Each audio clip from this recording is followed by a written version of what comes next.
With us today. Welcome to the business meeting of the Virginia Board of Education, or as we like to say, the hardest working unpaid board in the Commonwealth. We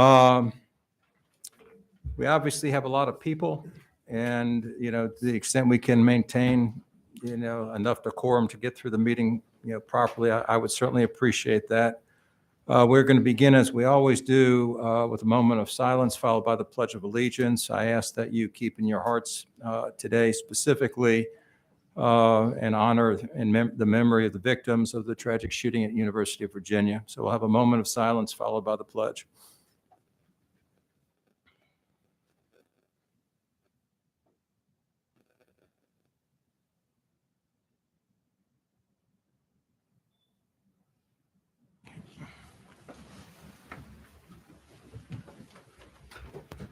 Pledge allegiance to the flag of the United States of America and to the republic for which it stands, one nation, under God, indivisible, with liberty and justice for all.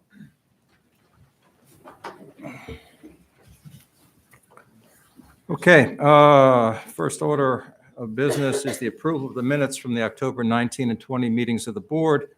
Is there a motion to approve or amend those minutes for 19 and 20? I move it.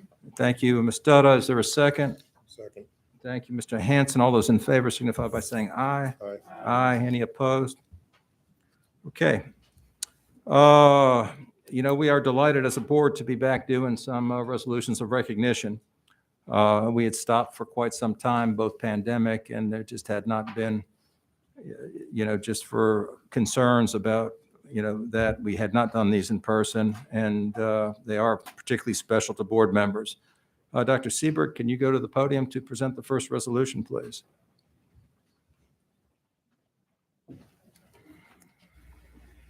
Good morning, Mr. President, Superintendent Balow, colleagues. I am very pleased to be here today to recognize two outstanding Virginia educators. The board is delighted to recognize the most recent Milken Family Foundation National Educator Award winners, Ms. Kimberly Collins, Ms. Taylor Goodson, and I'll ask them both to come forward at this time.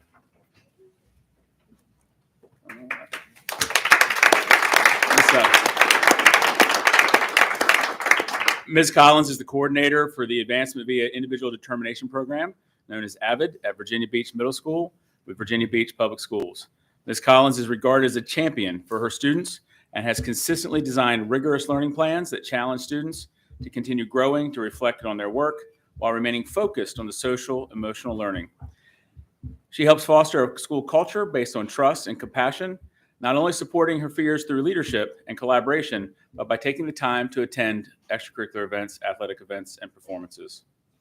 Ms. Goodson is the Assessment and Compliance Coordinator at Coventry Elementary School with York County Public Schools, and has been described as an innovative educator who constantly seeks learning opportunities and explores research-based strategies to employ in her classroom, while remaining focused on social emotional learning.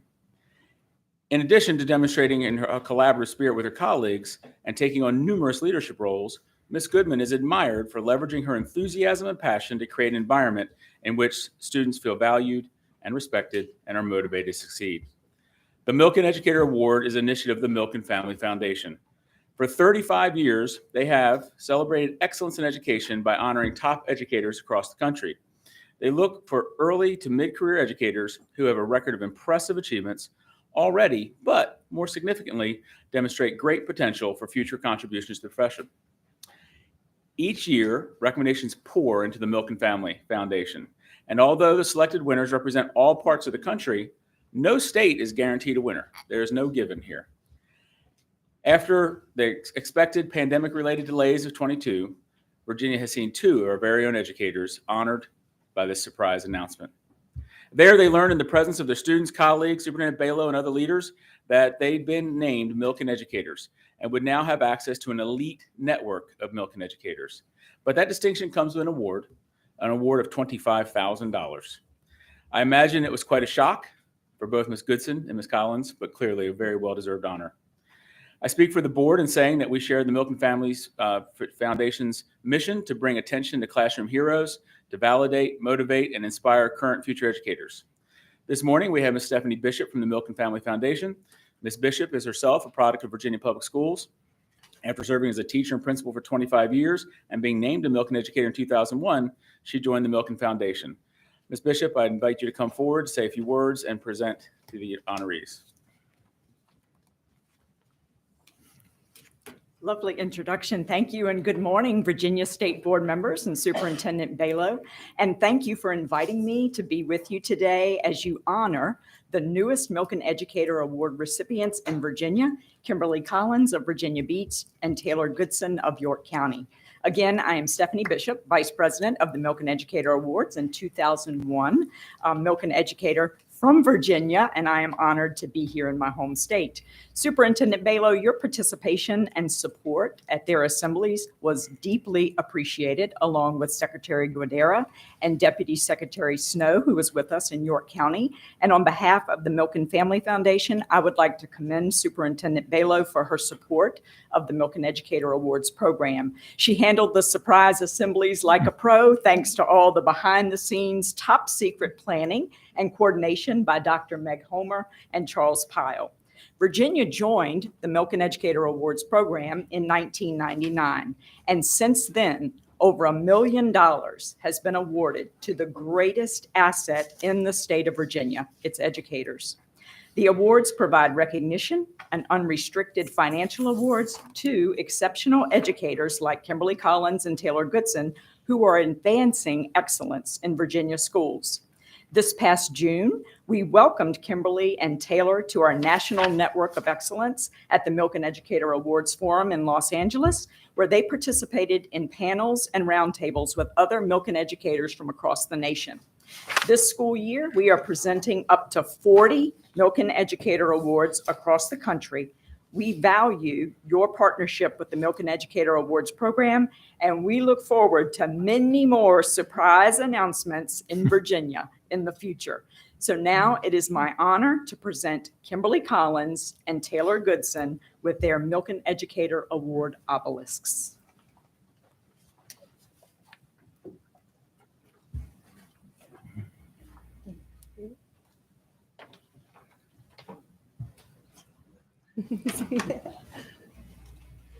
We have your resolutions. Kimberly Thank you. and Taylor. Thank you. And if you would come for a photo with the board, we would certainly appreciate that. Yeah, I guess, Joanne, you want to go on back? Joanne?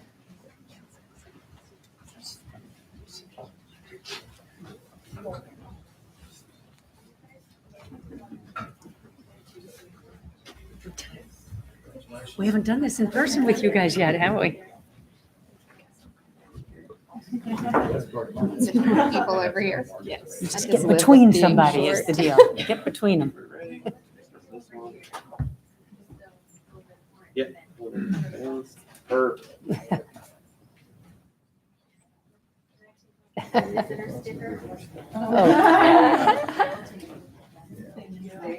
You're too VIP to need it.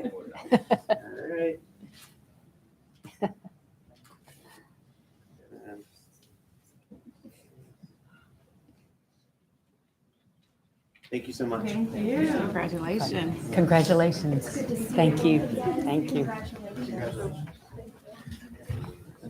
And Mr. President, colleagues, the recipients would like to share a couple words. Oh, gotcha. So we want to thank you for coming. I guess, first of all, we do need to make it official. So we'll let the board actually authorize the resolutions I just presented you with. Yeah, is there a motion from the board to adopt the resolutions? This is a tense moment for you guys. You just don't know. Thank you, Ms. Creasy. Is there a second? Second. All in favor signify by saying aye. Aye. Okay, tense moment through. Happy to hear from you guys. Yes, and we thank Ms. Bishop for being here today. We certainly appreciate you. Having had a dear friend and colleague in the school where I serve receive a Milken Award, the network is legit. It is an opportunity you're going to enjoy professionally throughout your career, being connected to that network of educators. So welcome and congratulations.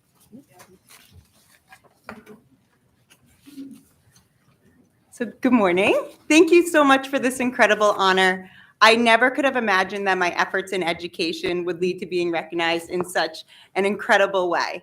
When I show up each day, it is always with the students in mind. The Milken Award is a wonderful celebration of this. Educators don't just show up for the awards of recognition, but they show up because kids matter.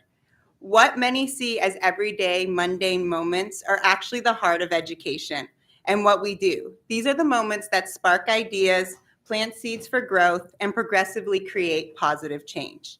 These are the reward. I have dedicated many years on how social emotional learning, SEL, and curriculum can increase positive academic outcomes for all students. It is imperative to me that all educators understand what SEL is and what it isn't, so that hard work of changing lives can truly be effective. My recent recognition has inspired me to collaborate with other educators to provide rigorous coursework without sacrificing the nature of the learning environment necessary for student happiness and overall success. Even before education began to feel the impact of COVID-19, there was a growing national teacher shortage. Now the profession is in a full-blown crisis. My recent participation in events with the Milken Foundation, coupled with my networking efforts, has given me insight into what next steps might look like. Specifically, I have been researching methods with which districts can recruit and retain those invested in the teaching profession. To begin my work, I work daily to elevate the profession by showing joy in what I do, building hope in others, and encouraging students to consider teaching as a career. If teachers exude love for this job, it will pay dividends in the future. It's no secret that the past few years have been difficult for all those involved in education. Rather than focusing on these difficulties, I am choosing to elevate what is right. Educators stepped up during a global pandemic, persevered through the recovery, and have adapted to the aftermath. Why did they do this? Because kids matter. Teachers know that every kid in every classroom deserves love and acceptance in order to be challenged, enriched, and inspired through academics. All teachers deserve to be celebrated just as the Milken Foundation has done for me. This could elevate and activate a generation of powerful educators, which will affect the change we wish to see. Thank you so much.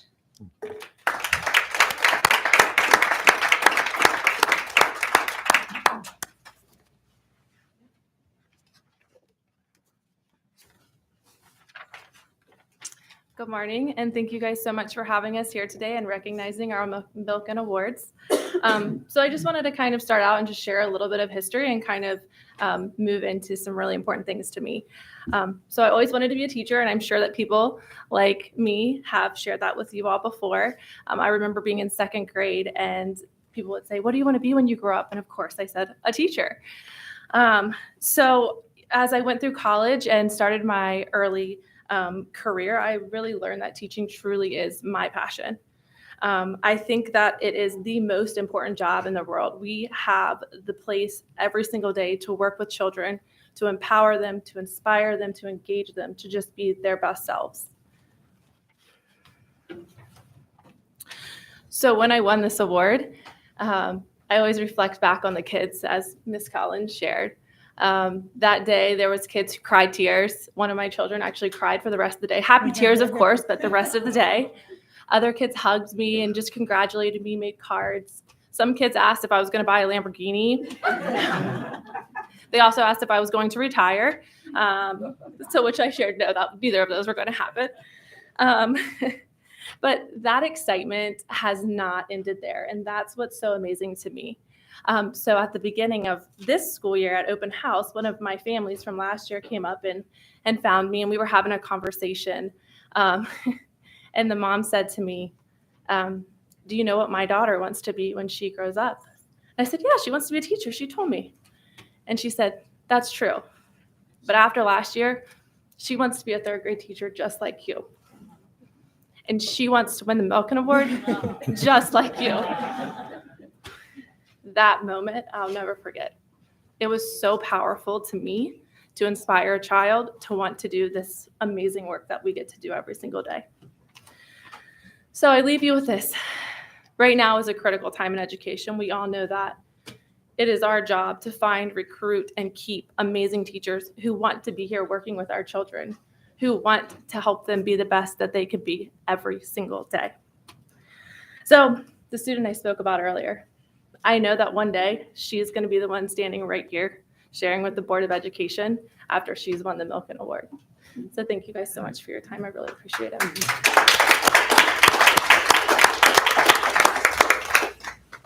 Again, thanks to both of you, all of you, for being here with us today. It never hurts for the board to be reminded about what we do here that impacts actually what goes on where it matters in the classroom. So thank you very, very much. Mr. Rotherham.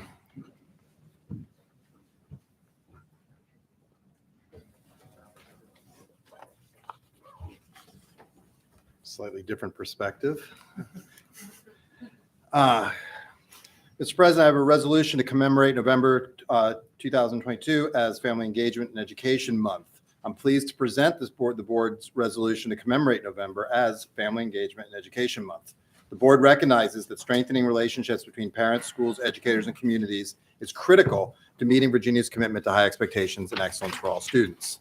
This month and every month, the board encourages schools to plan for ongoing family engagement and assist families in learning effective ways to engage in their child's education. The board and the department are committed to helping develop innovative ways of collaboration with families to ensure that every parent feels valued and respected to benefit their child's learning and achievement. To promote effective family engagement, the board will continue its efforts to ensure that parents and educators know about a child's successes and where there's challenges by providing honest, timely, actionable, and accurate information. Family Engagement Month again reminds us that every child deserves an excellent, high-quality education that prepares them for a life of choices and to thrive in the global economy. Please join me in recognizing as Family Engagement Education Month in the Commonwealth. And Mr. President, to that end, I'd like to make a motion that we adopt the formal resolution. Thank you. The resolution's with the board book. Is there a second? Second. I didn't think this one would be hard. Thank you, Ms. Dutta. All those in favor, say aye. Aye. Any opposed? Thank you. Mr. Thank you. Rotherham. All right. I guess we have one more recognition. That is just to tell you that we're so proud that the superintendent made it through that Richmond Half Marathon. As well as Yeah. the president. Yeah, setting an example for all of us. He was the blur on the course. Everyone saw me because I was going slowly. Okay, we are at the public comment portion of the meeting. Standard comments we make from the board are, the board welcomes members of the public to address us during the public comment portion of the business meeting. Speakers will be recognized in the order in which their request was received. Speakers are asked to limit their remarks to 3 minutes. When your time is up, please close your remarks promptly. We ask that you please provide your name and affiliation at the beginning of your remarks. I should note, as we do every month, that the board does not respond to comments or ask questions from the dais. All comments are shared with the appropriate staff person for appropriate follow-up after the meeting. I will call each speaker to the podium and provide the name of the next speaker so that you're prepared to come to the podium. I will say, we have an unusual number of people signed up for public comment, and I meant it when I said the board does in fact welcome public comment. A substantial majority of the folks who have signed up on the same topic. I'm going to ask a couple things. Number one, to the extent possible, try not to just be repetitive. The board has also taken written comment on this, and there is a substantial amount of that. Number two, to the extent you can, if you can limit the comments to 2 minutes, I would be appreciative. We are not going to implement that as a rule yet, but I do ask for some courtesy. Given the number of speakers that we have signed up, we can anticipate close to 4 hours of public comment. And that is before the board begins its full agenda, and there are a lot of items that are important moving forward on that agenda. So to be clear, we welcome the public comment. We appreciate the public's interest in the work of the board, but I do ask for some consideration as we move through this process to allowing us to move on, with the business portion of the meeting as expeditiously as possible. So with that having been said, first speaker, Candace Lucas, followed by Melissa Siddiqui.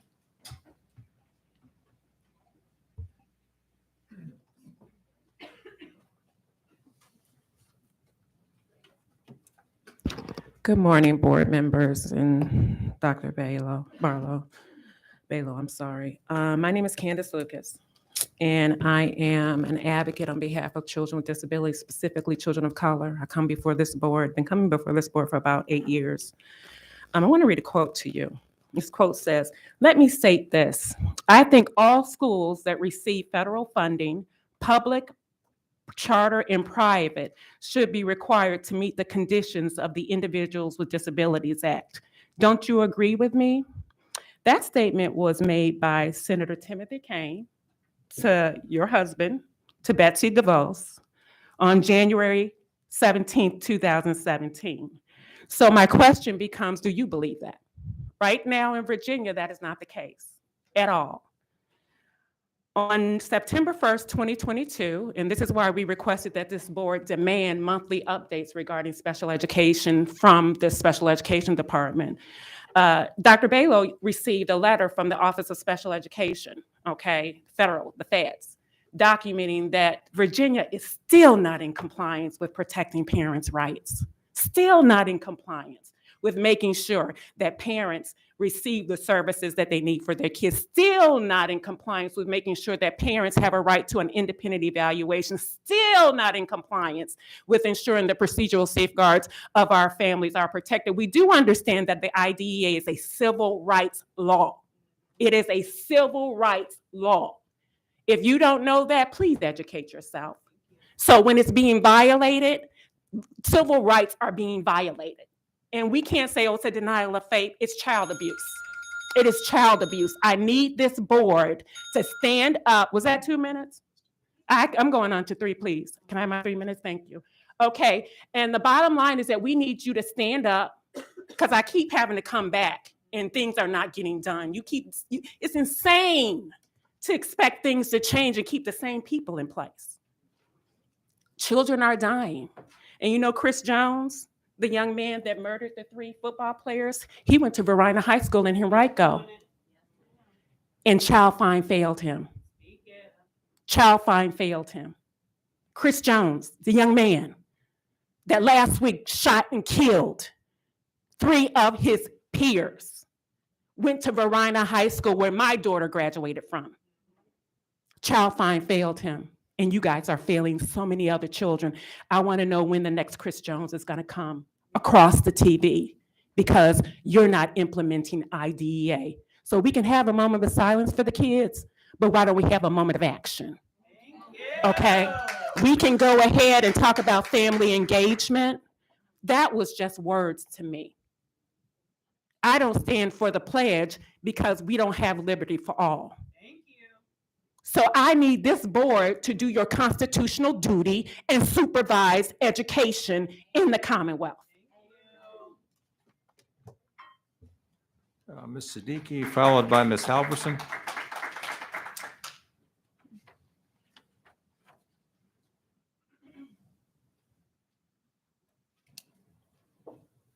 Good morning, board. I'd like to start by apologizing because I've sent numerous emails and none of which was ever responded to. So I wasn't even aware that I was allowed to speak this morning. So I made this poster, "Stop Perverting the IDEA." This is what Chesterfield County, Henrico, really all of your school divisions in Virginia are doing. Like Ms. Lucas said, this woman saved us in 2017 because our county would do nothing for us. Our county still will do nothing for us. I am not able to enroll my children in public school. That is a right of taxpayers in any county. I should be able to walk in an elementary school with my children's records and enroll them. We are still waiting for our enrollment to be finalized, and we're going on 3.5 years. So that's illegal. It's criminal, and it falls at your feet because all of you know this. You've been sent the emails. You know that my children are not allowed in public school. Explain that. It makes no sense. That's their right to be educated.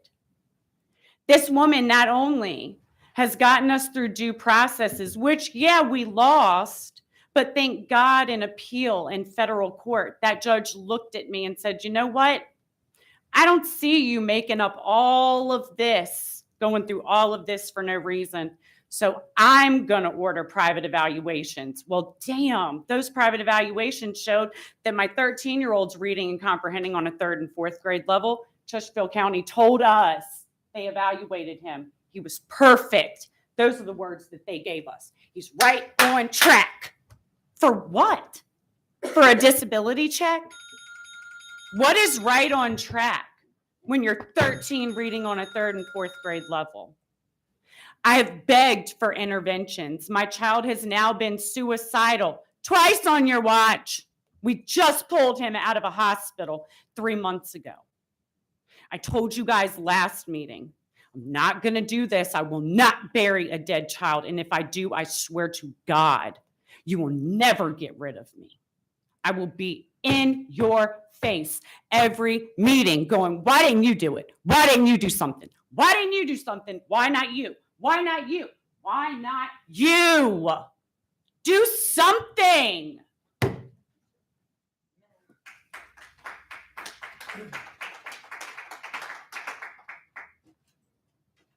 Ms. Halverson, followed by Ms. Bolton.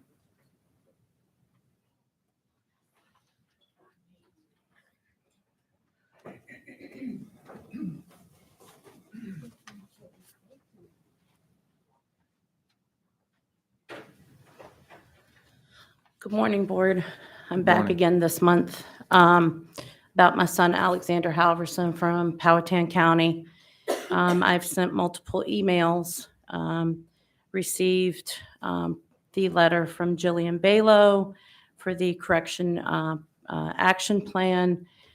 I'm here today to try once again to get my son into private school. He has been out now over a year. He will be 11 in December.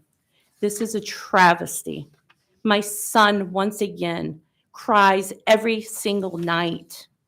Why can't he go to school? And the one thing that is holding up this form right here, CSA form. I'm asking, why, for my son to be educated, do I have to divulge what my HIV status is, what my financial history is? What about my mental health? Why? This is my child's right. I pay taxes, lots of taxes. My son is dying. So we want to talk about Family Engagement Month. Let's talk about this. Let's get these kids educated. My son was in 4th grade. They retained him once again. He was doing 2 years ago, August, simple math. We're talking about math and reading, people. He's been doing multiplication since he was 2. Why in the 4th grade is he doing? I asked. They said, oh, it's a refresher class. Why? Because our grades are so bad? And I have one last thing to say. From the start of the first IEP and through the whole process, the only thing consistent with the willingness of the schools is to lie. We have proven this time and time again. As parents and citizens, we are required to follow the laws of the state and the nation. But the school systems feel free to break the school systems, the laws, because there is no consequences for doing so. Plain and simple. There are no real checks and balances for these people. This has no change. This has no change. This will change. It has got to change for our children. As Ms. Lucas, she's been advocating for me also with many others. Things have got to change or we will have more students over the news of more shootings. Mental health has got to be taken seriously. It's travesty. Everybody needs to wake up. Way to go, Kathy! Okay, Melissa Bolton, followed by Doris Nick.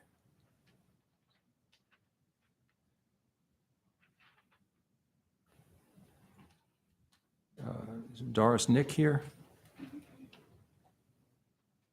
Okay, so real quick, I signed up under my maiden name because I didn't get a response to my other email.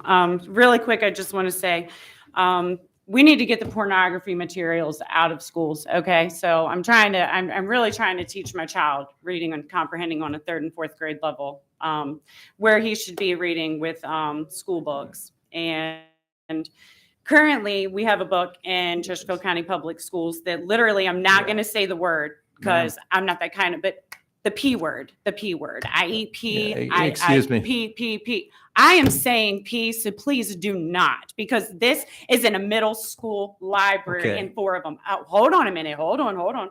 I'm just saying it's very inappropriate and there's no educational purpose for pornographic materials to be in our schools. Now, if you want to sit here and debate that with me, please by all means go ahead.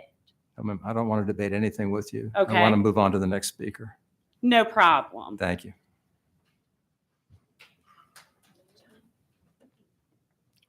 All right, good afternoon, good morning.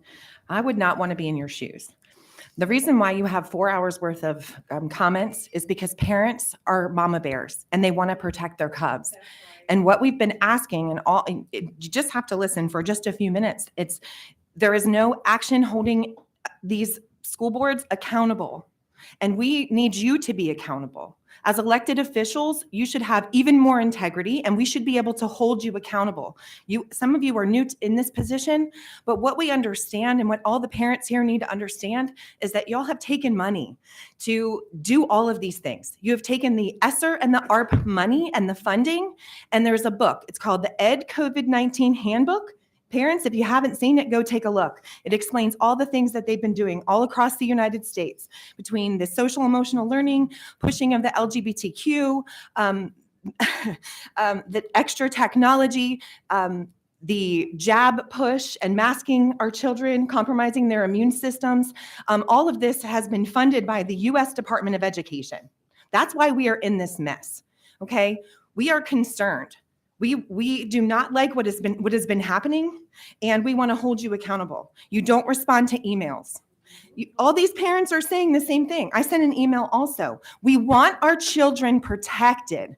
That is the unifying message of everybody in this room. Okay. I want to know, Ms. Ballo, you were given a zip drive filled with evidence back in March when I was here, something that Annie and I had worked on, a ton of evidence about Chesterfield. What is being done to hold Merv Doherty accountable? How many parents in this room are in Chesterfield alone? You know what counties are misbehaving.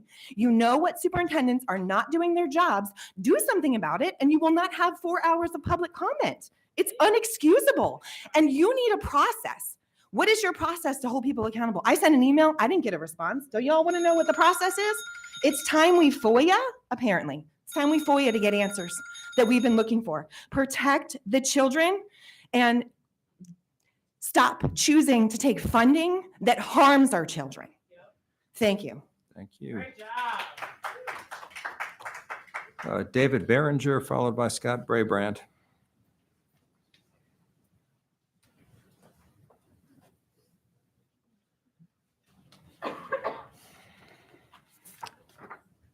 Good morning, and thanks for allowing me to speak to you this morning. My name is David Behringer, and I currently live in Fluvanna County, and for the past almost 40 years, I've been working in this broad field we call the public humanities, which is history. It's Virginia's cultural traditions and all their richness and variety, working in partnership with colleagues, with organizations, with agencies in every city and county in Virginia. Yes, and that includes teachers and school systems statewide. I've also had the privilege of working with the State Department, with colleagues in the State Department of Education. We built virtual programs for teachers during the pandemic, and I've been involved as a member of the external review committees for both the 2015 and the current standards revisions. There's one lesson I've learned through this work over the past 40 years. It's that history is complicated, far more complicated than I ever realized when I was growing up. It can be controversial. It is sometimes divisive, as everybody in this room knows, and it's fraught with challenges, especially for the men and women who have the responsibility of teaching it to the young. I know it isn't easy to teach math or science, but I believe that teaching history is a far more difficult challenge because we're not just teaching facts.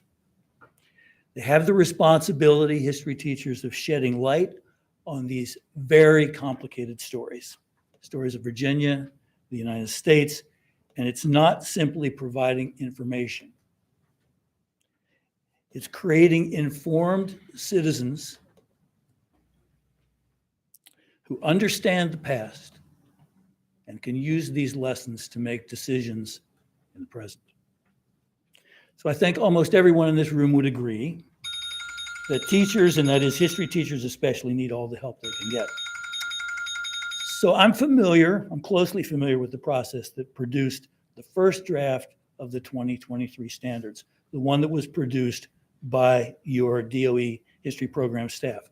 It involved consultations with literally hundreds of qualified education professionals, content experts, thousands of public comments. And I know how much work went into the development of this document. I have deep respect for the qualifications, the people who put it together, how seriously they took the work, the experience, the spirit of service they brought to it, and most of all, for the breadth of input they sought when they were doing that. By contrast, what's called the final redraft that's under consideration today was produced very quickly over a period of months by just a small number of individuals with minimal, if any, public input. Its flaws are apparent on the first page when it refers to Native people as the first immigrants. And then it does it again on page 2. I can't imagine, one more second, I can't imagine who would say a thing like that today, knowing what we know. And it's just the beginning of what's wrong with this document. So we have a lack of transparency, we have an exclusionary nature of the process, we have content issues, and that's the reason why I'm asking you to table this version, turn again to the one that was developed by your staff, send that forward for appropriate public comment and eventual adoption. No document like this is ever perfect. The work of your staff has been diligent and it's exemplary in my respect. The American Historical Association thinks so. They've urged adoption. In any case, and I'll close with this, I think the people of Virginia deserve to see this document that our public employees produced, to have the opportunity to recommend changes and eventually to adopt it. Thank you very much. Okay. Scott Brabrand, followed by Ed Ayers. Good morning, President Gecker, Superintendent Balo, and members of the Board of Education. My name is Scott Brabrand. I'm the Executive Director for the Virginia Association of School Superintendents. I'm here to say thanks and to offer some feedback on a couple of items before the board. First, I want to say thanks to Superintendent Balo, President Gecker, and board members Grace Creasy and Alan Siebert for joining us at our fall conference.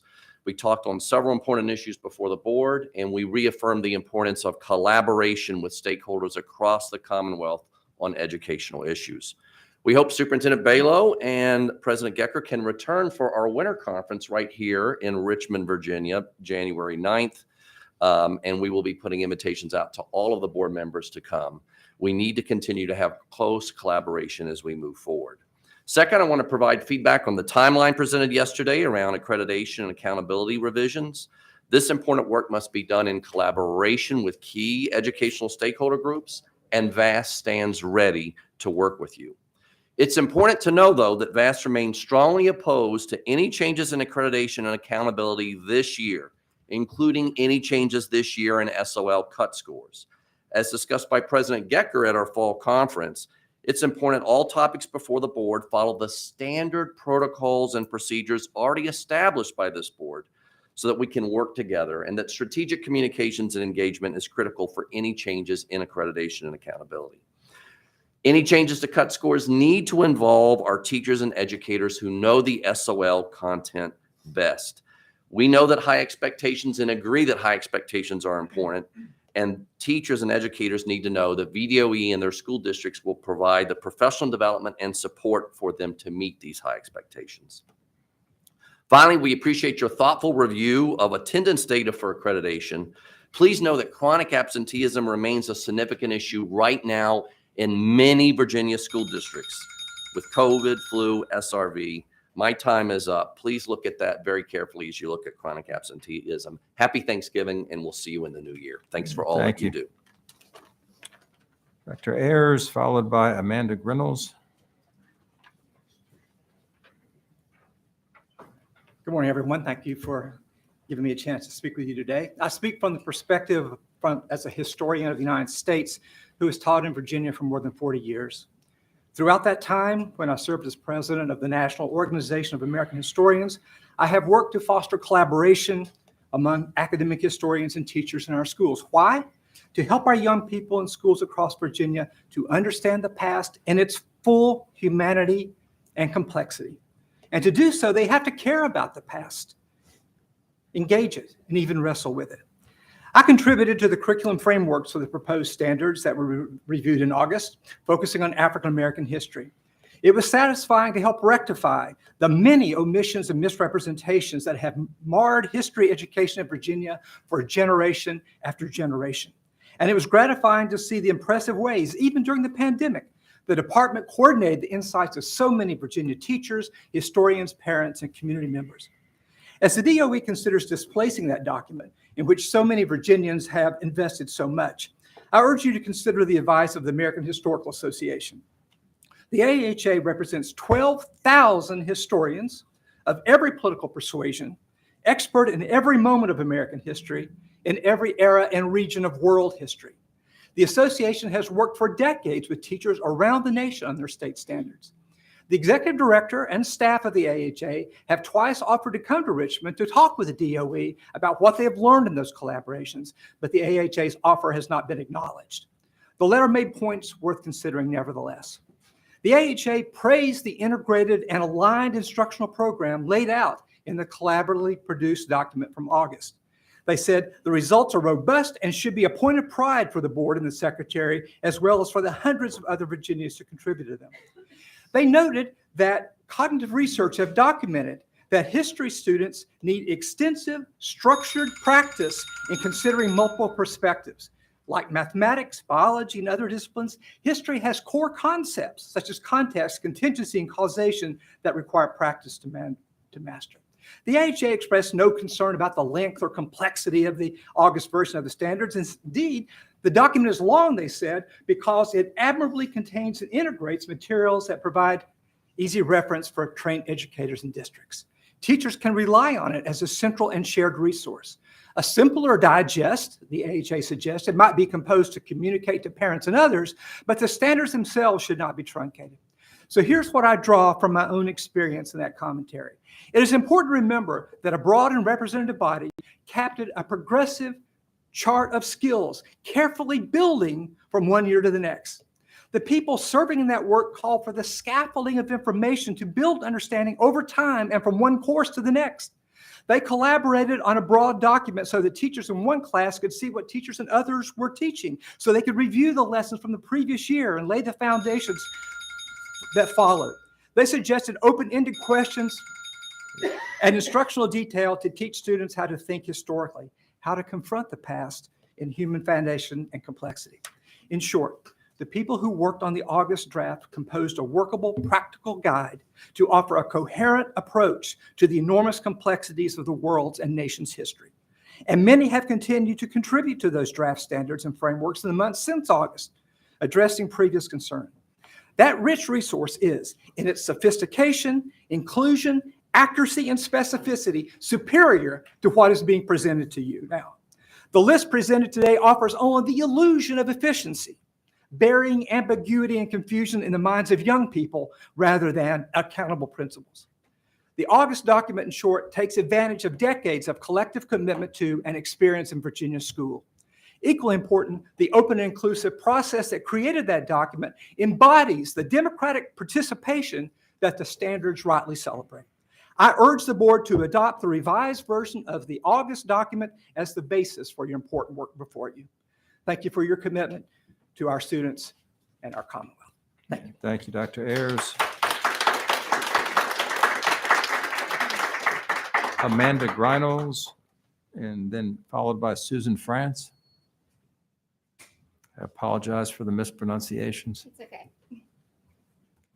President Gecker, Superintendent Balo, and Board, my name is Amanda Grenels, a mother of two and a registered nurse with experience in community health, oncology, and critical care. I urge you not to add the COVID-19 vaccine to the school schedule. In August 2021, the FDA granted approval to Pfizer's Comirnaty vaccine after vilifying any early treatment options that would have excluded these novel injections. Most vaccines currently being administered are still under EUA authorization and therefore remain experimental. State Health Commissioner Dr. Norman Oliver sent a memo to his colleagues in August of 2021 warning them to avoid any off-label use and strictly adhere to the PrEP Act guidelines, which covers them with blanket immunity. Why is our state's top health official urging providers to maintain immunity from damages at all costs if they are safe and effective? I am not willing to bet my son's healthy heart or my daughter's future of reproduction to a company that holds absolutely no liability. The approval and promotion of these vaccines have been pushed based on their ability to prevent and spread the contraction of COVID-19. On October 11th, 2022, top Pfizer exec Janine Small admitted to the European Union that their vaccines were never designed nor tested on transmissibility. Based on the number needed to treat, how many Virginia athletes dropping dead or developing lifelong heart damage will it take to prevent one case? Let's not forget Pfizer's criminal past. In 2007, Pfizer was criminally charged for illegally testing a fatal drug on unsuspecting Nigerian citizens. Again, in 2009, the same company agreed to pay $2.9 billion for illegally and fraudulently promoting its products. Sound familiar? The underreporting in the VAERS system has largely gone ignored, as has the rise in all-cause mortality in 2021 after the rollout of the vaccines. I encourage you to educate yourselves with early treatment protocols and their outcomes. Listen to stories like Dr. Paul Merrick's heroic efforts in saving the lives of ICU patients using early treatment. Madeline Degary, a 12-year-old girl left debilitated after participating in the Pfizer clinical trial. I am not here to tell anyone what to do with their bodies. I am here to remind each of you that Virginia law provides that a parent has a fundamental right to make decisions concerning the care of their child. I am here to oppose Virginia children as test subjects from companies that hold absolutely no liability. I am here to remind every Virginia family that you have a right to a religious and philosophical exemption despite any decision made on this issue. I am here to remind Virginia families that you have a right to informed consent. I am very well informed and I do not consent. Thank you. Susan France, followed by Dr. Monica Mann.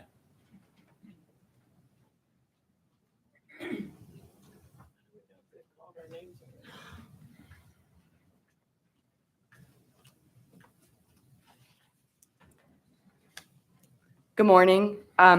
It seems that we are all here to protect our children. And so I am appealing to you today on behalf of the children of Virginia.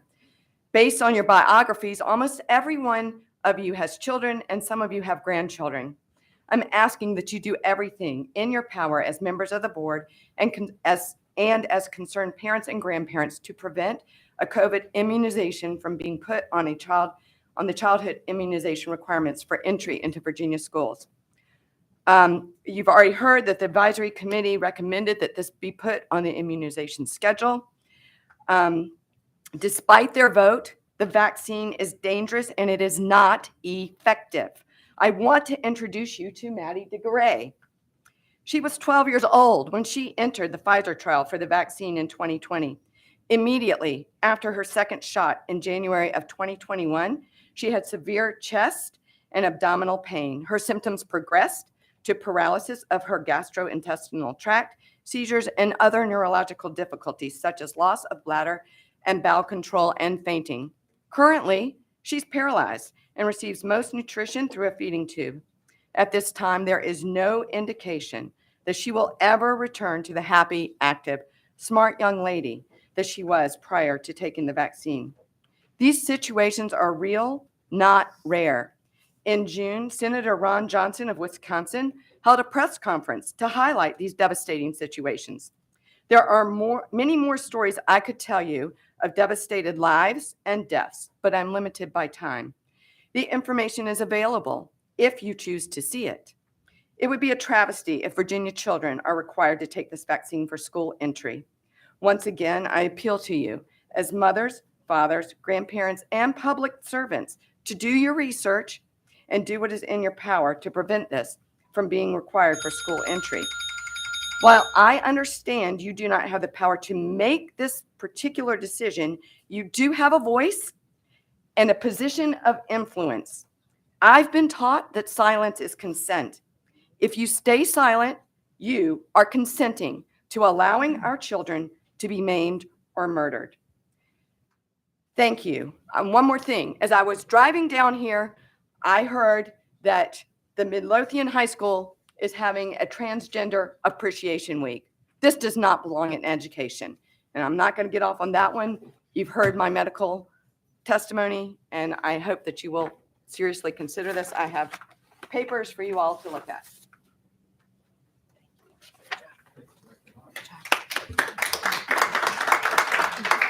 Dr. Monica Mann, followed by Dr. Sheila Fury.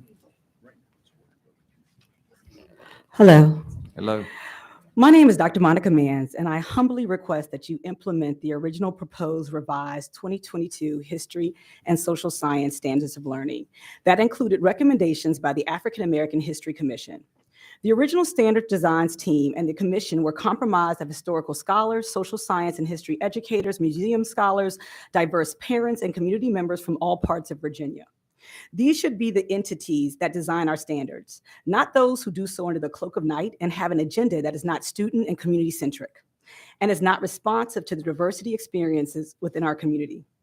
I stand before you not as a person who has spent most of my 25 spanning career as an educator working with complex children from Virginia's most underprivileged communities, but because of all the hats you do not see.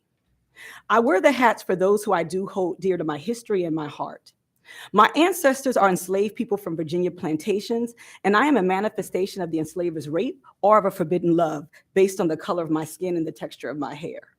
The granddaughter of a World War II veteran who returned to unofficial servitude in segregated Southwest Virginia. The daughter of parents who both attended segregated schools until their graduation. The daughter of a father who did a 2-tour Vietnam Marine veteran who served on the front lines but could not find work when he returned home. The daughter of a mother with dyslexia who was belittled and maligned by her brilliance of ideas and capacity for the application of concepts. I am the wife of a man whose forebears were enslaved Geechee people. The Geechee people were highly sought after by the enslavers because they had the skills to grow rice and brought those skills to America, enriching the lives of people who did not look like them.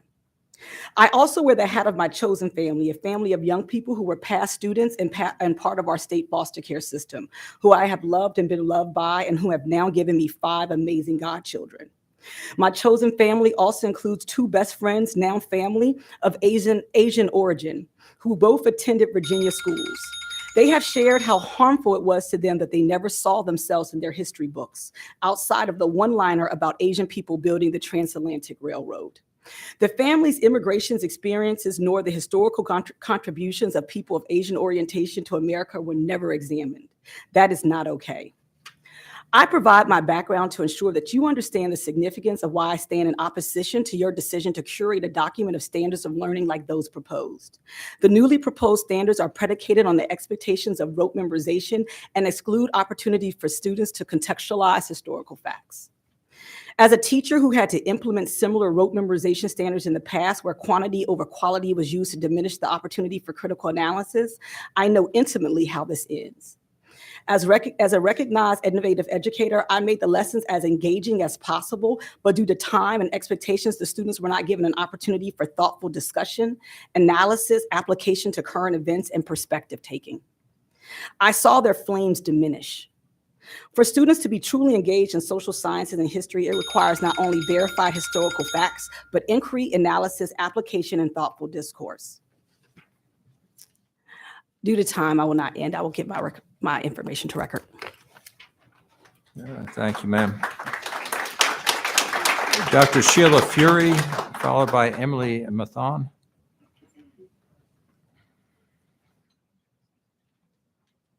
Good morning. Good morning. I'm Dr. Sheila Fury. I'm the president of the Virginia Medical Freedom Alliance. It is disturbing to sit here, to listen to the pain of parents and educators. And as a physician, I have been feeling their pain for my entire career because I'm a child psychiatrist. And I've been particularly feeling that pain during COVID-19 and the mis, dis, and malinformation that was propagated by our government, the Virginia Department of Health, and those who were in charge with the duties to protect us. And they did none of those things. And they silenced the people who were working to save lives.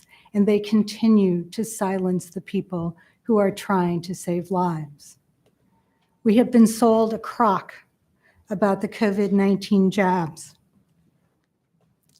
The data from the VAERS site is being hidden from us. And now, in the hands of the Virginia Department of Health, they may choose to add the COVID jab to our children and make it mandatory for our children to be jabbed with a toxic substance, all in the name of it's going to protect grandma. Never has our medical community been so compromised. And it is disturbing for me as a physician to speak to you about how corrupt my community is. But I will stand and I will speak against those physicians who continue the lie and continue the mis, dis, and malinformation against the people who are saving lives. Maddie DeGarius, who you already heard about, is one child of many. Children are dropping dead on the basketball field, the football field, the soccer fields. It is criminal. And if you just follow the rules, because following the rules is easy, let me remind you of history. The people who followed the rules ended up in a concentration camp, and 6 million died. So you can continue to follow the rules, and you can continue to not look at the information that is readily available, or you can watch our children die. Thank you.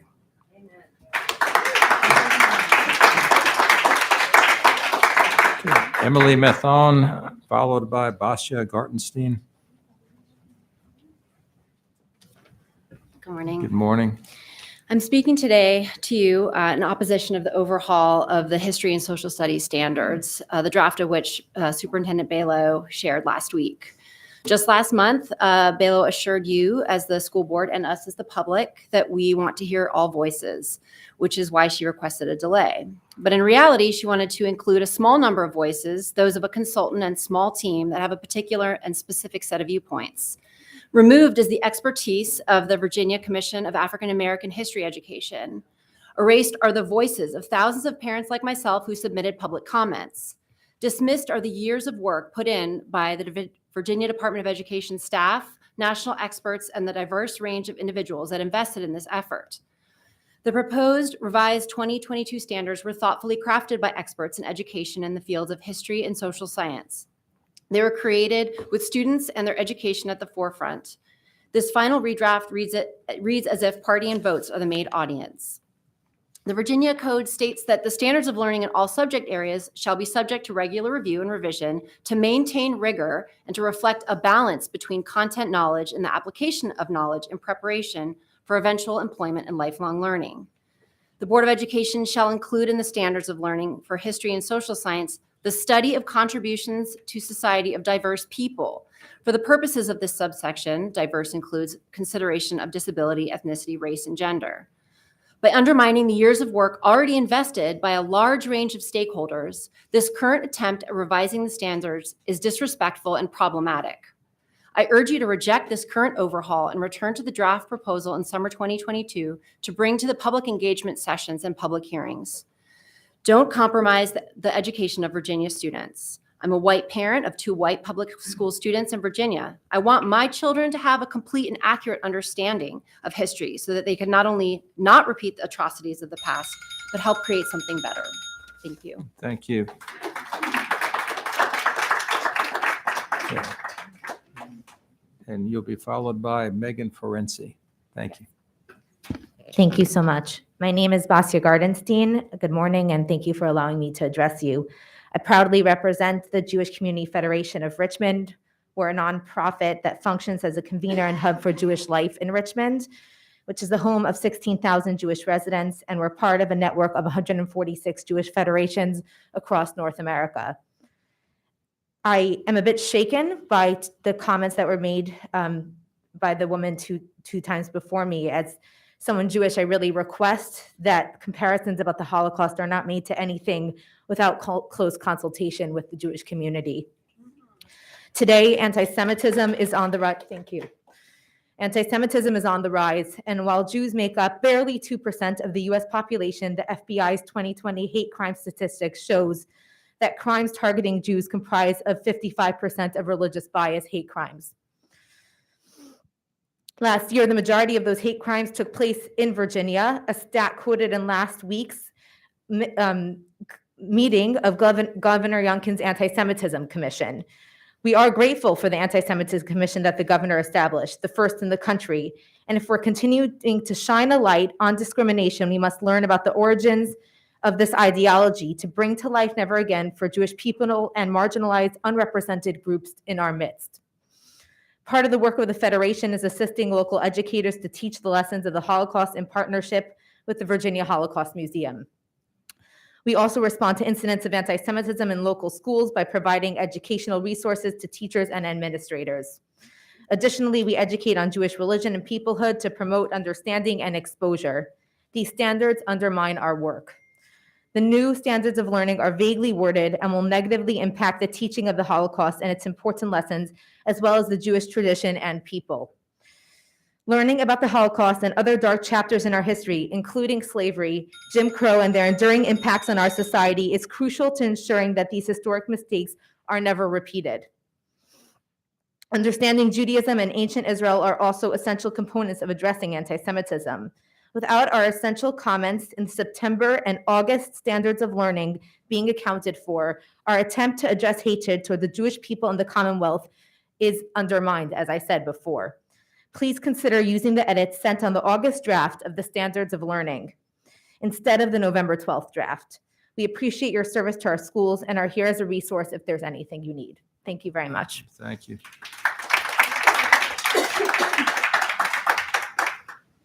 And you'll be followed by Dr. Peregrine. Good morning. My name is Megan Forensi, and for the past 9 years, I have had the honor of being the Director of Education at the Virginia Holocaust Museum here in Richmond. I am also the proud parent of 2 children who attend public school here in the Commonwealth. Reading through the recent redraft to the History and Social Studies standards, I was shocked to see that the standards in the first proposed document had been drastically changed, leaving out the critical thinking piece that is important when studying history. History, as we know, is complex, and specifically speaking to my area of expertise, learning about the Holocaust is just that, complex. Working with thousands of students and teachers, I ask people why we study the Holocaust. The first answer 100% of the time is so we learn from it and not repeat what happened. How can we learn from the event and the complexities of the Holocaust when the standards for the Holocaust are vague, incomplete, and severely lacking? For instance, one of the newly proposed standards states that students will apply history and social science skills to analyze major causes, events, and effects of America's role in World War II by examining the consequences of the Holocaust, including anti-Semitism, Nuremberg laws, restricting civil rights, resistance efforts, Nuremberg trials. This standard is incorrect and problematic in that it states that anti-Semitism is a consequence of the Holocaust, when anti-Semitism is one of the causes of the Holocaust. Anti-Semitism existed before Nazism, and it was through fear-mongering, open discrimination, rhetoric, and normalization of racial and religious hatred and violence that led to the murder of millions of people. An important fact to teach, as it helps students to understand the conditions and attitudes present in Germany to allow for something like the Holocaust to take place. Furthermore, this specific standard in the redraft allows for, it fails to mention the Nazi regime, does not mention the word Nazi at all. The government in Germany is being the driving force behind the removal of rights of citizens. The standard also mentions restricting civil rights. Well, whose rights are restricted? That's never mentioned. The same problem is seen with resistance effort. Who is part of this resistance effort? Nothing is mentioned. The same vagueness and randomness with the choice of topics are seen in other history standards focused on the Holocaust in this new redraft. There are also key terms and topics that are left out, such as the final solution. Changes within the redraft allow for superficial learning. No critical thinking is involved at all. We can all agree that Holocaust education is important, but it needs to be of high quality, and that is currently not present in the redraft. As a parent, I want my child to be learning about history, all of it, the good, the bad, the uncomfortable. We can be proud of certain aspects of our history and at the same time examine our past and be critical about it. How are we supposed to learn and grow as citizens of this country and of this world without it? I ask that the state board vote to reject the redraft rewrite and request the original proposed draft developed by Christania Brown in the History and Social Science Office and reviewed by thousands of parents, teachers, historians, and museum professionals like myself move towards first review. And the Virginia Holocaust Museum is here as a partner as well, and we would be happy to welcome you down for a tour. Thank you very much. Thank you.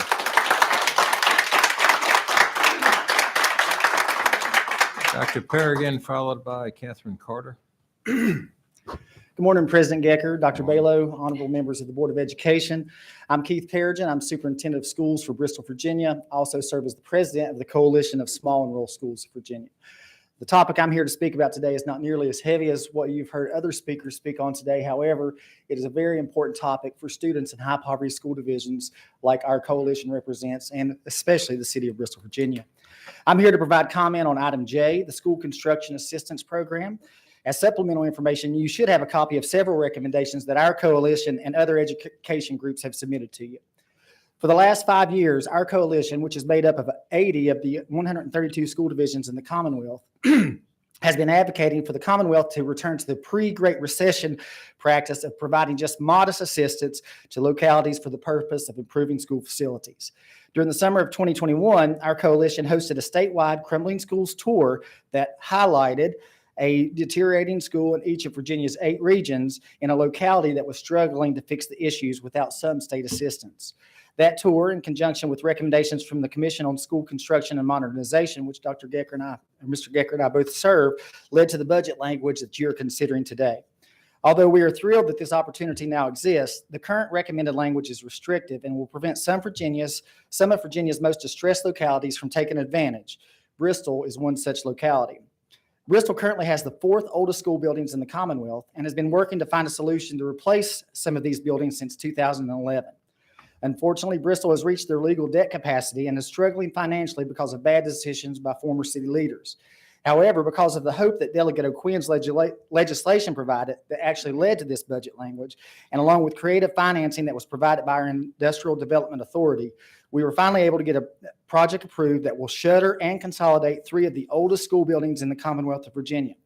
Unfortunately, this decision will cause our school division and our students to sacrifice in the future in other areas because of our city's continued financial stress. Under the current budget language, we would have been eligible for this assistance had we waited for the Board of Education to act before we applied for the assistance. However, the feds had announced last May that interest rates were going to be raised, and we had already seen the cost of the project go up by $4 million due to increased construction costs and supply chain issues. We chose to lock in our rate and our total cost and close the loan with our Industrial Development Authority in May. Governor Youngkin attended a ceremonial groundbreaking in June, and we received our final construction permit on August 15th. Even though the state budget, which did not include the requirement that this be for only projects in the end of the biennium, was approved on June 1st and became effective on July 1, the current recommended language would prevent Bristol from being eligible because of the date the Board of Education approved this final language. In essence, any project that started in the first quarter of the biennium will not be eligible, which I do not believe is the intent of the program as prescribed by the General Assembly.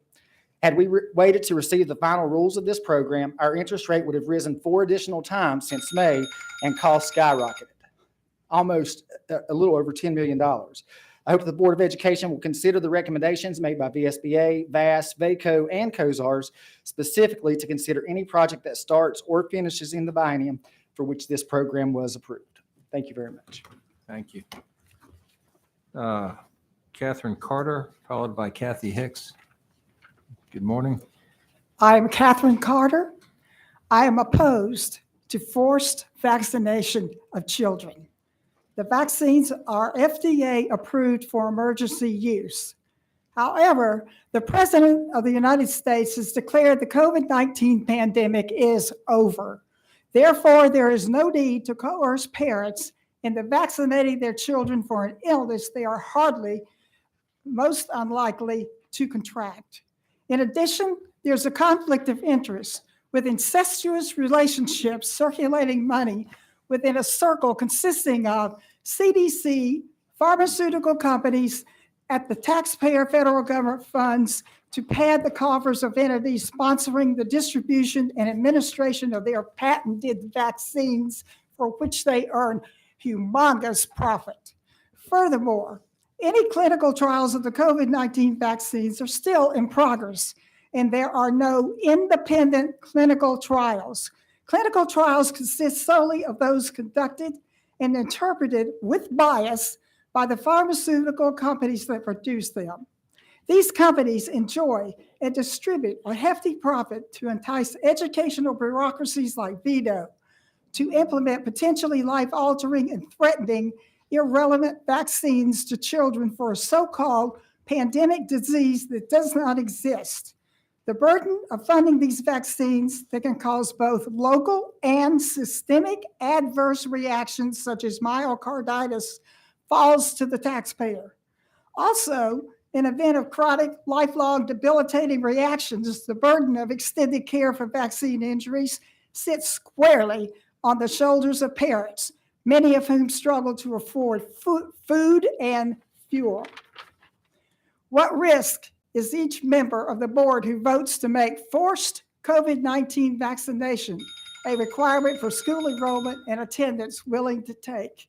Is VIDO aware that 18 U.S. Code, the Nuremberg Code equivalent, requires full informed consent and absence of coercion? The code holds individuals accountable for each offense with prison terms up to life and fines up to $100 million commensurate to the extent of harm inflicted. I strongly encourage you not to demand forced vaccines as a criteria for school attendance. Okay, Catherine Hicks, followed by David Walrod.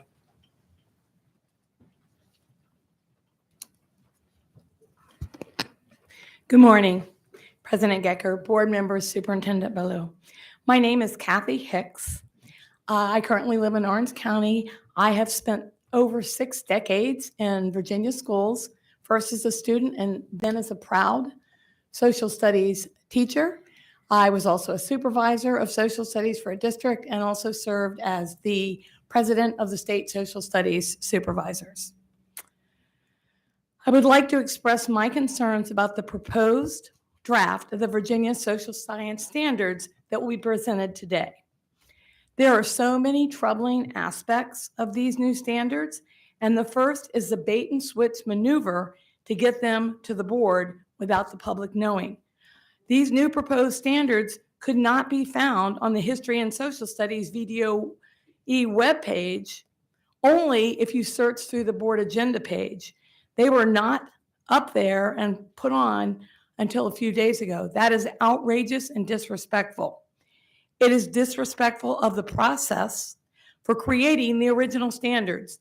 That process included partnership by hundreds of educators, historians, professors, museum organizations, parents, teachers, and VDO staff, considering over 6,000 public comments, and they were crafted over a period of 2 years. It's disrespectful to the highly regarded history and social studies staff at VDOE who had this draft delivered to them without their ability to provide input. It is disrespectful to the truth. There's so many glaring omissions and misstatements that it is too lengthy for me to even cover within the time that I have available. It's disrespectful to Virginia's diverse groups and voices who have been removed from this document. A key example of this is the absence of Martin Luther King Jr. in the elementary curriculum until it was hastily added to kindergarten within the last few days. If Dr. King has been left out, who else's story is not being told? It is most disrespectful to the students of Virginia who deserve better. The board today is being asked to adopt a series of standards that is more appropriate for education in the 1960s, back when students acquired knowledge primarily from books and asking students to memorize was the main teaching strategy. The problem with that kind of education in the 21st century is that all those facts that students had to dig for can now be found in 5 seconds on their cell phone. Kids are bombarded with information. They need the skills that have been removed from this draft to make sense of all the information they receive. The teaching of skills has to be an essential component of social science instruction. We are not preparing our students in Virginia to be Jeopardy contestants. The only job I can think of that requires a need for an overload of facts. We're preparing our students to be critical thinkers in the 21st century. I urge you as a board to reject the draft that is being presented today and adopt the original history standards that were presented in August. Those standards represent many diverse voices of Virginia, incorporate best practice in social studies instruction, incorporate diverse perspectives, allowing all of Virginia children to see themselves in the curriculum, and prepare our students to be critical thinkers who will experience success as they develop to be our future leaders. This is the only path to have world-class standards in Virginia. Thank you. Thank you. David Walrod, followed by Tricia Stahl. Good morning. Good morning, President Gecker, Vice President Mann, members of the board. Thank you for providing me the opportunity to speak to you today. I come before you wearing many hats. I am the parent of a 5th grader in Virginia schools. I'm a current special education teacher with Fairfax County Public Schools who spent many years as an elementary classroom teacher. I'm a PhD student at George Mason University. I'm also the president of the Fairfax County Federation of Teachers. I'm here today representing the history and social studies teachers who know all too well the truth of the George Santayana quote, "Those who cannot remember the past are condemned to repeat it." As a teacher who has primarily taught math over the past several years, I was really jealous when I first saw the new proposed history and social studies standards over the summer. This was a robust document with rigorous standards, but it was also a wonderful pedagogical tool. Beyond just the standards, it provides a strong foundation for yearly and unit planning. The understanding, supporting questions, and knowledge and disciplinary skills could have been invaluable resources for our teachers. Seeing a well-constructed 400-page outline of a K-12 curricula get pared down to a 50-page document with a listing of standards and no elaboration feels like a huge downgrade. Moving beyond that into the content. These new standards reflect a proposed whitewashing of history. The only elementary school reference to Martin Luther King Jr. occurs in kindergarten, and that was snuck in the past couple days ago. That wasn't originally there. Virginia students are going to spend more time learning about Robert E. Lee than they do learning about Dr. King. The 3rd grade curriculum slashes ancient China, ancient Egypt, and the African civilization Mali, instead expending the units on ancient Greece and Rome. Our 3rd graders will no longer learn about any place other than Europe. Our 3rd graders will learn about Odysseus and Aeneas. They'll learn about the emperor who built a wall keeping the Picts out of Scotland, but they won't learn about a single person of African or Asian descent.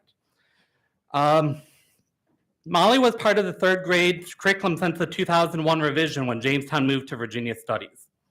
For years, grade 3 has been an introduction to world history.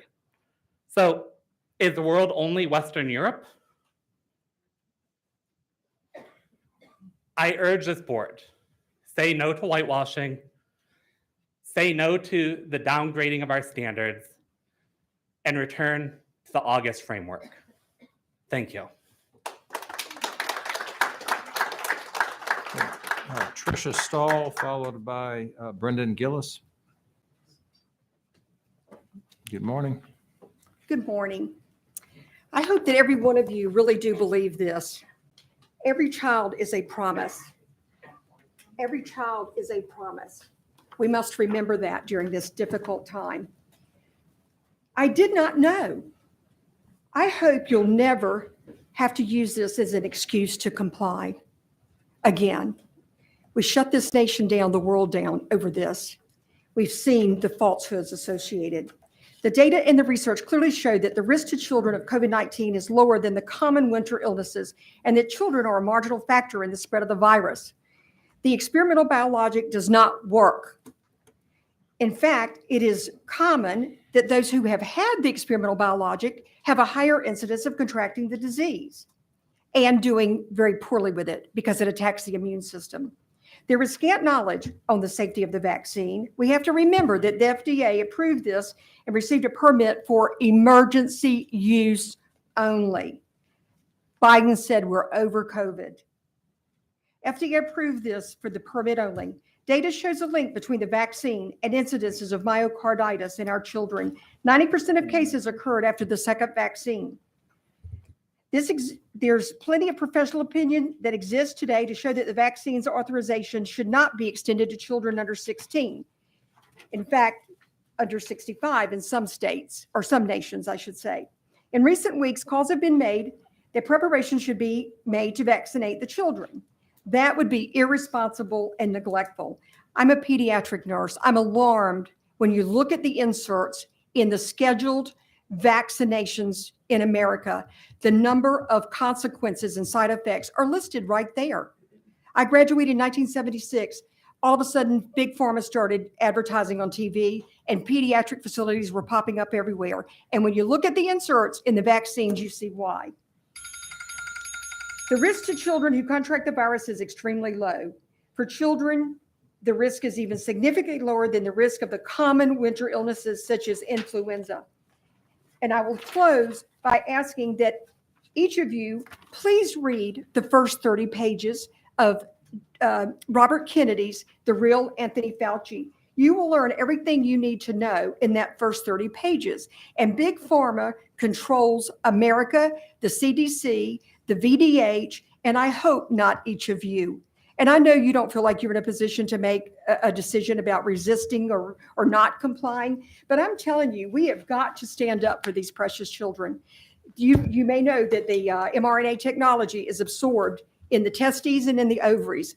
Do you know what that's going to produce in future generations? There won't be any. It produces sterility. And this is population control. Bill Gates, who funds the CDC, his father was the director of Planned Parenthood. Please don't forget that. And I have a little gift for each of you. Face masks pose serious risks to the healthy. So I hope that if you will get this, thank you. Who may I give this to give to you? Because I'm sure I can't approach you, right? Thank you. Okay, Brendan Gillis. Thank you. Followed by Tessa Schumann. Hi, my name is Brendan Gillis. Thank you very, very much for making time for us to share our feedback on some of these important issues. I wish this wasn't necessarily the only 4 hours that we would have to weigh in on these new standards. So I'm here to you today. I'm a historian. I'm an assistant professor of history at Lamar University in Texas. I'm on leave this year, living in Virginia. I'm a Fairfax County resident. I've made my career as a history educator. I've been teaching history for the last 10 years or so. And I stand before you as a member of the American Historical Association and as a parent. My son is gearing up to be affected by these curricular changes. And I share all of these different roles that I inhabit with you because I just want to stress I'm not the sort of person who normally comes to state school board meetings. Usually on a Thursday morning, I'm teaching history.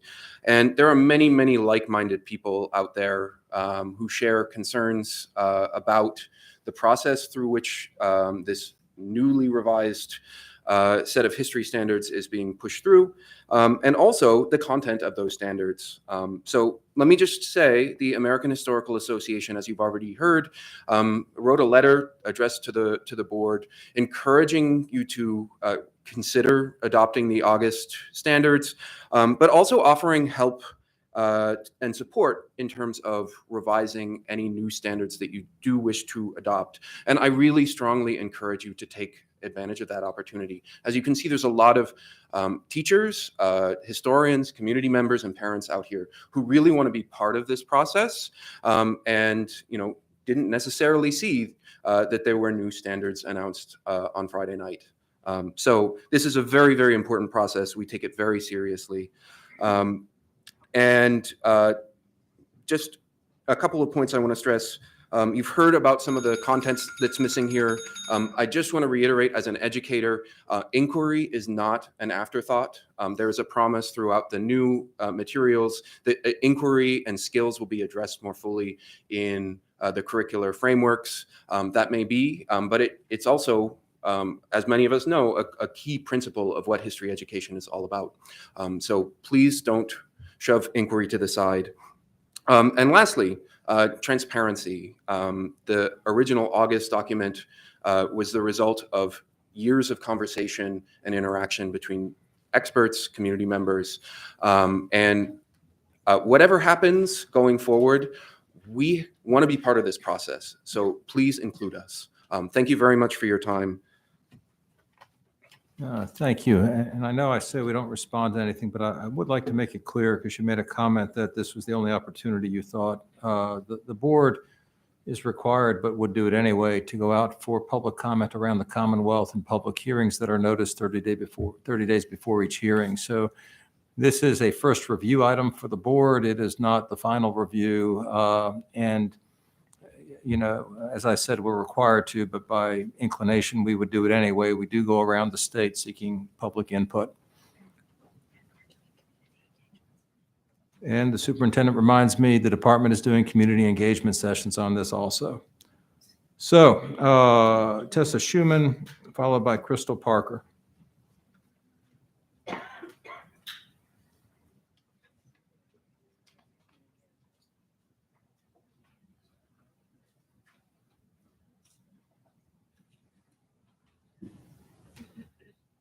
No? Okay, Randy O'Neill.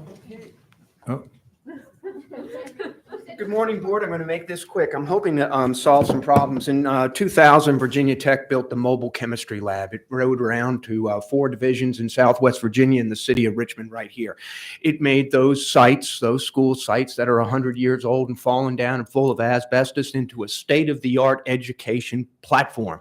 On that data, when I was injured in an industrial accident, I realized that the children and the workforce here in Virginia, look, we don't have 15,000 state employees returning to work. You got 33% drop in people looking to be teachers. So I started a small business, and you're not engaging small business in the state of Virginia or nationwide to solve these problems. You want us to hire everybody and then train them.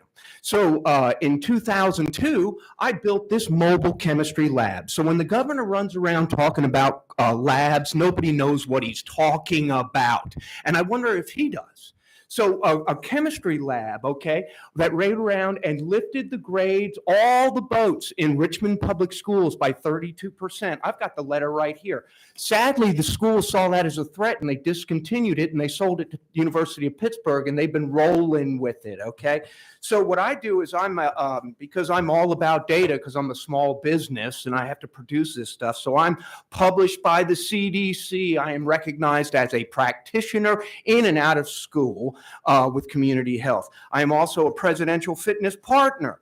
Okay, so I roll not only to a school, but to the corner, wherever there's a hot spot where there's trouble. Now, my son Roman is in the 2nd grade at Charles City Elementary School, and one of his classmates brought a knife on Monday, 2nd grade. My kid wants a gun now. I'm really concerned with some of the money y'all are spending up here. I just have to look right over here to this school board office here in Richmond. The Barrington Family Foundation. with Mr. Farrell, former Dominion president, started a not-for-profit called Next Up. The Richmond mayor has paid Next Up $1.5 million.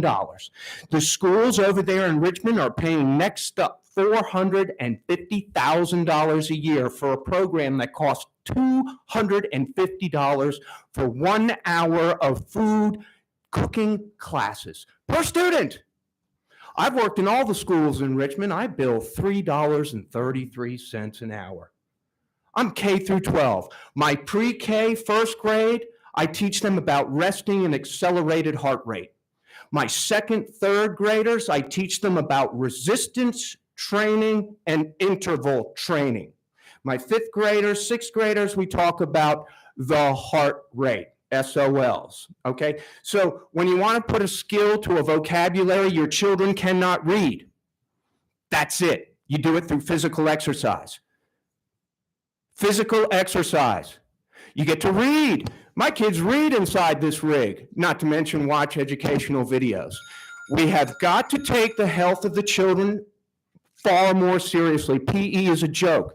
You keep investing in these sports stadiums and the communities keep spending hundreds of millions of dollars on these travel teams. They're perverting sports and little kids for a revenue stream. You all keep looking to kids for a revenue stream. I'm looking to help them. Yeah, I need to make a little bit of money. And you're looking at this milking. You know, no one's ever invited me up to this building. I've worked in 1,300 schools. I've had hundreds of thousands of children through my trailer in the last 22 years. It's brand new. You keep investing in a bike path, your safe routes to school. You are paying for an employee. And in most cases, they're just, that's okay. Thank you. Have a great day. Virginia is for education, okay? Virginia is for education. That's the name of my business.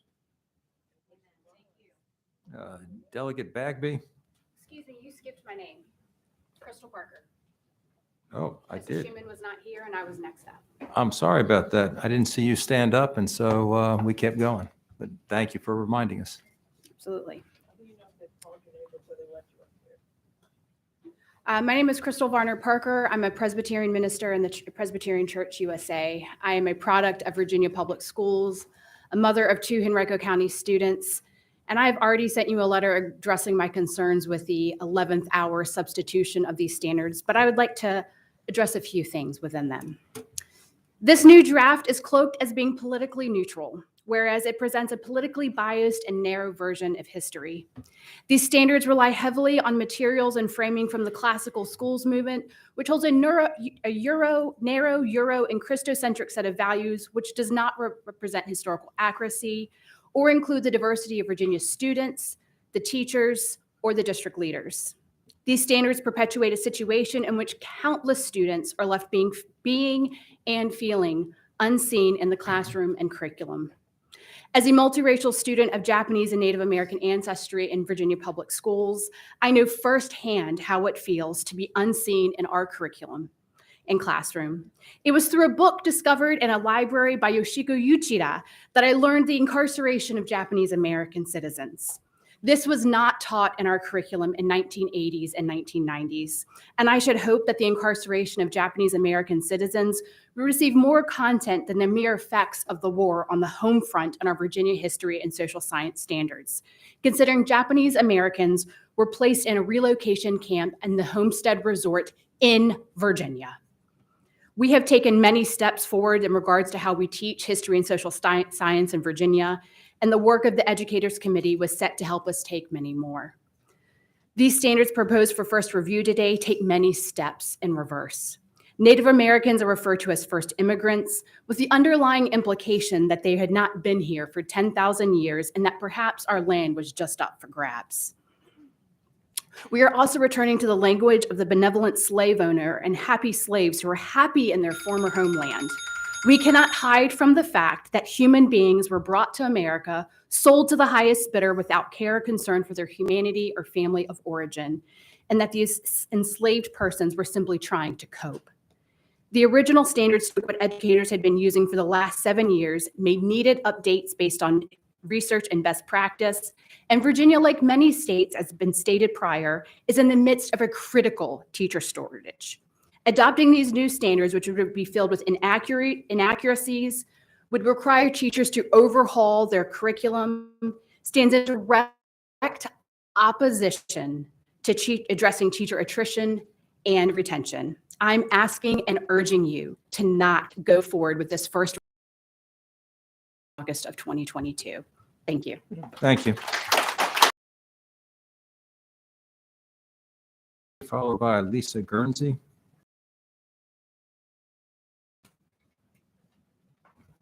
Okay. I don't see him, and so to avoid another mishap on my part, please come on up, followed by Holly Means.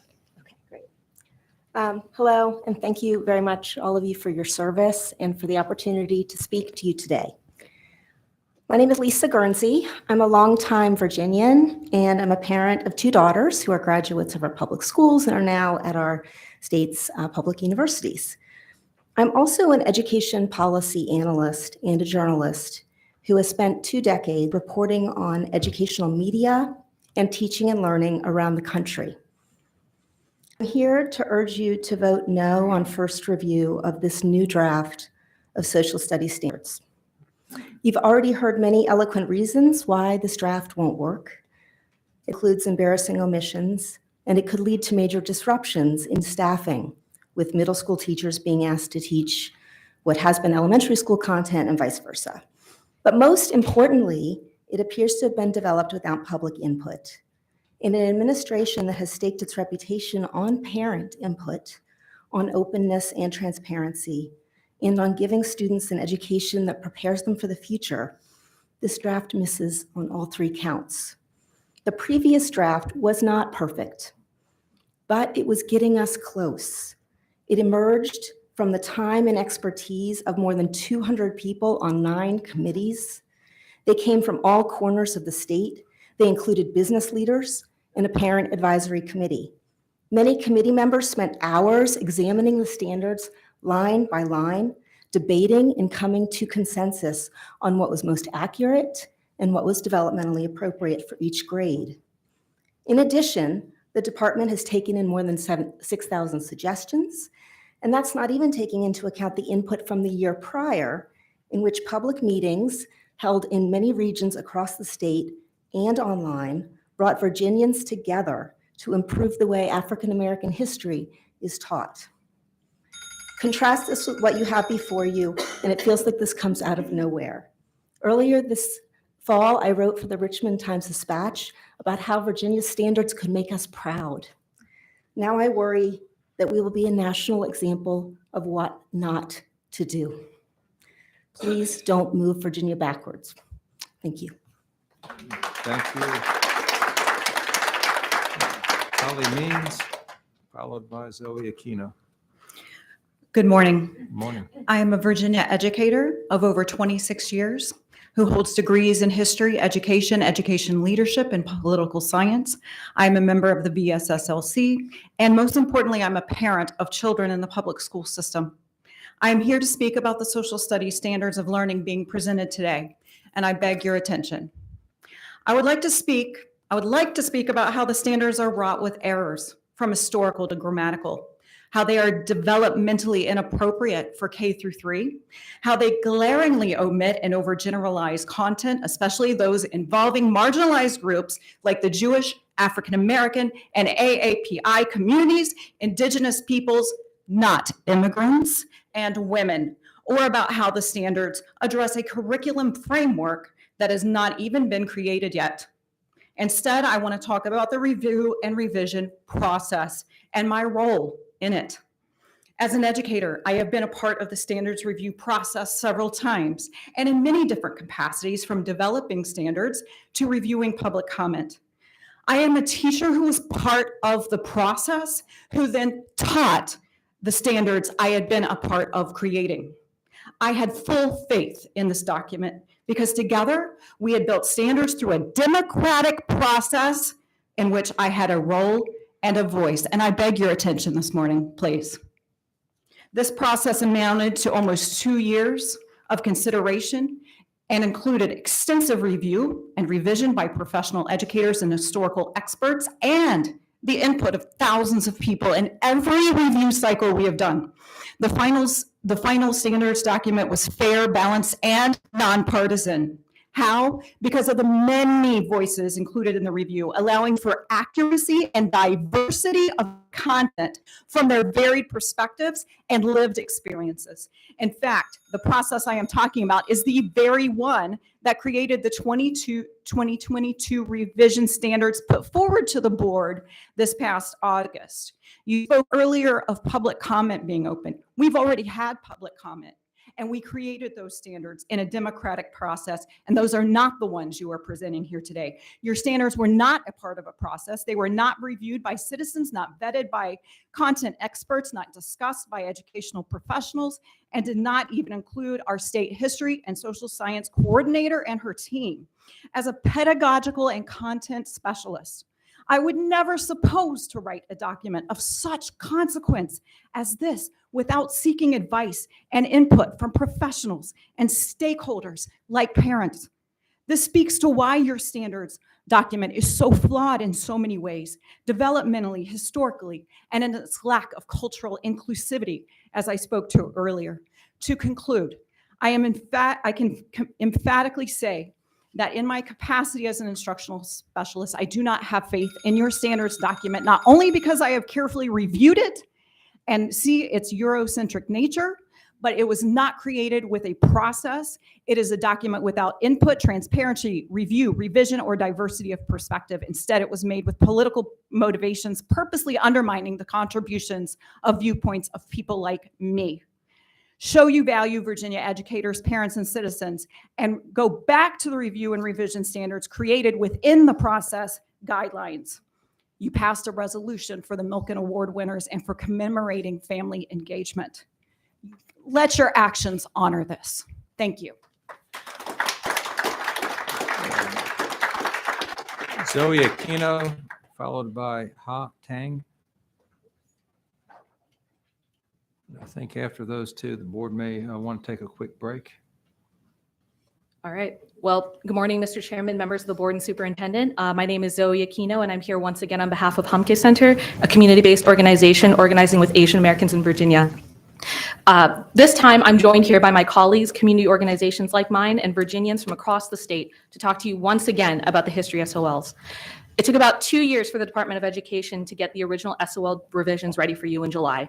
It took about 2 months for the Superintendent Balow to get you this draft, which has been defiled by places like Fordham Institute and Hillsdale College, organizations with known ties to the Trump administration. And it took me, a former Virginia student, a little under 2 minutes to read through the standards that the superintendent prepared for you today and see they were rewritten in a racist, factually incorrect, and heavily biased way. And I was horrified by what I read. You've heard and will continue to hear many points of view today. And for now, I'm going to focus on the Asian American community content, which was stripped significantly to just 2 mentions. And I'm so personally insulted by this erasure and the violent erasures of my fellow Virginians in the Black, Brown, Jewish, Latinx, LGBTQ, Indigenous, and more communities who came out here to talk today. My grandfather, a Filipino-American veteran of this country for lived in Virginia Beach for 50 years, was put to rest 3 weeks ago. Sorry, I don't mean to cry. He was born during the American occupation of the Philippines, and he joined the military like millions of others like him because of restrictions like the Luce-Celler Act of 1946. He lived through major events of the mid and late 20th centuries in Hampton Roads, which is the 3rd largest Filipino-American community in the United States. And this is just a really small fraction of what our state holds. And the superintendent doesn't think that these events impacting people like this are important enough to be core standards in our state. Honestly, if you approve this document, he's died twice to me, and you've killed him. I want you to remember my face and his name when you do this. His name was Luciano Kulubutan. And I just want to say, speaking as a Virginian, I'm just tired. I'm tired. I love my state so much, and I'm tired of being on the wrong side of history. We were the capital of the Confederacy. We were leaders of passive resistance, and now the 2022 history SOLs. It's embarrassing and shameful to be associated with these things. And please just put Virginia on the right side of history and set an example for our state and our students. Reject the standards that will be presented today and go back to the July draft for original first review. It had input from over 200 experts and 6,000 public comments already, or just be condemned to go down in history as the folks that allowed racism to win in Virginia once again today. Either way, if the recent press and social media buzz and the folks who have come out here to speak are any indication, our voices here in Virginia will not go unheard, especially not when it comes to our education.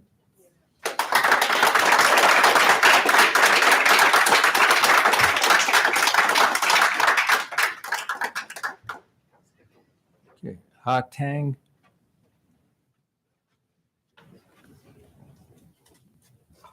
Good morning, Superintendent Belo and members of the board. My name is Ha Tang. My pronouns are she, her, and I am a community organizer at Humke Center. I will be using this time to uplift a comment from a high school student community member of mine who was not able to be here in person. Hello, my name is Samantha Wang, a Chinese American high school student from Blacksburg, Virginia. It would be an absolute shame and embarrassment for Virginia to implement the 1776 curriculum in our education system. This curriculum is a whitewashed and untruthful version of history, and by supporting it, you are supporting indoctrination.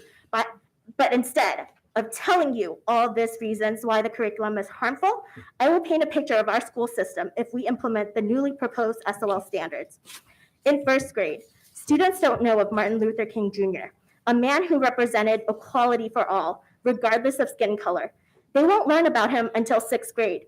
Instead, these 7-year-olds are learning about Hammurabi's Code, a set of laws that involve dismemberment, torture, and execution. The same students will continue on their education for another 11 years, only learning about Asian American community twice. Over 300 years of history, and we are merely a passing thought. The centuries of racism, violence, and hardship we endured erase. But this scenario doesn't have to be our reality. By rejecting Superintendent Belo's draft and supporting the original SOL draft presented in July, we can keep the truth in our education. Thank you. Thank you. As mentioned, I think the board is going to take a break until 11. When we start back, it'll be Ashley Elstad and Hazel Benite. Thank you all. We're in recess.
I'm going to call the meeting back to order.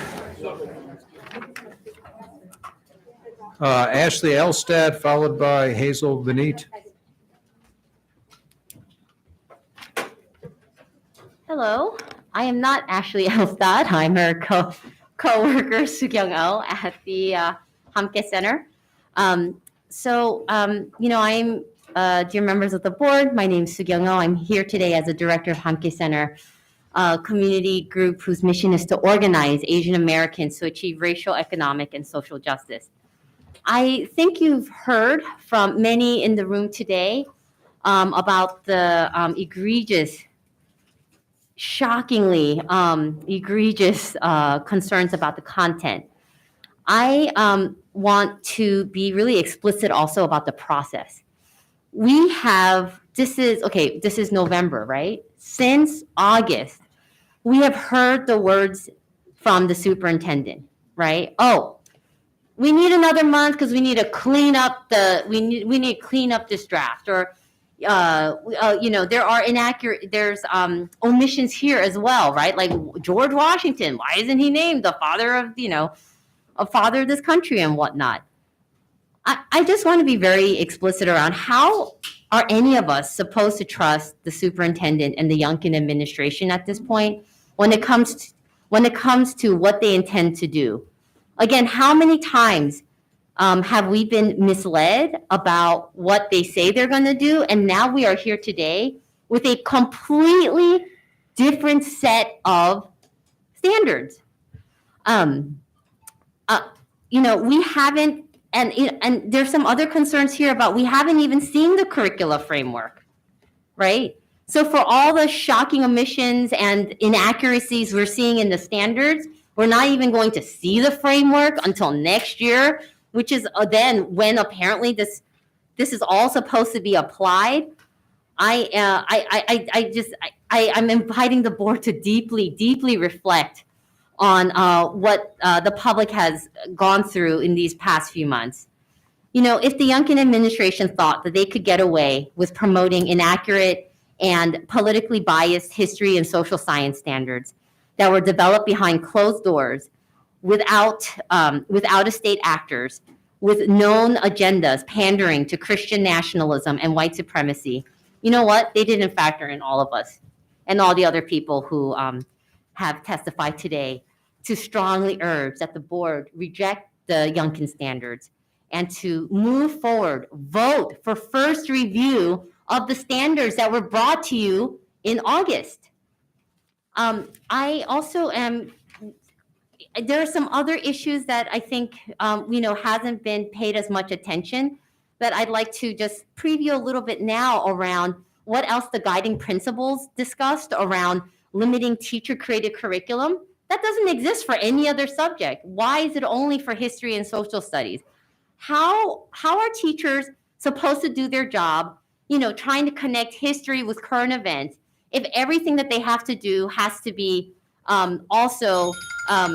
they have to go through additional administrative burden to have parents review the content potentially at the start of the school year before they can teach it?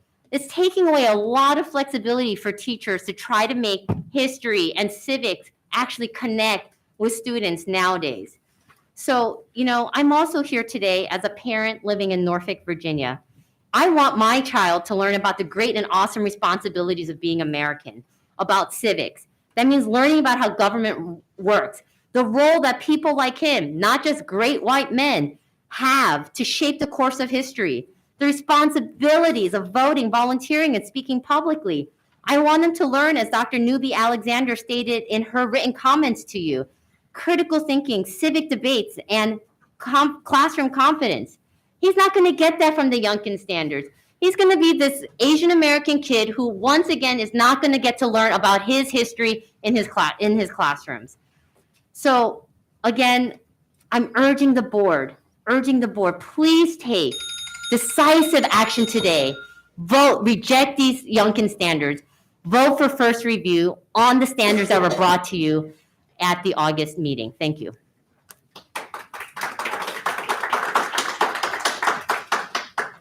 Okay, Hazel Benit, followed by Jasmeet Bhatia.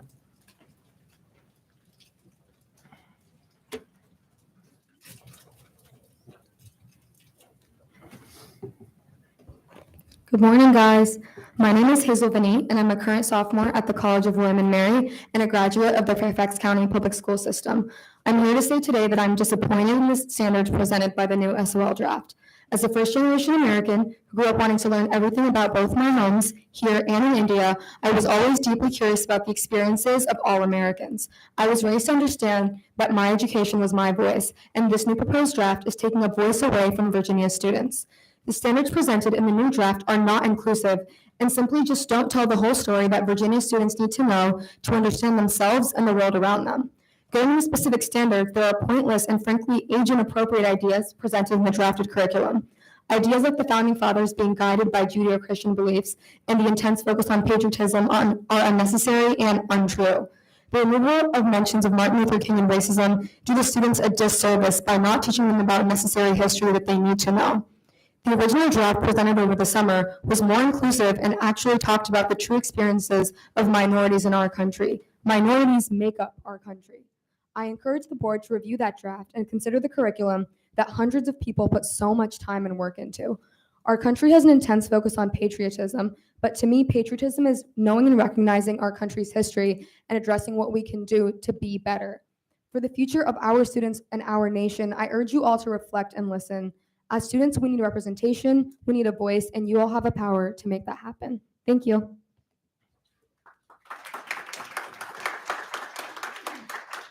Okay, Jasmeet Bhatia, followed by Manpreet Kaur.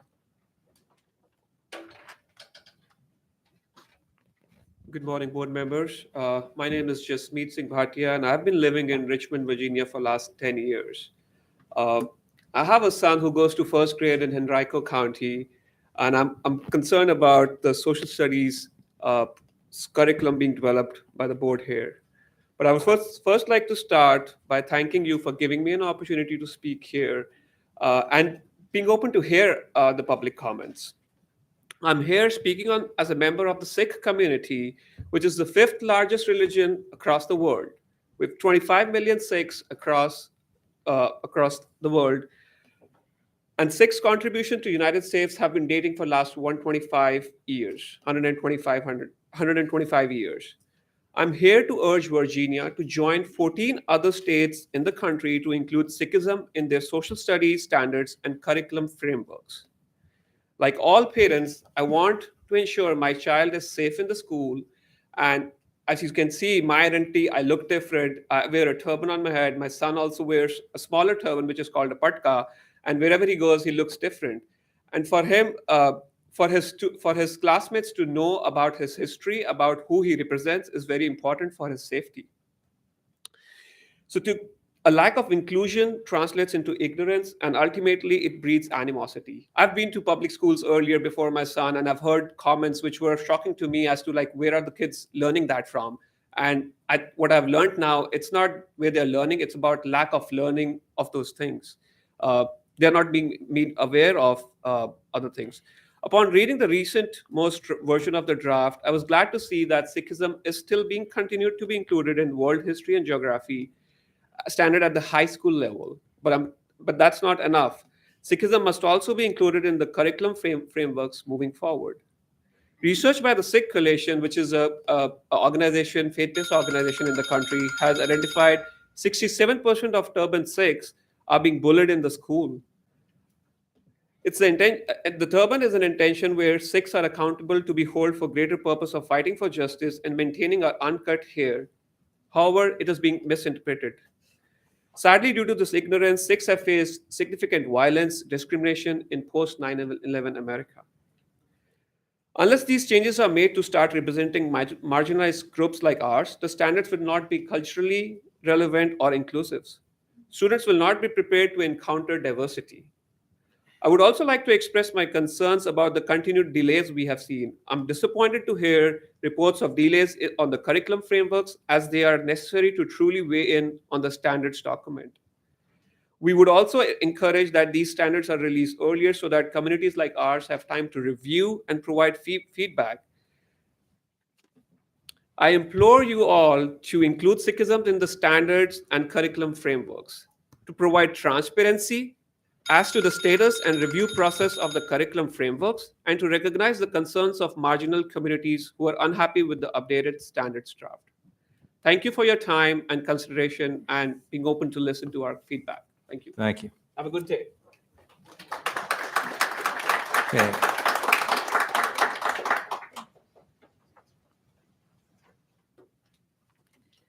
Good morning, everyone.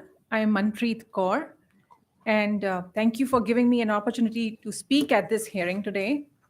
I have been in Virginia for last 10 years, and two aspects of me that I want to share with you today. One, I'm part of a Sikh community.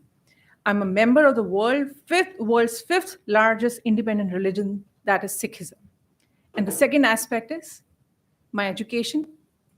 I am a data analytics professional with a master's from BCU. And most importantly, the third one that I would like to highlight, I'm a mother of a Sikh child who wears a smaller version of turban on his head, and he goes to school every day. He's part of the HCPS system. And he's been going to school, preschool, since like 2.5 years old. Since that point onwards, he has felt the emotion, the insecurity that comes when somebody looks different. With that being said, I would like to say, Sikhs also have a unique visible identity, which I've also mentioned with my son, and often wear 5 articles of faith. For many Sikh students, just like my son, this often means being misunderstood, being marginalized in the class. Research by the Sikh Coalition, which I'm here representing today, shows that Sikh students are bullied at more than 2 times the national average. By looking at that figure, my heart just sinks because I'm insecure that one day my son may also feel the wrath of bullying, and he may not be happy with that. According to Sikh students who experience bullying, one of the best ways to keep them safe is to educate their teachers and classmates about the Sikh tradition in an accurate and constitutionally appropriate way. For this reason, I urge Virginia to join 14 other states to ensure continued inclusion of Sikhism in the World History and Geography standard at the high school level, and to also ensure inclusion of Sikhism in the curriculum frameworks which are yet to be made public. The classroom is the starting point at which students learn about the world around them and how to interact with it. And we have seen that happening when we have gone to our kids' classroom and talked to the other kids, how things have shifted, how their camaraderie has shifted just by knowing who he is and what is his identity. Representation of diverse groups fosters awareness and understanding of our world. In the case of Sikhism, it is vital for Sikhism to be included in the study of the development of India within the curriculum frameworks, not just one standard. I implore you to take note of the recommendations made by the Sikh Coalition, who have submitted an official response to the Virginia Board of Education. I also urge you to ensure social studies standards and curriculum frameworks are inclusive and representative of the diverse communities of Virginia with transparency. I just want to make one last point here. As soon as we make our schools safe, we make kids open to learning and becoming more peaceful citizens of the world. Thank you for your time and consideration. Thank you. Thank you. Yashnor Kaur, followed by Anand Singh.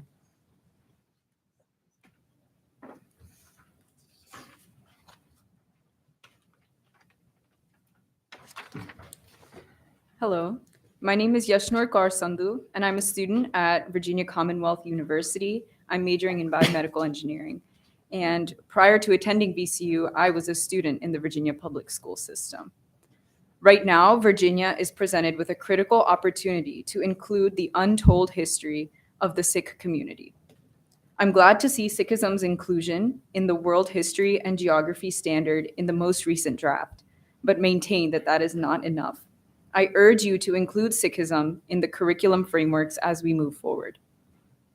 Here in Virginia, the Sikh community is robust and vibrant. the Sikh Student Association at VCU, as well as the local Sikh community, have engaged with the greater Richmond area through service.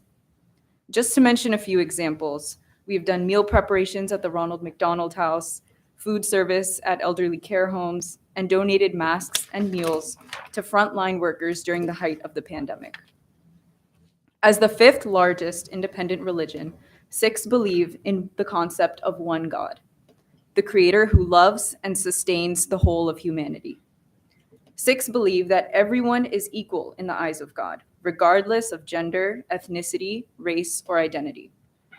The phrase mirrors, windows, and sliding glass doors was coined by Dr. Rudine Bishop. Dr. Bishop argued that education can serve as a window, offering views of worlds that may be real or imagined. Education can also serve as a mirror, reflecting back our own lives and stories as a small part of the grander human experience. And in the best of conditions, education can be a sliding glass door, allowing students to enter a new world, full of possibility and growth. Inclusion of Sikhism and other diverse communities can be the sliding glass door that we want education to be. But this most recent draft fails to be that. Instead, it takes a step backward from the August draft that was designed with the expert feedback and community collaboration. I urge the Board of Education and Superintendent to listen to the concerns of community-based organizations to ensure there's meaningful inclusion of diverse perspectives in the standards and curriculum frameworks. Just as the Sikh community would like inclusion, so too would many other groups and communities that have been historically ignored and marginalized. Their experiences and stories matter and deserve to be told. Please take note of the changes recommended to the current standards by the Sikh Coalition, who have submitted an official response to the Virginia Board of Education, and to consider the specific recommendations I have provided to the board. Transparency and inclusivity are sorely needed. Thank you for your time and consideration. Thank you. Anand Singh, followed by Gursamal Dhaliwal. Good morning. My name is Anand Singh Sandhu. I'm a 13-year-old 8th grader at George H. Moody Middle School. I'm here today to talk about being a Sikh and why it is important for me that my religion and identity is taught in classrooms. As the 5th largest religion in the world, Sikhs believe in the concept of one God. For Sikhs, everyone is deemed as being equal in the eyes of God. We are taught to live honestly, share resources with others, and meditate oftentimes. Sikhs are recognized by our articles of faith. As you can see today, I am wearing a patka, which covers my uncut hair. This is a decision many Sikhs make to stand out and stand for Sikh values and principles. Including a visible identity along with the lack of teaching on Sikhism has led to ignorance that harms our community.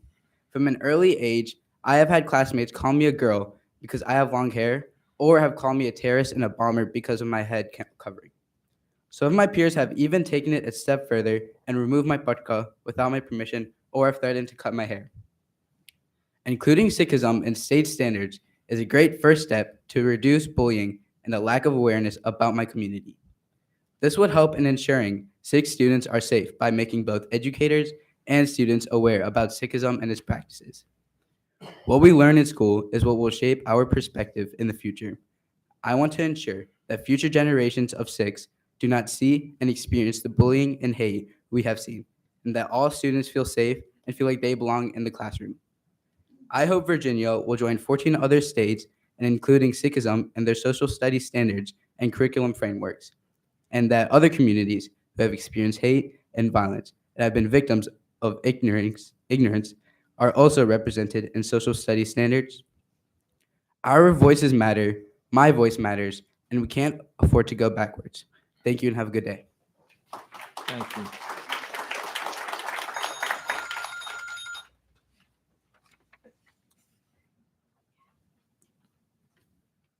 Hello, my name is Gershman Dhaliwal, and I'm here today to express my perspectives on the Virginia Standards for Learning. As a Sikh American, I've called Virginia home for more than 12 years. I'm here today speaking as a college student and as a previous student of the Virginia public school system. I go to Virginia Commonwealth University, and I'm a biochem major and a pre-med track. Here in Virginia, the Sikh community continues to grow as we have more than 7 gurdwaras, which are our houses of worship. I'm here today because I care about Virginia and I care about what our students learn. This care directly relates to the philosophy of Sikhism, as Sikhs are called upon to live a life of integrity and advocate for the betterment of all. Unfortunately, my classmates never had an opportunity to learn about Sikhism in our social studies classes, as 5th largest world religion was always excluded. So, while we are encouraged that the most recent draft includes Sikhism in the world history and geography standards, we are deeply concerned with the possible delays and lack of transparency with both development of and the timeline for the curriculum frameworks. I urge Virginia to stay on this path to join 14 other states that have included Sikhism in their social studies standards, as this is a critical opportunity to teach students of Virginia about the Sikh community. In doing so, it prepares students to counter diversity. And religious minorities like ours will no longer experience rates of bullying at twice the national average due to our identity. As a resident of Virginia, I've also heard from many community members who are unhappy with the lack of transparency with the review process thus far. Outside actors stepping into the review process at this late stage and rewriting standards significantly is not the way to build trust and faith. Many marginalized communities are concerned and their voices must be heard.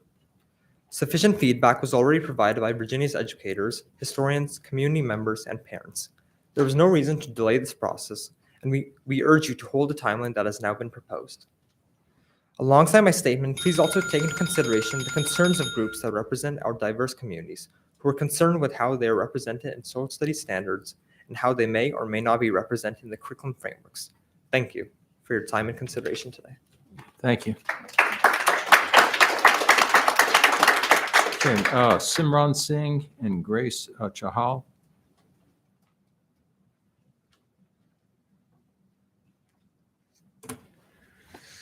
Hello, my name is Simran. I use she, her pronouns, and I'm currently a student at Virginia Commonwealth University.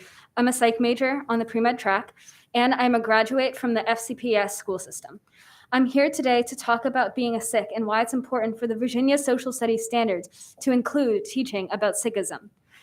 Religion has always been of great interest to me, and it used to be the unit I looked forward to the most in the social studies classes in my schooling in elementary and middle school. That is, until I realized a disturbing pattern, that Christianity would take up a full lesson. The next lesson, they would squeeze together Judaism and Islam, and the last one, they would just squish together all of the Eastern religions. Despite being the 5th largest religion in the world, Sikhism is often excluded from classrooms when students learn about world religions. The only time I've ever heard Sikhism talked about in a classroom, they got the name of our founder wrong. They got the language our scripture is written in wrong. And they mistranslated 2 major pillars of our religion. Excluding Sikhism from social studies classroom leads to ignorance, misunderstandings, and far too often bullying of Sikh students. Time and time again, we see Sikh students feeling isolated, marginalized, and bullied because of their faith and our very visible identity. It is frustrating and entirely preventable, and you have the opportunity to reduce these instances of bullying. You can join the 14 other states, which include Sikhism in social studies standards, and you will be contributing to the safety of Sikh students. The National Council for the Social Studies argues that the aim of social studies is the promotion of civic competence, the knowledge, intellectual processes, and the democratic dispositions required of students to be active and engaged participants in public life. Our students cannot be active and engaged participants in public life without learning about the diverse communities of America and the world.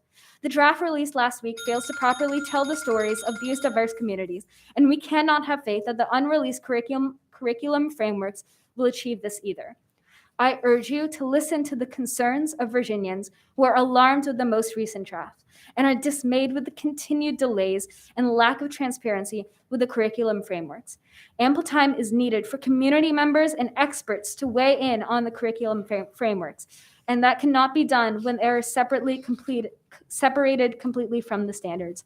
Thank you for this opportunity and your consideration. Thank you.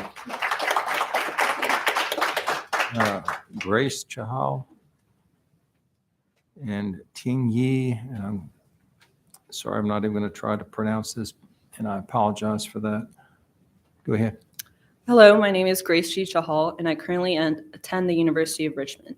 Prior to attending UR, I was a student at the Colorado Public School System. Here in Richmond, I found a community at the Sikh Gurdwara Sakhi in Midlothian. Sikhs have contributed to the history and composition of the United States for more than 125 years, and I'm here to discuss why the inclusion of Sikhism in the state standards is crucial. Having attended public schools, I never had the opportunity to see my community or my faith represented in social studies classrooms alongside other major world religions. Sikhs believe in the concept of one God. For Sikhs, everyone is deemed as being equal in the eyes of God, regardless of gender, ethnicity, race, or identity. At its core, Sikhism calls on adherents to live honestly, share resources with others, and meditate. As members of the large and ever-growing Sikh community in Virginia, we are often recognized by our visible identity and our articles of faith. Many Sikhs can be distinguished by their turbans, as speakers before me have discussed. The visible identity, coupled with lack of education on Sikhism, fosters an environment in which Sikh children are often susceptible to bullying. Sikh Americans are also impacted by the sentiments of xenophobic and Islamophobic nature, which have impacted South Asians in a post-9/11 America for far too often. While Sikhism is included in the draft released last week, I urge the Board of Education to ensure Sikhism is included in unreleased curriculum frameworks.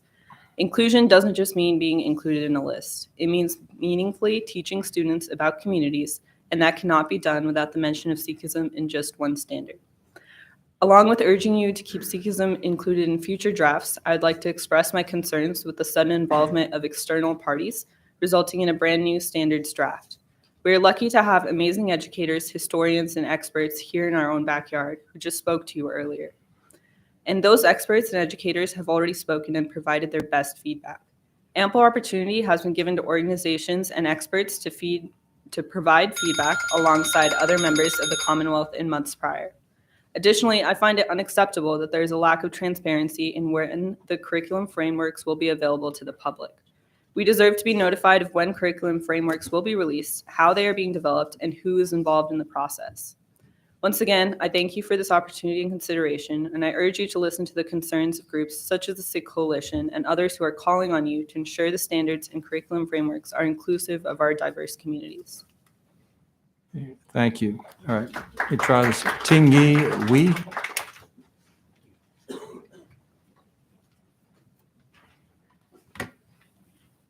Good morning, Superintendent Balo and members of the board. My name is Tingi Uy, and I'm the Education Director of the 1882 Foundation. The foundation was created a dozen years ago to seek an apology from the United States Congress for the 1882 Chinese Exclusion Act, which barred entry of Chinese and later all Asians to the country for 60 years and denied those already here the right to become citizens. In 2011 and 12, the United States House and Senate expressed regret for those acts and their legacy.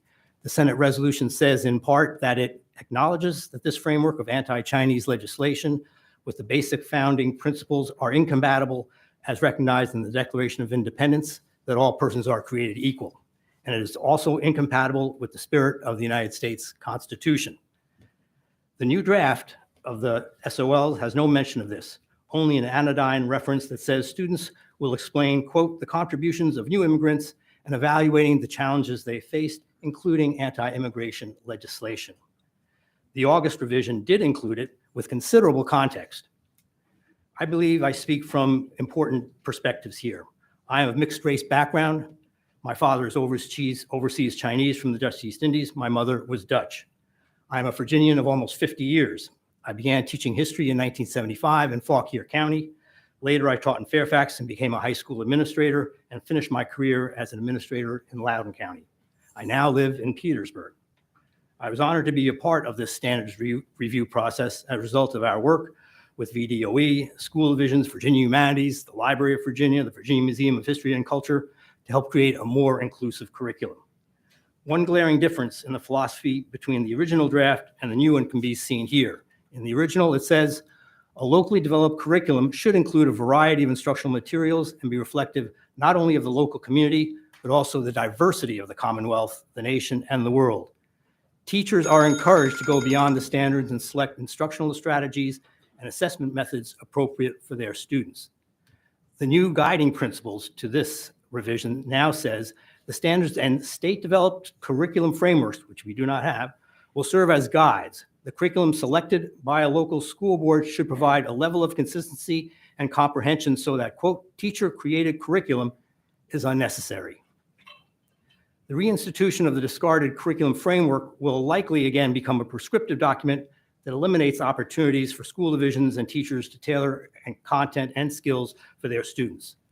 Lastly, I'm angry that the new draft fails to honor the work of so many over the past 2 years.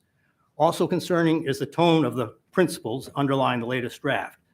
The original draft cited several highly respected institutions guiding its work, such as Educating for American Democracy, the National Council for Social Studies.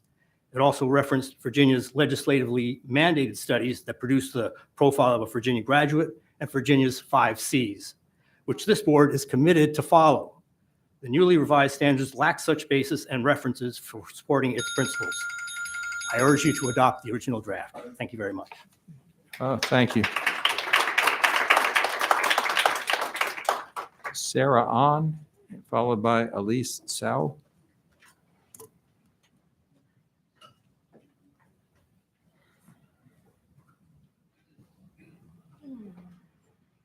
Hey guys. Hi.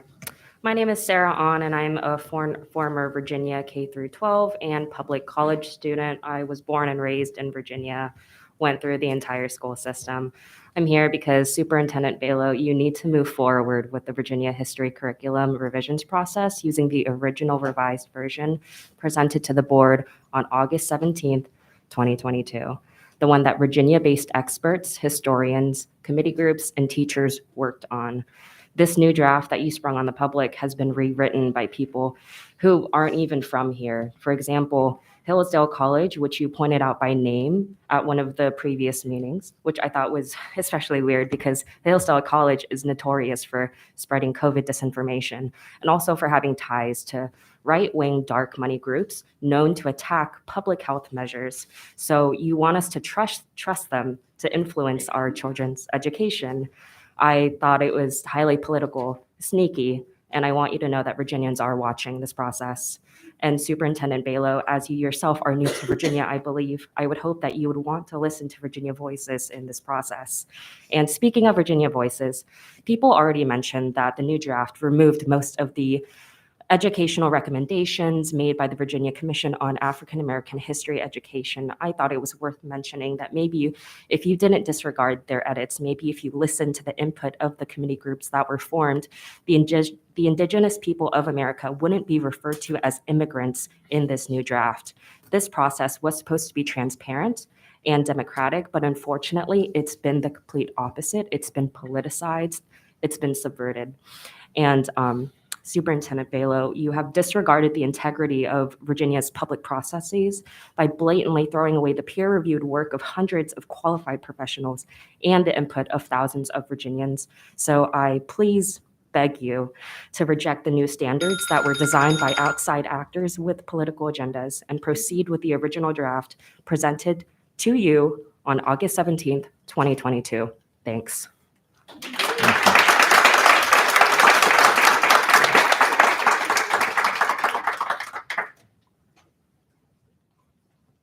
Good morning. Good morning. Good morning, members of the board. I'm here today as a graduate of the Virginia public school system. I grew up feeling invisible. As an Asian American woman, many will always see me as an outsider, despite the fact that I was born only a little ways away from Washington, D.C. I struggled to feel like I belonged. When I saw people on television or in books, or even crucially, classrooms, I felt alienated and excluded. This is especially when people wouldn't put in the effort to say my name or others, with the all too common, I'm not even going to try to pronounce that one. So when I saw the initial draft of the new Virginia SOL standards, I was thrilled to see recognition of the Asian immigrants who built the railways or the Chinese Exclusion Act, which my however many great-grandparents would have had to grapple with. Of course, I thought we could do better, but it's a start, right? Then I saw the draft released last Friday. Quite frankly, Superintendent, it's an embarrassment. I don't know why anyone would want to cut stories that have already been underrepresented from the beginning, but I know I'm tired of hearing a narrative that predominantly celebrates white greatness to the point of omitting others. Actually, I have a pretty good guess as to why. We're more than just Japanese internment camps or a brief mention of the 442nd Regiment. We deserve more than a footnote in history books. I urge the members of the board to vote and move forward towards the original version of the history SOLs for the first review. So yeah, I'm here today for my little siblings who are or will be in your school system. I'm here because I believe we can do better. Tell our story. It's important. Thank you for your time. Thank you. Brianna Diaz, followed by Carl Carter.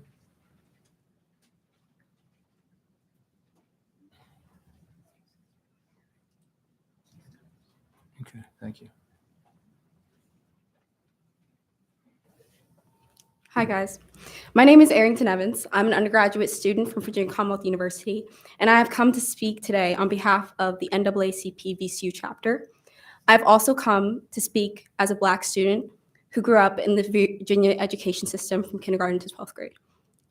I come today to speak to the past, the present, and the future of Virginia K through 12, because I recognize how detrimental the proposed changes will have to my community and others. To speak to the past, I grew up in Northern Virginia and went to schools in Prince William County from kindergarten to 12th grade. And to speak to my experience, I had enjoyed my time in grade school overall.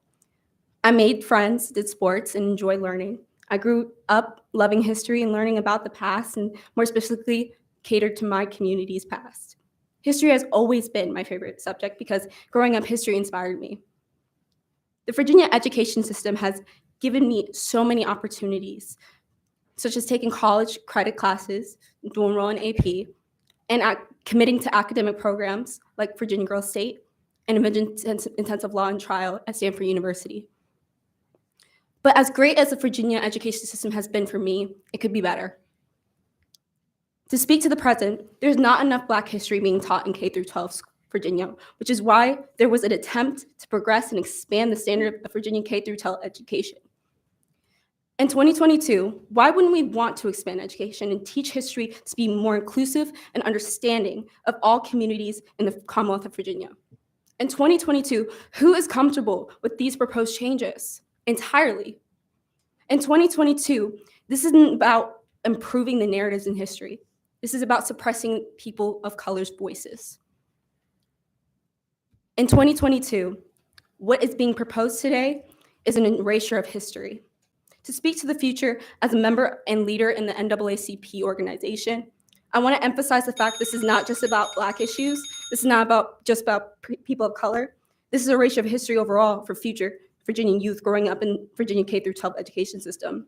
This erases not just 2 years of work put in by countless individuals to create an original draft, but decades and centuries of work and civil rights leaders and other historical figures who have made a change in the world, so future generations can be inspired to progress the world further. This rewrite silences the voices of not just people of color, but gives a platform for history to repeat itself in the future. This creates room for entire generations of children to be miseducated in the future. I would like to remind you all, in the words of Malcolm X, that education is a passport to the future for tomorrow and belongs to those who prepare for it today. Thank you for your time. Thank you. Carl Carter, followed by Carol Bauer.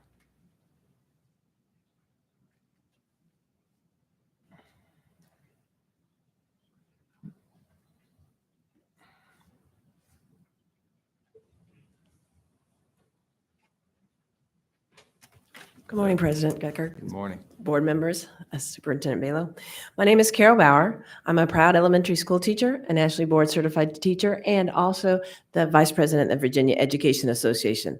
On behalf of the more than 40,000 members of the VEA, I respectfully urge the members of this board to move forward with a review of the original version of the history standards as presented to the board on August 17th, rather than the most recently revised version. The draft history standards released on Friday represent the worst kind of politically motivated meddling with academic instruction. The standards are full of overt political bias, outdated language to describe enslaved people and the American Indians, highly subjective framing of the American moralism and conservative ideals, as well as coded racist overtures throughout. Equally damning is what has been specifically excluded. In particular, the removal of LGBTQ+ histories and the removal of historical figures are examples of the carelessness and bias with which these standards were created. In addition to the content problems, there are requirements for teachers to present histories of discrimination and racism as balanced. I want to say that again. Discrimination and racism as balanced. To teach it without personal and political bias, and restrictions on the allowance of teacher-created curriculum. Teacher-created curriculum, which is allowed in all other subject areas. Teachers need the freedom to teach in a way that works in their individual classrooms with their individual students, and adherence to a strict script benefits no one but the bureaucrats and the politicians. As you've heard throughout this morning, the history standards presented earlier this summer were carefully and professionally created. What I want you to hear and what I want you to think about is that the sequencing by theme, by the higher level of rigor for making connections, the overall pedagogy, were all designed in a thoughtful manner that promotes rich discussions and critical thinking. The quality of these two sets of standards and the process by which they were created could not be more different. These new history standards do not reflect the commitment to academic rigor that have helped make Virginia's public schools so successful, nor do they reflect the values of Virginians. In fact, there have been no comments today asking you to support these new standards. The VEA calls on this board to honor their commitment to the children of our Commonwealth and to choose the standards that are written to help our children succeed, not the standards written to help politicians succeed. The Virginia Education Association stands ready to assist the board in moving forward on an accurate and appropriate set of standards in whichever way they can. Thank you so much.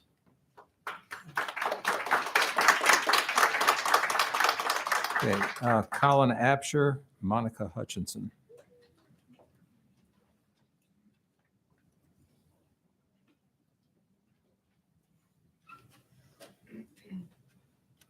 Hello, good morning. My name is Colin Absher, and I am a Chinese Studies and Asian Pacific Islander American Studies double major at the College of William & Mary in my third year. I come speaking with the Homke Center on my grievances with the Virginia History SOL curriculum.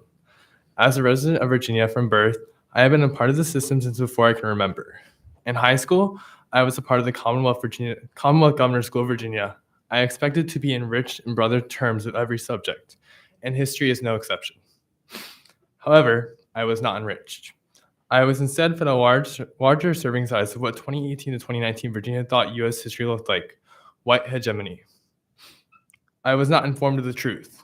Quota acts, exclusion, riots, hate crimes, coolie slave trades, independence only for the case to reject citizenship, Asian American figures, Pacific Islander representation and independence, Asian American leadership, the myth of the model minority, secret wars, Vincent Chin, Afang Moy, Moro Bay, Bhagat Singh Thind, Stop APIA Hate.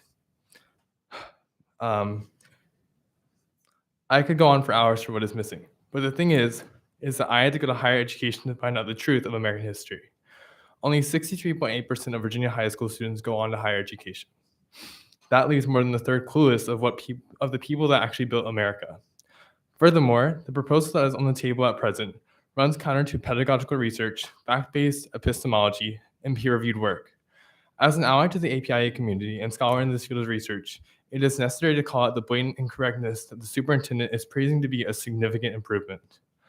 The original 402-page draft encompasses correct standards of learning for an America that is developing into a nation that represents everyone's values, identities, and histories. Whereas the most newly proposed 53-page draft discounts Native American identity, downplays the roles of many marginalized communities, and on a whole, erases the actual history of Virginia in the context of slavery and on the founding principles of this country. Last semester, I read a quote from a book that said, "China was not in the Bible." And the same may be said for the newly proposed SOL curriculum. It is with all of this in mind that updating the history SOL is key for the future of Virginia's psyche to understand that to be American is not on the basis of skin color, which is what is implicitly seen in the standards put forward by the superintendent in Youngkin. Native American history is American history, not first migrant history. Asian American history is American history. Pacific Islander history is American history. African American history is American history. These communities are the builders of the past in America and are America's future and need to be represented in the classroom. I urge the members of the Board of Education to vote and move forward with the original August version of the History SOL's first review. Thank you.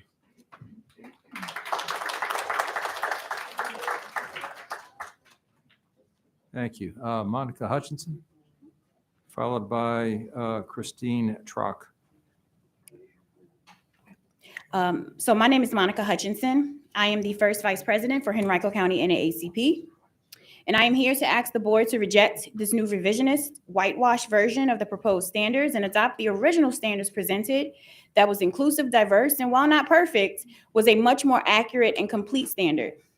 Teaching a true and inclusive history is a must. As the mother of 3 Black children, do I not matter? Does my Black children not matter? These new proposed standards are disrespectful and harmful to many families that look like mine. The erasure of Black Americans in these new proposed changes is disrespectful and harmful. Teaching history in a truthful way doesn't make our children victims, but shows them how far we have come, but also how far we have to go. Black history is American history.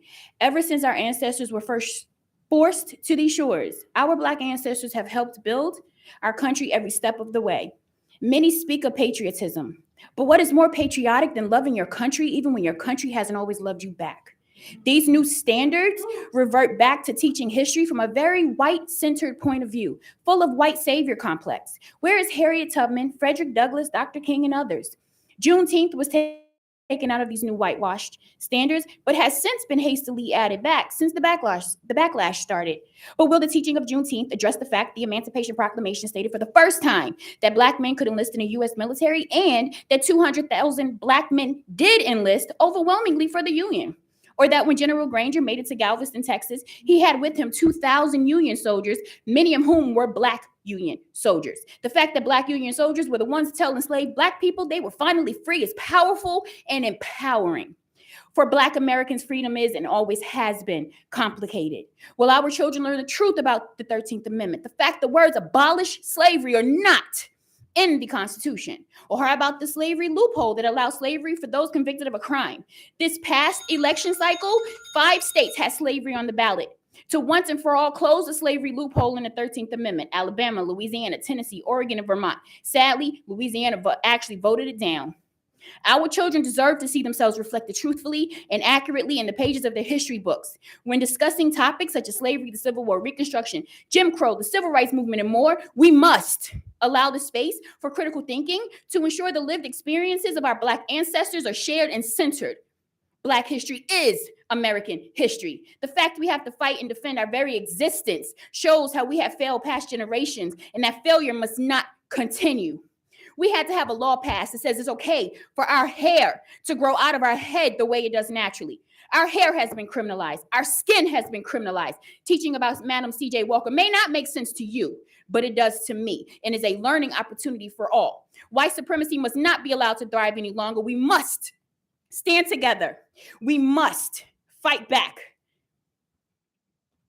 against anti-Blackness, racism, white supremacy, white nationalism, anti-Semitism, xenophobia, homophobia, sexism, and all forms of hate. I am proud to be a member of the NAACP and first vice president of Henrico NAACP, where our theory of change states we are committed to a world without racism, where Black people enjoy equitable opportunities in thriving communities. Our work is rooted in racial equity, civic engagement, and supportive policies and institutions for all marginalized people.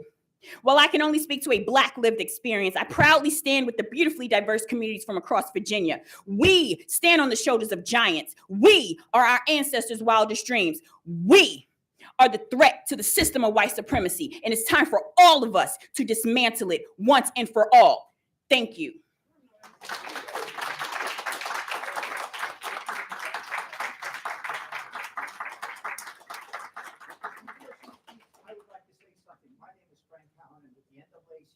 I signed up to speak. I was given a number in the 30s, and then I was given a number in the 40s, and now I'm being put in the 70s.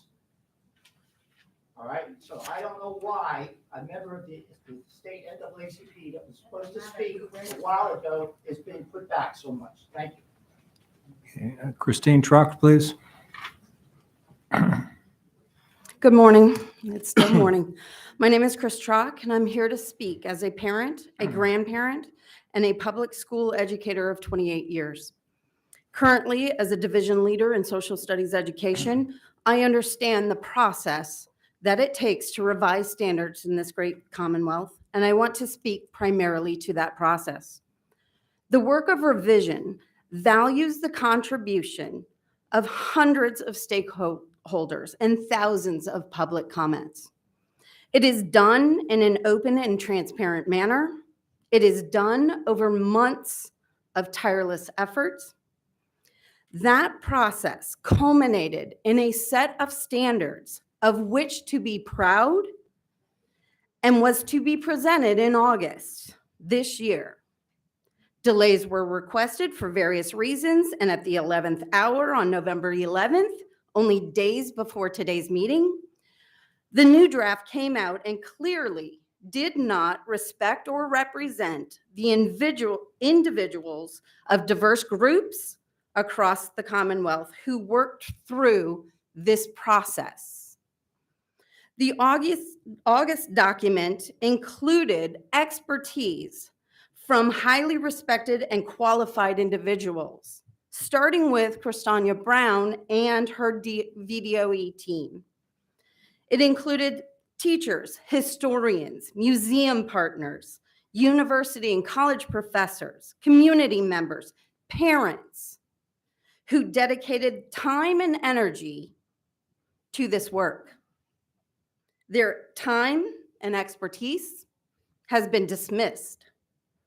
This is a dangerous precedent to set.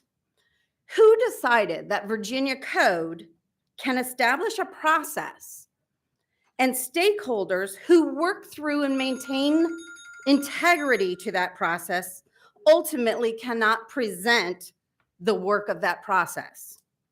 Meanwhile, a new and unknown committee in a matter of a short time can usurp the process and present their version. This suggests an utter lack of honor and ethics. There are additional questions. How did you allow the attention to the details of student readiness and appropriately leveled content in the August revision become so corrupted in this November 11th draft?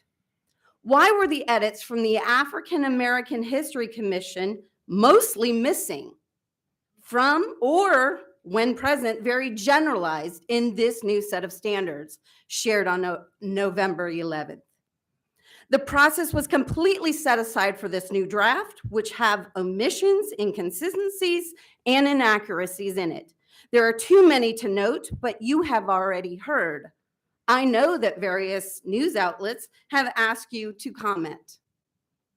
My hope is that you consider the parents and families and communities who had no part of the process in the development of these recent set of poorly and hastily created standards. I hope you consider the many groups who were again marginalized by distortion, minimization, or elimination of their voice. You may have noticed many of these groups organized outside today in protest in these recently proposed standards. I urge the board to return to the standards that were presented in August and prepared with care and centered students and the development of critical thinking skills. Those August revisions were done through a process that paid attention to the developmental appropriateness of the students, that focused on skills imperative to a healthy citizenry, and that encouraged students to engage in question and understand the vast history that shapes us and how they have a role to play in shaping the future. Thank you. Thank you. Tiffany Lewis, followed by Jonathan Lewis.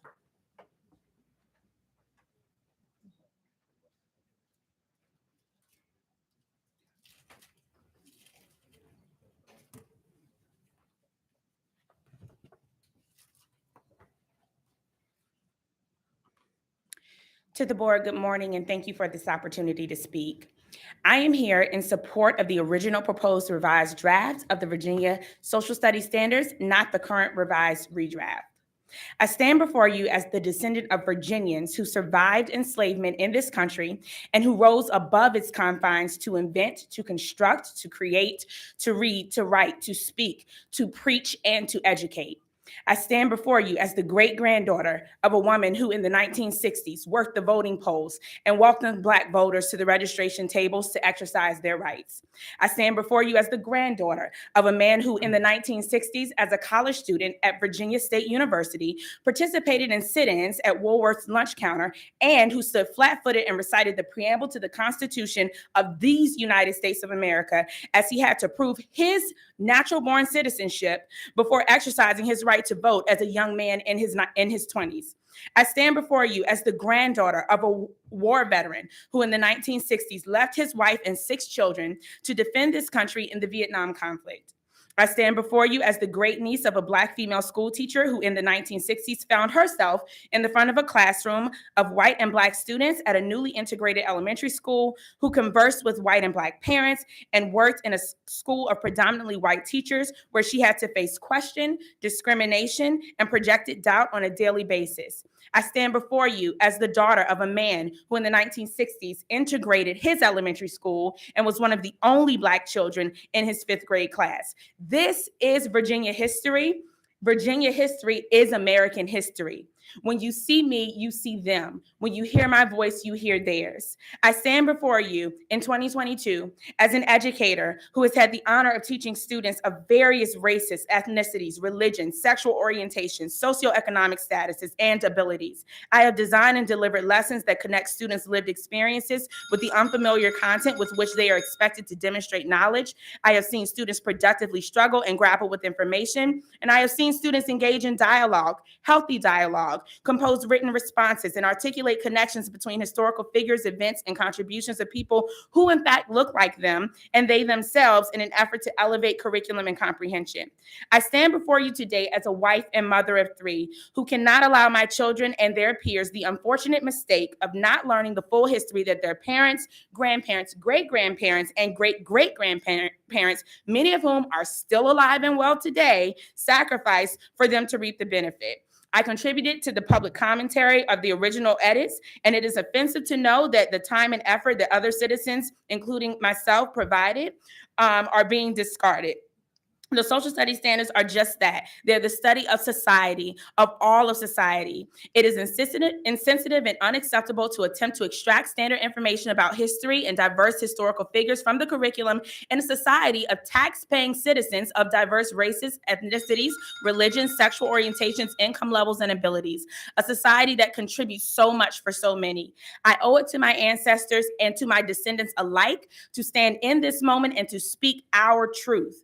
In the vein of Langston Hughes' iconic poem, I Too Sing America, I say to you today, I too am a parent, and it has become apparent, no pun intended, that perhaps the only parents' voices that actually are heard are those who share likeness with certain historical figures that have been identified as significant in the redraft edits. I compel you too to sing America, all of America. Thank you for your time. Thank you. I would like to also go on record with stating that Jonathan Lewis is my son who's in 4th grade. He is in school at this time, so he was unable to speak. Thank you. Thank you. Courtney Wynn, followed by Ann Tatus.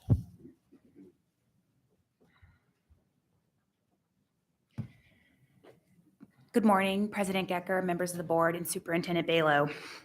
My name is Courtney Wynn, and I'm a state government relations professional here in Richmond, Virginia. But today, I come to you as an enrolled citizen of the Chickahominy Indian Tribe of Charles City County, Virginia, and as a proud product of Virginia's K-12 public school system.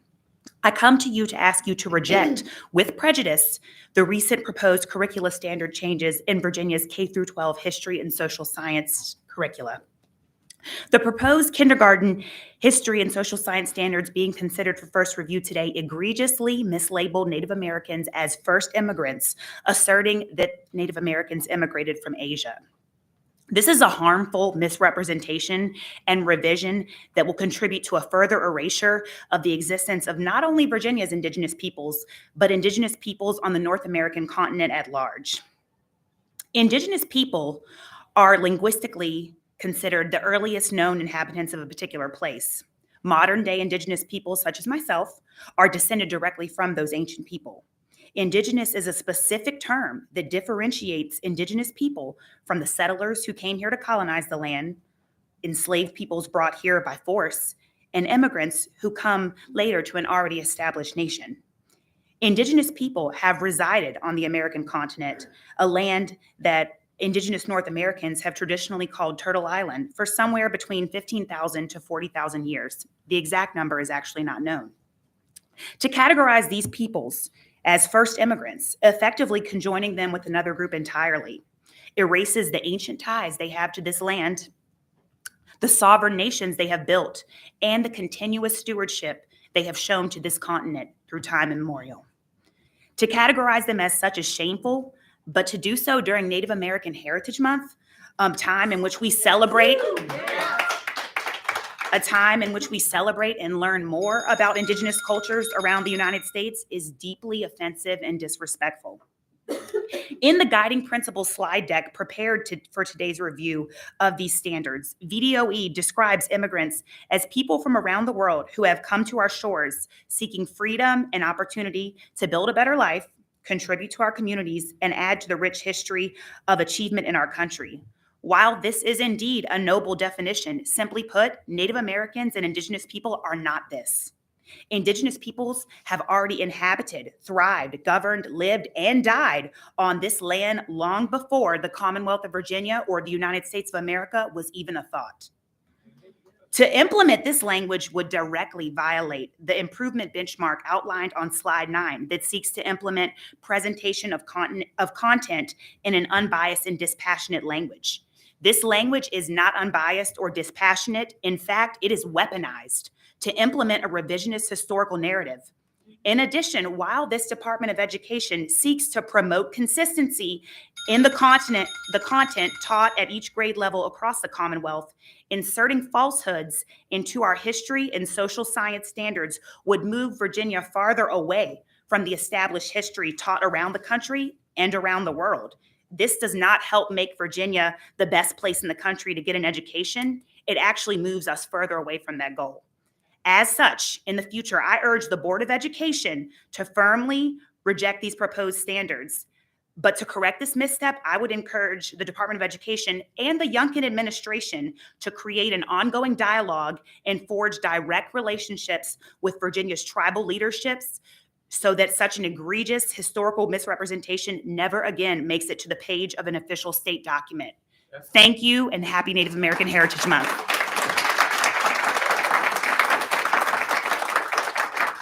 Okay, and Ms. Tatus will be followed by Joseph Douglas.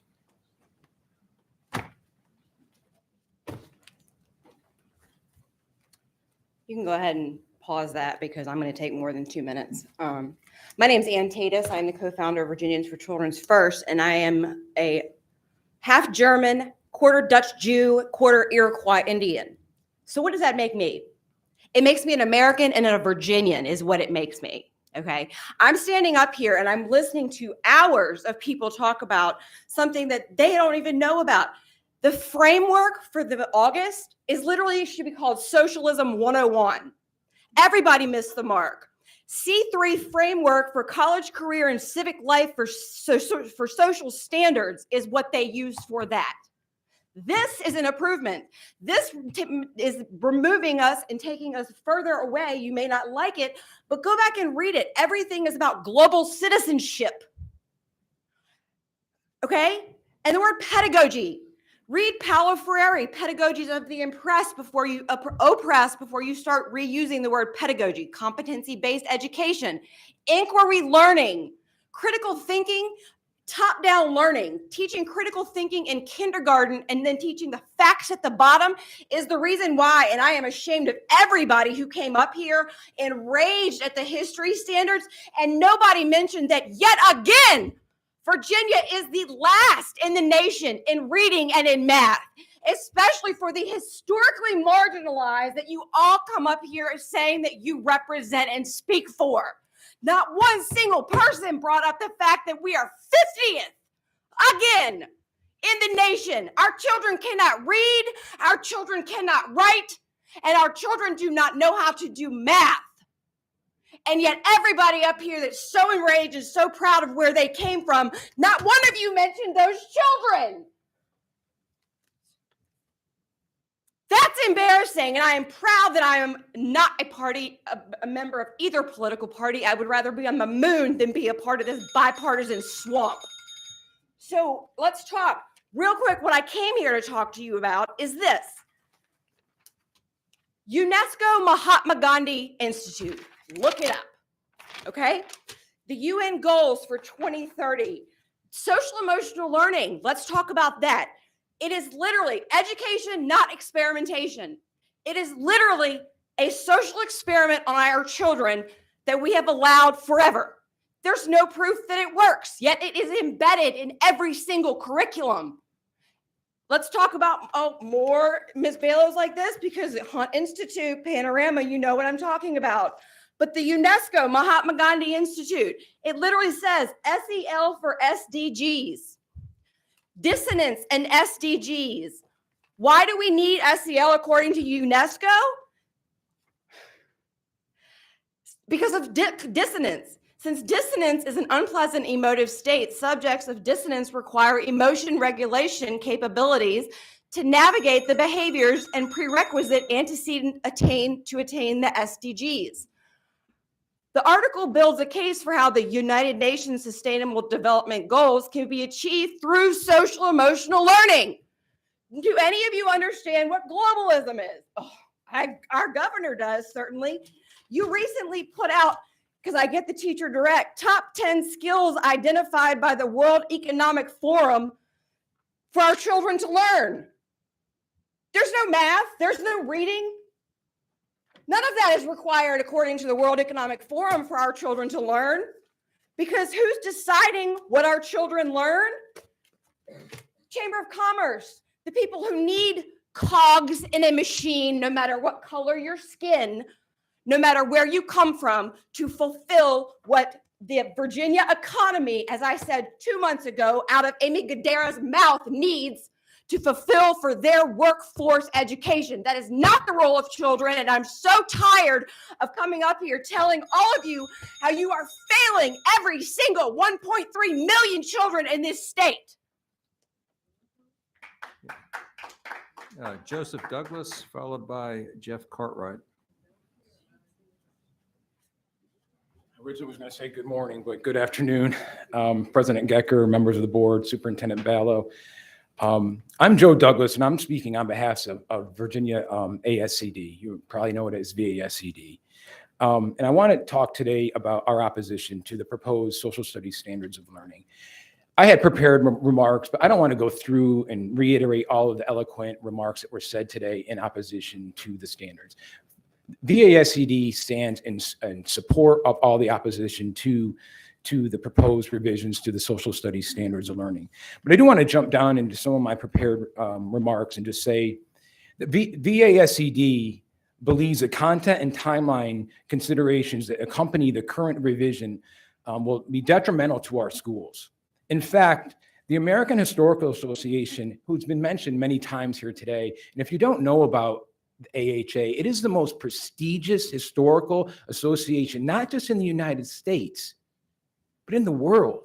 And they took time out of their busy schedule and wrote letters to this body. And what they said to this body, in quote, if you throw out the draft standards considered in August or substantially revise them, you risk doing significant harm to students in your state. I know this body does not want to take the risk of harming our students in any way.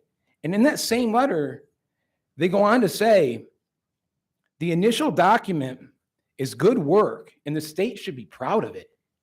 And again, this is the American Historical Association, who does not have a direct affiliation with the Commonwealth of Virginia.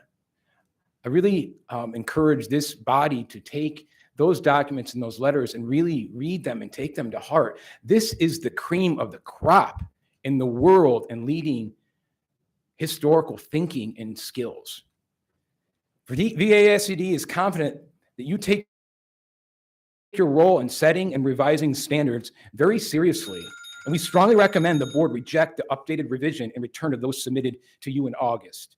On behalf of VASCD, I thank you for your time and consideration. Thank you. Jeff Cartwright, followed by Arrington Evans.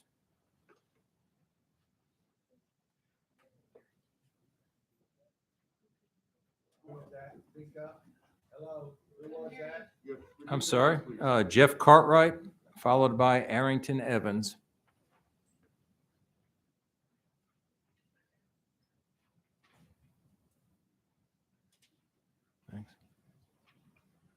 Hello, I think Arrington already went, so I'm her friend, so I'll go in her spot, if that's okay. Okay.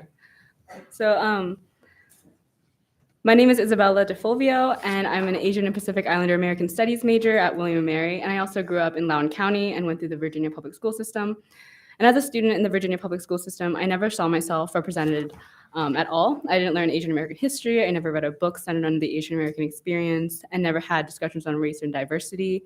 And this left me feeling really confused about my identity, as I didn't have a place in the classroom. And this was especially concerning considering my high school, Rockridge High School in Loudoun County, has a 40% Asian American students. So now as an ethnic studies major, I'm very passionate about diversity and providing students with the histories and perspectives of all marginalized communities. And it wasn't until college where I learned about history of the people that looked like me, where I learned about the hardships of the first Chinese immigrants who came here and built the railroads, the murder of Vincent Chin, the US's forceful overthrow of the Kingdom of Hawaii, community leaders, Third World Liberation Front, immigration acts, and students shouldn't have to attend higher education to see themselves represented in the public education system. This should be standard. The new Virginia SOL standards drafted by Superintendent Balow are unacceptable, and it's clear that whoever drafted it completely disregarded the expertise and times of qualified educators in Virginia. Balow's version removed the original emphasis on diversity and placed it with making students learn patriotic songs as an education standard. The version reads like a poorly researched facts sheet, and it's largely Eurocentric, erases LGBTQ history, and does not mention people of color and people of color of leaders in this country. We need to improve education for our children and not regress backwards to outdated and factually incorrect material. I would also like to note that most people here did not support the Youngkin standards, and the Board of Education should reject the Youngkin standards and proceed with the original draft that was developed by qualified educators and presented on August 17th. Thank you. Thank you. Kathleen Levitt, followed by Aaron Winston.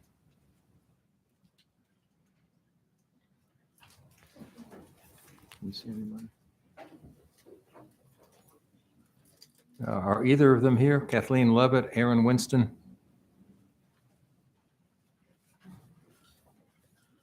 Wingapo. I'm Dr. Aaron Winston.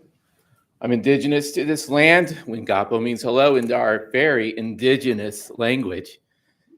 Welcome to Senacomica. This is what we called our home, right here where this building is for centuries. Senacomica, not Richmond. Not the James River, the Powhatan River. This is our home. We're not immigrants. Let's face it, immigrants got to come from somewhere, right? Nobody's trying to say the English didn't come from England or the Chinese didn't come from China. Why are you telling us that now we come from somewhere else? Guess what? I'm here. I'm a Native American from the Pamunkey tribe. You know, the same tribe that's been coming to our governor for the last hundreds of years to offer and present a tribute. And now I'm an immigrant in my own land. I'm not an immigrant, not yet. I'm still here. I'm still here. How are you going to get off calling me an immigrant? I am also a scientist. A scientist.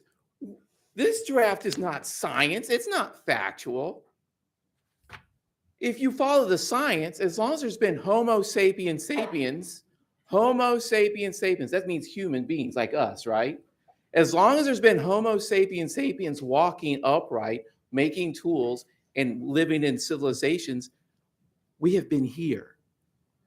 Not anywhere else. Did you talk to Xi Jinping and say, oh, we're a part of his group now? Is that what you're trying to tell me? Have you talked to Xi Jinping? I'm thinking no. I'm absolutely thinking no. So I'm also a part of the Virginia Tribal Educational Consortium. Wow, what a neat opportunity to get educators in Virginia can actually consider me and my family and my tribe. Also, I'm a father of 4 school-aged children. When I told my oldest 9-year-old daughter this morning what I'm about to do today, she said, "Well, Daddy, how do you mean we're immigrants? All anybody has to do is read a book. Are you going to take all the books out of the libraries now? Are you going to shut down Google?" I mean, this is absurd. If you want our children to have the best education, this most recent draft of the SOLs sets us back tremendously. We will be the laughing stock of the world. Oh my goodness, they're immigrants now. You know, the rest of the world be like, "Oh my gosh, what are they doing?" Don't do this, guys. I mean, my goodness, I don't know what this contingency you've let out to the Native community, because I haven't seen you, Superintendent. I haven't seen you in my tribal lands. You might want to fix that. Thank you. Wingapo, learn that word. It's the indigenous word of this land. And you are now in Senecomica. Senecomica.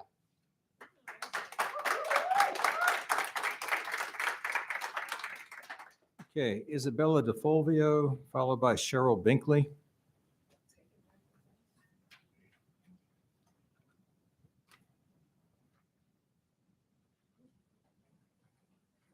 I'm Cheryl Binkley, is the other person's here. Okay. My name is Cheryl Binkley. Good afternoon, ladies and gentlemen. Thank you for the work you do, and I'd like to offer a thank you too right now to the folks who have been in the back of the room. If you would share our gratitude for listening and for helping us get here and transporting us back and forth, that your security has done an excellent job today, and thank you for helping us get here. I am a retired teacher and instructor in your community college system, and have graded over the course of my career many papers. And I have to tell you, you've heard a lot of reasons today, ideological reasons, for not confirming Superintendent Balog's rewrite of our standards. But the one I have to give you is the worst news of all. All of those reasons are valid and important, and way more important, but it's going to be very embarrassing to each of you as professional individuals in this country and the state of Virginia if you vote yes on a paper, on a document that would get an F in your freshman community college courses. This paper, this document is fraught with problems. It is disorganized. It's filled with factual omissions and misrepresentations, typos and formatting errors. You know what it reminds me of? I've seen these papers before. When I started reading, I said, I know this paper. It was the kid who kept saying, "I'm working on it, Miss Binkley, I'm working on it." And then the night before it was due, they would go to the internet and cut and paste a bunch of stuff together, give no citations to it, and hand it in as though it were their own work. That's what our current superintendent has done, and Ms.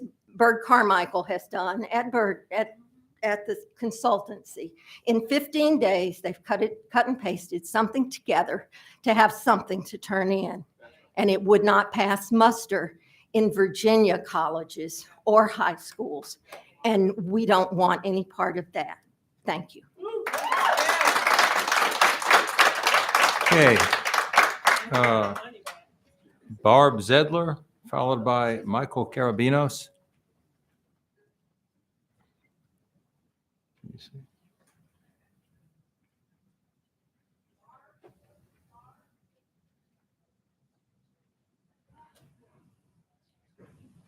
Okay, we'll come back to that. Robin Allman, is she coming? Okay. That's fine, thank you. I can't see around that corner, so it's a little more challenging. I appreciate that. Good afternoon. I'm Dr. Barbara Zedler, a physician in Powhatan, Virginia, and I want to speak today about first principles in the upbringing and care of our Virginia's most precious asset, our children. In Virginia, by law, a parent has a fundamental right to make decisions about the upbringing, education, and care of their children. Parents choose how they will be educated. The state's role is to make a public education option available and accessible to its citizens. Parents choose how to provide for their bodily needs, such as food, shelter, and health care. The state's role is to make health care available and accessible to its citizens, not to mandate or require any specific treatment, pharmacological products such as vaccinations or drugs. Each individual has a fundamental God-given right of bodily autonomy, my body, my choice, and the right to private, voluntary, and informed medical decision-making about what is done to our bodies and the bodies of our minor children. Vaccine mandates and discrimination based on vaccination status should be prohibited even during a time of declared emergency or public health epidemic. So why does Virginia even have an entire chapter of administrative law called Regulations for Immunizations of School Children? This chapter has a schedule of required or mandated vaccinations for school children. It includes responsibilities for administration of those mandates, largely through the Department of Education via school admissions officers, and it contains serious penalties for parental noncompliance. The Virginia Department of Health has suddenly undertaken a regulatory review of this entire chapter that began less than 3 weeks after the CDC approved the COVID-19 vaccination on the schedule of required vaccinations for school children. Parents should be alarmed at the possibility that this is a ruse for adding the vaccination or the shot to Virginia's schedule of required vaccinations. This could occur through a change in Virginia law that took effect last year and empowers the Virginia State Board of Health with a regulatory pathway to directly change any of the immunization regulations, including the vaccination schedule. I would encourage all concerned parents to visit the Virginia Medical Freedom Alliance website to learn more, including how you can submit a public comment expressing your views about this before the public comment opportunity closes on November 28th. Thank you. Thank you. Okay, Michael Carabinos, followed by Robin Allman.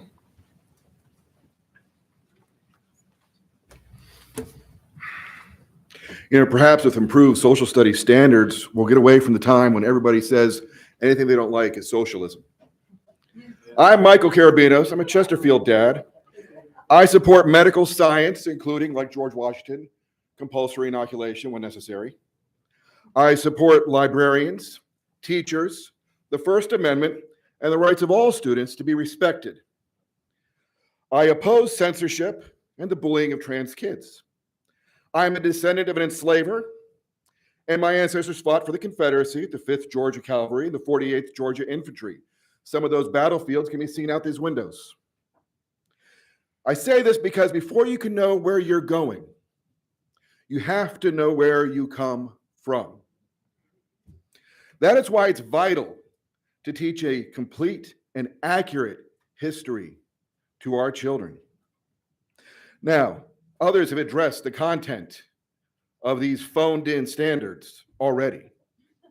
Quite frankly, if you're trying to sneak white supremacist indoctrination into education, I think you'd make a little bit more effort at sneaking it.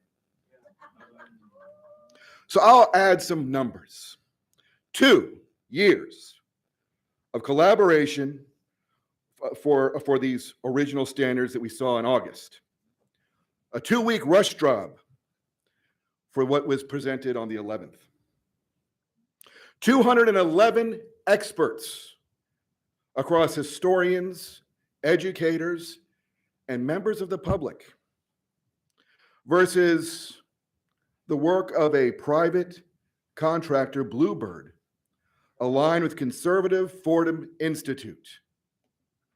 400 pages of detailed guidance versus 53 sloppy pages of vague suggestions, poorly edited, with the promise of more detail to come. I say to the board that if I were in your shoes, I'd not only completely reject this submission and return the August draft, I would ask Bluebird for a refund for the work it's done.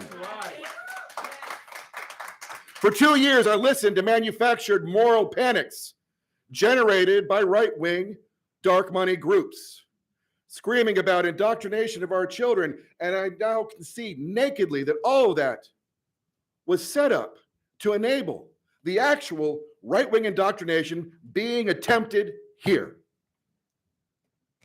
The arc of history bends towards justice, but it is bent by the back-breaking work and the fire of those who fight against odds to do so. And then that once bent, that hot metal is quenched in the blood and the tears of those who have fought. Don't forget the blood and the tears of American history. Thank you. Okay, Robin Allman, followed by Jennifer Herget. Good morning. My name is Robin Allman, and I come before you today as a member of the Virginia Coalition for Human Rights. We advocate for Palestinian human rights. Arab Americans are yet another group ignored by these new standards, although there are over 150,000 Arab Americans in Virginia alone, many who have been here for more than a century. Dropping the rest of my remarks, I will move to our conclusions. We support the American Historical Association call for the adoption of the draft standards of learning that you considered in your August meeting. I ask that you reject these newly proposed standards of learning. I urge the board to adopt the previous version of the proposed social studies standards that was the very careful work of countless educators and historians over the course of the past 2 years according to the process detailed in the Virginia Code. Thank you very much. Thank you. Good afternoon. I sent an email to all of you, but I'm sure you only get like 4 a day, and so you're all over mine. I'm pretty sure you get a couple hundred. So finding mine may be difficult right away. I wanted to put onto record the Pfizer documents, and in the email I did send a link for you, and also the DMED data from the Department of Defense, as well as some information from the FDA. So, and I have copies for everybody here as well. I'm Jennifer. I'm a mother and a grandmother. Is anyone here aware of the Pfizer documents for the COVID-19 vaccine? I've personally spoken with 5 doctors, and they were unaware. The FDA tried to have the documents sealed for 75 years until 2096. A Texas judge ordered the release, and the first set came out on March 1st. I've read some of the first 55,000 pages, and I'm following the doctors that are going through the documents. I'm a strong supporter of informed consent. There are 9 pages of adverse reactions that were known by February 28th, 2021, over a year ago. Within these 9 pages, there are approximately 40 autoimmune diseases. Should your immune system be compromised, your body cannot protect itself properly. Has anyone here heard about the hepatitis outbreak in children? There are 6 different types of hepatitis listed in these documents. Not being talked about is shingles. It's also called herpes zoster. I know 5 people, actually 7 now, that have gotten shingles. 2 of them were in their 20s, and their doctors told them that it was because of stress. But the doctors were not given this information. This normally occurs in people over the age of 50. There are over 50 types of herpes in these 9 pages. To find these adverse events in the Pfizer documents, go to www.phmpt.org, click on Pfizer documents, put in 5.36 in the search bar for the adverse reactions, go to page 30 to 38.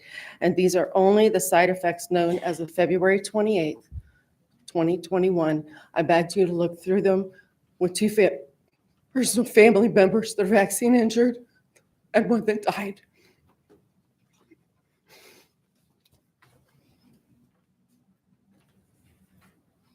Okay, Sandy Phillips, followed by Sally Johnson.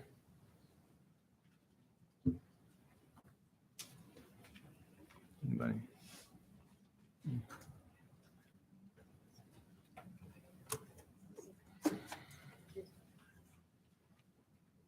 I'm Sally Johnson.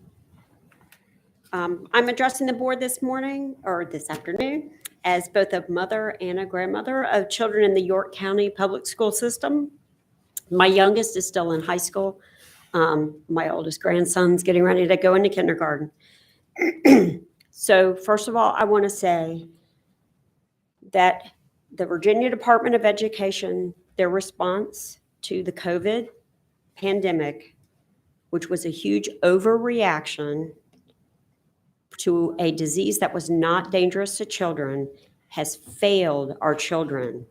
The online school, the wearing of masks, the degradation of learning, and the lowering of standards has damaged a generation of children, and we can't get that back.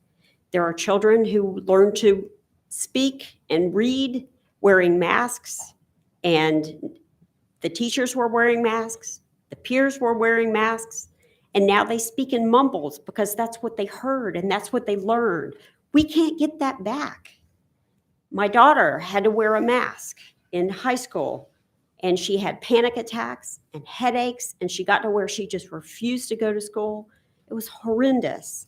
She did not pass her SOLs, but guess what? They lowered the standards, so she's going to get to graduate anyway. So, but what I want to talk to you about now, because we can't get that back, is the COVID shots. And I am asking you to do everything in your power to ensure that the COVID-19 shots are not added to the immunization schedule for Virginia public schools. Children are simply not at risk from dying from COVID. They typically exhibit mild or no symptoms, and hospitalizations for children are extremely rare. These shots are neither safe nor effective. None of the COVID shots have gone through the extensive testing required for vaccines.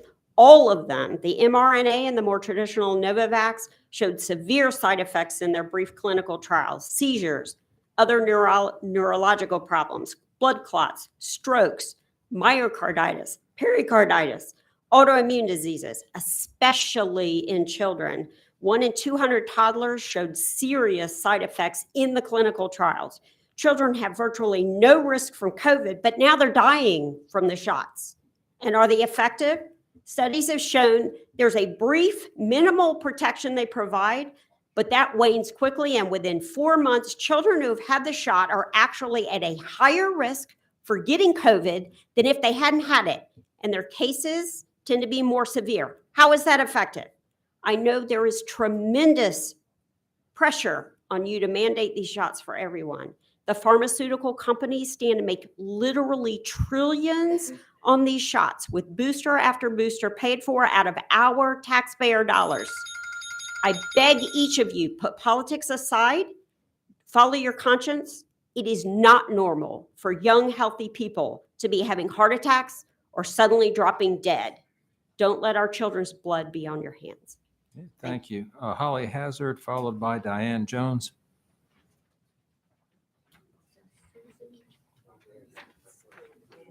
Thank you so much for this opportunity to address the board. My name is Holly Hazard. As you mentioned, I am the founder and chair of a nonprofit organization for public education. I'm here speaking in opposition to the revised proposed standards of learning. The perceived hijacking of our children's understanding and competence in history by the proposed new SOLs isn't merely about their education, although that is critically important, of course, but it's also about us, who we aspire to be as a nation and the Commonwealth.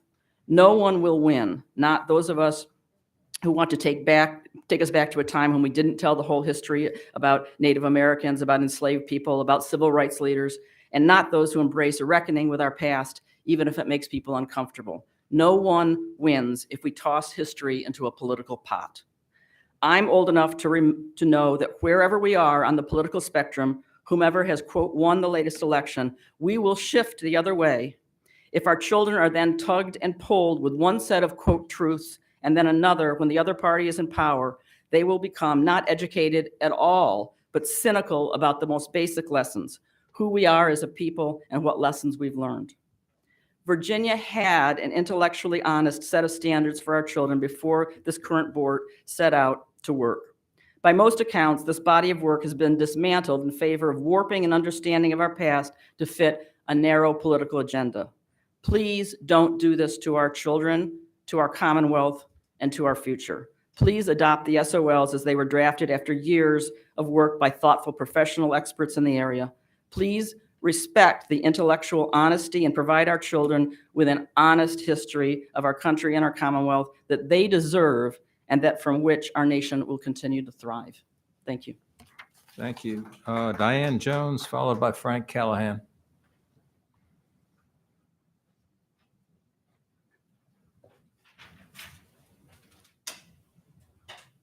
Okay, is Diane Jones here?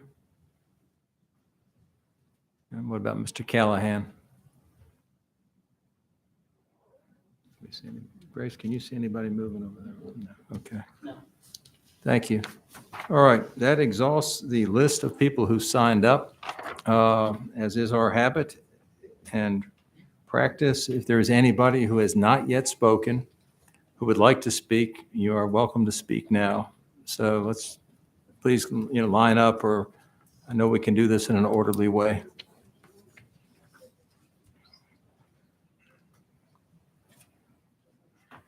I did sign up anyway, whatever. I got to come up early because I signed up with the crowd downstairs. Anyway, my name is Paul Teal. I'm from Mechanicsville, Virginia, lifelong Virginia resident. I have 8 grandchildren, which is what concerns me the most, what they're going to learn. My youngest granddaughter, getting ready to go to kindergarten this past year, had a picture taken with her best friend. And her best friend was a little black girl, beautiful girl. So are we going to poison my granddaughter with critical race theory and other teachings? But my real reason for speaking here is I know we all remember the great Vince Lombardi, the coach of the Green Bay Packers for years and winning coach. When he first became the coach of the Green Bay Packers, he had a meeting with his team. And you know what he did? He took out a football. This is elementary, guys. This is a football. This is where we're going to start. Well, this is our football. It's the Constitution of the United States. You all have the authority to make decisions, which you do. And I'd like to ask a question of everyone. How many times in this Constitution is the word democracy mentioned? I wonder who all knows that. It's 0. We are a constitutional republic. Let's get this out and send it to the kids. The next thing I'd like to say is, and I've had this discussion with a number of people, and I only have this to say as a result of listening to what I'm hearing from the NAACP. I played college ball, lots of black teammates and friends. I have not 1 ounce of prejudice in me. So don't keep slapping me around because I'm a 70-year-old man and a white man that I'm prejudiced. The facts are the first slave owner in America, shortly after we landed in America, within 25 years, the first slave owner was a black individual. His name was Cason. He came here as an indentured servant. He bought a farm after his indenture was over, and he started hiring blacks when he had the farm. So listen, the chiefs in Africa sold their own people into slavery to come here. They made money off of that issue. So my last comment is, if I'm a black person, I want to look at the great black people like Dr. Carson, people like Thomas Sowell, people like our Supreme Court Justice. These people, look at the positives. Dr. Carson had a very disadvantaged childhood. His mother made him read books. He had to do a book report. So anyway, you can educate yourself. You can pull yourself up by your bootstraps. The other thing is, how many 100 million people came to this country after the Civil War that had nothing to do with slavery?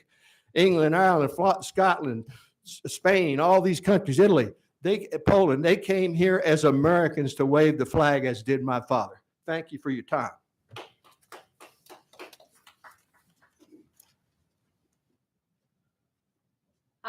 Nice to see you all today. My name is Jody Cole. I work for VTech, Virginia Tribal Education Consortium. I live in King William County. If y'all know anything about the Native Americans, you know there's 3 Native tribes in King William, Virginia. You're taking their history away by calling them immigrants. They can prove back to Pocahontas that they were there before the others. Do not take this away from them in their history. One of the chiefs of the tribe told me this story. The reason why the immigrants, the white people, brought African Americans to these shores here is due to the fact because the white man could not hold the Indian as a slave because they knew their native land and they could not hold them because the natives knew how the terrain was. They knew how to get around and how to escape. They went to other countries and bought the African Americans at the Africans and brought them back here. They did not know the terrain. They did not know the territory. So they were easily enslaved. So do not tell falsehoods of any sort to do with this. And it is embarrassing being in King William and in our history, we tell these kids they know where they come from. And then you are going to tell them that that is a falsehood, that they're an immigrant. That is a slap to the face, and you ought to be ashamed of yourself. Shame on you. That's all I have to say.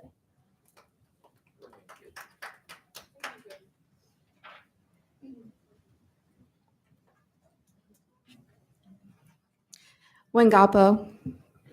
That's hello for in Algonquian language. That is our native language here in this area. I am Deborah Ironfish Adams, also citizen of Upper Mattaponi Indian tribe that is located in King William, Virginia. I also represent VTech here today, Virginia Tribal Education Consortium. I am the secretary of the executive board of VTech. VTech is made up of representation of the 7 federal recognized tribes here in Virginia: Upper Mattaponi, the Pamunkey, the Rappahannock, the Monacan, the Chickahominy Eastern Division, and the Nazman tribes. Have you consulted with any of those tribes on the new draft of the SOLs? If not, shame on you. Shame on you. You are standing on our land. Our land. For years, we have been looked over, silenced, and erased from Virginia history. No more. It will not happen. No more. We are here. We're still here. We have always been here, and we will continue to be here for many centuries to come. We are the stewards of this land. That is us. Learn about us. Do not erase us from the SOLs. I encourage you to promote the draft that was written back in August. It is a shame that we even have to be here today to defend our history and our culture and our heritage. No more. Thank you for your time.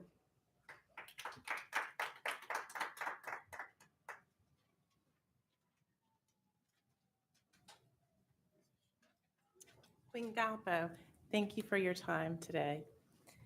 My name is Donna Richardson Kraft. I live in Hanover County. I have 4 children. All 4 of my daughters attended Hanover County schools. I myself have taught 15 years in Hanover County schools in special education. I am from the Pamunkey tribe in King William. I never ever was an immigrant to my homelands that my Father God, Creator, Jesus Christ, gave to my people. I will not stand here today and accept this. We are not immigrants. I ask that you keep in place the August proposal that you do not revise that. We need to build upon that and add more history, clarity about our people, about our Virginia tribes here. We're educated individuals. There's many of us, we're doctors, we're lawyers, we're educators. Treat us as such. Come to us, learn. Learn our heritage, learn our history. We're here to help you. I am also a part of VTech. I go into our schools. I speak to our superintendents. I give them information about our people so that the teachers can educate their students. My oldest daughter, when she was in school, in elementary school, they were studying I for Indian. We're Indigenous, we're First Nations people. I am not from India. The teacher, my daughter has dirty blonde hair. Her teacher told her, you have to color the hair black. Indians don't have blonde hair. How dare she? We need to get history taught. Virginia natives, we don't look like Western natives. We don't all have black hair. Some of us have curly hair. Some of us have light blonde hair. I ask you to come to us Native people here of Virginia, first Indigenous people. Ask us our history so that we can teach you. I am not an immigrant, and you will not sit up here and have my grandchildren to come to have to sit in Virginia schools where I taught students, and my grandchildren have to now listen to that they're an immigrant. We will not stand for that.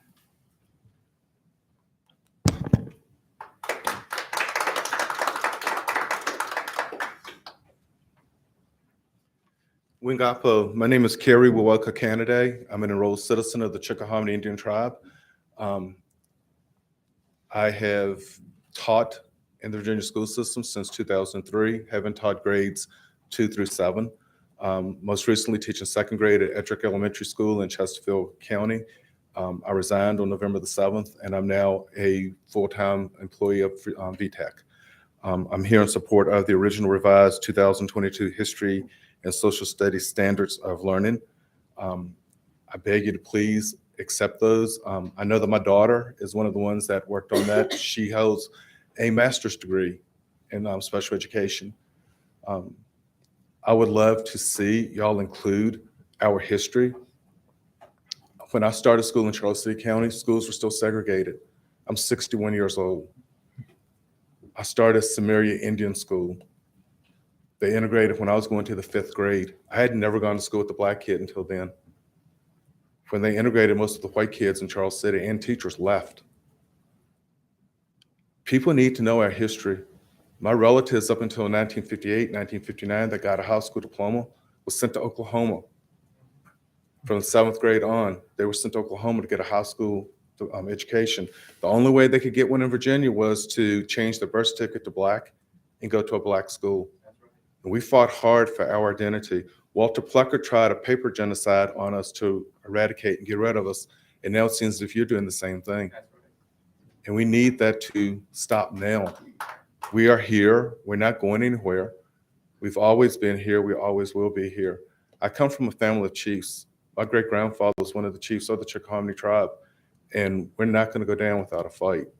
Please, please listen to us. We're still here. You have a chance right now to change something in history. Virginia has the largest number of federally recognized Indian tribes east of the Mississippi. I'm sure that's not in a history book.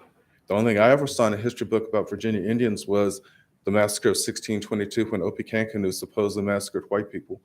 But What about the massacres that occurred to my people? I need to know, my children need to know, my grandchildren need to know that we're still here. And like I said, we're not going anywhere. Please go back to the original standards, listen to us. I thank you for your time and hope you all enjoy the rest of your day.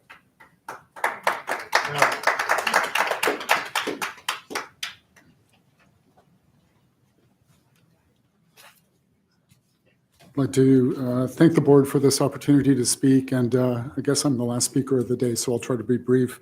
I'm here to as well to express disappointment in the current draft of the standards, and I would also advise the board to reconsider the August framework and standards. I think really what that document did was it started to show a direction in which Virginia students were asked how to think, not what to think. And I think that's really important. And so you got in that document some glimpses as to a direction that was very promising, and one that was aligned with a commitment to the Virginia profile of a graduate and the 5 C's, critical thinking, collaboration, communication, and dear to my heart is citizenship. And so it's not clear in this document to what extent the board is committed to the profile of Virginia graduate and the 5 C's.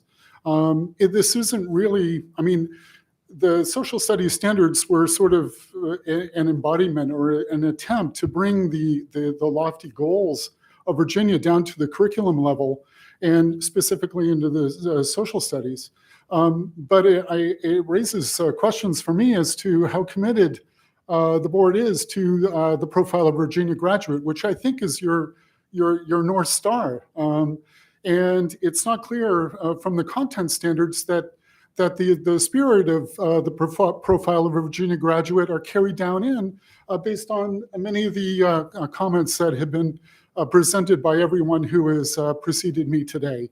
I seriously question whether that's the case. The August document had conceptual learning, inquiry, principles, themes. It was evidence-based. It referred to EAD. It referred to the National Council on the Social Studies, and it was a good document from which to work.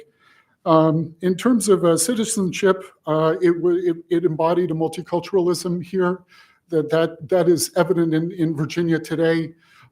My comments to the board earlier was that in addition to diversity and multiculturalism, that we think about it as well in terms of plurality. The plurality is really what makes America great. We don't all think alike. Kids need to deliberate. They need to make decisions together. They need to collaborate, yes. But when I read the standards from the early grades, it seems to be all about compliance, about following the rules. It isn't really about using student voice to influence decisions that affect their lives. And so I really question whether we're really getting at agency and engagement through this curriculum. And it's really hard to, it's very hard to evaluate the document that we have without looking at the framework itself. And so I would ask the board to reconsider the standards to see the connection between the curriculum framework and this document, as well as the profile of a Virginia graduate before moving forward. And furthermore, to speak about process, and we're talking about democracy, we need to model it for our students. And I don't think that this process modeled it for our students. So thank you. Okay, I think that covers everybody who signed up or expressed the desire to speak. Thank you all for being with us today. We appreciate the comments. The board is going to be in recess at lunch until 1:25.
I don't know, motion's been made. Is there a second to that? one? If anybody seconds that motion. Okay, we are live, folks, so yeah, rather than have the thing devolve into something it shouldn't, let's get going. All right, first item is the consent agenda. We're pulling B, C, and D. So is there a motion to adopt A, E, and F? Oh, hold it. And do I need to move E and F for you? No, E or F? You know what, I'll just express my, it's only F, Okay, but I'll just express it when we get to it. that's fine. All right, well, this is consent agenda. Is there a motion to adopt A, E, and F? Or do I need to pull No, it? you don't need to pull it, I'll just, That's I'll still fine. express it. So A, E, and F? Yes. Thank you, Ms. Dutta.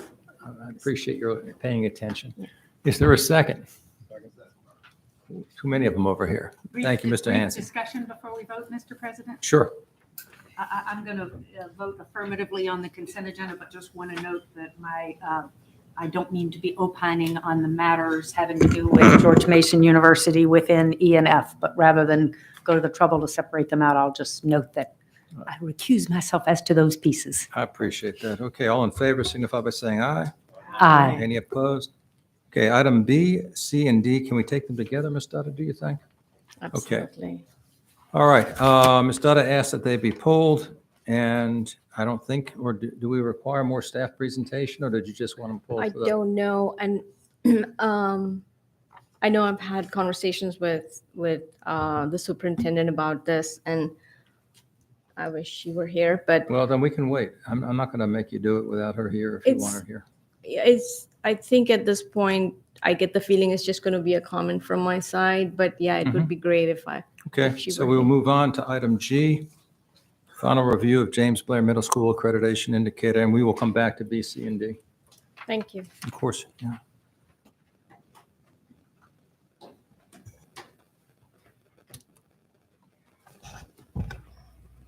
Good afternoon. I was hoping to be able to say good morning, but that just didn't work out that way. Good afternoon, President Gecker, members of the board, and Superintendent Balo. At the October 20th business meeting, the board was presented a first review of an appeal submitted by Williamsburg James City County Public Schools to change the performance level of an accreditation indicator. The board was presented with the justifications from the school division for the appeal, as well as the responses from an internal VDOE committee that reviewed their appeal and unanimously felt that there was insufficient evidence to grant it. During the first review of the item, the superintendent of WJCC Public Schools requested a change in the processes and procedures for accrediting schools that do not have 3 years' worth of data, and therefore do not have the option of calculating a 3-year rate. She indicated that she was coming forward to respectfully ask that accreditation be waived, not only for James Blair Middle School, but for the other 4 schools that opened in the 2018-19 school year, like James Blair had. In response to that request, there's no statutory or regulatory basis that allows the board to waive accreditation for a particular school. In addition, regulatory code requires each school to be assigned an accreditation status based on the current accreditation model. It is the recommendation of the Superintendent of Public Instruction to deny the appeal submitted by WJCC Public Schools for James Blair Middle School, since the appeal did not contain sufficient evidence to warrant a change in the performance level for the indicator listed in the appeal. And additionally, there is no statutory or regulatory basis available to the board to grant an accreditation waiver. At this final review, VDOE staff is asking whether or not the board approves or denies the appeal of the performance level indicator submitted by WJCC. Okay, and the superintendent would like us to deny that. Yes. Okay, is there any discussion on this before we look for a motion? Is there a historical context of things like this in the past from divisions that could, it's obviously appeal to something that is in the state board's purview. So what is there any historical parallel or precedent?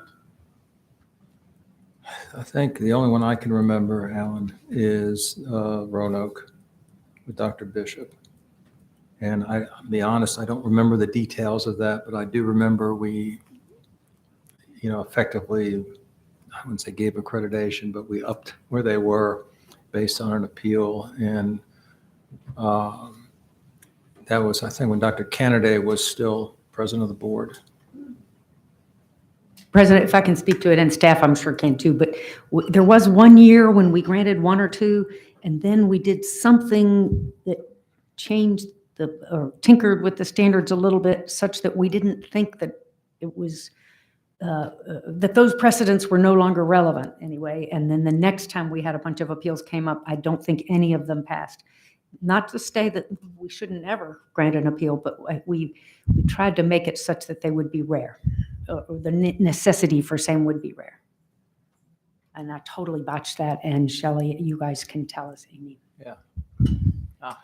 Somebody who actually remembers these things. Good afternoon. Hello. I think what you all are remembering was under the previous accreditation model, and the request from Roanoke City at the time was to appeal the school so that it would be reconstituted. That was available under the old set of standards, but is not available under the current SOA. What is available under the current SOA is the appeal of an actual indicator.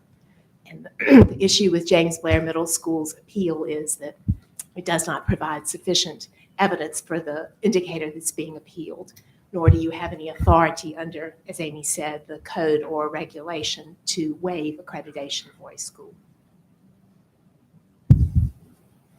Ms. Creasy? Just want to make sure I'm on the same page. So they're asking for 4 schools to have this waiver as well, or why did she include those other 3? She was saying that they don't have 3 years worth of data because they were a new school in 2018-19, and there are 4 other schools in the state that were also new that particular year. So she was asking for accreditation to be waived for schools in her situation. Any other questions? And the school already is already working on an improvement plan, which whether granted or not, they're still going to have to work on their academic improvement plan, correct? Correct. The difference being whether this indicator is a level 2 or a level 3 just differs in terms of what they would have to do. And again, this would not change their particular accreditation status because they did have another level 3 indicator. Okay, any other discussion, or is there a motion?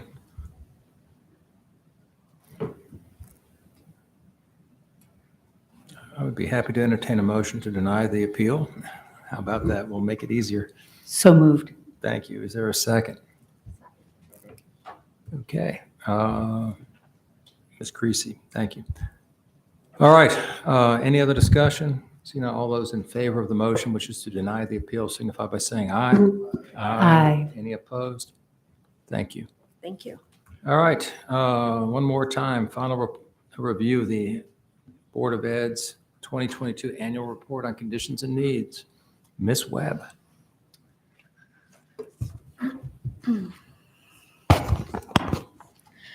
Good afternoon, Mr. President, Vice President Mann, members of the board, and Superintendent Balo.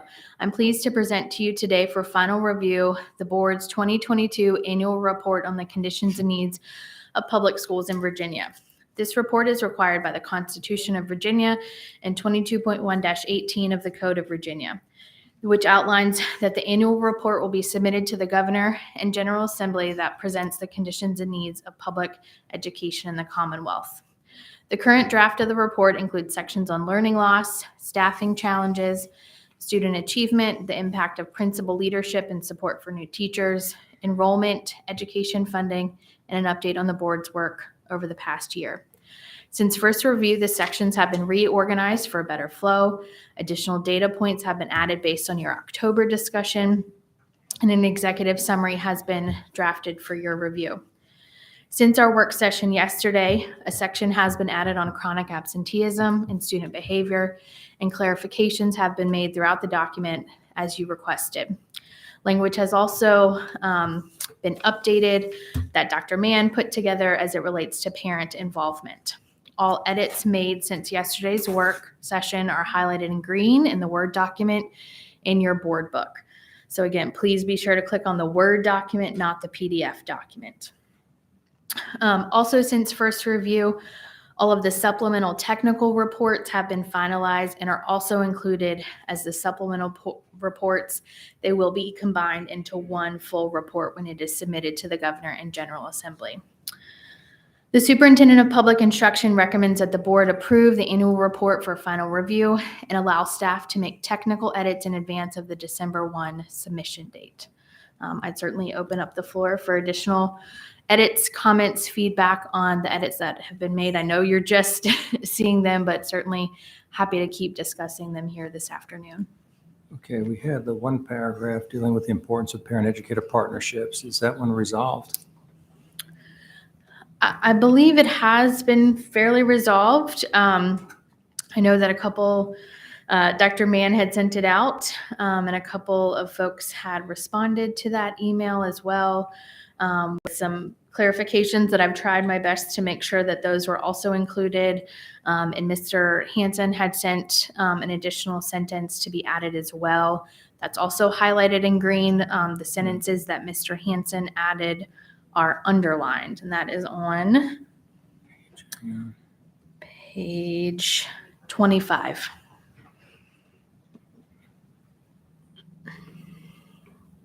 So on the bottom of page 25 and the top of page 26.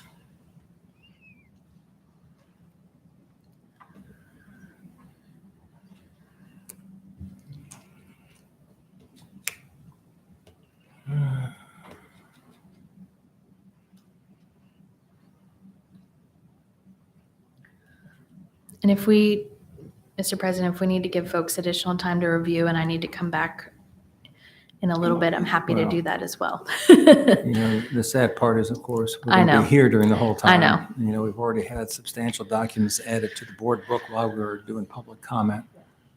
And, you know, I just as soon, if it's okay with the board, get this one done and through. And I will note on the chronic absenteeism and student behavior section, it is highly footnoted because a lot of that information comes directly from the JLARC report that we were discussing yesterday.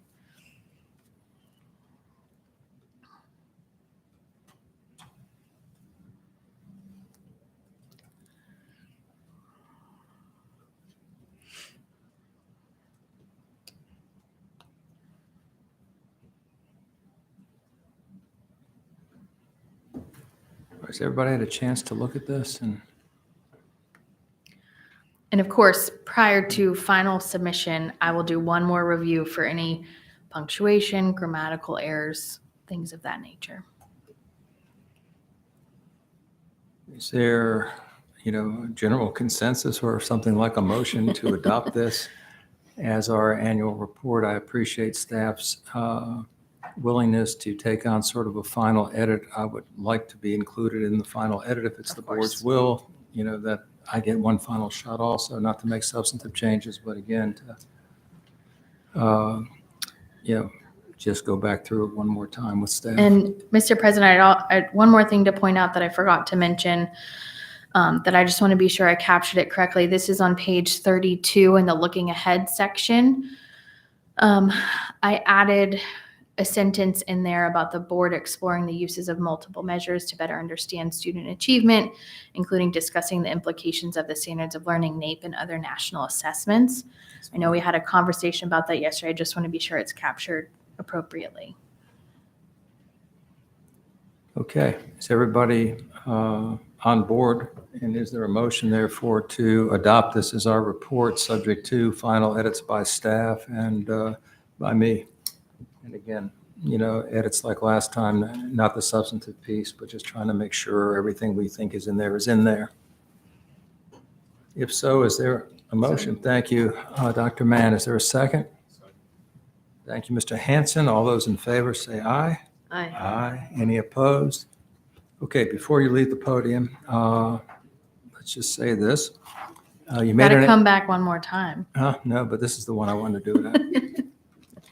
Okay. Yes, sir. You've done over the last X number of years, I don't even know how many because it seems like forever right now.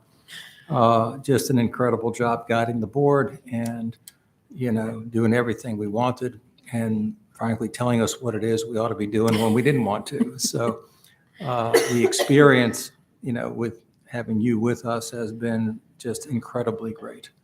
And we understand that you are moving on to a different, if not better job. We'll say different here. Different. You can say better when you leave, but a different job, one which will also give you a chance to serve the children of the Commonwealth, for which all of us, I know, are grateful to have somebody of your capacity, intellect, and skills, advocating for our kids, which is really, at its heart, the mission of this board is to advocate for the kids. And so, I wish we had had time to do a more formal sort of say goodbye, but I just want to tell you again what a great experience it's been for me to have had the opportunity to work with you. I think of the board members, it's likely I've had the chance to work most closely with you just because of the nature of the various roles. And I can tell you, you're the best, and it makes me very sad to have you leaving. And I think, Ms. Holton? Yes, just a few words to add, and then a couple of things from all of us. Emily, we're heartbroken for our personal sake that you're departing from this job. The public may not have yet heard, but that Emily did let us know yesterday that she is ending her time at the Virginia Department of Education. I think it is safe to report, maybe you want to elaborate more, but that she's going to a newly created position as Vice President of Education and Workforce at the Virginia Chamber of Commerce, which I think is a brilliant move by the Chamber. Touche to Barry Duval for having stolen you away from us, but it's also a wonderful thing for the Commonwealth. You will do great things there. I've had the pleasure to work with you in varying capacities over many administrations. Everybody here knows you've worked in this position with 3 different gubernatorial administrations. You also served in a previous role in the McDonnell administration. So I've watched you serve with Republican and Democratic administrations, work with the public, work with the stakeholder groups, work with all of us. I remember well when I was secretary, you came in and shared your wisdom with me early on as you were having been in the prior administration and me coming in green as I could be. And you've been that kind of kind and welcoming throughout. And we'll just miss you terribly. Thank you for your service to the department. And with others may have things to add, but I've got, on behalf of all of us, a couple of things.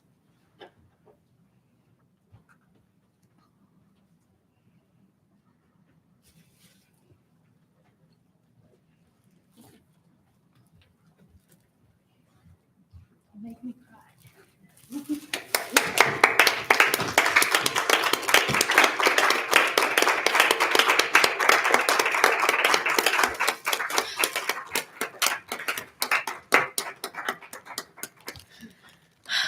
Thank you. Don't ever cry in public. I've been in this position a little over, or almost 6 years now. 6 years in December. And it has been the honor to serve the board. I'm incredibly proud of the work that we've done. And I know that that will continue. So please don't hesitate to reach out to me in my new role. I'm still here for a couple weeks for department staff, but I'm looking forward to the new challenge with the chamber and continuing to serve the students of the Commonwealth. So thank you. Thank you. I thought those last few weeks were to finish Jillian's training. That's ongoing, no matter where she is. Yes, thank you. Okay, item I. First review of the proposed revised 2022 History and Social Science Standards of Learning. Mr. President, if it's okay, I'd like to step off the dais. Of course, yeah. No.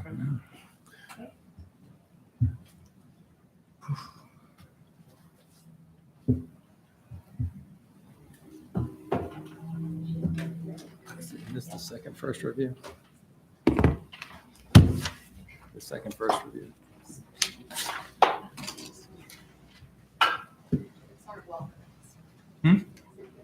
Yeah, they are. Do I have to clicker? Mhm. There it is. Okay.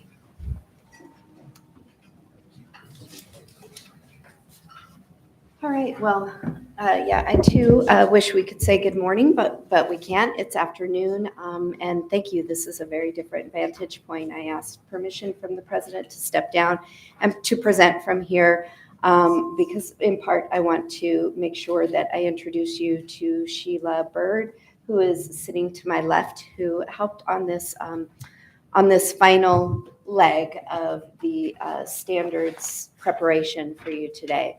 So thank you also for I know that some of the materials were changing even as of today. This morning I woke up nice and early, as the president knows, and I wanted to make sure that we continue to be as transparent as we possibly can be, because the intent on the standards review process is never to be anything but transparent. So that said, let me just go ahead and get started through a few slides that I have, and I am going to pull those up on my computer as well.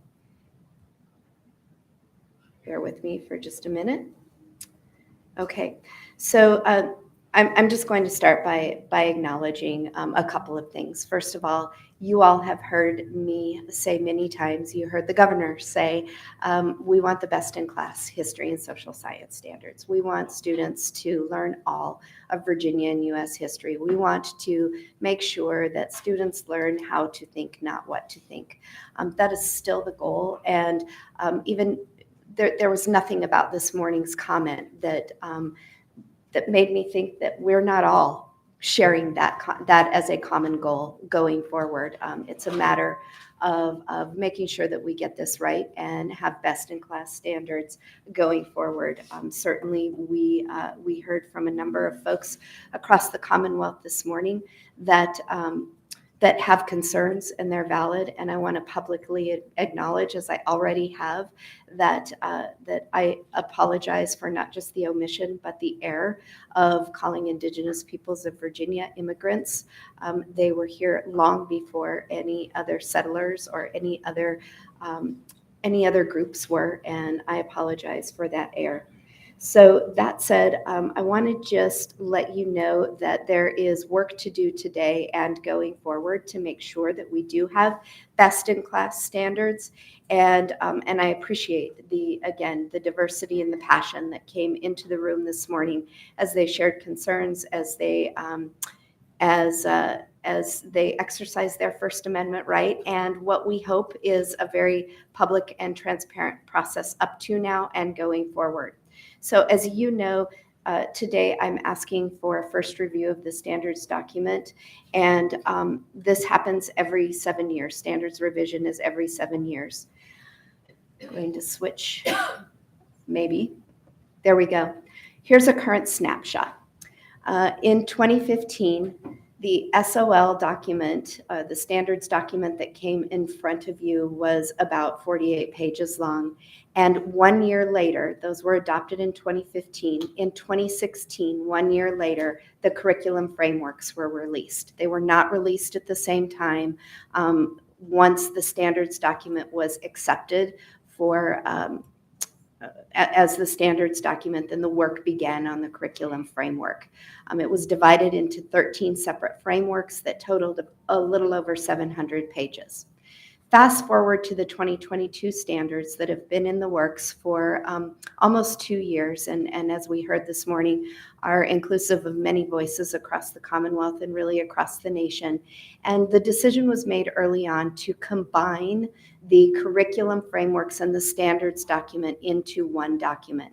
That was a little over 400 pages, and you saw that, but did not move that forward for first review in August, but rather we had a discussion and support from the board to pull that document into two separate documents, one being the standards document and one being the curriculum frameworks. The curriculum frameworks were parking, they went into a parking lot. They're not lost. And I think that that's really important to understand today, that we're looking at two different documents. So let me just show you where we are now. On this timeline, this timeline really depicts two simultaneous processes up until this point. We have the standards, and there's an arrow that says here's where we are now. The creation, the comment, that's today. Going forward, should a standards document be accepted for first review, there will continue to be edits, and those can be substantive. As of this week, we've already engaged multiple communities, some of which were represented here today, to talk about making sure that they are represented not only in the standards document, but also in the frameworks.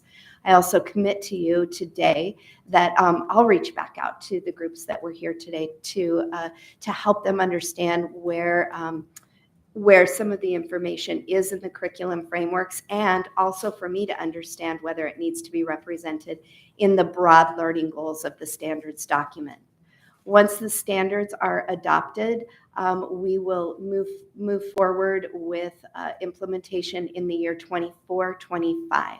Meanwhile, the curriculum frameworks are developed, the assessment is developed, and teacher professional development also moves forward. Now let's juxtapose that with the curriculum framework work. If I could make another arrow, which I can't, we would be from here, or if I had a laser pointer, which I don't, unfortunately, we could make an arrow that is between the first and the second circles on this slide. We are between creation and comment. And that's because that standards document that you all saw in August that did not move forward was the standards as well as the curriculum framework. So let me just say again, we took the standards out of that. They were incomplete, and we built onto those. We built content into those. We built those out in different ways, which I outlined in a memo, but I'm happy to go into more detail about. And then the curriculum framework, we really parking lotted that information, and that's sitting in the curriculum framework document now that I believe you all have access to, and we will build our curriculum frameworks from there.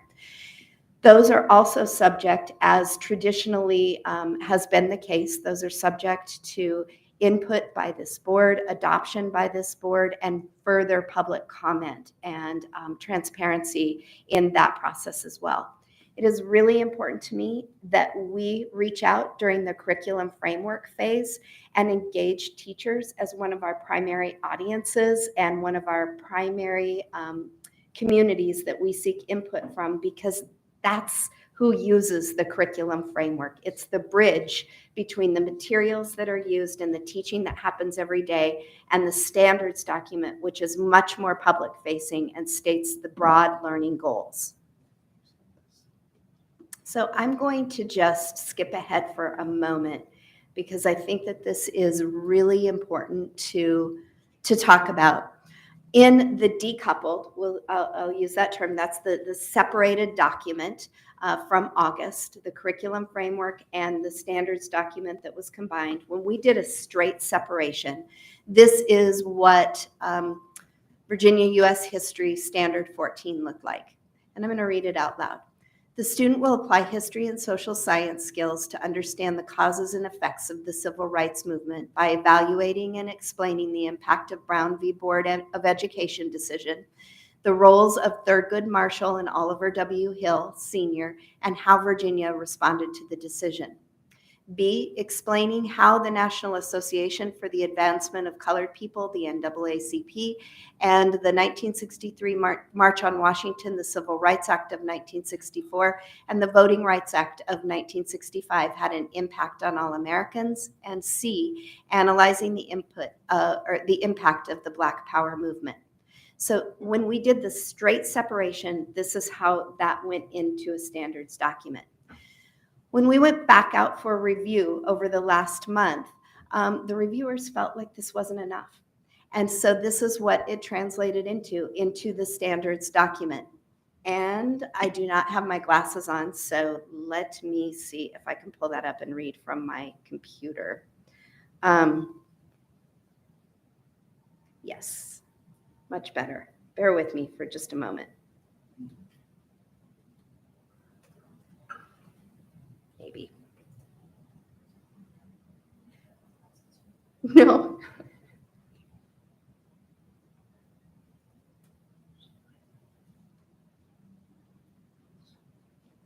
Here we go.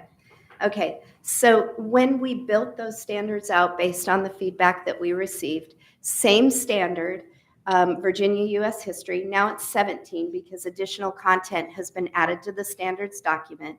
Same standard, students will apply history and social science skills to analyze the causes and effects of the civil rights movement by analyzing the origins of the civil rights movement, the effects of segregation, and efforts to desegregate schools, transportation, and public areas. Much more detail in the standards document. Evaluating the impact of the legacy of Martin Luther King Jr., including a letter from Birmingham Jail, civil disobedience, the Southern Christian Leadership Conference, I Have a Dream speech, comparing to the Gettysburg Address, and his assassination.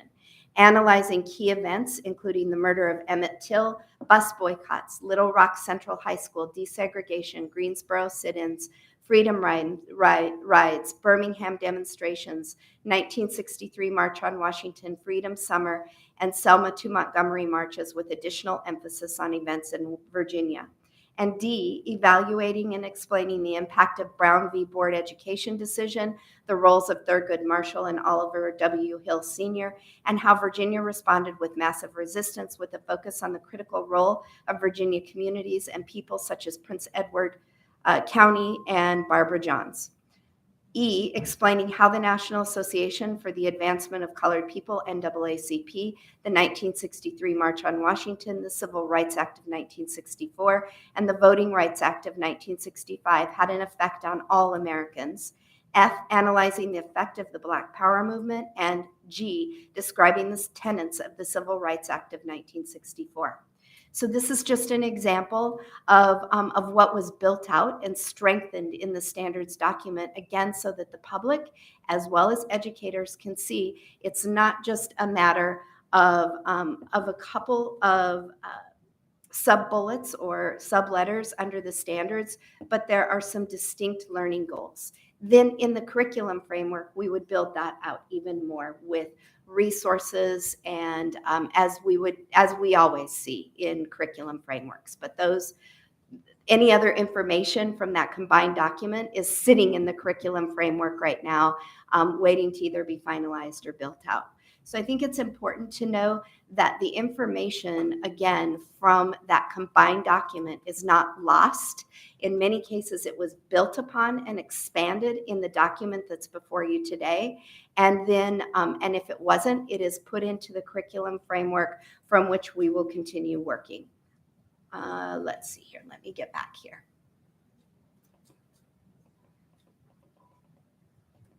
Okay. So moving on to, oops, we've got an extra 2 on the title slide of this, the standards phase and the framework phase. I feel like I already went over this as I walked through the timeline, but I just want to be really clear and depict it a couple of different ways. That again, the standards are the broad learning goals for each grade level. The framework documents are the course curriculum frameworks. They're under development now, include information from the August 2022 document. They will be open for public comment. The adoption of revised frameworks will come to you as they are completed, or we can send them to you all at once, and then we will implement at the same time. Yes. Oh, I can't do that. Yeah. May I just ask for clarification? Yeah. Some of the documents some of what I read in the materials preparing for this board meeting suggested that, and I think you and I spoke about it, that you had some question about whether the curriculum framework would be coming back to this board for approval, or whether that would be something the administration, the department would take responsibility for. So can you clarify that? And also, can you address when the curriculum frameworks will come back to us for a review? Yep. So if they will. Yeah, thank you. Thank you, Anne, for that question. And so I want to be really clear, and if there is any contradiction in the written materials, I don't mean for there to be, I didn't mean for there to be. And the curriculum frameworks will come back to this board for adoption. They will go through a public process so that they can be vetted and receive input from the public. And we will also be reaching out to specific communities as well as teachers to help with those. As we saw evidence this morning, we don't want to rush this process. We want to work quickly, but we want to work carefully and we want to get it right. And so, I said that they would be done, I believe I said in August, the curriculum frameworks would be done at the last board meeting. I want to say that we already have a good start on them, more than we did in 2015, because there was no sort of decoupled document in 2015, but we want to make sure that we get them right. Our goal is to get them as to you as soon as possible, and certainly within the next year. I would still like to shoot for the August timeline, but I don't want to be rushed. And if I may just, if that means August is when they will be finalized, when would you anticipate we would have is there any way we could have a first draft of the curriculum framework before we vote on final version of the standards? I think that would help the public. So I agree, and I think that is important. So one of the new documents that was uploaded to your board book today was the framework for the frameworks, if you will. There's a document in your board book that has the 13 curriculum frameworks in it. There is a front page that says, this is the information from the decoupled document. That's really important to get out there, and thank you for the opportunity to do so. This is the information from the decoupled document. This is where that information went. It's in the curriculum frameworks, waiting for us to pick up on that work once we have a standards document to move forward from. If and we can continue to do some work on the curriculum frameworks as we go, but that is in there, and the timeline is also on there as a cover page, this timeline right here. And we actually added an arrow that says we are here on the curriculum framework phase as well. So again, the intent is not to be secretive or shrouded with this process. It's to be very public and very inclusive with the development and the finalization of the curriculum frameworks. Okay, question for you. Am I right or am I wrong when I say, because I just put the two documents side by side. So I'm looking at August, what we saw, and I'm looking at the curriculum frameworks that are uploaded to the board book. Those are the same. I want to be really clear that the staff has been doing, VDOE staff, Kristania and her team have been doing a lot of work and have gone as far as they comfortably could go without a finalized standards document in starting to build those out. So, however, I just want to be clear, the content from August of 22 is within the curriculum frameworks. I am going to confirm that from my perspective, but I'm also going to ask Kim or Kristania if they are here to verify, and if they're Because not here, the okay, way, I Kim mean, will I'm find just out. doing a Yep. quick side by side, don't have my other screens up to Yep. be able to Yep. do it all together. But from what I was able to compare, it looked that way. And I think I can confirm that, but I want to make double, triple sure. Good afternoon. Hello, my dear. Hi, how are you? What's the question again? Sorry. So Okay. looking at the curriculum frameworks, the K through, I pulled kindergarten and just looked at K1 Mhm. and compared to K1 from the August standards document that was Right. before us. They are the same. The content is the same in the framework as it is generally the same in the framework as it appears in the standards document.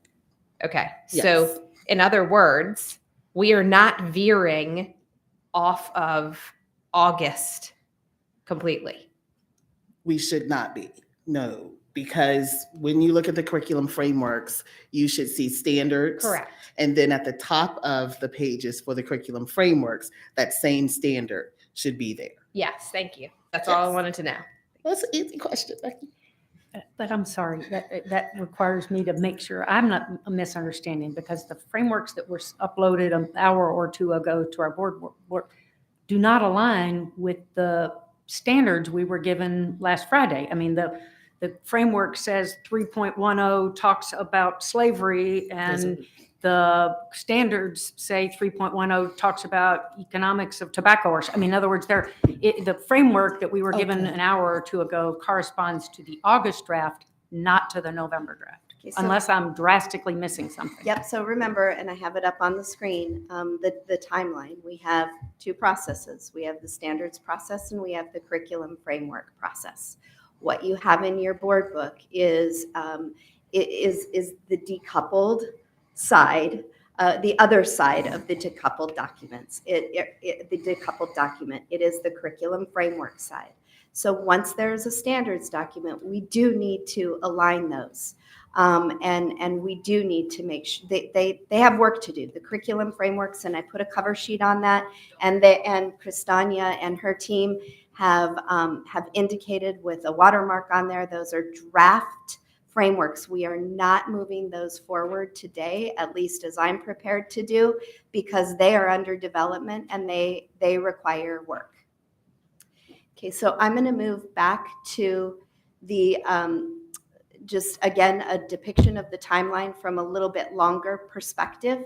In January of 2021, the Board of Education started this work. In August of 2022, that is when VDOE staff presented the combined curriculum framework and standards document, and we requested, you all supported the further development of that document before acceptance for first review. In September, VDOE staff engaged as well, and Sheila also engaged with additional subject matter experts on curriculum experts and historians and content experts on making sure that we had more eyes and fresh perspectives on that document. And in October of 2022, the Board of Education agreed to decouple the SOL from the curriculum framework. I'm sorry, that was actually in August. And then today, that brings us to today, which is the presentation of the history and social science SOL document for first review. So let's move forward from here. Should they be accepted for first review today by this board, what we will do is convene public hearings and input sessions. We have 6 public input sessions or community engagement sessions, we're calling those. And this is a new step in the process. What I've asked VDOE staff to do is cap the attendance on those community engagement sessions, give folks actually a survey to fill out, kind of like the students filled out that we saw back in August, as well as some homework to do.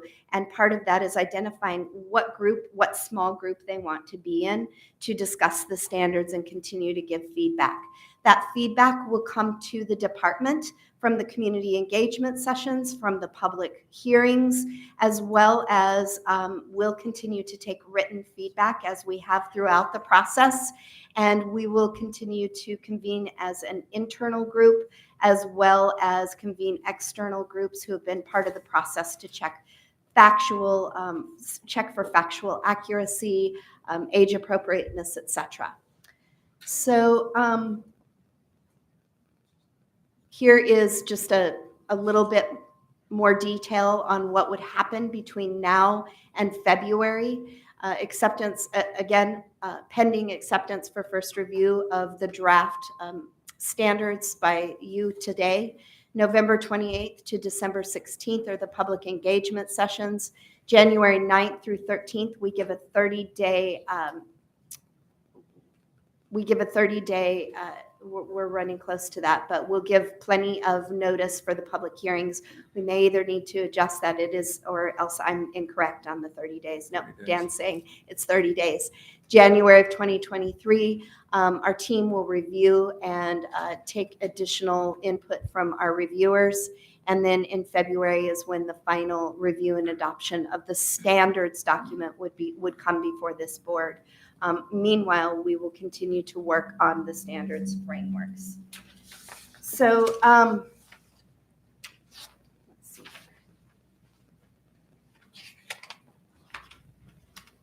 I'm going to make sure that I share with you where the public engagement sessions are tentatively scheduled. We don't have these publicly posted because this board hasn't acted to accept any standards for first review yet.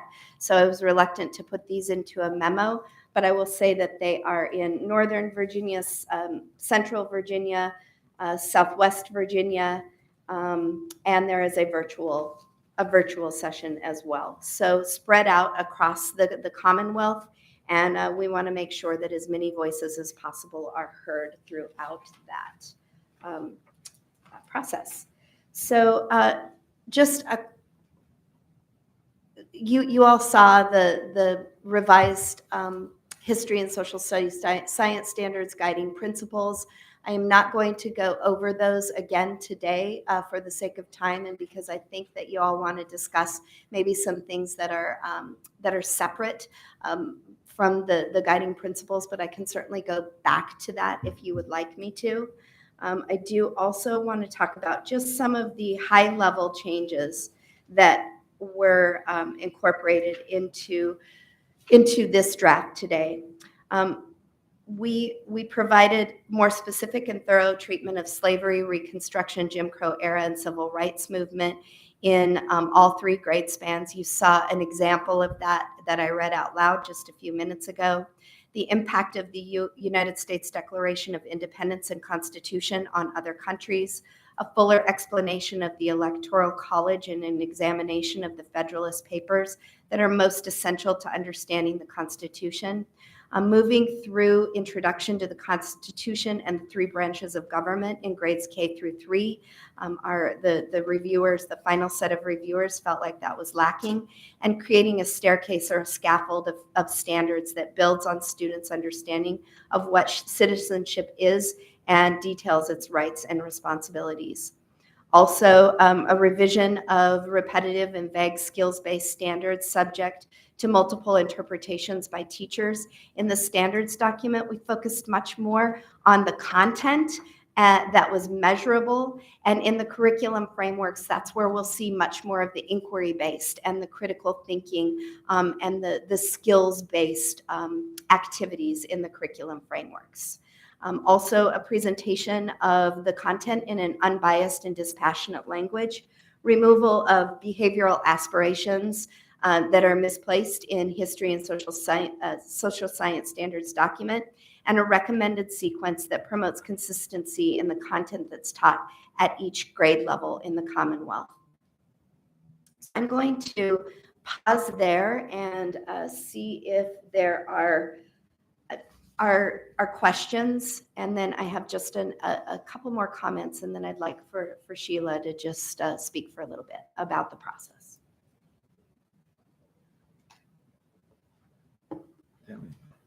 Thank you, Superintendent Balo. One of the questions I have, we heard a lot this morning about the who participated in the process for revision. Mm-hmm. I would really like to really understand what the role of the staff has been in this process, and as much as there had been a 1.5 year history of experience with the writing, with the work, to what extent were they included in the opportunity to enrich or deepen the content as you've articulated? I think it's very important to really clearly spell that out. And as much as this morning we heard a number of public commenters question that understanding. So that's my first question. Yeah, and I think Sheila may speak to this a little bit as well, and that's an important question. And I want to acknowledge that the VDOE staff, including Christania and her supervisor, Christine, And Andrea and Brandy have been wonderful to work with, and they do have a rich knowledge. I made a decision early on that we needed some fresh eyes on this and asked Sheila to work with us.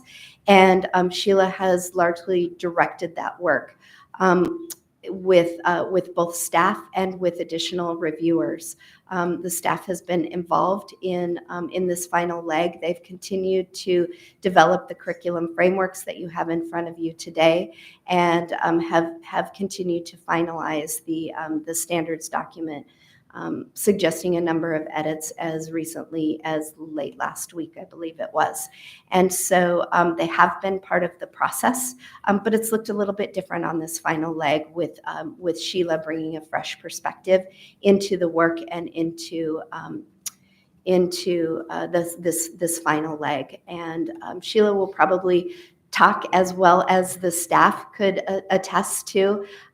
This last leg of work, this last leg of reviews has been fast-paced. You asked us all at the last meeting to be very fast-paced, and we have. And so this is certainly a draft in front of you that is ripe for continued improvements and continued edits throughout the public engagement process, and as well as with input from our staff. So we will continue to engage them until there is a finalized draft product, or excuse me, a finalized standards product, as well as finalized curriculum frameworks. We will also, the staff will be key in determining professional development, coordinating professional development, as well as giving input on the assessments that are forthcoming and the implementation of the new standards in the year 24-25. We also heard a number of comments regarding the people that were involved that you consulted with. I think it is important that those names be made public. The organizations, we have not held back on all of the individuals that have been involved in doing this work prior to this pause and transition. I think it's critically important to be transparent about exactly who was consulted and conferred with, and the revision of the standards as they have been presented to us. Yep, and Dr. Band, I want to be, I just want to be really clear in my approach to this, and that was to be consistent with the process so far. So when Kristania, for example, presented in August and presented the slides about the process, she named the different reviewers and the different groups. But as far as the specific names, those were available on request. I've asked for names on a number of the committees and a number of the review committees, and Kristania has supplied those to me immediately, and I appreciate that. In the same vein, the final group of reviewers is also named the expert review committee, and so we, again, being consistent with the process, we didn't provide names of those reviewers unless they were requested, and what I'm hearing is that you're requesting them, and so we will provide those. I did talk about a couple at the last board meeting. I've shared those with multiple media outlets when requested, so I think that they're out there, and it's not a secret. It's not a secret. I appreciate that, but I definitely feel like, in light of what we heard this morning, public trust is at stake with the way this process has been handled. That cannot be denied. And I don't know these people, but I think it is important that we make that public, not just for myself, but for the public that came here this morning and expressed concerns over exactly who the fresh eyes were that were invited into a process to offer feedback. I think, in the spirit of really wanting to make sure we are demonstrating the things that we're asking for in all other facets of what this board and the way the VDOE is operating, transparency of, sharing of that would be important. Yep. And I'll certainly share that with the members of the board, and I also want to say, just to paint maybe a little bit broader picture on this. I was actually this morning looking back through some of the public comments that we received on the August draft and some of the concerns that were raised by members of this board regarding how they were confusing and repetitive. They were not accessible to either teachers or the general public as a usable document. They were vague and sometimes prioritize skills over content that was, the skills in many cases would be difficult to measure with an assessment. We heard from a number of national organizations as well, including the National Association of Scholars Civics Alliance that reiterated that and called out a number of irregularities and concerns that existed within the standards document. So to say that we took and you didn't insinuate this, but the goal has always been to make this document the best that it could be. In August, we did not have that. Today, we do not have that. Through continued public input, through continued work, through sometimes difficult conversations and comments and concerns like we heard this morning and we're having now, we will get there. And this is part of policy making, and this is part of the process. And so I want to be really transparent about that and consistent in my commitment to saying that my commitment to making sure that all voices are heard, both over the last 2 years and more recently with the facilitation by Sheila and a new group of reviewers and additional voices who did not feel heard, some of whom are depicted in our public comments, some of whom we have reached out to for additional comment and expertise. So there will be an offering of names that can be made publicly available. Yep. I think one other point I wanted to just ask a clarifying question about, because I really am trying to follow the tracks of the reasons for the things we've done and made adjustments in timeline, et cetera. And I think as we were talking initially about the community engagement groups, and I'm definitely not opposed to community engagement, but I think in light of just not really being sure I understand the intent of these things, I'm just using this opportunity to get clarification, because initially community engagement groups were recommended because there was concern that there had not been sufficient opportunity for input, that you were getting questions from individuals that you really felt like it was important to create an opportunity for additional input. As we're going forward, and the public hearings have always been a part of the process that we've used to gather input for these kinds of opportunities for revision processes. I think unless I can be convinced that a community input, approach is going to be established in such a way that there is random groups or a random way to know who's getting opted in versus not, that gives me cause for concern. If we cannot articulate clearly why we need this next step, when we had 5,000 people raise their hand and had opportunity throughout the process to weigh in, and all of a sudden we got to create more of that. And for people that do spend their time pausing to try and contribute, I don't think you mean for it to feel like that doesn't matter. I just don't believe that's the place you're coming at it from. But I have to tell you what it can sound like, what it can feel like for people who have taken the time to make their voices heard. It sounds like, thank you, but there's some more people that we think need to weigh in here. And again, I'm not saying that is the intention, but I have to articulate that that's what it can feel like. So if we're changing the need to continue to have community engagement groups, I think it is really critical that we can articulate the methodology for which people are going to be opted into those kinds of experiences. Yeah, so I appreciate that and would push back a little on the term thank you, but we want to listen to others, because it's a yes and moment, right? Again, looking back through the public comment, understanding as I've been out and about across the nation and the Commonwealth, as I've talked to my colleagues in other states who are undergoing standards revision, there were voices left out, and we wanted to add those to the process, not to replace, not to say thank you, but to add those to the process. One of those missing voices that I heard from very early when I came on is there was no parent group.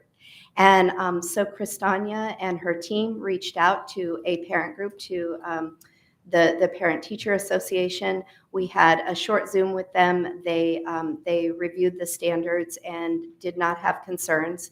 And for me, I knew that there were other parent groups that we needed to reach out to. In my history or my tenure as a state superintendent, not just in Virginia, but also in another state, doing the community engagement sessions was a symbiotic experience. It was an opportunity for interested community members to learn more about the process, learn more about the document, and also to provide some to be part of a solution in a way that wasn't, the clock is ticking at a public hearing. You have 3 minutes to say your piece, and then you must sit down. And so it is. It's a much different setting, and it's important that we continue to engage those voices. Ms. Creed, I'm sorry. Are you done, Pam? Please understand that I'm not suggesting the standards that came to us on August 22nd were perfect. That's not what my comments are about. My comments are about the process and how the process undermines the things that we say are important. That's really what's at stake here. Ms. Creasy? If I remember the August presentation correctly, wasn't there always the plan, regardless, to go to these community engagement sessions? Because I think, if I'm not mistaken, I think Kristania had outlined the process by which we would move. So was that instigated in the previous process, or was that instigated for this particular process? Yeah, and perhaps I misunderstood Dr. Mann's question, but that was something that I asked for last spring. So well before the August meeting, again, wanting to make sure that we heard from voices that perhaps hadn't been heard before. And one contingency is the parent group, and just to, as we've gone through this process, we've identified that there were issues not just with the August standards document, but also, or standards and curriculum framework document, but also, we learned today that there are some concerns as well. And so how do we, the question is, how do we continue to hear voices? How do we continue to take feedback and input and move forward, move this process forward to get to best in class, to get to the best standards that we can.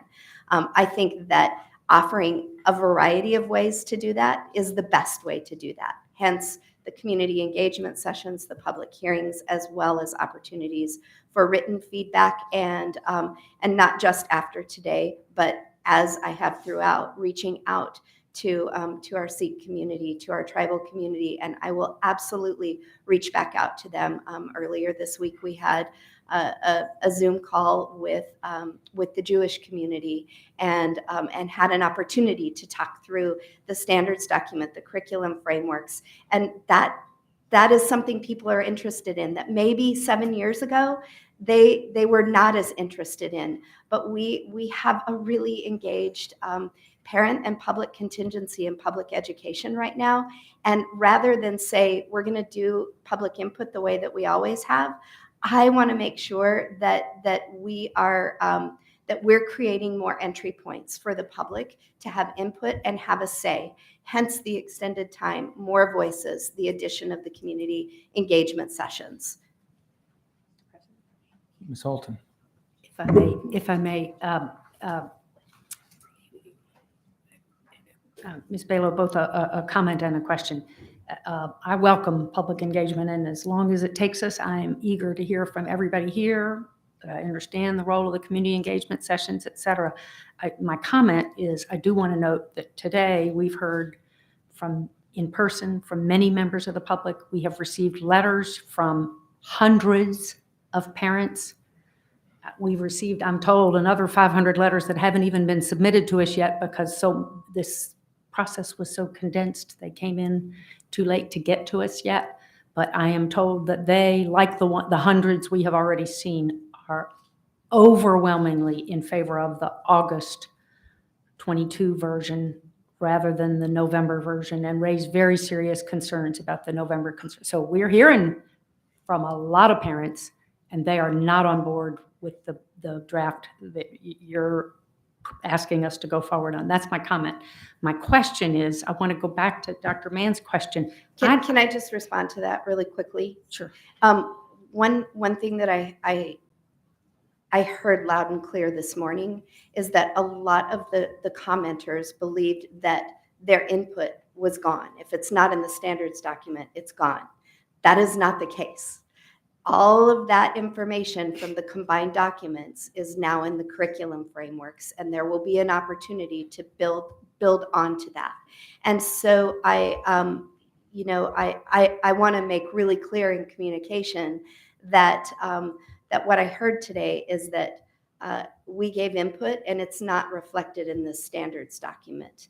Hopefully, some of that is quelled or allayed with this discussion about the curriculum frameworks, and that nothing from that document is lost. It's gone into curriculum frameworks to be built upon, and we will continue to do that.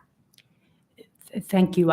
But I do understand when things were in the 2015 version in the standards, not the curriculum framework, in the standards, and that they've now disappeared from the November draft, and numerous things that applies to that matter to a lot of the people we heard from this morning. I'll enumerate some of them when we talk later, but that I understand why the public has doubts.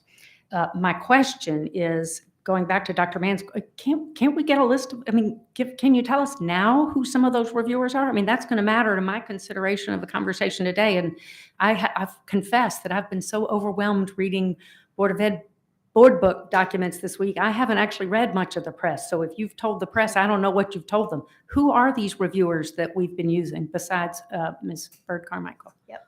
So, Okay. So we will get that. I can't name them off the top of my head. I'm sorry. Perhaps Ms. Bird Carmichael can, but Yep. somebody, before we get to the discussion voting part of this meeting, it would be helpful to know that. Okay. All right. Ms. Dutta. Yes. PTA, just one point. I know that many schools, especially Title I schools, do not have PTAs. There are many schools that do not have PTOs, and there are many organic parent groups. And so if you do reach out, I would appreciate if it was a more inclusive and thorough outreach to the parent groups. I just wanted to make a couple of comments, please. Three things that kind of stood out in the standards guiding principles that I think to me are just very important. I'll just kind of read them. It says the virtues and flaws of Virginia, the United States, and other world civilizations will be taught in an objective, factual, and age-appropriate way by balancing fact and inquiry-based learning opportunities. Teachers must facilitate open and balanced discussions on difficult topics. including discrimination and racism, and presenting learning opportunities without personal or political bias. And parents should have open access to all instructional materials utilized in any Virginia public school. Division policies and practices should reflect this commitment. I think these are very important in my mind, and to many people that I know. I will wait to read how the curriculum framework is fleshed out. As for the standards, they are, to me, just 50 or so odd pages. They were clear and easy to read. They seemed to me factual. I see diversity of content.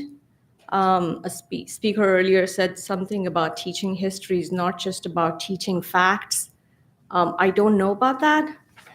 As I've noted before, the August version was repetitive with the themes and concepts cut and pasted throughout. There were questionable jargon and content, which many have objected to. Teaching facts is the right thing to do. Teaching patriotism is important. My parents grew up in colonial India in very humble households. During India's independence, my father was lucky to escape the slaughter of Hindus during the partition from then East Bengal, and he was the only one in his family to be able to go to college through the armed forces. When I was thinking about immigrating to the United States some decades ago, there were some who said that I would always be a second-class citizen in America. America is not perfect, but nor is any other country in the world. I know I speak for many immigrants who were drawn to this country because of the promise of individual liberty and responsibility. And the founding principles that we have made this country undoubtedly, it's undoubtedly the best in the world, where we can pretty much do anything if we set our minds to it, and where there is a promise of equal protection under law. Today, I heard words like, Christian nationalism, white supremacy, Youngkin standards, right-wing dark money groups, racist overtures, right-wing indoctrination. I mean, these are definitely tough times in America. Everything is controversial. Nothing escapes being politicized. The turmoil that the country has been in the last 2 years has been especially challenging. Parents who look like me and other Asians have been called racists. I've been called white adjacent, white supremacist for voicing my support for objectivity and merit. On December 1, 2020, I attended a virtual town hall hosted by the Virginia Department of Education called Addressing Racism and Anti-Blackness in Asian American Communities. This was one of the many such town halls being held at that time. And in conversations and emails from community members and parents, I hear questions about whether the handpicked history standards committees in the prior administration included all voices, whether they were unbiased. I don't know. No matter what history standards are approved, some of us will be called racists. And that has become the culture in mainstream America today. There is no escaping that. But to create a culture of grievance, instead of looking to an optimistic future and bettering our lives, is harmful to the psyche of our nation. It stunts our children's growth and abilities, despite America's constant struggles to live up to her founding ideals. I think America is a great example worth looking up to. So thank you. Thank you. And I do think that it is probably just important to at least point the board toward a summary of the guiding principles that precede the standards document. And it underscores much of what Ms. Dutta just relayed. Individual liberty and representative government are cornerstones of the American way of life. The Declaration of Independence and the Constitution are remarkable documents that provide the freedoms and framework for our constitutional republic. We aspire to live up to the founders' ideals for a society that recognizes all individuals are created equally. Slavery, segregation, and other examples of American failure live up to its founding ideals. Failing to live up to its founding ideals must be presented honestly, accurately, and completely. Immigrants from around the world have come to our shores seeking freedom and opportunity to build a better life and have contributed to our communities and added to the rich history of achievement in our country. And free enterprise, property rights, and the rule of law enable an economic system that allocates assets through free markets and competition and fosters innovation, opportunity, and efficiency. America is exceptional, but not perfect. And the rights guaranteed are our cornerstone. Virginia's history is America's history. And over the ages, civilizations have grown, prospered, and vanished. Students should understand that our great American experiment is not guaranteed forever. If we don't teach our students that as a cornerstone for history and social sciences, then I think we're missing the mark in a lot of ways, and that is something that that our reviewers pointed to throughout, and that is a place where we have really built out the standards with respect to these guiding principles. And one example, Martin Luther King Jr. and other civil rights leaders are included in the revised standards draft. We heard some concerns that they weren't this morning, or some statements that they weren't. And the standards weren't changed to exclude any history. In fact, just the opposite. As I showed you earlier, we went from this to build out those standards, and we'll continue to do that in the frameworks. Also, the reviewers added an entire section on U.S. history since World War II about the causes and effects of the civil rights movement, including some of what I just read earlier regarding Martin Luther King Jr. and others. And so the concept is not to whitewash, so to speak, or to water this down in any other way. It is to make sure that our standards document is content and fact rich and accessible to everyone, and that our curriculum frameworks offer teachers an opportunity to use that content and to understand what skills need to be taught at what level. I am going to, with that, if it's okay, turn it over to Sheila to talk just a Mr. little Hanson, bit. you had a question? And then Mr. Rotherham. Yeah, just, I really appreciate the last back and forth. I think really focusing on the substance that is in here. And I appreciate the process that you've undertaken. I had a similar concern back in the August meeting. I think expressed it, asking who had been met with in 2020, 2021, leading up to this. And I never really got an answer either. And so decided to table that and not push it.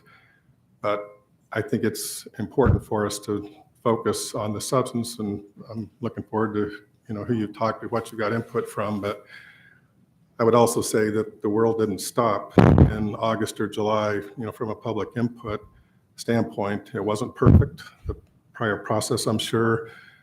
To your point of reaching out to parents in your first few months here, I articulated that in the August meeting as well. And so I just think that, if we can keep the conversation focused on the substance, where we are, where we need to be going, it's, I guess, good political theater to, find out or, want to know who we talk to and stuff. But there are a lot of national experts. I'm sure there were a lot of national experts and intellectual experts that were discussed in 2020 and 2021.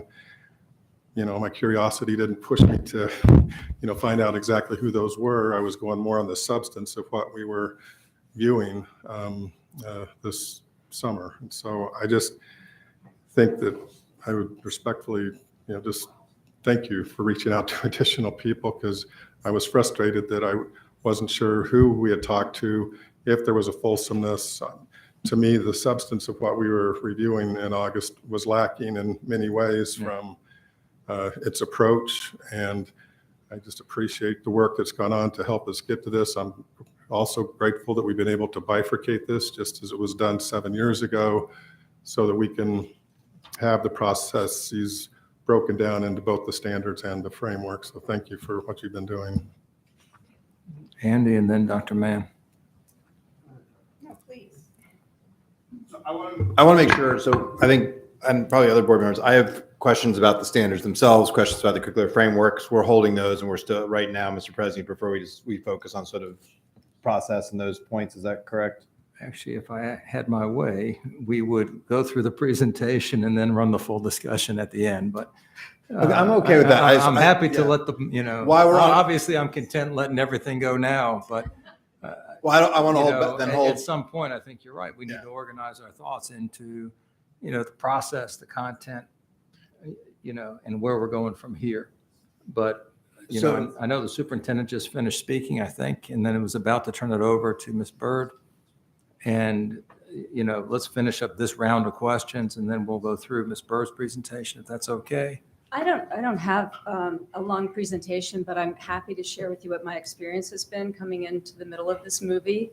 And Well, I think Just for now, let's go ahead and answer we'll answer questions, and I'm not cutting you off. Certainly, as this progresses, I believe that when we get to that point, there will be ample opportunity to speak to your experience elsewhere. I don't want to be seen as cutting you off, but I think it'll be more appropriate as we move a little bit to the next step. Is that okay? Sure. Okay. And Yeah, so my question is about the process. What are we going to do, Dr. Ballo? I think there's a couple of different kinds of disagreement about the standards. There's going to be disagreement that is just legitimate. People are going to disagree both on like what's age appropriate and which content. People are going to disagree on what should be in and out, and everything can't be in or it becomes unmanageable for teachers. Those are substantive disagreements. And I think we also have there's bad faith disagreement, and that's going to happen because this is a political process and that's a fact of life. But then there's a third kind, which is confusion, where we saw a lot of that this morning, right? People saying stuff's out when it's not, confused. I don't think, the department help matters we're putting, frameworks and stuff. We're trying to figure out while the meeting's going on.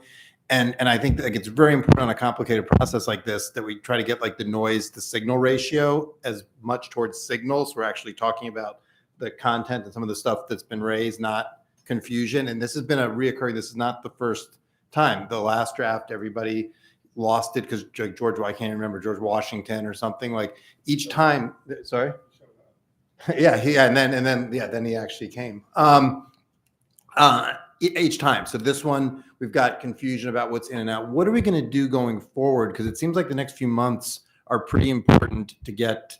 We're spending a lot of time talking about the past input. Like it seems to me the really important input is coming up over these next couple of months. What are we going to do differently to make sure that this process, that we're getting that noise to signal ratio as well as we can by communicating clearly, making sure the public knows what's actually going on and what the table stakes are, all of those kinds of things. let me just say, Andy, if you don't mind if I answer that first. What we do going from here is a board call. I mean, the standards are peculiarly in the board's purview, not in the department's, right? We use the department for work, but it is in the board's purview. And January 21, I think we adopted a fairly significant, work program, which took a complicated process, as you referred to it too, and laid out the steps that staff would take on our behalf, as well as, who would have input, various meetings, practitioners, et cetera. I think, well, we'll go over that at the end of this, but where we are today, in my view, is, in August, the board, I think correctly said, split up the framework right from the standards and tasked the department with doing that. The department has done a good bit more than that, which is fine. And that's not to say the content isn't fine. I'm just saying that the department went past the board's charge, which was to really separate out the standards and the framework, right? That would be, if you will, the October document that all of us have seen, which would be that separation. Where we go from here is up to us. And, at some point, we need to recognize, I think we need to recognize that we have to go out for the mandatory public hearings. The statute gives a slight preference actually for educator input, right? There's a specific requirement that separate access be maintained for educators, which I think is completely appropriate, folks who teach this. you know, I don't think any of us, although you may be, or and Grace may be, experts on content. You know, we're not necessarily experts on grade appropriateness, and we're not necessarily experts on sequencing. But we are taking the advice of a myriad of people, weighing that advice, and, you know, hopefully going to end up with a final document. At some point, and I hope it's soon, I would like to see the board, because we can, between the department, the consultants, and the board, we could be talking about this 3 years from now and not making progress toward the goal. And the goal is, you know, to come up with standards that make sense for the Commonwealth. I would like to see us come out of today, or at this point out of February, with an agreement that we go to the mandated public hearings, as well as open up the required channel for educators to comment, because this is not the last bite at the, you know, content apple, right? This is really the first bite, in a sense, at the content apple. We will have a chance. And I think I even mentioned in August, you know, we can go line by line through the final thing and vote on every sentence if we need to. You know, that's not the point of today. It's not to get it to perfect. It's to get it to that step where the board feels comfortable putting it out as a board draft for public comment. Now, I will also say, and I was planning on talking about this later, that in terms of process, and I mean, you guys have seen me now, you know, you for 8 months, 9 months, 10 months, you know, 11 months, whatever it's been, some of these folks for years, how important process is to me. You know, because I genuinely believe, you know, the whole system is set up around, you know, process makes things better. Following real process actually turns out a better product. You know, even in, you know, our judicial system is not built on, you know, it's built on procedural due process as opposed to substantive, right? I mean, there are, that's not exactly correctly said, but you know what I mean. The emphasis is on the process there, and, you know, the error goes the, you know, towards defendants and things. But for us, where we sit today, we are so far away from established process that I am concerned that we've lost our way, quite candidly, as a board, in terms of directing what's supposed to be going on. And whatever, you know, for us to be getting drafts during the meeting drives me absolutely insane. It doesn't matter if they're perfect. Honestly, it still drives me insane, because there's nobody up here who can possibly review those things in time. We have documents before us that say the department, and I know what Jillian said today, and I appreciate and respect that, but that the department doesn't have to come back to us for the curriculum framework. And yet a lot of what was in the old standards is now going to be pulled in the curriculum framework. To me, it's important that those two things get married. And I'm not sure now how we proceed without the framework in place also, so that we can be sure what the integrated whole will look like. You know, I don't know where this ends up going, but, you know, I appreciate the comments. Well, gee, this is much better. You know, I don't even understand what the meaning of best in class is. And it's something I wanted to ask. I mean, I understand the concept, but I don't know how we measure, are we really best in class, right? I mean, I looked at, just because I was curious, you know, and everybody's now referring to Massachusetts since the NAEP data came out, I looked at their standards. You know, we're close to what they are. You know, the first version was close to where they were. They had a few things more than we did. They were a little bit more inclusive in terms of their language and bringing, you know, diverse groups in. Are they best in class? And what makes them better than us?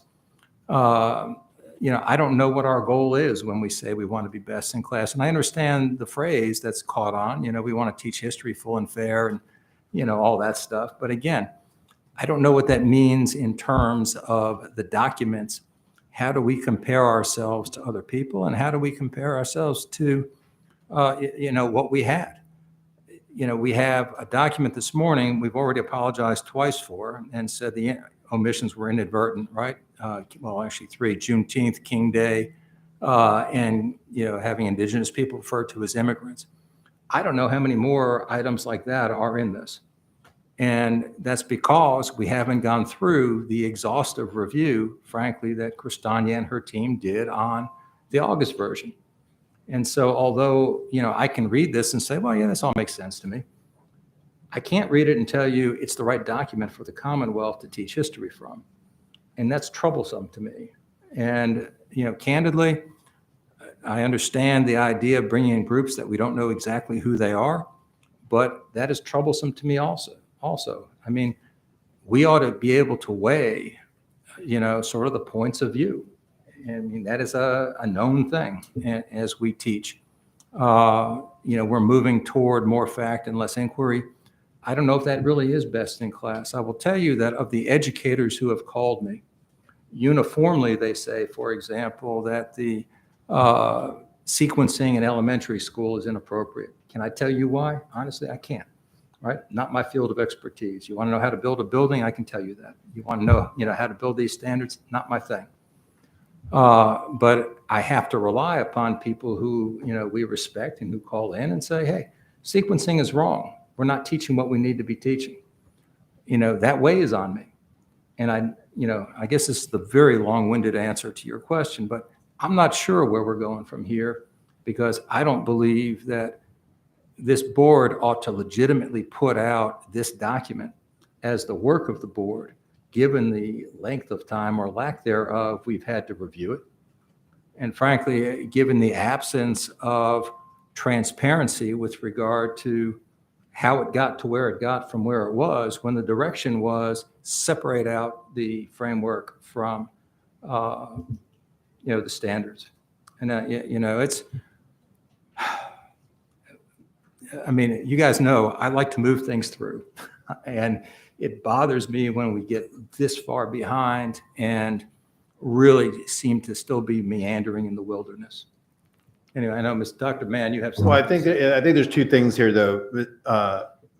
President Geck, I want to take your set of questions there, which I'm sure people want to respond to. Mine was just a little different, just in terms of getting materials like this to the board in ample time and all of that. So, which is a subset of a larger thing, but this process and getting stuff we've said we're going to have for the public in time, it's been a far from perfect process. And so my question was more about that. And to your point, at some point we're going to adopt standards. And so what's the process going to be to make sure we're sort of stepping up our game around that? That was more. And then I think you have a second, you then introduced the second set of issues. I will do my normal quietness now and wait for you guys to finish. I'm sorry about the intrusion into the discussion. Dr. Mann? No, I actually think your comments were spot on and clarifying. I think that's what the unrest has been like, trying to really appreciate how we got here based on what I understood we were trying to accomplish. And it does feel challenging to think about how do we get forward. I know we have a timeline that talks about that, but I think in light of the things that you articulated, it was just very, very on point and clarifying. I think Dr. Bird has a suggestion. So since I've been in the middle of this messy process as well, pardon me? Yeah, we can barely hear you. The light's on. Can you not hear me? Now we just heard you. Do I need to speak up here? Can everyone hear me now? So for those of you who don't know me, I'm Sheila Bird Carmichael. I have been doing standards curriculum and assessment development for, at least 20, if not 30 years, I think now, and was a teacher before that. I'm also a mom and a Virginian. And happily, but with a little trepidation, I came into this process, as I said, in the middle of the movie, but I've seen this movie many, many times. This process is always passionate, messy, political. And in spite of all that, I think there is a way out of this. So if you'll just sort of let me spew a little bit about that, I think maybe you can come out of today in a good place. I was asked to review the August version of the draft standards that you received and make comments about that, pulled in some experts so I can talk about that to get more input. And the result of that is that document that you received recently and about which so many people spoke passionately this morning. I think at the end of this hurried process recently, you have a document that has omissions and errors. Similarly, after 2 years and hundreds of people participating, you had a document that had omissions and errors and problems. So I 100% support the assertion that the process is important because this is a public process. It has to be. There have to be many, many voices involved, and everybody has to feel good about the product at the end of the day. Some people say the messier the product, the messier the process, the better the product. I'm not so sure about that. But what I would say if I were sitting on this board today is, which is the better product going forward? Which is the product that is going to be easier to refine and fix, to use that word, in a timely way that everyone is going to feel good about supporting? And I would suggest that although the most recent process has been hurried and maybe there haven't been as many voices included as I would have liked as a professional in the process, I think there's still time for that. And I would recommend that you go forward with the document that you have, knowing that the content in the curriculum frameworks from the August version, about which I think you heard mostly today. I haven't seen all of it, but the feedback I've seen suggests that people are assuming that the content has been taken out when it has not. It was in the framework. They don't necessarily understand the difference between standards and curriculum. And I can go on about that if you want me to, but I don't think you want me to do that. Standards are the what, curriculum is the how. And I think what we have in the August document is a whole lot of how, a lot of immeasurable and honorable, but immeasurable expectations for life goals for our students, and not necessarily specific content and skills that teachers can take action to convey to kids. So I would move forward if I were you. I would take this document. I would take what's in the curriculum frameworks from the previous version. I would do the best job you can of pulling out the best of both of those documents, getting more voices involved, which is possible. We reached out to a number of experts in this process that could simply just said that it's not enough time. And I was very sympathetic to that because I feel the same way. But they are people that are willing to do that going forward. And I think that I would allow that to happen and trust that the amazing staff here, and with help from people like me and other advisors from the world who've done this many, many times, you can end up with a document that everyone can be happy with. Let me ask you, which state do you think has the best history standards right now? Right now? Right now, who's got the best? There are a number. Massachusetts is good. Believe it or not, Washington, D.C. No, I mean, I don't know. I would not believe it. So, I mean. Well, it's a complicated place. I mean, I was born and raised in D.C., although I have deep roots in Virginia. I thought you were in Stanton now. Aren't you in Stanton? I have been living in Stanton for the that's last, what I thought, however old my daughter is, 14 years, 13 years. Come visit us at the Villages. Pardon me? Come visit us at the Villages at Stanton. Oh, yeah, that's right. That's right. It's a great place. So I think. So would you model off of Massachusetts as a starting point? You know, I think it's always smart to do that, to look at how other people have done it, but you guys need to feel good about what this document says and does. And I think that I mean, it sounds trite, but I really think the truth is somewhere in between the document that is full of what, there's an education historian you all probably know of, Diane Ravitch, she used to call taught sociology. And this has been happening since the 30s when social studies came into being, and we lost history, geography, and civics to something called social studies, which has become a very bloated and kind of a vague field. It's not always clear what the history is, what the geography is, what the civics is.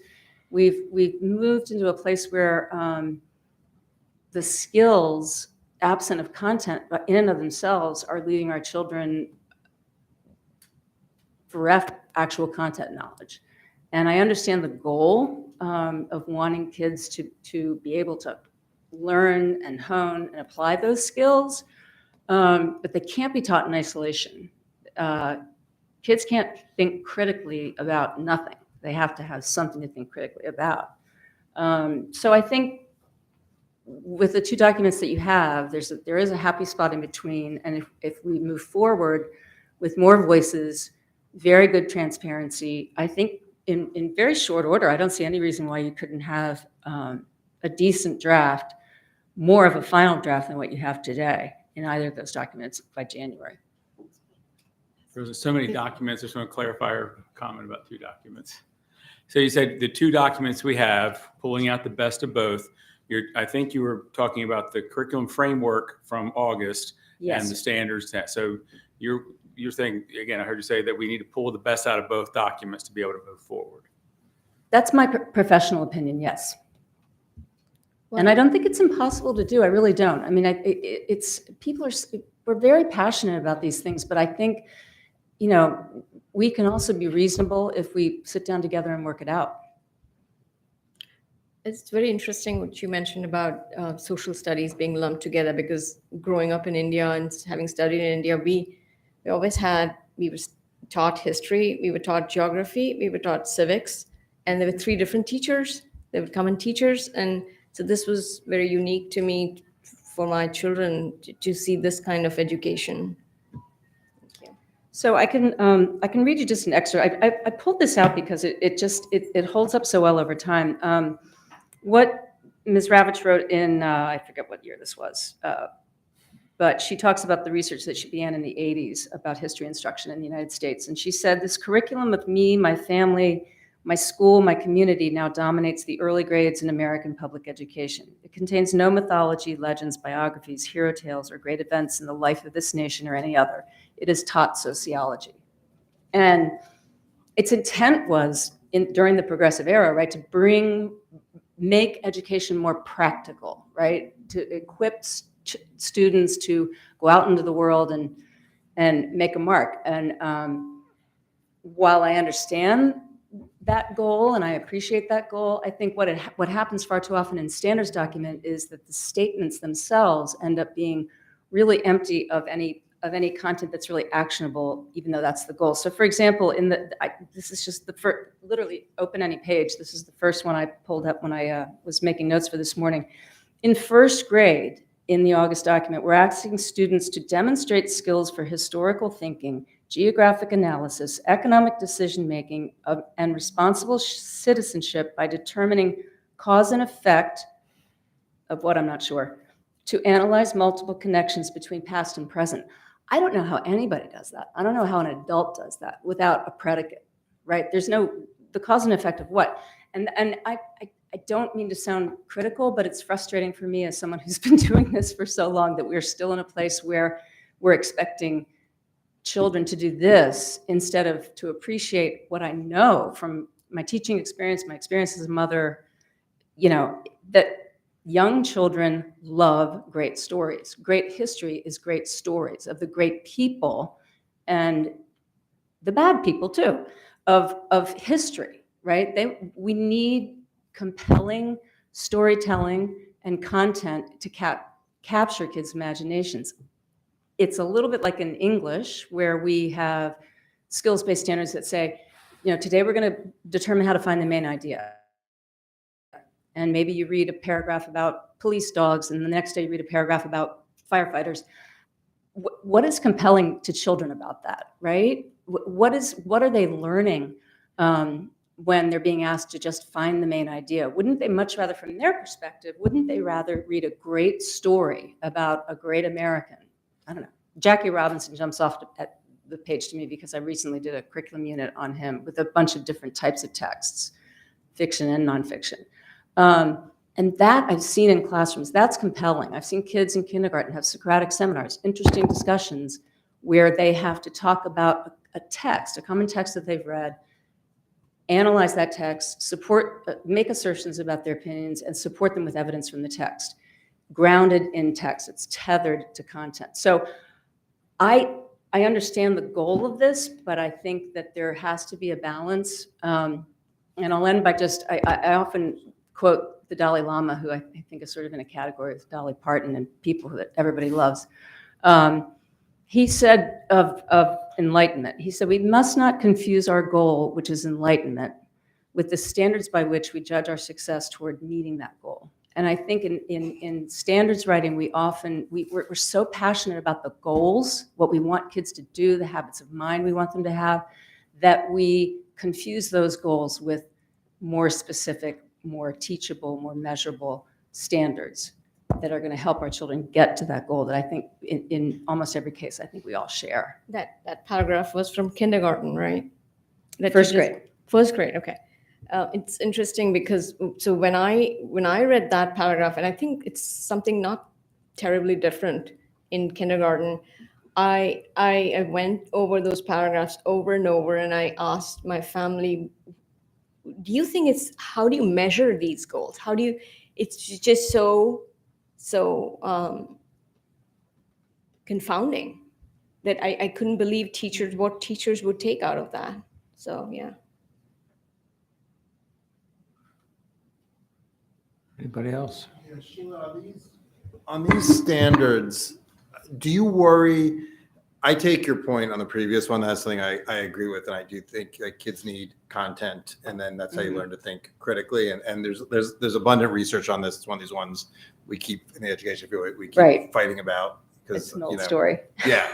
Yeah. Speaking of old stories, right?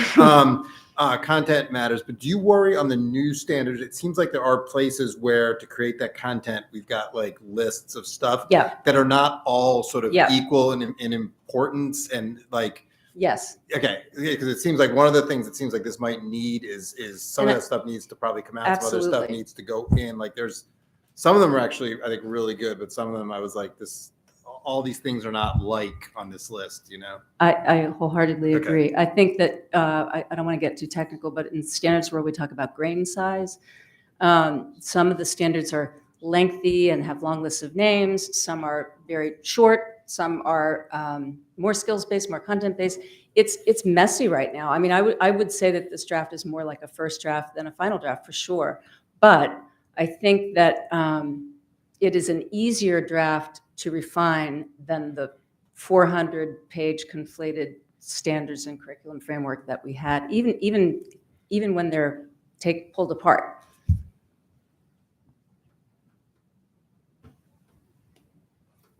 President Becker. Dr. Siebert. So thank you. I'm trying really hard to listen and formulate some thoughts and ideas here. Appreciate the timeline. I've also, I've been keeping track of our timeline and the things that we've said each meeting because I want to make sure that we do what we say. And so, thank you for coming back to this slide because I want to get to that in just a moment. But I also remember that, in August when Kristania and her team presented the process, every one of us was very impressed with the high level of participation, collaboration, and work that went on. We were like, wow, that has been a massive and respectable and commendable undertaking. That same meeting, the governor came and visited with us, and he said, I would like all of Virginia's history to be taught, the good and the bad. And so I took that as affirmation that what we were doing was the right thing. So that was important. I think that the extreme and understandable dissatisfaction that we heard today about the November document it is by itself. Because the November document, I think we just kind of established here, by itself does not achieve that objective because it leaves people questioning, are we going to teach all of history, the good and the bad?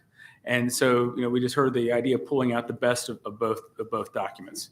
I think the concerns address we're largely, what we're hearing is many of the concerns raised today are being addressed by assurances that they will be in the standards framework. These things will be in the framework.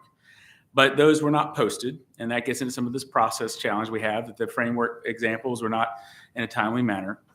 We did also at one point decouple in September the standards from the framework, which I think was appropriate, but I think we've created a problem here because I did not understand in decoupling that we were creating two timelines. I envisioned these being two trains running on parallel tracks at approximately the same rate of speed. And I think that's kind of where maybe some of, and Andy, you hit on the idea, Mr. Rotherham, you hit on the idea of confusion.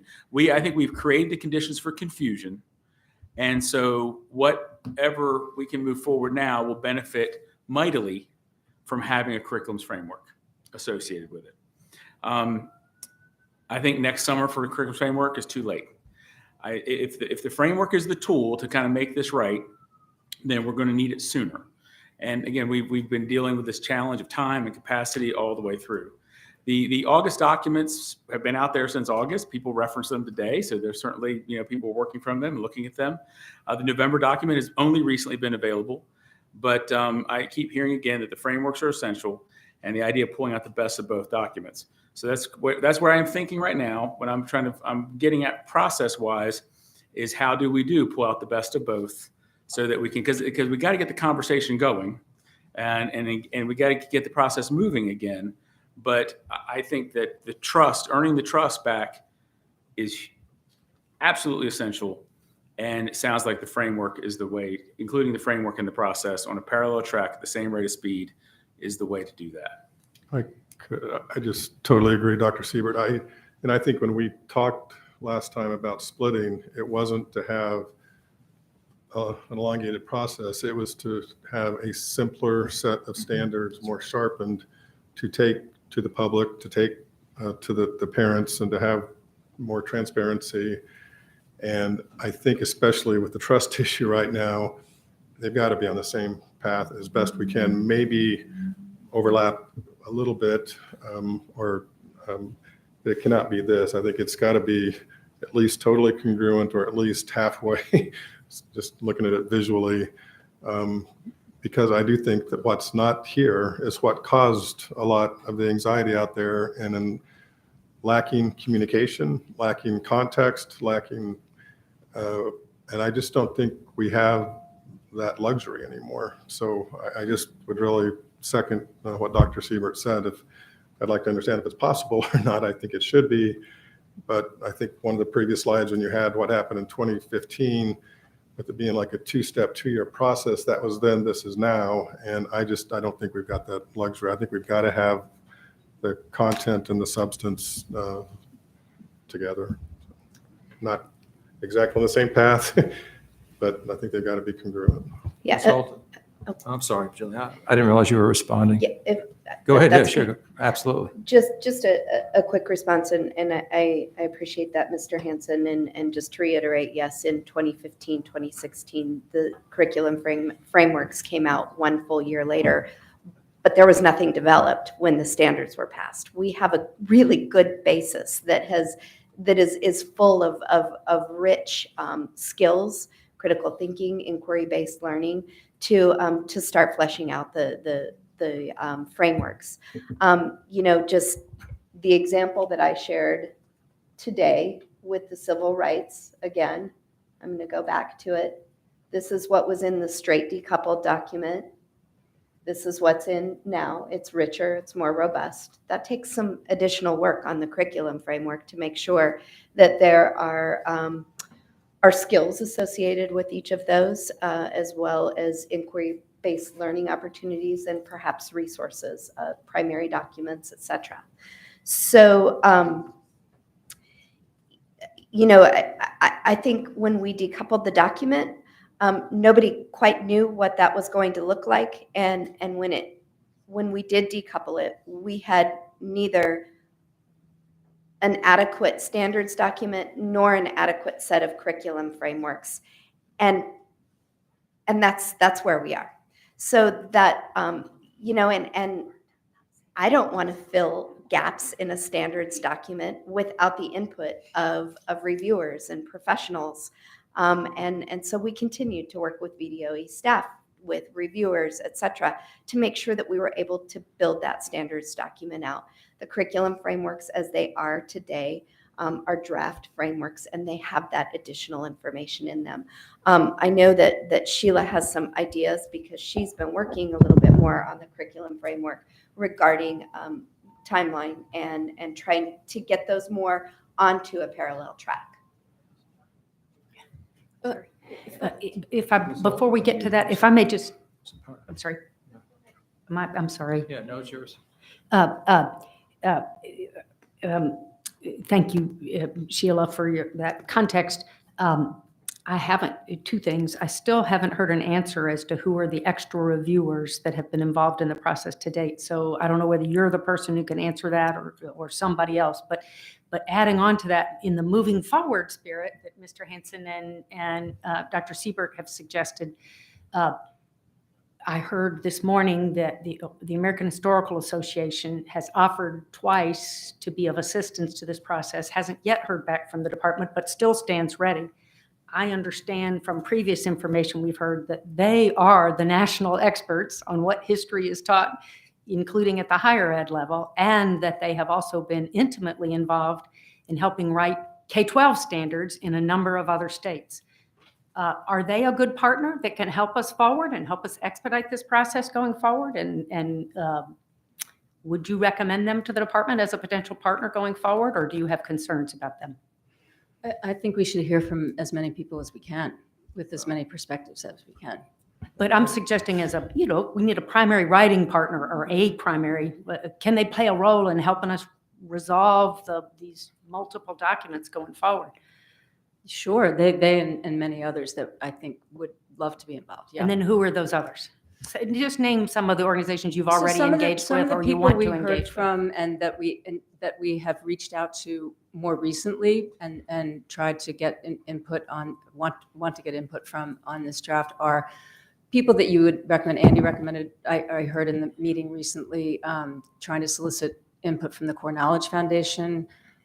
We already have had input from the Fordham Institute in DC, National Association of Scholars, or I think the truth is somewhere in between the National Association of Scholars and the American History Association. Susan Wise Bauer, who is an author of the Story of the World books and the Well-Trained Mind series of texts, we reached out to her. People at professors from a number of different, American University, Princeton University, University of Virginia. I don't have the list in front of me. Dr. Caesar. Yeah, Jim Caesar at UVA. And some of those are curriculum vendors. Am I right? I mean, have a product that they would happily sell our divisions, the Core Knowledge Foundation, well, that's true. I think more of Bowers. their expertise when I think of them And historically. I don't mean that we should discount them, but that does Sure. put an asterisk next. Somebody who's hoping to sell us a curriculum that corresponds to this standard and framework, I would want to know that affiliation before I. Good point. Yeah, absolutely. Ms. Dutta? Well, to that point, I also, and to Mr. Hansen's earlier point about, I think I had also emailed, this was a while ago, to the history group for the list of, the list of members or earlier contributors in the committees. I don't think I heard back about that. So to your point, it would be good in full transparency to have that as well. And when I got out of the August meeting, I know that right away there were several problems, and we talked about decoupling the curriculum framework for the standards. But I also got out of that meeting with the feeling, and some of us talked about it, that the content needed edit. It wasn't just a simple decoupling. There were several problems with the content. And so that's how I felt. I never got out of the August or September meetings thinking it would be a straight decoupling. Andy? Sure. What's the best practice? And Grace, do you want to go? You haven't said anything. Go ahead. I'm trying to find the right time here. What's going to be the best practice just on the quality control questions? And I don't know how weedy we want to get, but the first draft did look the August. Sorry, to Dr. Siebert's point, there's so many of these documents we can't say that document. We got to be the August document definitely looked to me when I was reading it. I was like, this looks like it was written by committee, right? And you could sort of see that in different ways in it. Yeah, this current version just looks like it was written also in some cases, not necessarily by committee, but a little fast. And so there's some of the stuff some of the problems we've had just today I would say are quality control problems. Another one I noticed was a document, one of the proposed curriculum framework that I know is not trying to say there was lots of causes of the Civil War. The cause of the Civil War was slavery, but was trying to say there's, states' rights around slavery, economics of slavery. It was trying to make that point that like these things, but it could read to somebody just because of how it's written that we're trying to say that like, there's lots of causes for the Civil War besides slavery. So what are we going to do to make sure that like we're not, again, and I'm sorry to be like a broken record, that we're arguing about noise, about signal, not about noise, because that is a classic example of a noise issue, because it's not what it's intended, but it's how it's going to be heard. That's just about like good, precise writing and good quality control. And I feel like that's what's gotten us in a not insignificant amount of trouble. So my question for you is like, what is best practice so that going forward we can keep people? I mean, I liked how you said it, that the truth is probably best between these two different groups that battle over this. Like that's the debate to have, not the debate about imprecise writing and so forth. That's, is great for social media, gets lots of clicks, gets everybody excited, but is not what we're actually talking about. So like, what have you seen in other states? Like, and what should we learn from so we can what is best practice here? I know I sound like a broken record, but this is a point I'm very concerned about at this point. It's a very important question. My experience is that best practice is that there's a single author listening to multiple perspectives, taking in all the input, and that input is public, and that person's work is public, and that everybody gets to see it and decide for yourselves. Ultimately, like a single author who's I think a single author, just in terms of voice and that grain size issue, and coherence and some of the things that might not be clear. For example, in this document about how content is covered from grade to grade to grade, and how the thread goes from kindergarten through grade 12 isn't necessarily immediately obvious. I saw one news piece that was doing a grade 4 comparison from the old document to the grade 4 in this document, and did it grade by grade by grade, but there was no sort of comprehensive look at how content was treated across grade levels, and where something might have been moved from one grade to another. I think that it looks to me as if the staff in the first version did a really, really thorough job of trying to be clear about what had changed and why, and what had moved and why. It's really, really hard to follow, but at least is seemingly transparent. I think that's the best path forward, that we know who's contributing input, somebody is taking the input, writing it all down, and you can hold someone accountable. Okay, and then I guess my follow-up, and this is hopefully a question that'll warm our president's heart.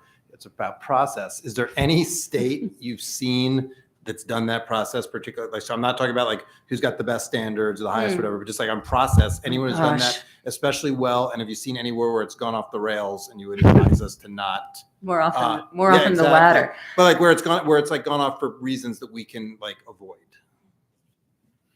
I'm hard pressed to think of any one particular example. In the end, the proof is the product, right? And in some cases with a bad process, you get a good product. There are people who tell you that they love the new Louisiana standards. I'm not necessarily sure that the process they used was all that good, even though you might like the content in the product. I can just say from my own experience that it works best when there's a single author taking in input and everything is transparent. Sorry, I didn't mean to dodge your question, but it's just No, it's a hard thing, and I'm just trying to figure out how we don't. I want people in here talking about issues of concern and disagreement, not in here because they are confused or because there's error, as you've said, errors and omissions. I want to just add to that and say I think it depends on what metric we're using for success. Is it a unanimous board vote? Is it a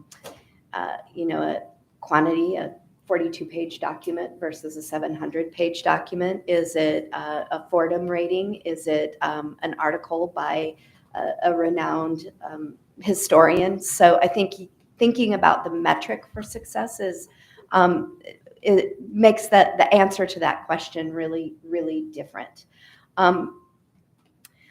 I think, and President Gecker and I are probably not the same in this respect, but I think oftentimes out of complexity comes simplicity, and out of sort of this messiness and chaos and hard conversations that we're having today comes a clear eye for moving forward. And I agree with Sheila that having a single author to incorporate changes, and then having you all laid out the process in January of 2021, and I think it's just 2 bullets: review the input, follow the law, and convene people as needed to double check facts and accuracy. It's led by the staff, though, and so we certainly that's what the board put forth, and that's what we'll continue to follow with the additions that we've talked about today. But as I talk to my colleagues across the nation, I'm more convinced that sort of out of that messiness and chaos comes some clarity, and comes good standards that everyone can be happy with. But again, it depends on what your metric for success is. Not everyone will be happy with every single standard. Maybe even not up on this dais, but what we do want is to have a really clear picture of the learning goals for our students in history, civics, geography, and economics. And we want to make sure that we teach history comprehensively. I did just want to make sure, thank you so much for all the conversation. I've definitely been listening quite carefully. I did just take a moment to go back to the July presentation that had 75 slides in it, that actually listed out all of the groups that were participants to the work. And I do think it's important to note that there was a parent advisory committee included in this effort. So, and as much as it seemed that perhaps parents did not participate, I really did want the record to reflect that based on that presentation we had in July, it does show that there's a parent advisory committee. Educators represented the largest group of participants on the, really when I look across the 211 people who were a part of the various committees that participated. Educators, and I do think there is something to be said for educators who are actually subject matter experts in the work that they do, and the importance of valuing that perspective. They were the largest representative group that participated in the process, along with a number of other committees. And while the names aren't here, I'm sure we could get the names, but there is a very clear roadmap that identifies the voices that were part of the process. And again, I think it's so important to keep articulating that, because we want people to know that we do understand that there has been broad input in this. We don't want people to feel like it didn't matter. And I know that's not what you're saying, but when we say that we have to keep going back out and out for more input, I just don't want the implication of that to reflect something that isn't your intentions as you are speaking about the importance of voice. Yeah, and another yes and moment, and the parent advisory committee was one that I asked staff to include when I came on board, as well as the community engagement sessions. So yes, that was and remains a really important voice. And so again, it's a yes and, not an either or. Yeah, of course, the characterization of sort of the January 2020 timeframe was a little abbreviated. I mean, it's a 5-page document that details what's going to happen when and who's going to be involved. It's not just we'll go seek input. It's very specific as to whose input, the formation of the practitioners committee, the looking at the Virginia Social Studies leaders groups, museum people. It's really a little unfair to characterize it as, well, we'll get input and then we'll modify it. It's a little bit short form, and really it does an injustice to staff's work on this over the last 2 years, who followed a framework that was approved by the board to march down, gather really a significant amount of public and practitioner input to come up with the documents that we saw in August. So And I just couldn't let that particular comment sit. Grace? Yeah, so I guess sitting back and hearing all of this, it kind of brings me back to our original point here, and that is that we have to be, while all of these external groups are really great to inform the content, it's extremely important for us to remember exactly why this document is in place. This document is in place to drive instruction, to assist teachers and students in classrooms every day. And having been a part of external review committees and been the practitioner in the classroom that was contributing to the outcome, it is absolutely crucial for teachers who are doing this work every day to understand. I mean, we can sit up here and argue about politics or process or whatever it is we want to talk about as it relates to this. But at the end of the day, if what we produce is successful for the best possible student outcomes, the best teaching in the country, then that's where I want to be. And so if we can marry these things, bring it all together and come up with a product that is absolutely something that everyone can be proud of, students and parents and teachers can all use effectively with our very brightest students and our most challenged students. That is the crux of this entire process, in my opinion. Let me ask Grace. I know it's rude to ask a board member this, but I'm going to ask you anyway. Or actually, I shouldn't. Jillian, what's wrong with the 15 standards? In other words, the 2015 standards, where are we trying to improve? What are we not doing well in the view of the education community under the 15 standards that the 22 standards? Our statutory requirement is not to revise, it's to review. That's why I was going to ask you originally, Grace, and I decided that would be rude. But I knew you'd want to answer it. Yeah, so I can't avoid answering this question for you. So I'm not going to sit here and specifically point out what is actually wrong with that document because, I was part of authoring that document, so I'm not going to speak too poorly about it. Perfect, yes. However, what I will say is this. I think the reason, part of the discussion in August was this is our responsibility to move, and that's why we have moved. And I don't think part of that August discussion ever brought to bear the opportunity to, even look at the 2015 for amendments, edits, whatever, however. So at that point, that really wasn't germane to the discussion, if you will. But we are where we are now, and we're talking about actually, with straight faces, taking two disparate documents and trying to merge them somehow and saying it's going to be better than what we have. And, candidly, I'm not sure that really is the answer here.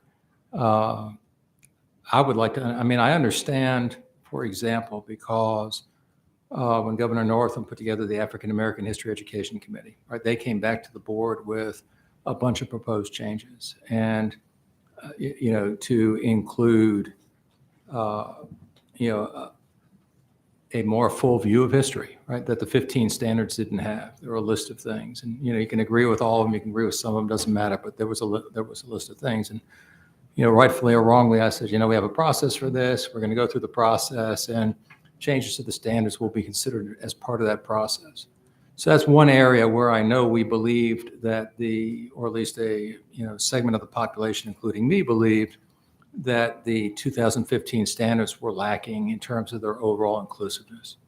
All right, we've heard from the Asian, Pacific Island groups that have said we have not been treated fully and fairly in the Virginia history curriculum, and we'd like inclusion. And they came up with specific suggestions, which were incorporated through the process. Right, We have seen greater talk about civil rights, right? And the impact, in different civilizations that had contributions to the world other than, the Byzantine Empire. And, we wanted to include those. But believe it or not, it would help me to understand what other areas, and I think staff could probably do this. I bet you Kristania knows this. What areas were considered lacking in 2015 that were going to be augmented by those various groups that contributed, so that we could actually see what it is we were looking to do, make that full and fair out in the public, and then see whether or not those concerns were, in the eyes of the board, legitimate for inclusion in the Virginia curriculum. So one thing I will point out is that in 2015, we previously had prescriptions on course progression where we do not post 2015.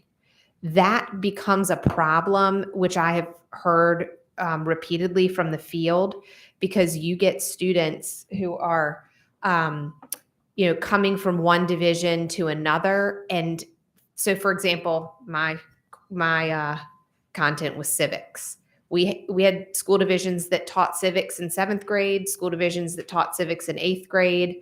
And so when we had a student that came from a school division in 8th grade and we were teaching civics, they had civics in 7th grade, but they're coming to the division that teaches it in 8th grade, they had to repeat the course. There was no other means by which to satisfy that course progression scenario. That's just one thing off the top of my head that I can point out from a content. One of the coordinators who called, was talking about, and I don't understand the technical issues of this, but in the middle schools, because we're not requiring sequencing anymore, there might be no teachers who are endorsed to teach the particular courses that they're looking. I don't know, again, out of my area of expertise, but it's one of those things we need to look at in the overall view in terms of sequencing. But in terms of content, is it possible, Kristania, to understand, you don't have to do it at the podium, but a simple yes or no would do, to have an understanding of those areas of content that we believed were lacking, or that people believed were lacking, not the board, but the general community in 2015. So the board could have a list to see what we were looking to boost when we embarked upon this project in 2020. I think the best way to answer that is that's the big purpose of the crosswalk. And you're able to see from the crosswalk what is there for the 2015 standards, and then not necessarily that content moved, but what content is now there, or what content may have been removed. So the crosswalk really helps. It helps visualize that, but in terms of understanding what the drivers were, I mean, we put out how many kids under the 2015 standards, 100,000 graduates a year. So, all right, we're moving on close to 750 million graduates who have been through the 15 standards. Do we think that they were inadequately educated in social studies? I'm going to answer no to that. I would answer no to that also. That's a good answer. And so that doesn't mean the 15 document doesn't need improvement and enhancement. Right. And what I'm looking for is, from staff's view, based upon the 2 years of input you took, or year and a half of input you took, what areas were highlighted as needing improvement in the 15 standards? Again, I don't expect it from here because I'm not going to write it all down, but could you? Oh, thank you. I have glasses on and Good. am not able to really see that. I wish somebody would hand me a phone before I talked. But what we saw mainly was with the expansion of the external committees and looking more at the cultural organizations that we included that had not been included during the 15 review. We separated those external committees so that we could bring more groups in. And we found out mainly from the AHEC Commission that this is not just African-American history, but from that committee, we learned that we really do need to think about bringing in more groups and how that content is couched in the standards. So looking at cultural history versus just the sequence of events, for example, for the civil rights movement. As a matter of fact, what's on the screen, not just those events that happened, but how did those events impact groups of people? And we really wanted to look at who are those people and how are they being impacted politically, economically, civically. So probably that's the biggest thing that we learned going into the review of the 15 standards, really looking at that cultural history that the standards may have been lacking before. And we tried to remedy that by bringing in the external group that was all about the cultural organizations. And that typically, I guess, would have impacted the later grade standards as opposed to all of the earlier grade standards. Typically, yes, because the K-3 standards Exactly. have traditionally provided a foundation for content and skills. Exactly. And the skills are taught through the content. They're not taught in isolation of content. So if you take a look at the 15 standards, I guess the only holiday we're missing that we might want in here is Juneteenth, Yes, as an example. Right? That's But it. other than that, we didn't forget to include Martin Luther King Day. right. Right. And even looking at, with Dr. King, the holiday in kindergarten, first, second, and third grade. But because we were moving from that community, state, country, world, you would learn about Dr. King himself in second grade and the impact on this country. And in K3, we're still teaching, or at least since we're under the 15 standards, patriotism and the glory of America, I take it. I mean, Yes. Yes. I mean, K11, K.11, student will develop an understanding of how communities express patriotism. Yes. Events and symbols, again, sort of the common things, recognizing the flag, recognizing the Pledge of Allegiance, knowing the president, things like that. Yes, sir. Go ahead, Ms. Holden. I know I'm not going to be able to keep you quiet, so I'm going to. Well, I do still have longer remarks that I'd like to make at the appropriate time, but actually this is just a quick question for Kristania. You just made a reference to the approach of kindergarten, community in kindergarten, Virginia in first grade, nation in second grade, little mini world history in third grade, if I understand correctly. Yes. That's in the 2015 standards, and is maintained, that approach is maintained in the August 22 draft. Am I correct? Yes, ma'am. Okay. And I'm not going to ask you this. My comment would be, I don't think that approach is maintained in the November draft, but that we can discuss amongst ourselves. Thank you. Can I moonwalk out of here? Do you need more? Yeah, it's probably safe to move. Unless you want to hand me your phone, in which case I'll know what to say No, to the next I question. can't read what's on here. Yeah. My glasses aren't working well. Have we exhausted this for the moment? Anybody want to take 5 minutes?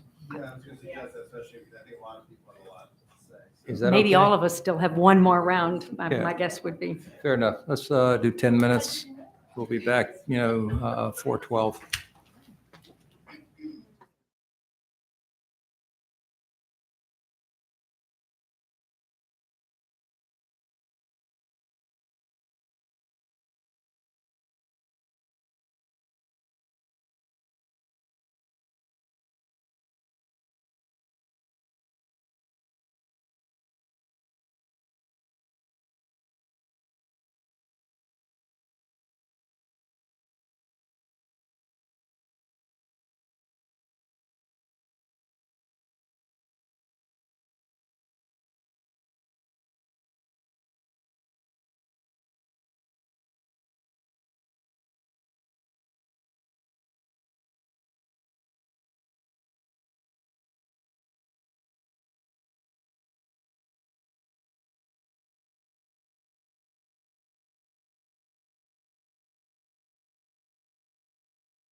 The superintendent would like to make a few comments. So, Jillian. I will be very brief now that I'm back up on the dais. And first of all, just thank the board members for such careful and thoughtful deliberation.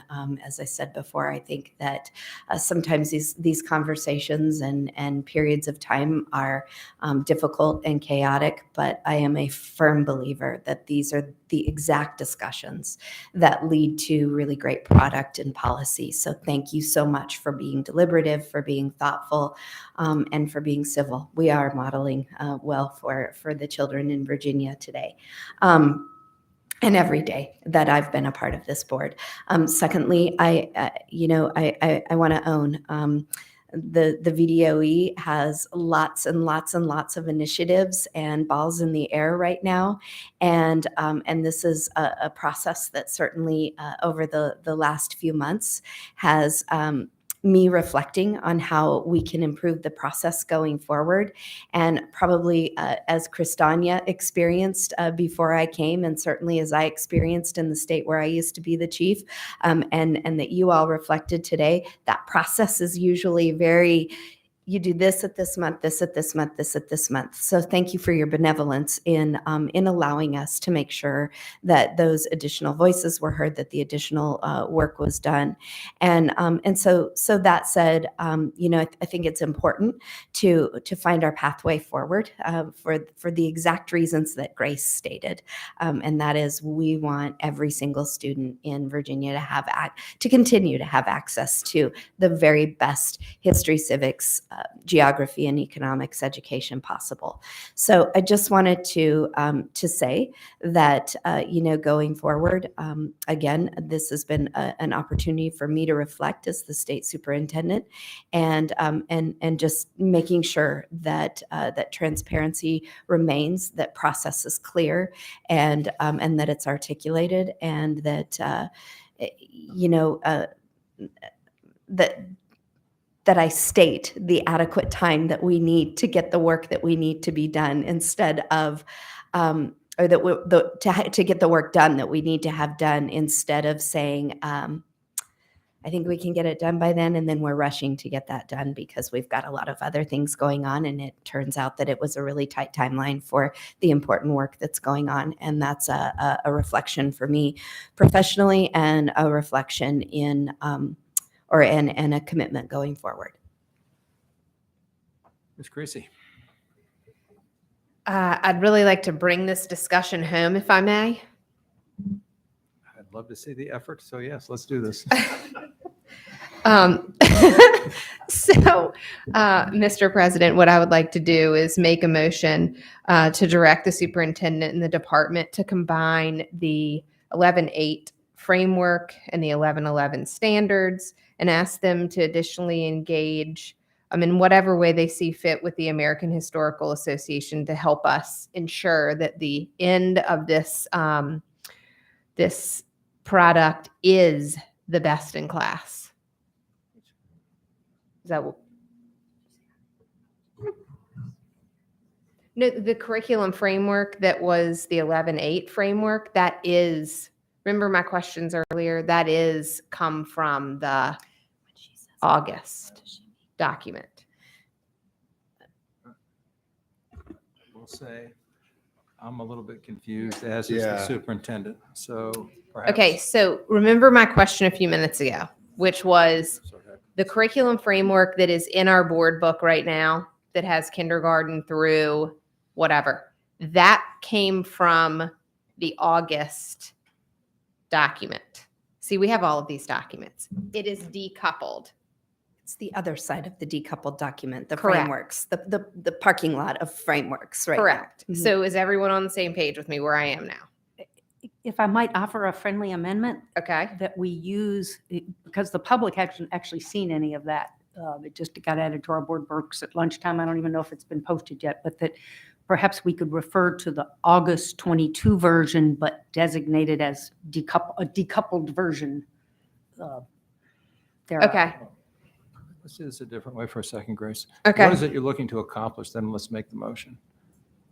Like, what's the end product look like? And are you looking to figure out what the board is going to put out to public comment around the state. Yes. The board's public comment, not the department's public comment. So in other words, what I want to have happen is the standards that we have that were presented to us today, that goes into the curriculum framework that is what we've seen in our board book, but is not, I guess, out there for public consumption. So I don't know how that appears in the public right now to be able to give you, I guess, the better scenario. Andy? Can I ask a clarifying question? So because these are the ones that they're from August, they're now up on our board page and in our electronic board books, but that happened during this meeting, so I haven't had a chance to go through them. Yep. But they're the ones from August, is that correct? That's correct. And these are the ones that I believe board members received several weeks ago Okay. through a request by a board member. And they're not changed? I only shared the October standards. I didn't share the October framework that you sent me. Okay. So, and what is in the frameworks, as Kristania confirmed today, is the other side of the decoupled document. What I'm not sure I understand is what you mean by combine. It used both of them to inform the conversation moving forward. Okay. So I would offer, again, a friendly amendment to say, I think it would be a lot clearer if we say, send out the August 22 document and the November 22 document in tandem for public comment. And you're saying, Ms. Holton, this is so confusing. You're saying the August decoupled document, yes? Yes, Okay. but both the standards component and the framework component thereof. Okay, that's what I That's not a thought, friendly yeah. amendment. Okay, then I withdraw it as a friendly amendment. But, I'm sorry, go ahead. Grace. No, go ahead. No, to your point, I think one of the things that's been difficult to map to the point that Ann was trying to note in an amendment, we now have two different documents. We have the document that we received today. We have the August document. It's been very difficult to understand between the two of them how they relate. And I think since they're both different, if we were to simply accept all the track changes in the August 20th document,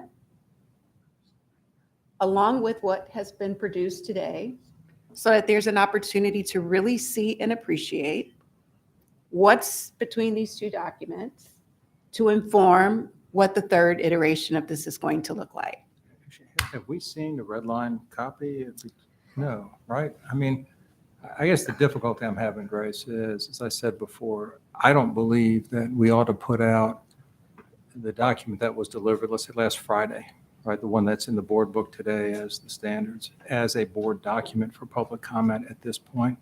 Because honestly, we have not, I mean, maybe you guys have, but I haven't had the time to really go through it, to understand. We took 4 hours, 3 hours of public comment, most of which was negative. Every educator I've talked to has been negative about it, which is not to say it's been an exhaustive list of educators, but everybody who's called has been negative, which is not unusual. We had a close to 2-year process that generated a document with a lot of input that clearly followed a board mandated process. And now what we're saying is we're going to go to the public for the last round of public hearing on a document that we don't even know what changed from our original document to this document. I mean, I would rather put this off than go out with the last Friday document, the one we got, in conjunction with this meeting, as the board's work product, because I don't believe it is. Well, I shouldn't say that. I don't know if it is the board's work product. I know it is the product of the department taking what the board's process produced and changing it, maybe, or maybe it was original drafting. I don't even know that. And for us to turn around in essentially, 6 days, 5 days, 6 days, and I think as Dr. Siebert once mentioned during the course of one of these meetings, 30 days wasn't enough for new board members to review the old document. And now what we're saying is that in a 5-day turnaround, you're expecting the board to adopt this as ours. And I just don't think that's right. Now I need to have some understanding, because what I thought I asked earlier, what I thought the answer was, that the advice was that we pull out the best of both documents.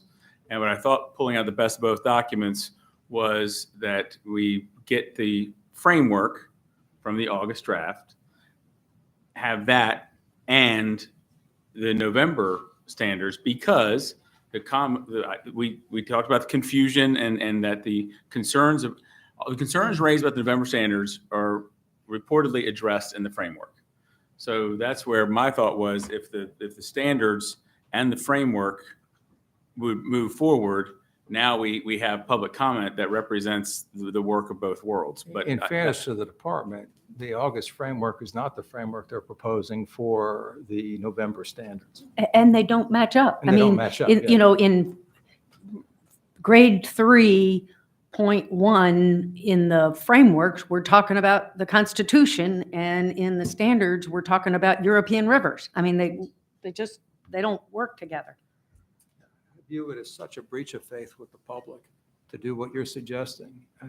You know, and again, I acknowledge the change in membership and composition of the board, and am willing to take the time needed to reconcile the differences created by that. But for us to now turn around after having announced a public process in 2021, yeah, and tell the public that based upon, 6 days of review, this is now the board product, I think is, again, and you've heard me say this before, one of my goals as a board member and as president of this board has been to elevate the stature of this board to one that thinks seriously about policy. And I don't think that any of us can say with a straight face that we've had enough time to go through, in the 6 days that we've had the documents provided by the department, to say that we are in fact a body that studies things. And this is not, let's not have the perfect be the enemy of the good. This is, geez, between what we did yesterday and what we're doing today, and our other lives, I just don't believe that any of us have had the time to adequately absorb and analyze, what's before us. And I appreciate Ms. Dutta's point before, well, it reads okay. It may well, right? But that doesn't mean if you read it a second time or a third time and compared it to the August document, that you wouldn't find things that you would say, gee, this is interesting too. Maybe this ought to be incorporated into what the board's putting out. This to me is no way to run the railroad, in other words. And I accept the fact that the votes may be there to push this through. But I will tell you, it is heartbreaking to me to see a board that has been steeped in studied, research-based, evidence-based policy come down to putting out a document as if it's ours on 5 days review with absolutely no idea how we got there, and frankly, no idea what's changed from the original document that was ours to this one. However, you do have a motion that you're making, so you're entitled to do that, and let's see where we go.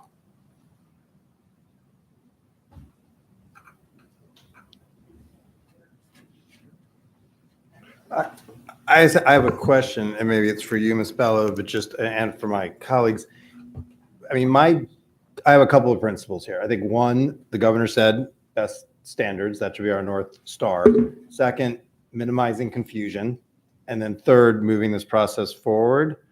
So I'm curious, how does, if we put out the two documents, so then we would basically, I think, get a lot of feedback probably I would assume, I can't prejudge it, in the vein of I like this, I don't like this, I want this in, I want this out.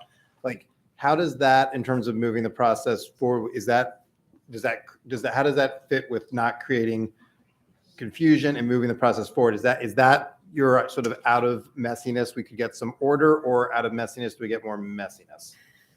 Okay, I think there were a whole bunch of questions in that question. So yeah, well, my question, I'm just telling you where I'm coming from in terms of my three things. How does in your view, Ms. Creasy's amendment, does that help us with confusion, and does that give us good actionable feedback, or does it not move the process forward? So I'm gonna back up to just a couple of things that I think I've heard sort of bantered about, and one is going forward with two documents to the public. I think that would be a mistake, because public comment would be around which one are you voting for versus what do we do with this document to make it the best that it can be. So that's one issue, and I absolutely would not recommend going forward with 2 documents. The second thing, So to my question, you're saying, just to be clear, we wouldn't get the picking and choosing feedback. We would just get 2 versions and comments on them. I'll make sure I- unless we're directed otherwise, I think that's what I'm looking for Okay. today is some direction, whether that's accepting for first review or some pointed direction in terms of moving forward. We've placed a document for consideration for first review today. It's obviously the purview of the board, the purview of the president, whether or not that's accepted. And along with that is what I would hope, is that along with that first review comes some really pointed and specific directive for us as we undertake public comment, input, and move forward with how to move forward. The second thing is I want to make sure that we're able to capture that other half of the document, it's more than half of the document, the curriculum framework part of the document. And I hear loud and clear that this board is committed to making sure that that content doesn't go away. And so I think that as I just sort of maybe read between the lines of Grace's motion, I'm not sure if this is something that would be desirable, but a commitment from this board or directive from this board that we use those curriculum frameworks moving forward and align those to whatever the final standards document is. And so and that's the basis for it. It's solidifying that the basis for the curriculum frameworks, they're not aligned right now. They're not being presented as curriculum frameworks for you all to consider for first review or to vote on. We simply can't do that. And I hate to bring this up again, but 2015, 1 year later, 1 year after the standards are developed, the curriculum frameworks are in place because we need the standards to be able to fully align and develop the curriculum frameworks. We've got a good start. It's not going to take a year, but we need that time. So looking for some of that direction in terms and commitment from the board, which could be solidified, or it could just be saying, please use that document, which we will. And maybe that provides a path forward. Which document are we going, which standards document not which, you only have one in front of you, but do we use the standards document in front of us to move forward and make it the best that it can be and align the curriculum frameworks that already exist to that? Or do we go a different path? So I appreciate the asking for guidance, and I will say for me, I am not comfortable going forward with the November 22 standards draft as the basis for public comment and public engagement. I would prefer that we go back to the August 22 draft, and we could direct the staff to just simply pull the standards piece out of it, correct the typos and the content, specific content things that Christania spoke to in August and September, and put that out as a basis for public comment. That would be my preference. I could also live with putting out the August version of the standards and the November version of the standards, not curriculum framework now, but the August standards, or either the August standards and framework. But if you want to do just standards, August standards and November standards both, and get public comment on it. But if I may elaborate a little bit more, and I'll try to get this off my chest and then do my best to not speak. My comments on why I frankly think this new draft is a disaster. And it starts with the very first line of the preface document, which I don't know that anybody's spoken to yet, but it says Virginia's history and social science standards aim to restore excellence, curiosity, and excitement, et cetera, et cetera. I was taught, I had teachers in the in the Virginia public schools who changed my life teaching me history. in social studies. My children had history and government teachers who changed their lives teaching history in the Virginia public schools.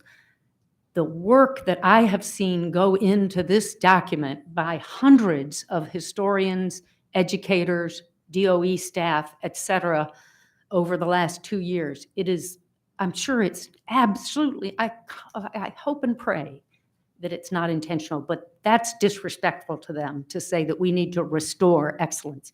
We have excellence and we're looking to make it better. I'd like to comment a little bit on the process and then a little bit on the content. And then I want to come back to something in the guiding principles document. The process. Where have the staff been? I mean, what happened to Christania Brown and Christine Harris, our longtime They've done this process repeatedly. They get us through difficult, what caused us to so radically depart from that process? Superintendent Balow has affirmed her confidence in them. She's talked about how much she respects them in their work. What happened to them? It's disrespectful that they've disappeared. The speed with which this matter has been pressed has been disrespectful to the board and the public, giving us Friday afternoon documents, giving us corrections on Monday and corrections on Tuesday, and more documents submitted to us the middle of the day today. It's indefensible. I have defended the administration's handling of this matter, both publicly and privately. I have told people who thought that this was all an attempt to whitewash. No, calm down. We're really just trying to get it right.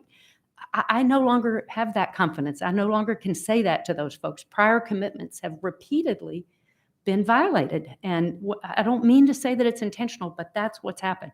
I have not read all of the November document. One of the things we asked for and absolutely should have had was a track changes document. It would have made it so much easier to read between Friday night and today's discussion what happened if we'd had a track changes document. It's disrespectful that we haven't, but despite that, I've done my best to be reading and comparing.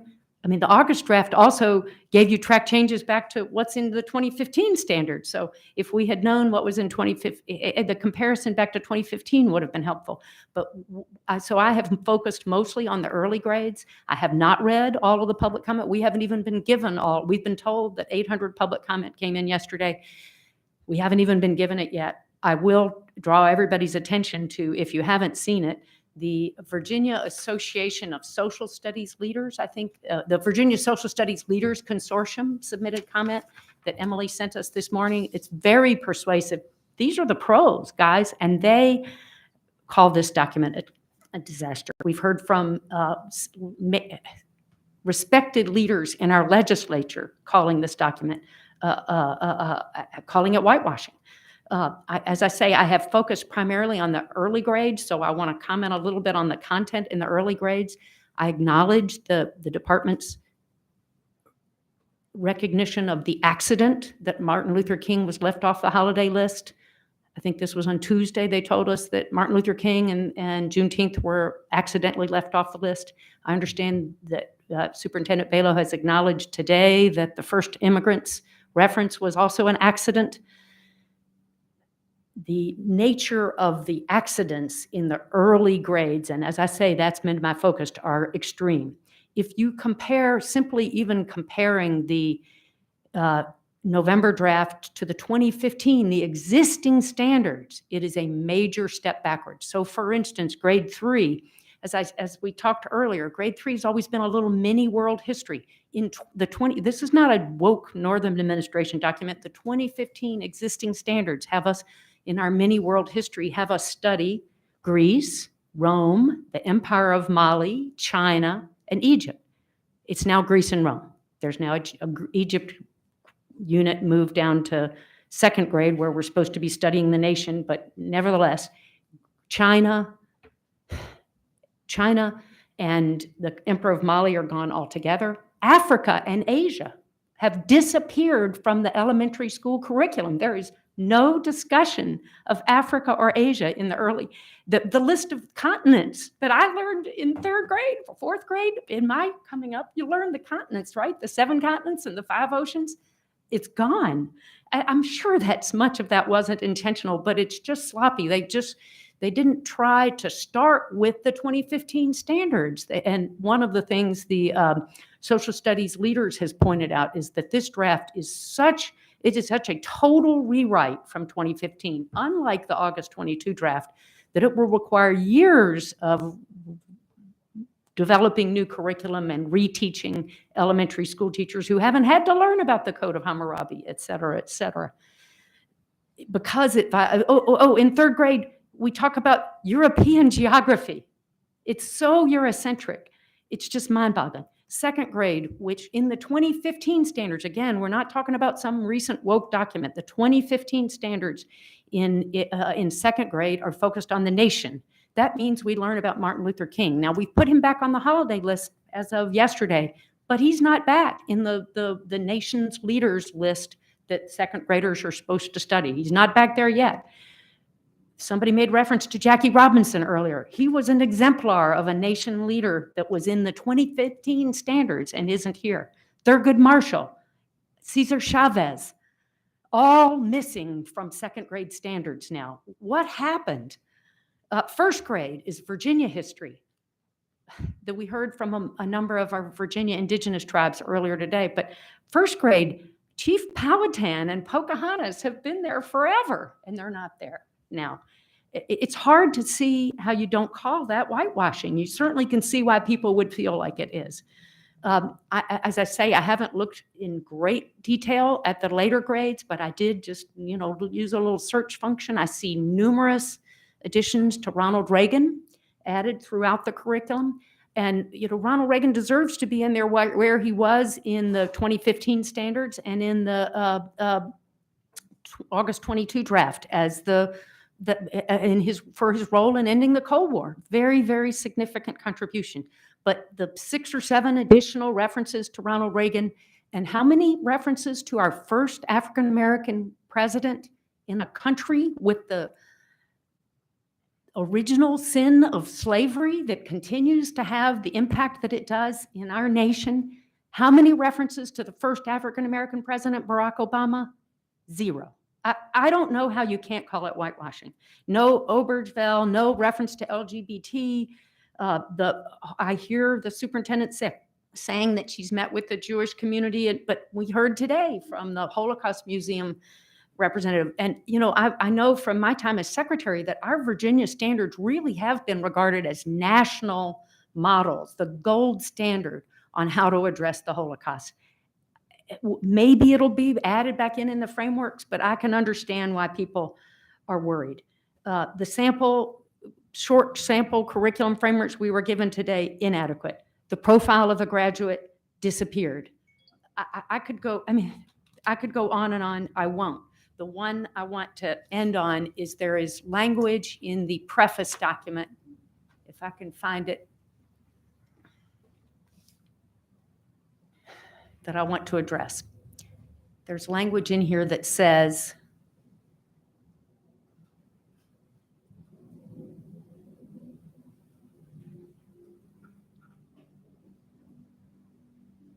I'm sorry, I'm going to take a minute to find it. Teachers should engage students in age-appropriate ways that do not, quote, ascribe guilt to any population in the classroom. Now, I'm not promoting guilt. That is not by any means the way I think students should be taught. But I have learned really, frankly, not until I was an adult, but about the impact of redlining in our country, the impact of the combination of redlining, the GI Bill, and segregated colleges, and how those things gave my family the opportunity to develop wealth such that I went to college debt-free. My children went to college debt-free. What a blessing. In this day and age, an unusual accomplishment. And a lot of that was because of the GI Bill, great Virginia universities, and the effects, home mortgage benefits from the federal government. All of those were my African-American counterparts who have literally 1/10 of the wealth of their white counterparts across our nation. it's directly tied to that history. So suppose that a Virginia history teacher were to choose to teach about those topics in 11th grade. God forbid some white kid in that class might feel a little responsibility, might actually have some recognition that ties their personal experience of going to college debt-free when their Black friends can't because of family wealth, might not only feel responsibility, might even feel a little guilt.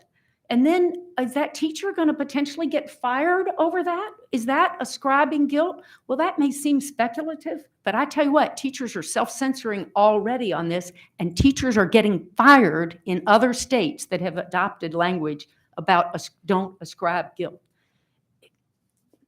I'm sorry I'm so emotional about this. This is stuff I've been living since I was a child, and the fact that we are still here, 60 some years later, we've made progress. No doubt we've made progress, but we've got a long way to go from removing the consequences of the original sin of racism in this country.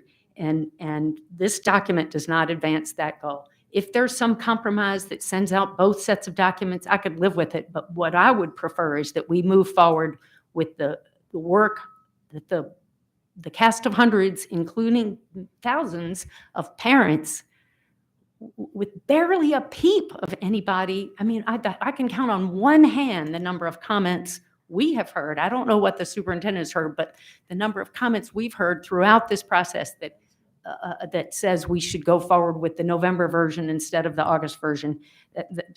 If there was a compromise that put out both documents, the standards, I could live with it, but it's my preference is we go forward with the August version. Thank you.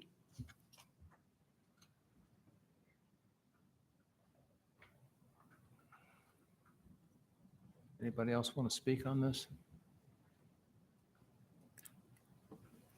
Well, I think this actually speaks to kind of where we are. I don't disagree I disagree with some aspects of what Ms. Holden said, some characterizations, but other parts, like I was surprised that there was no mention of LGBT and sort of basically just gay rights, civil rights as part of that, with like landmark court cases, for instance. So I ascribe that there's stuff in the curriculum framework that's gotten dropped out. And I guess I come to it a little more grace. I think what we have, no pun intended, what we have here is a haphazard process that's brought us to where we are more than because the stuff that's toggling back and forth.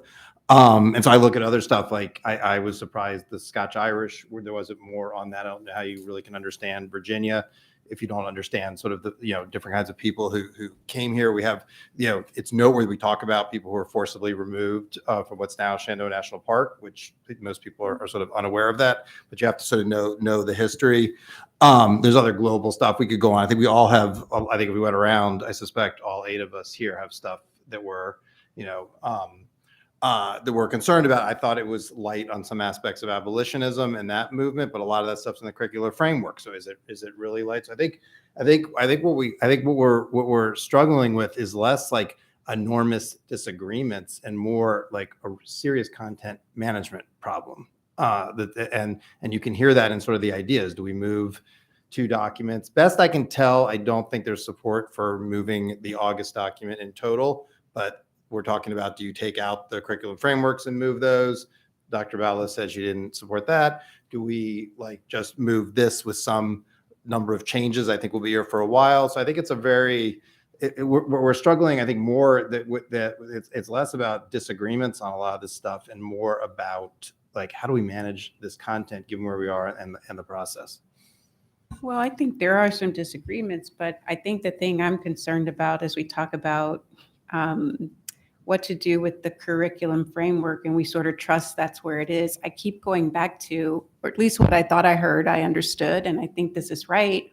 The framework talks about how, but the content is what. And if there are not references in the what of it, the choice to sort of determine the how is a choice. It's not exactly equating it with these are important things to know. So that's a worry because we trust and hope that the importance of some of the things that contextualize the what are important for critical thinking and all of the other skills we've talked about. So I do think we have to be careful in sort of saying it's all there, because there will be different weights placed on what you need to know versus how you help elevate that understanding.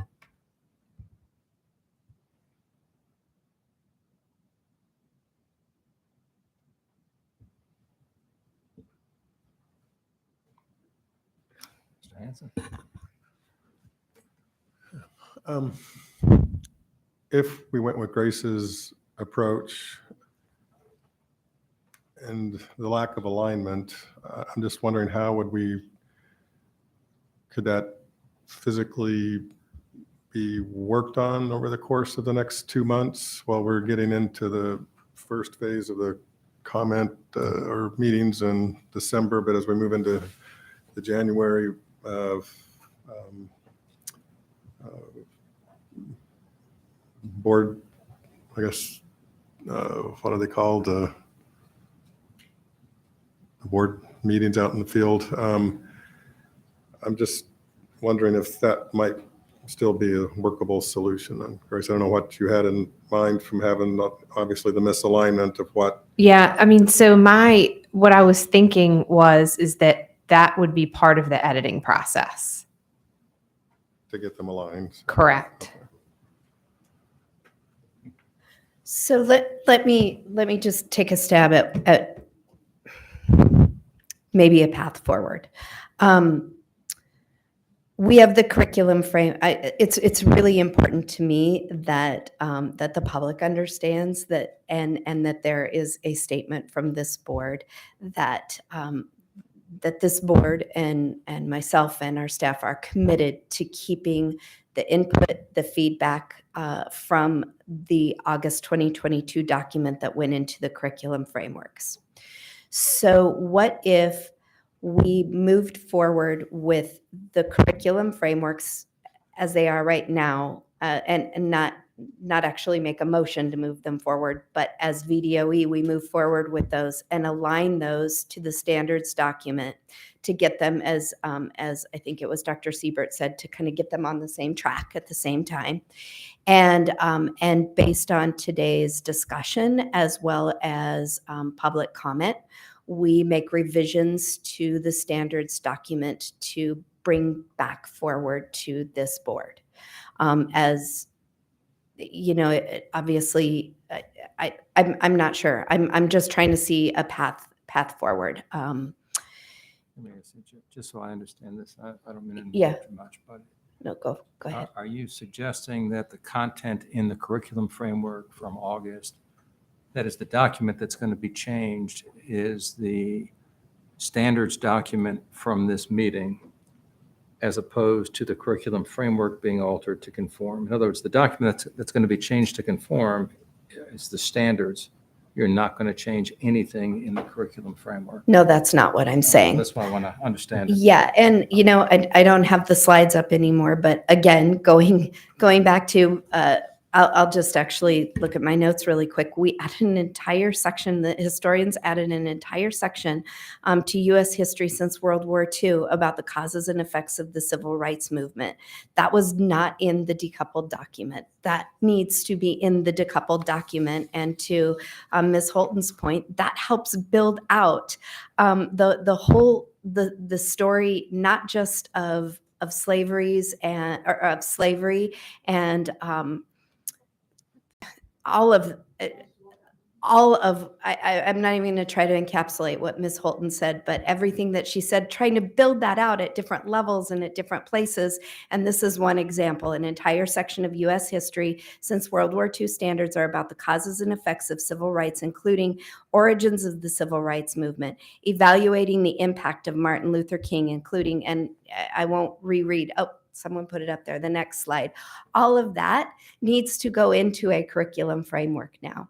So it would be a commitment to maintain what is already in the curriculum frameworks and working to align the curriculum frameworks to to the standards document that was presented today with revisions based on the discussion and based on the public feedback.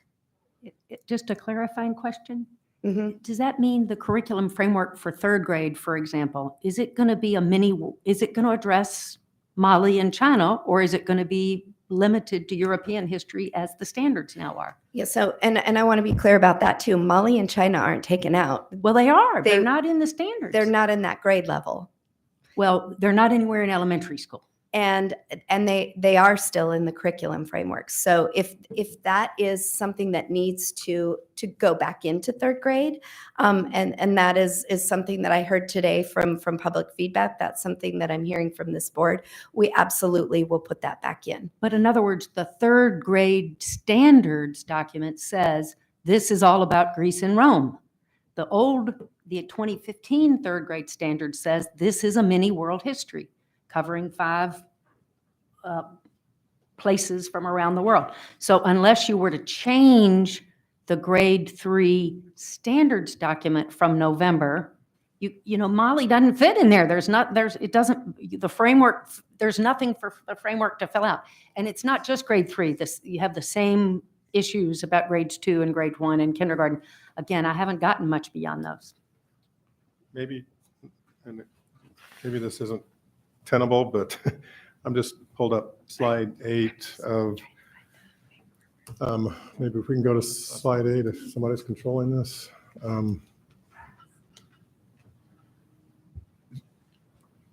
Our next board meeting is February 1st.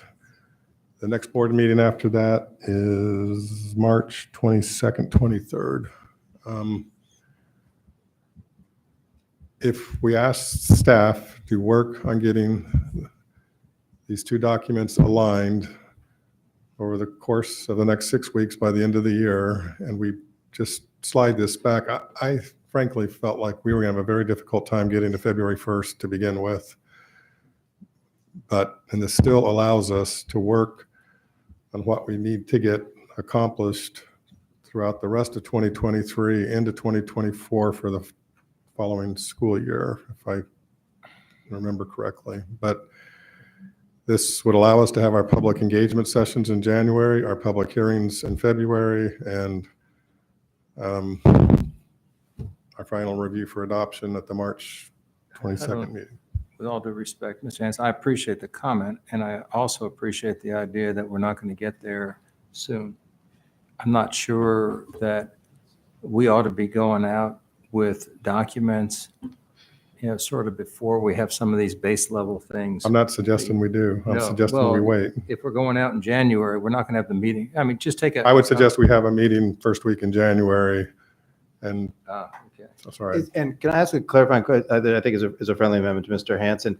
So part of the problem here, I think we want everybody to recognize we've got to move forward and so forth. If we formally do first review, that triggers an immediate process. No, doesn't trigger anything. Okay. So because I mean, honestly, this part of the problem is concept this of first review what is- we're taking out to the public. Yeah, what triggers the public process is the decision to go and hold the public hearings. First review, honestly, we had last time, right? And we're having another one today with a different document.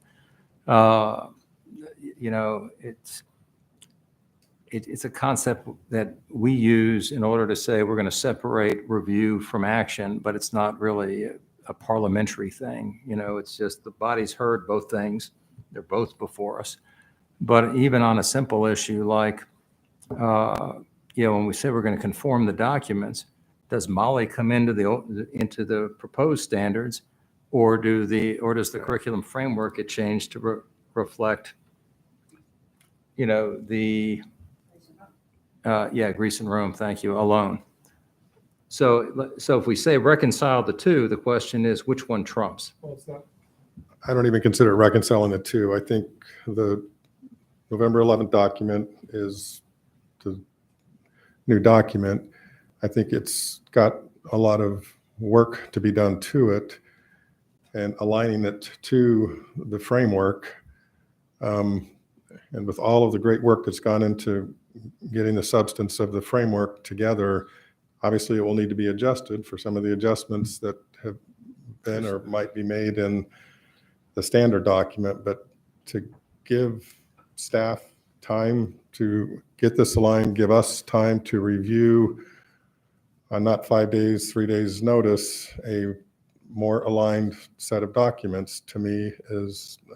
Yeah, of course, what might be more helpful first is. I'm not, and I don't look think this should be at the- done, I'm sorry. no, at the gaps between the two documents, right? I mean, we've asked for black line.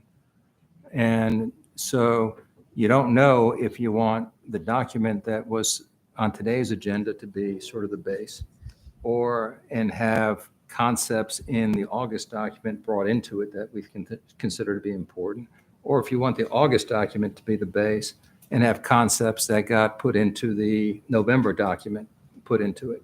So which is really the base document here is my point. And without knowing where we would go on all these myriad points of difference, right? What I hear Jillian saying is, I'm happy to do whatever it is you want me to do, but I need to understand what it is you want me to do. And she's not in position to resolve the conflicts in those. That's really our job, to resolve those conflicts. And so I don't know how we proceed even now without understanding fully, and the differences between the proposed standards in August, which have got some measure of support on the board, and the proposed standards in November, which have got some measure of support on the board. Unless we're just going to take the hard vote and say, all you folks who cared about August, you're done. Well, I think there's a third factor, Mr. President. I think both these documents need work in various. Not suggesting that either of them are final. What I'm saying is, Andy, that one or the other in terms of where we're headed as a Commonwealth is, those base concepts ought to prevail, and additional items being brought into the other one. Right. And we can't make that, I can't make that decision until I see, what the changes were. What I know is I had 4 hours of public comment and 1,000 letters saying August was better than November. But I can't weigh that, without actually taking the time to do it. Sheila, do you have any advice for us? Yeah, I was going to ask, Mr. President, if I may ask our consultant a quick question, because I think it was a couple hours ago now, but there was a point that I was really excited about the idea of pulling the best out of both documents. And so that's where, I thought this was starting to go. And I thought, oh my gosh, this is going to be so, but now I'm hearing that's not a good idea. It's problematic. What's involved there. So please, I like that idea. How do we bring that to pass? I still think that's possible to do, but we need to establish a process for doing it. They're very different documents. They have different aspirations, I think. You have to ask yourself questions like, do you have to put China and Mali back in just because they were in the 2015 framework? Is that the only reason that they have to go back in? Or is there a more open posture to looking at what could be in each of those grades that makes sense coherently across the grades? So for example, we heard from the people we consulted, they were upset that there was no history at all in grades K through 2. And then suddenly at grade 3, you've got China, Mali, Greece, Rome, and that you can't possibly do all that. So that was the purpose of trying to spread that history out and include some history content in those earlier grades where kids really want and need it in order to get through everything, right? So I think it's possible to do. I or somebody else I'm sure would be willing to work. Are you still here, Christina? Yes, I'm here. With people who are very intimately familiar with the decisions that went into creating the August document and trying to reconcile those and look at the 2015 document again and understand why and how that document was put together, which as I understand was pretty highly praised before. So I think all things are possible. You just have to decide which way you want to go.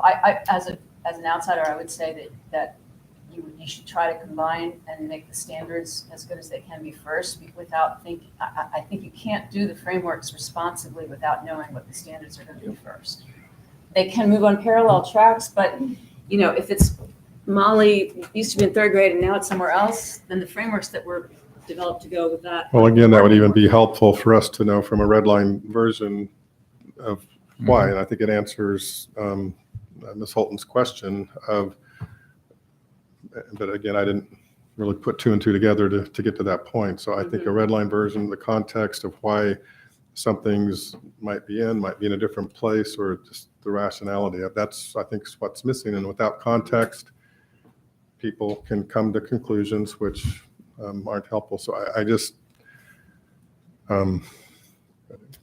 And Sheila, this may be a terrible idea, and it's late in the day, and you've known me long enough that I know you'll feel comfortable being like, Andy, that's an absolutely terrible idea.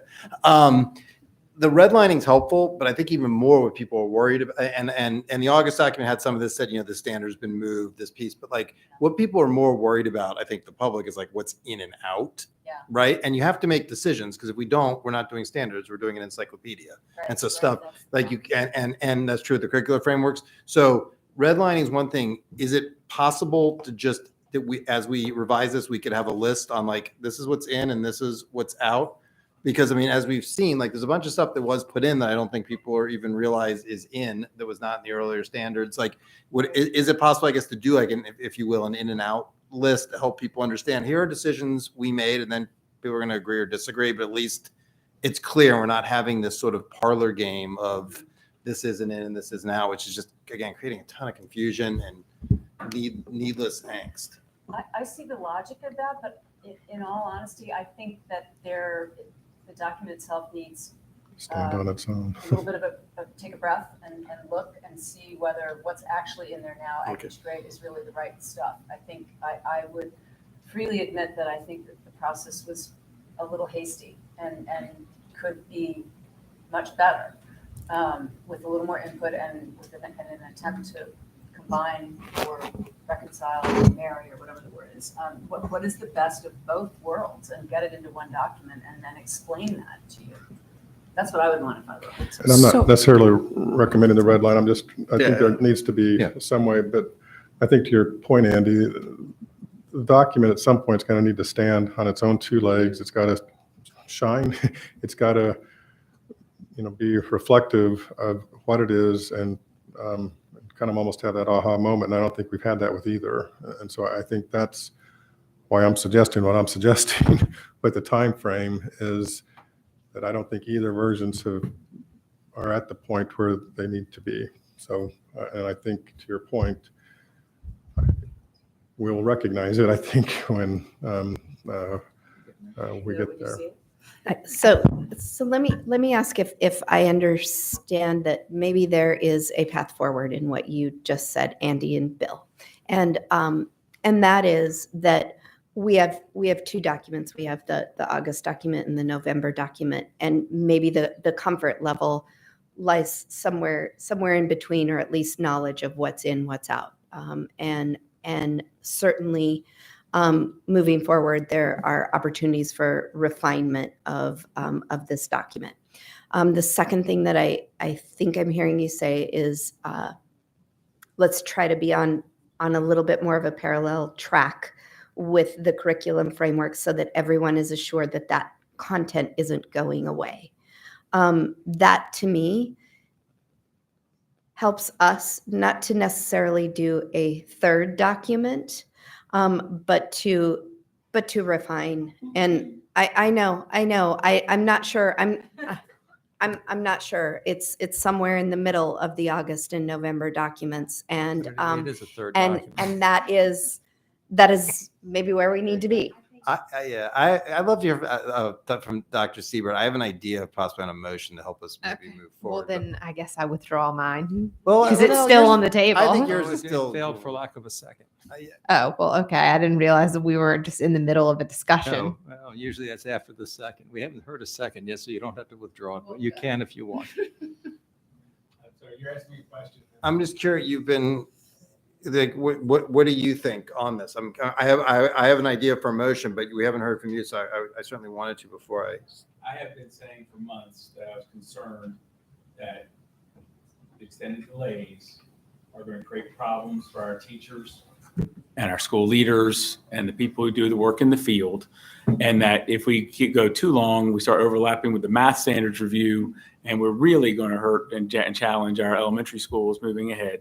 So the timeline here has been vexing. I really was excited about the idea of taking the best out of both documents, and I thought maybe there was a way to do that for sake of moving things forward, but I've heard maybe no. So and this is not a recommendation, this is just, I'm brainstorming right here in a pretty formal setting, which is probably not a good place to brainstorm. But, you know, I've already looked at my calendar and I could meet January 5th, Thursday, January 5th.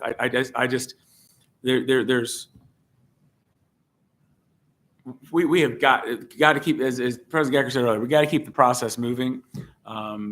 So I don't know. I thought we had something, but apparently we don't.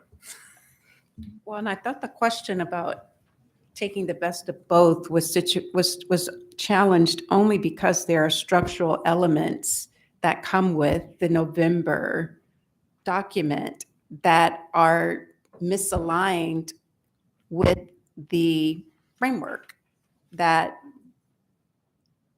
the framework that we have is tied to different standards, and that's a problem. So I think the idea of what is trumping what in terms of what are we integrating into, what's the foundation document, and what's like we're going to pick from the secondary one to create the third one. But that's having a conversation about what people feel most comfortable with in that respect might be helpful, because ultimately there is going to need to be a third document.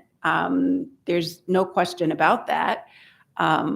It's just what's going to be considered foundational. Is it November, or is it 2015, where the progress, the progression of the content, the structural things that we're concerned about that have been changed in terms of when content is being introduced, that's not disrupted? Is there a way to look at what August represented and incorporate from that point?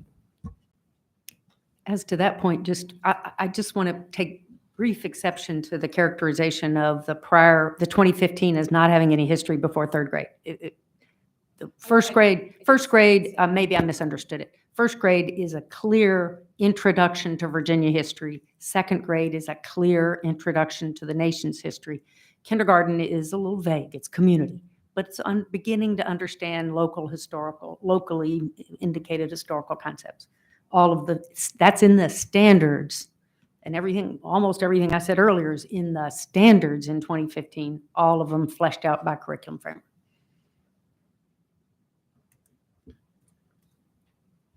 I mean, I'm certainly prepared to ask for a, combined document with a clear understanding of what's being left out. I would like there to be an understanding of, because we hear things like, well, our people said, it's being taught too early. I'd like to have, because I think we got it before, the input that was given by the social studies teachers and the coordinators, the people who actually teach this stuff and understand what is possible in the classroom and what isn't possible, perhaps more than any of us do, except for Grace. And, I am content with that. If, we end up having an extra meeting, that's fine. But I don't, as I said before, I don't see how we move forward to the public with the November document as a product of this board and say that we've maintained faith with the public. Okay. And so there's a realistic question of, and I say this respectfully, the department's capacity to produce this.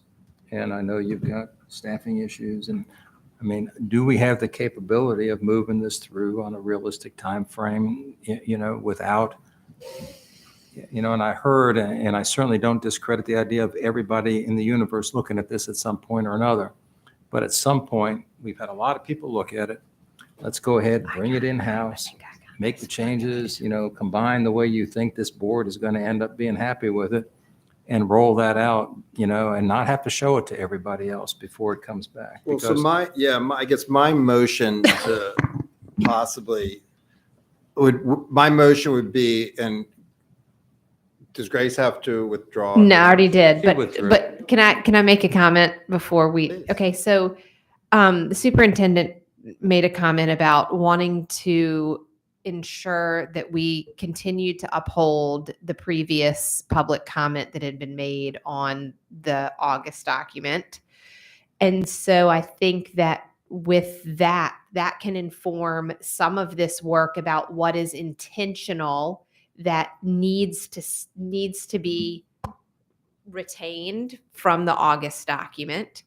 And that might help to inform, Dr. Mann, what we additionally want to, I mean, that public comment can help to hold what is sacred in terms of the different progressions we've talked about in the curriculum. So using Sheila for what her professional opinion is here, I think we maintain the importance of that public comment from that document, use it to support combining August and November. So that would be my motion.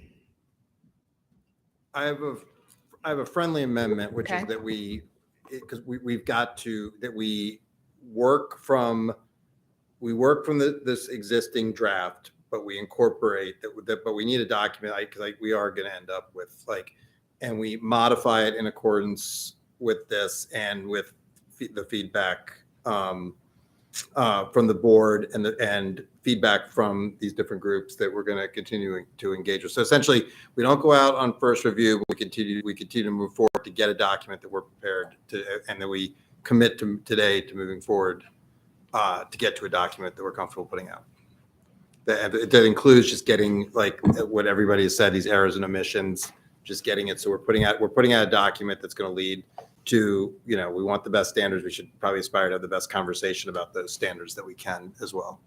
I'm not sure if I may, I'm not sure I understand the motion, either the original or the friendly amendment, but I'm not sure I need to if we're not now going forward with scheduling public hearing on anything. So if we're basically continuing the discussion with some guidance to staff based on our conversation, we can do that without voting on a motion. Yeah, but I think we want to be very clear that we're moving forward with that. Otherwise, we're going to just be here going Then in I would circles. love clarification as to the motion because I don't understand it. I'm sorry. Maybe it's just the time of day. Okay, so do you want to incorporate from your amendment what I was just saying, Andy? Can we take a stretch break, maybe? And Sure. let people, if people have ideas that are almost formed, let's give them 5 minutes to form ideas. We'll give you 10, 5:30. At 5:30, it'll be less formed when we come back. But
I will say members of the board are now thinking about taking hotel rooms tonight. So let's see if we can move through this one and a few of the other items pretty quickly. Mr. Rotherham, do you have the sage suggestion that I'm told you may have? Mr. President, I promised a suggestion. I don't recall saying anything about it being sagacious. So my suggestion would be that we do a motion to schedule first review of the history standards for a special meeting in early January. We direct the superintendent of public instruction to draft standards to include content from the draft standards presented to the board in August. We further request the superintendent provide the board with a crosswalk document before the meeting comparing the August, November, January drafts, that all factual errors and omissions are corrected, the draft and are identified in both the August and November drafts. I'd like to make one suggestion there, and that is to not mandate yet the meeting in January, because I want to make sure we get the product done before we schedule a meeting for no purpose by motion, with the commitment that I'm entitled under the bylaws to do it. Right. When staff says, we're going to make the deadline, then we'll schedule the meeting. Although in advance, I'm happy to solicit dates to get it on the calendars, but I don't want to formally call it yet. Thank you for that. Well, Is that okay? Yeah, thank you Yeah. for that. And my assumption was what we were talking about with some of the stuff yesterday that we were going to be meeting. So can we just change it to the next meeting of the board? Is that? Sure. Okay. But again, the commitment among the board members is we will have a special meeting, which I'm agreeing to call if the work product is at a point where it makes sense to have that special meeting. And that I just don't want there to be any surprises. I mean, that's my intent here. Okay. So Restate your motion? yeah. I was hoping you wouldn't. All right, let me try. Yeah, I'm going from like notes I made. So I move that the Board of Education schedule. Nope, that part's coming out. Sorry. Okay, so how should? I think what you're asking Yeah. is that the department be directed to take the August and the. To take the November and the November document drafts. as the basis of moving forward, incorporate the elements of the August draft as we've discussed, clarify all errors and omissions, and give us a clear crosswalk so we can see what is in and what is out. So we basically, the spirit of my motion is that we continue to move forward, but we don't go out to the public yet. I would like to offer a friendly suggestion on top of that and to say include not just what we've discussed, but reflective of the public comment we've received so far, as well as in particular paying attention to the practitioner comment that occurred during the August draft.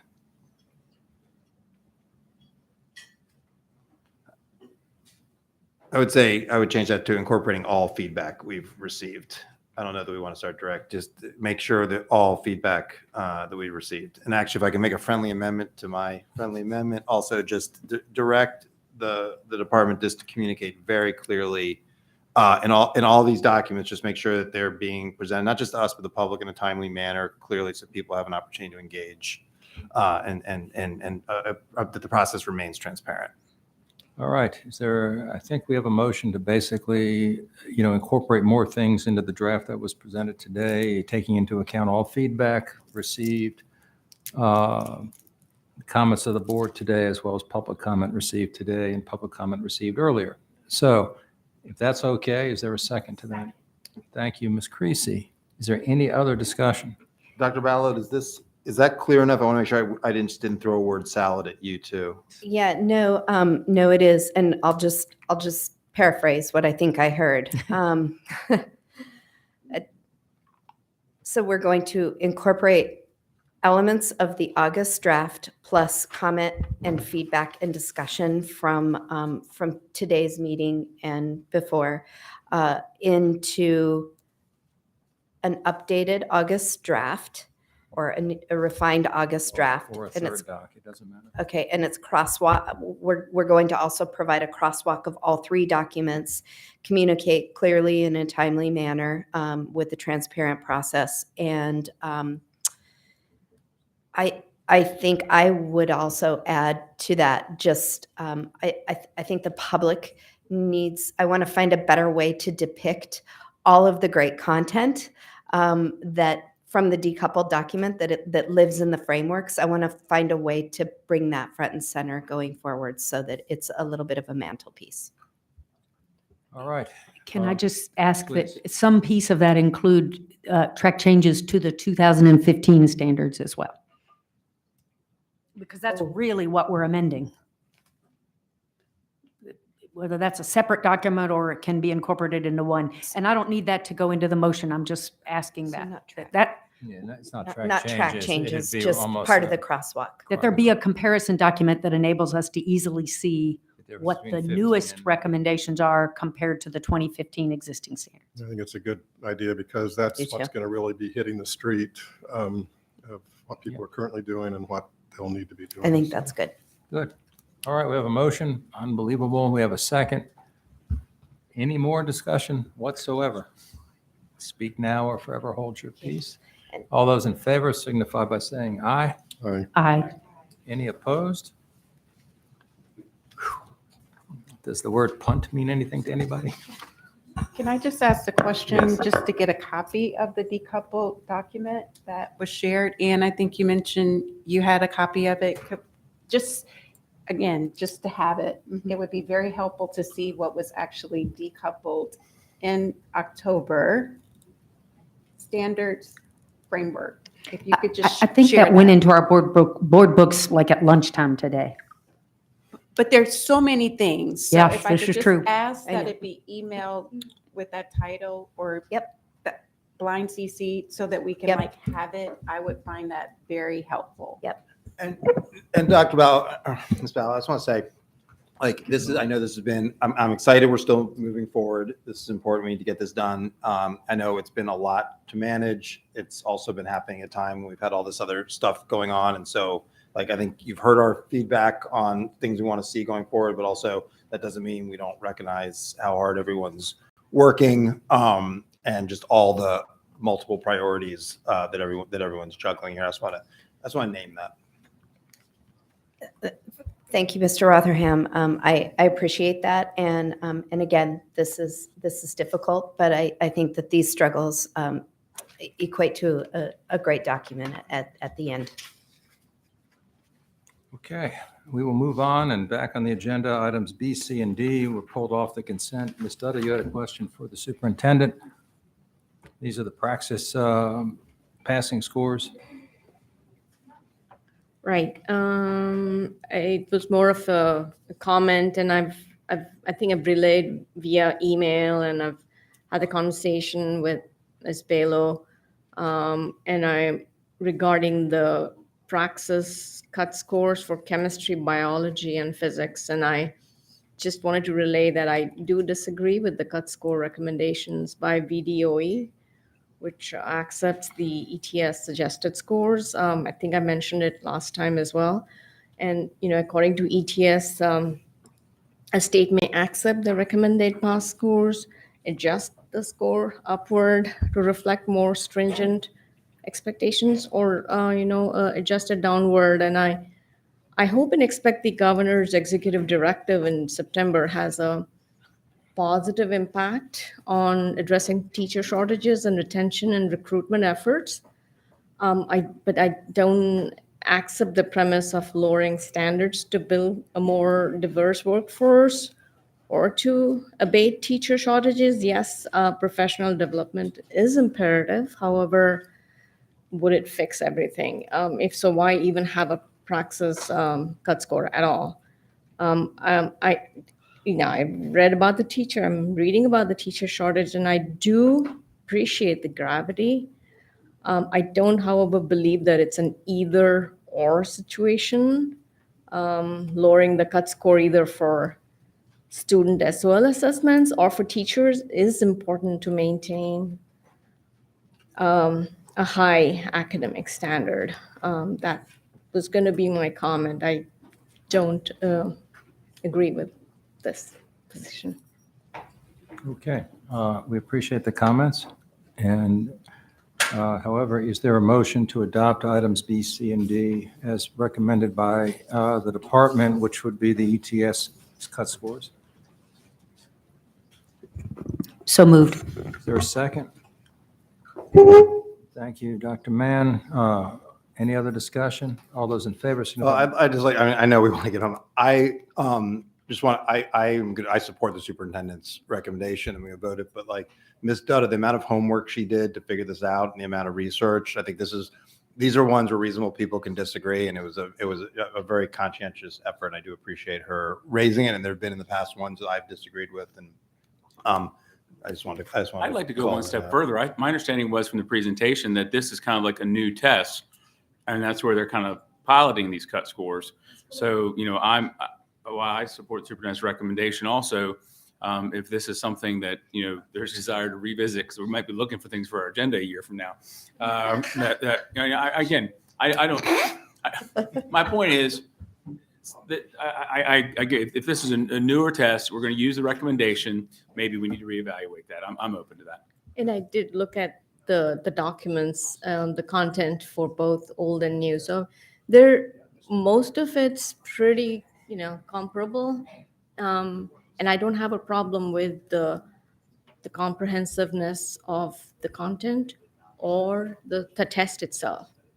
What my issue is the cut score. And so that's all I wanted to say. And I looked at the entire, the way they developed the statistics that went into it, the research, it's pretty good,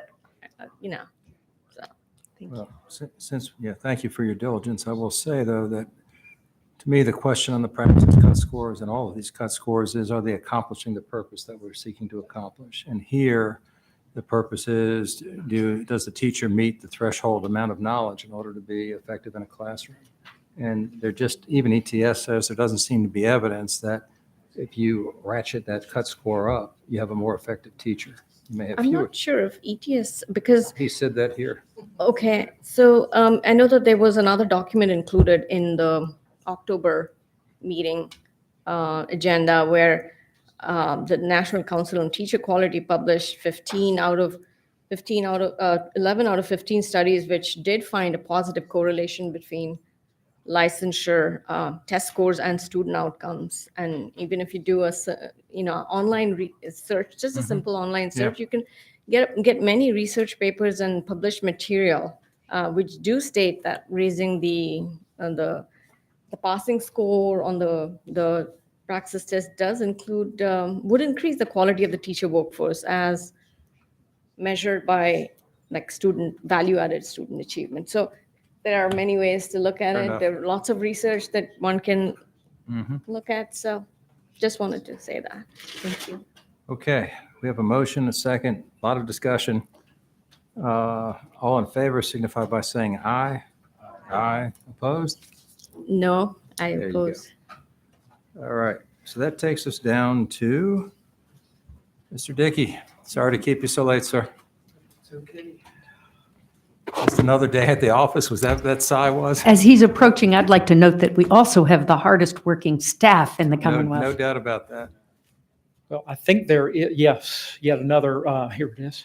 Yet another PowerPoint for you, probably your 30th today, but good evening. You can feel free to abbreviate. Yeah, I think we can arrange that, but thanks, President Gecker, members of the board, Superintendent Balo. This is final review of the guidelines on the school construction assistance program. And in this brief PowerPoint, we've repeated some of the background information for you that we had in there last month, just for your information. In this final review version, no revisions proposed to the general parameters and general application requirements for the program.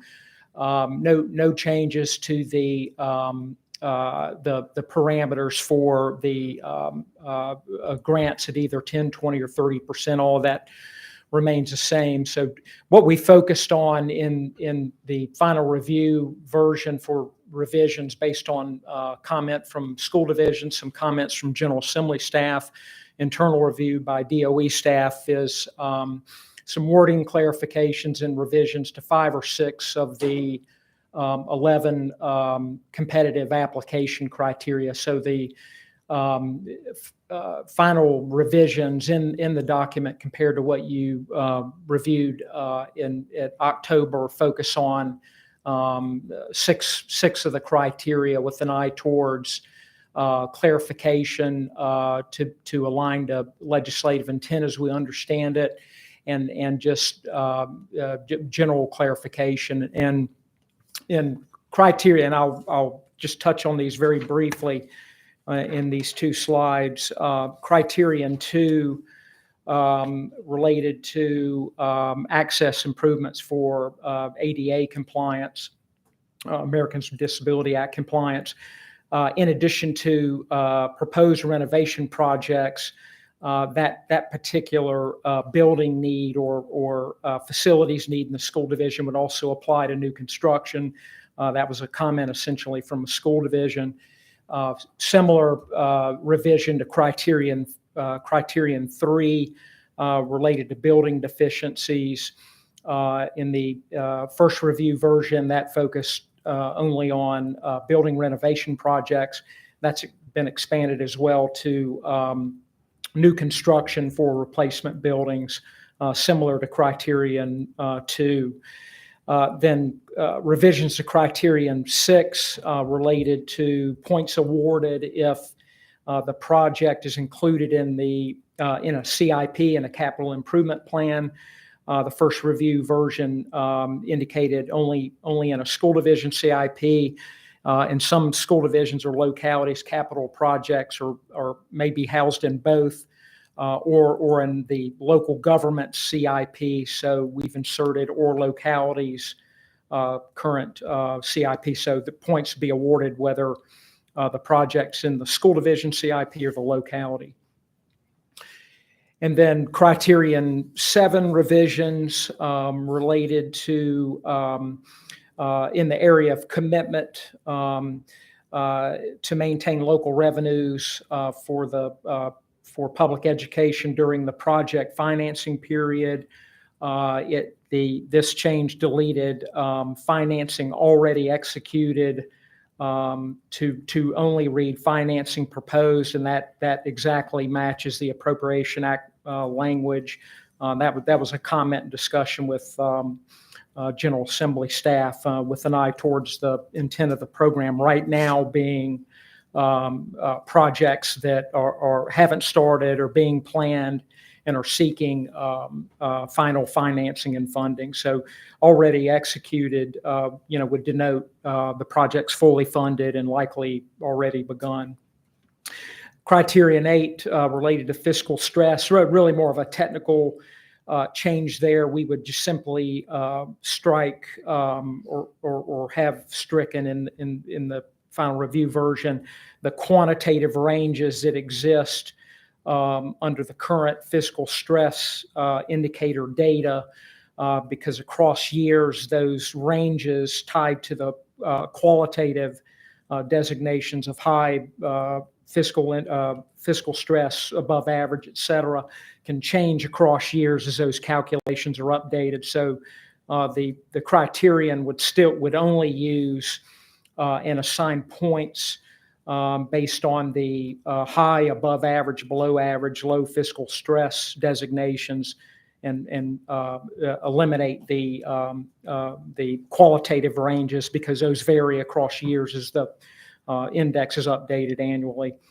And then lastly, related to condition of other school buildings in the division, denoting overall condition of buildings and overall need for state funding support. We've clarified that the assessment of buildings, other buildings besides the project building being in poor, fair, or good condition would be based on the majority or over half of the other buildings in the division. We thought was a better reflection of overall need. So we've simply, in effect, inserted over half of the buildings as a clarification there. We got some questions on that. And then moving forward, the next several slides are simply all of the criteria with the most substantive edits or revisions in bold red type, as you can see there. And we've just listed those for the 6 criteria that we're proposing for revision.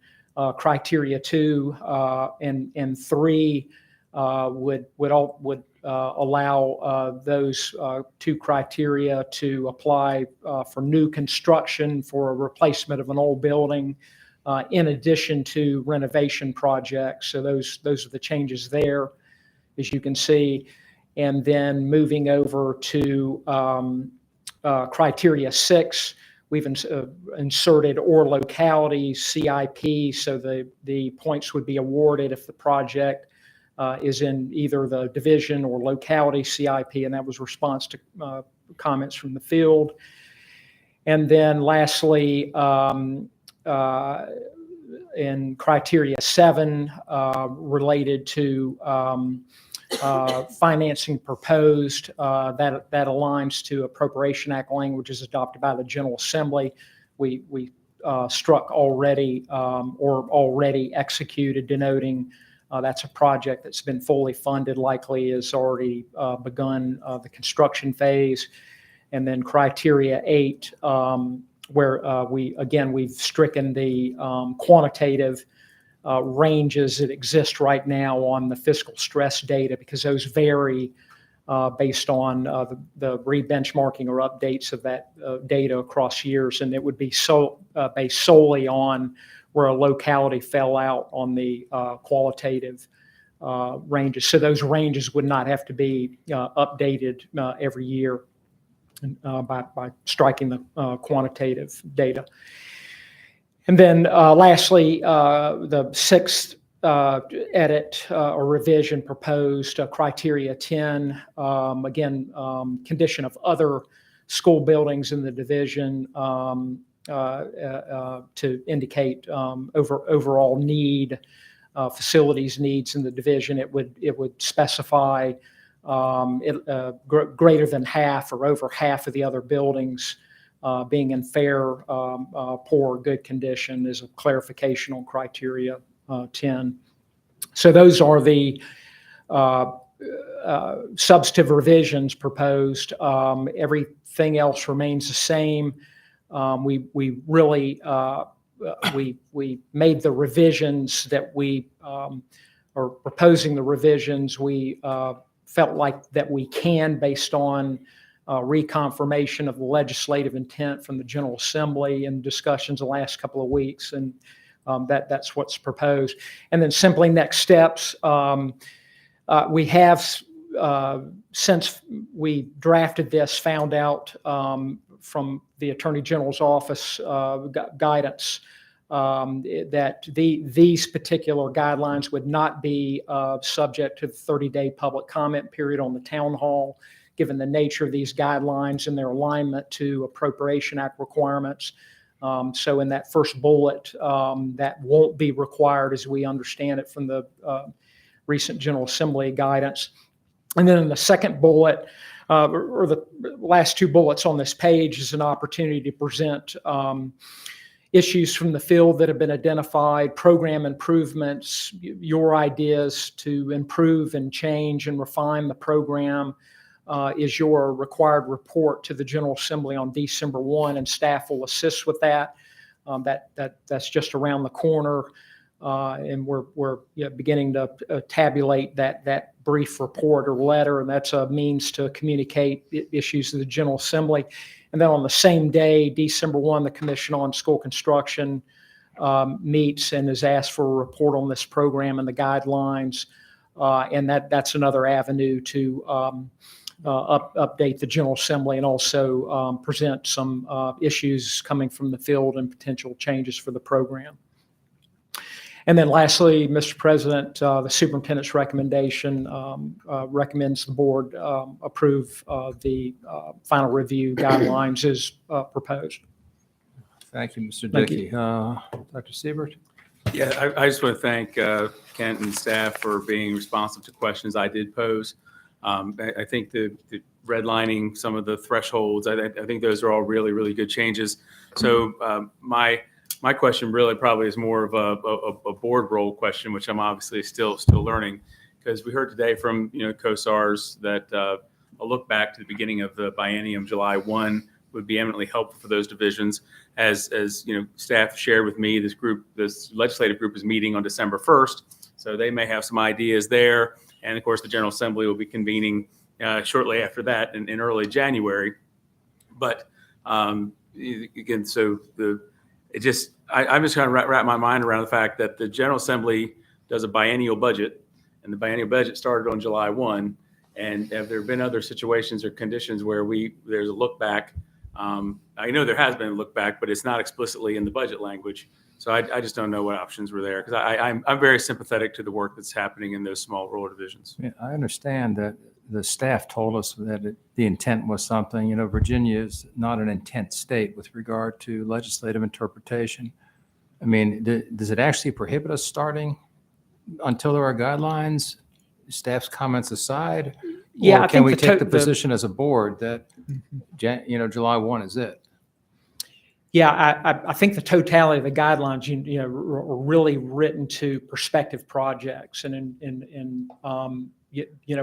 one cost that's not allowable to be paid with the funds is debt service or financing cost.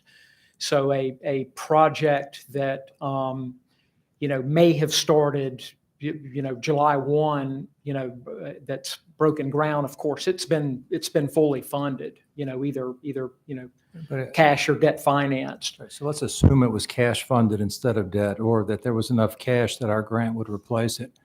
Is there any concept reason why we can't give a grant to replace the locality's cash? And I mean, frankly, if you want to talk about intent, I'm on the school modernization committee with the legislature. That is certainly something we were looking to do, was to act as quickly as possible.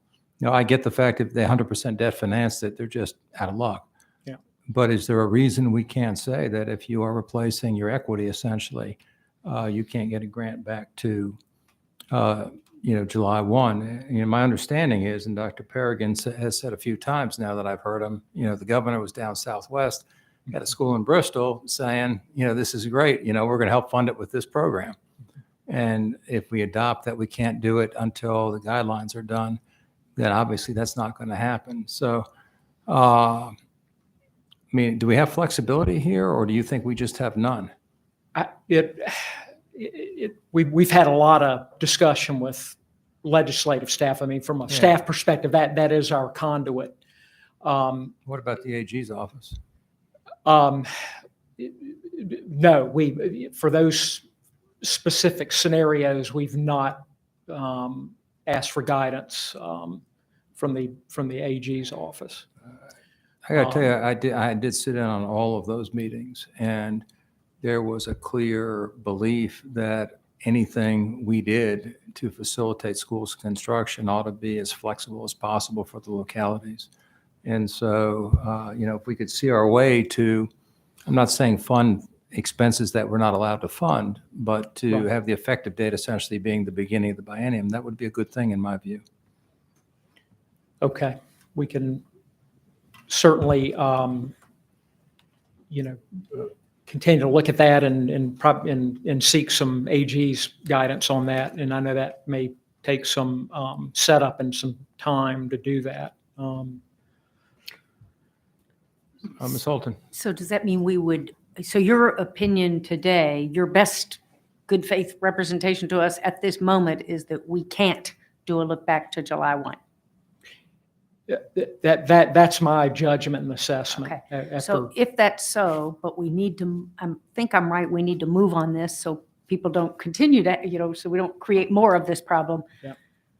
Would it work for us to go ahead and pass this item, vote affirmatively on this item, on the superintendent's recommendation on this item today, but on the understanding that you continue to work with the Attorney General, and if you can find a room, you'll bring it back to us, number one. And number two, I understand you're in touch with the Appropriations Committee staff, and it is my impression that in the past, sometimes if everybody over in Appropriations and Finance Committee staff all agrees that something was not quite written as they wanted it to in last year's appropriations document, they can massage it in such a way that eventually they'll fix it this legislative season retroactively, and then we'll come back and fix it then. But anyway, so I guess I would a prefer- long-winded way of saying, shouldn't we go forward today, even if we Yeah. can't fix this? I think we ought to go forward. What I would actually suggest is having the sort of incentives on the other side. We go forward with the direction that the effective date be as flexible as possible unless the AG's office, not the staff, but unless the AG's office comes back and says, no, you can't. I In can which live with that. case, we'll use the effective date of the guidelines today. I'd also like to include in the motion, because we do have the report due, it is not uncommon on those reports in the last 6 years for me, because they're pretty much nothing. I'm not disrespecting the report or the work, but you know what I'm saying, Ken. It's not like it's a very routine report to just allow me to sign it on behalf of the board without it being coming before the board. Like as I said, that's been a fairly common practice. It's not a policy document, it's a reporting document. So the motion that I would ask for is one that says we pass the guidelines as suggested by Mr. Dickey with the instruction that the department interpret them as being in effect on July 1, unless after consultation with the Attorney General, they find they have to do it as of date of passage. And allowing me, to sign the report that's needed December 1, on behalf of the board. I'll second. Okay, any discussion on this? And then we just see that report, like in our next board book, you'll get. Yeah, we'll get an or, update. Yeah, that's great. I would say Emily would send it out as a matter of course, but that's not going to happen. That's So a I guess Dr. dagger. Balo, Jillian will be sending them all out now. I don't know. Yeah, I mean, that's great. it's a pretty straightforward letter. Absolutely. Yeah, I'm not. I just had a few questions, Sure. just for me to understand, and this is all very new for me. Just question about the competitive scoring criteria and their associated value points in the evaluating the funding. So a minimum of 65 criteria points on 100-point scale to qualify for a grant award. How did you go about, or is this just an existing, some precedents from elsewhere that we follow? How do you go about establishing this minimum score?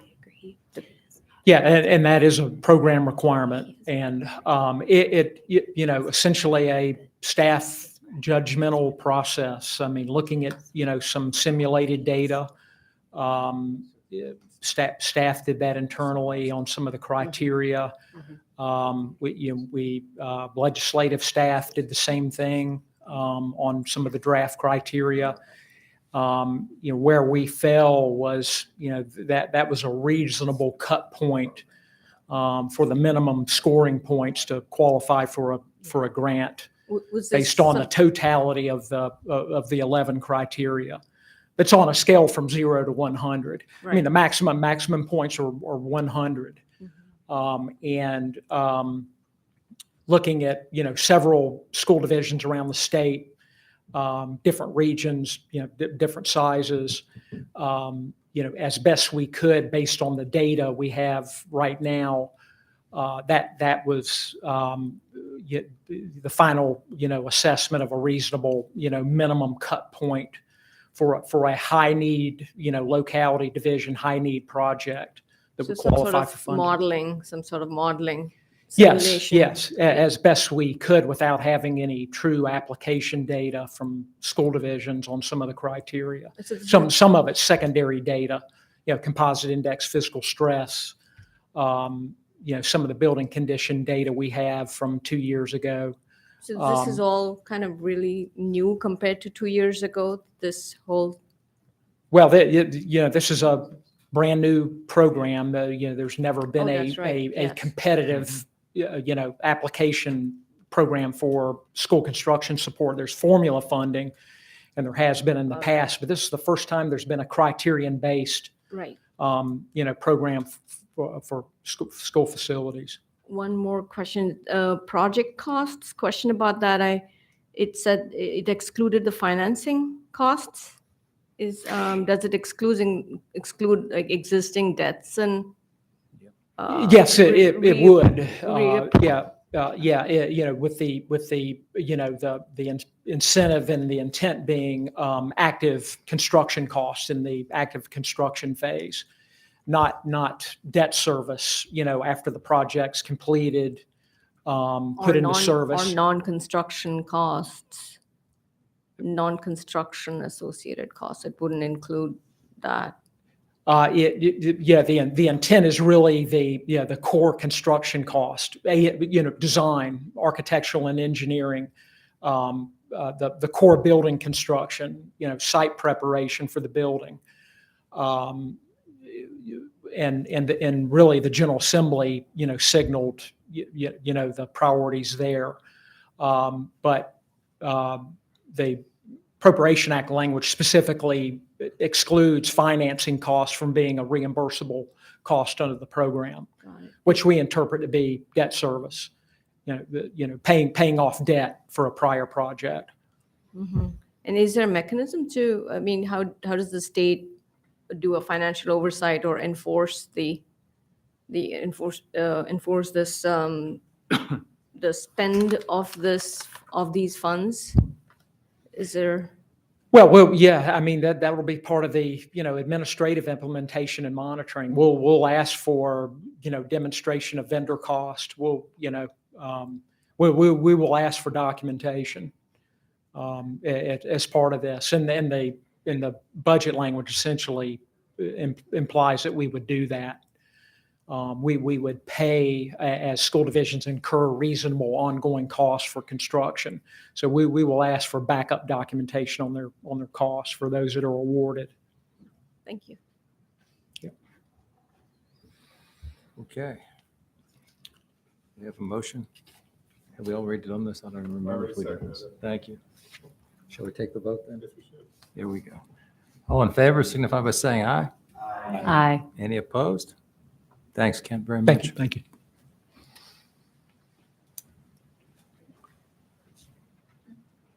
Okay, item K. Good evening. I'm presenting to you a nomination to fill a vacancy on the Early Childhood Advisory Committee.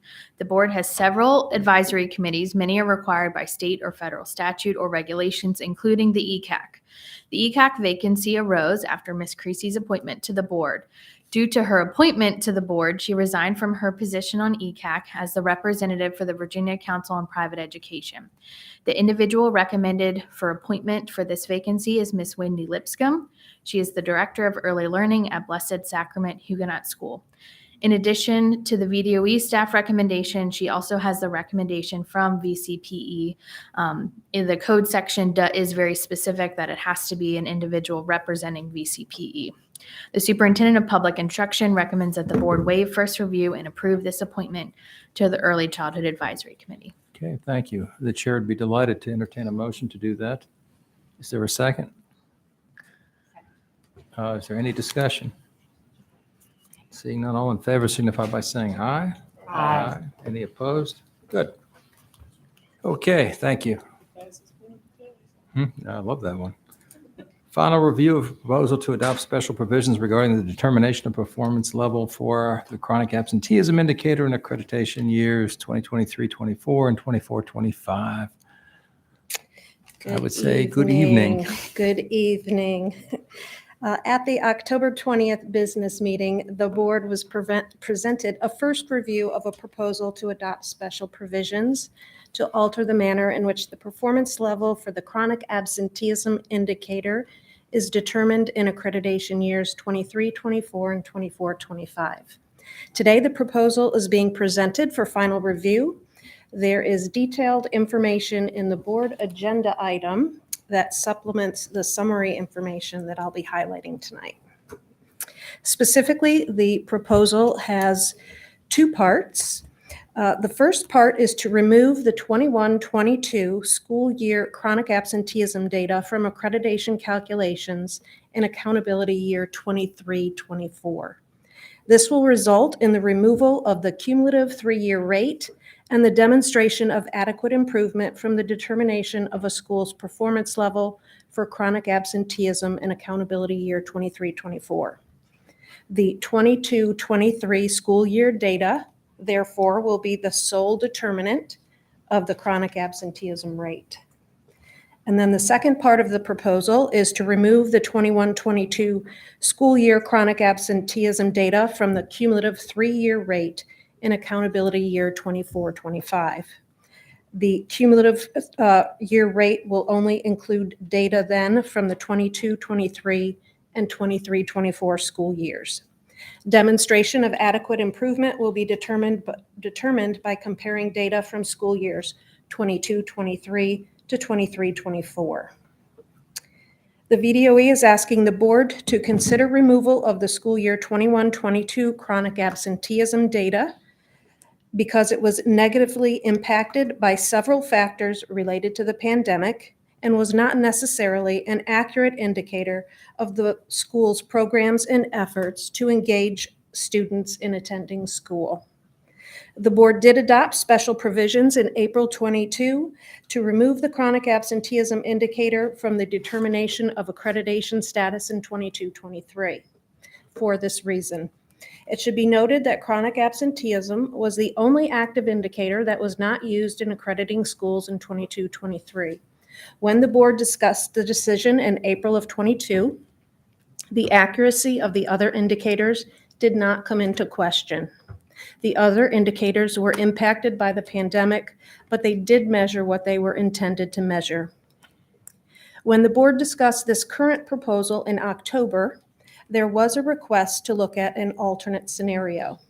The alternate scenario for the 23-24 accountability year was to remove the 21-22 school year data from the calculations, but to use the 2018-19 school year data as the previous year, and then use the 17-18, 18-19, and 22-23 school year data in the cumulative 3-year rate. After an analysis of this scenario for the 23-24 accountability year, it was estimated that a small number of schools, approximately 5%, would have their performance level determined by the current year rate, and the vast majority of schools, over 90%, would benefit from the advantage that the 2 pre-pandemic years would provide in the cumulative 3-year rate. In addition, using these 2 pre-pandemic years in the cumulative 3-year rate would result in the majority of schools, approximately 70%, earning a level 1. As such, the analysis indicates that the results will be skewed upwards because of the pre-pandemic chronic absenteeism rates. It's also important to note that some of the data used to calculate performance levels in this scenario are up to 5 years old, and this methodology may not necessarily be representative of how schools are currently performing post-pandemic. As such, VDOE staff believe the proposal as shown or as described at the beginning of the presentation to be a better option. The Superintendent of Public Instruction recommends that the Board of Education approve the current proposal to adopt special provisions regarding the determination of the performance level for the chronic absenteeism indicator in accreditation years 23-24 and 24-25. Adopting these special provisions will provide an accurate reflection of how schools have addressed chronic absenteeism post-pandemic and underscore the need for schools to proactively address chronic absenteeism. Using the 22-23 rates as the sole determinant of the performance level also provides the most transparent reflection of the school's programs and practices to re-engage students in school. And it is the most transparent data to drive school improvement as schools engage in addressing this critically important issue. VDOE is asking whether or not the board approves the special provisions regarding the chronic absenteeism indicator as detailed in the board agenda item and as presented, and I can answer any questions at this time. Are there any questions by board members?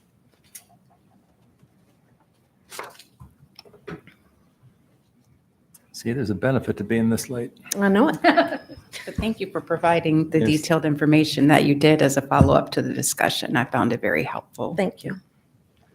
All right, if there are no questions, I just want to give accolades. First of all, thank you for being here this late. And second of all, just thank you for all of the extra time that you spent with me walking through the different decision points and scenarios to get to this. So I don't necessarily agree that it's the late hour. It's great preparation and a great discussion. Thank you. That's actually what I meant when I said that, Julian.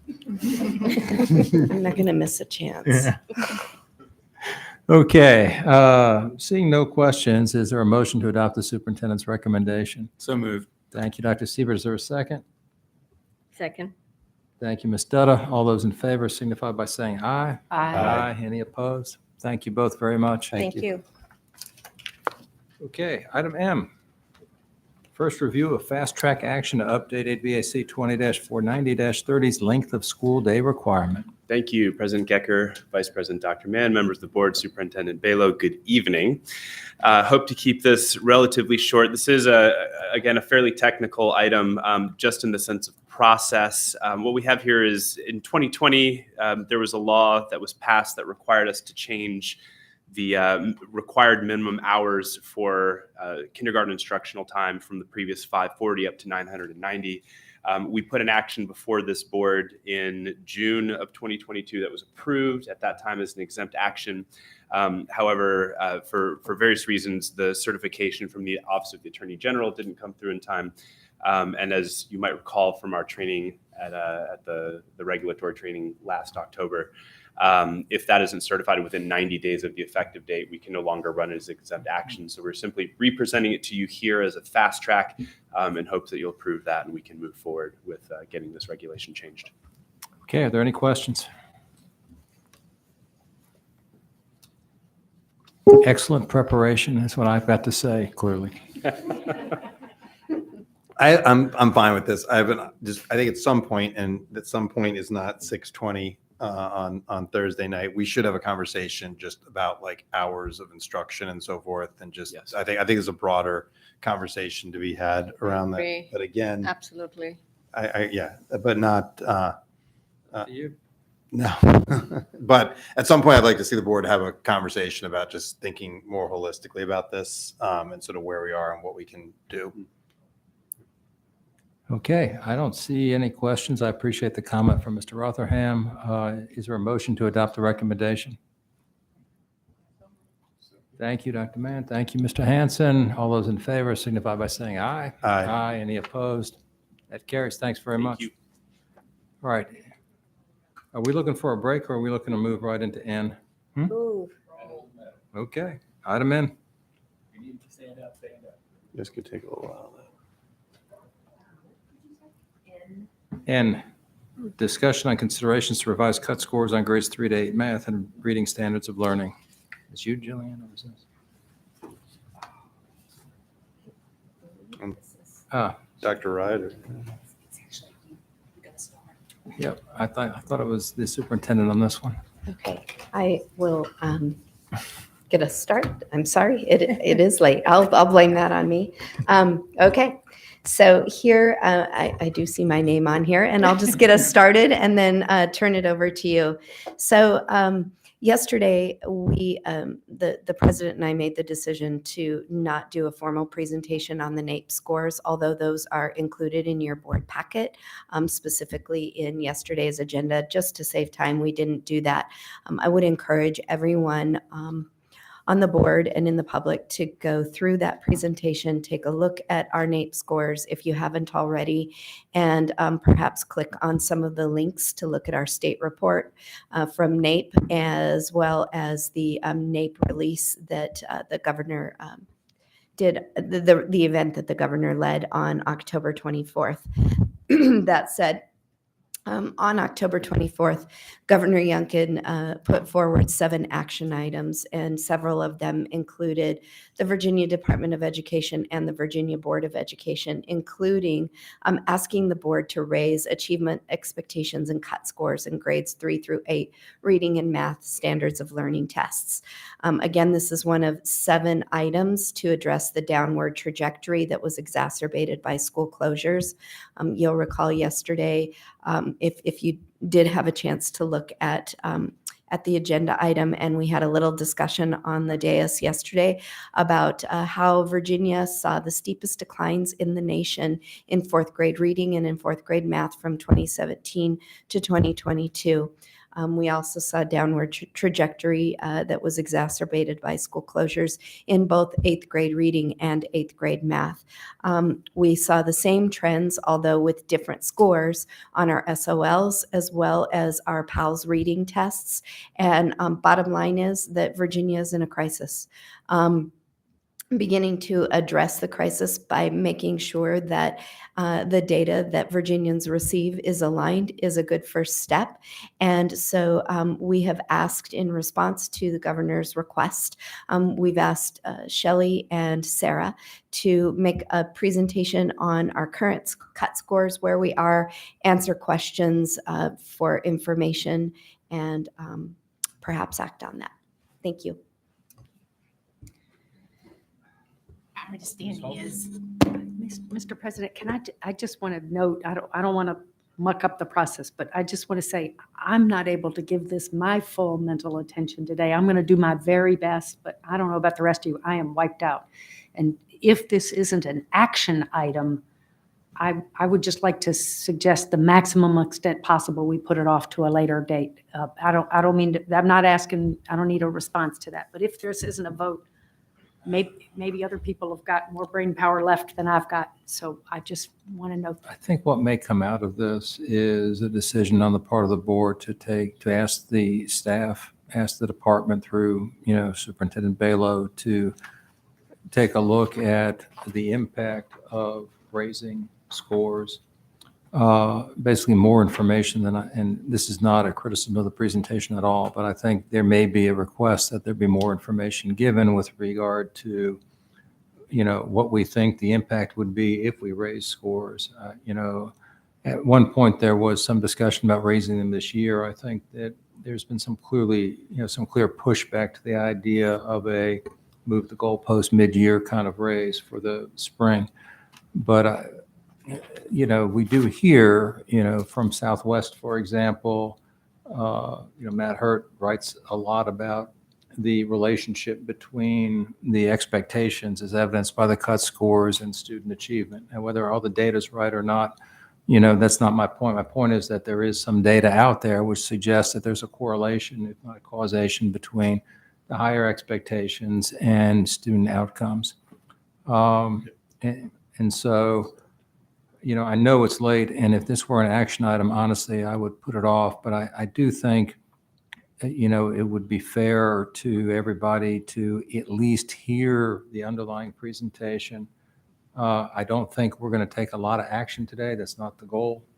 But I do think that it warrants putting on our agenda formally this, the study. I mean, if you look, everybody's now comparing us to Massachusetts and mapping, and, one of the questions I have for Shelley is, do they map, and for Sarah, do they map against, proficient, when apparently, the Massachusetts system has 4 different classifications. I don't know which one NAEP is mapping to, and you don't need the highest one in order to graduate. So I don't know if we have a nomenclature problem in Virginia, or if we have, in terms of the NAEP mapping, or if it's something else. I really have been unable to figure that out. But anyway, with the consent of the board, I'd like to at least hear the presentation, and then we can decide how much discussion and what the action, is or isn't.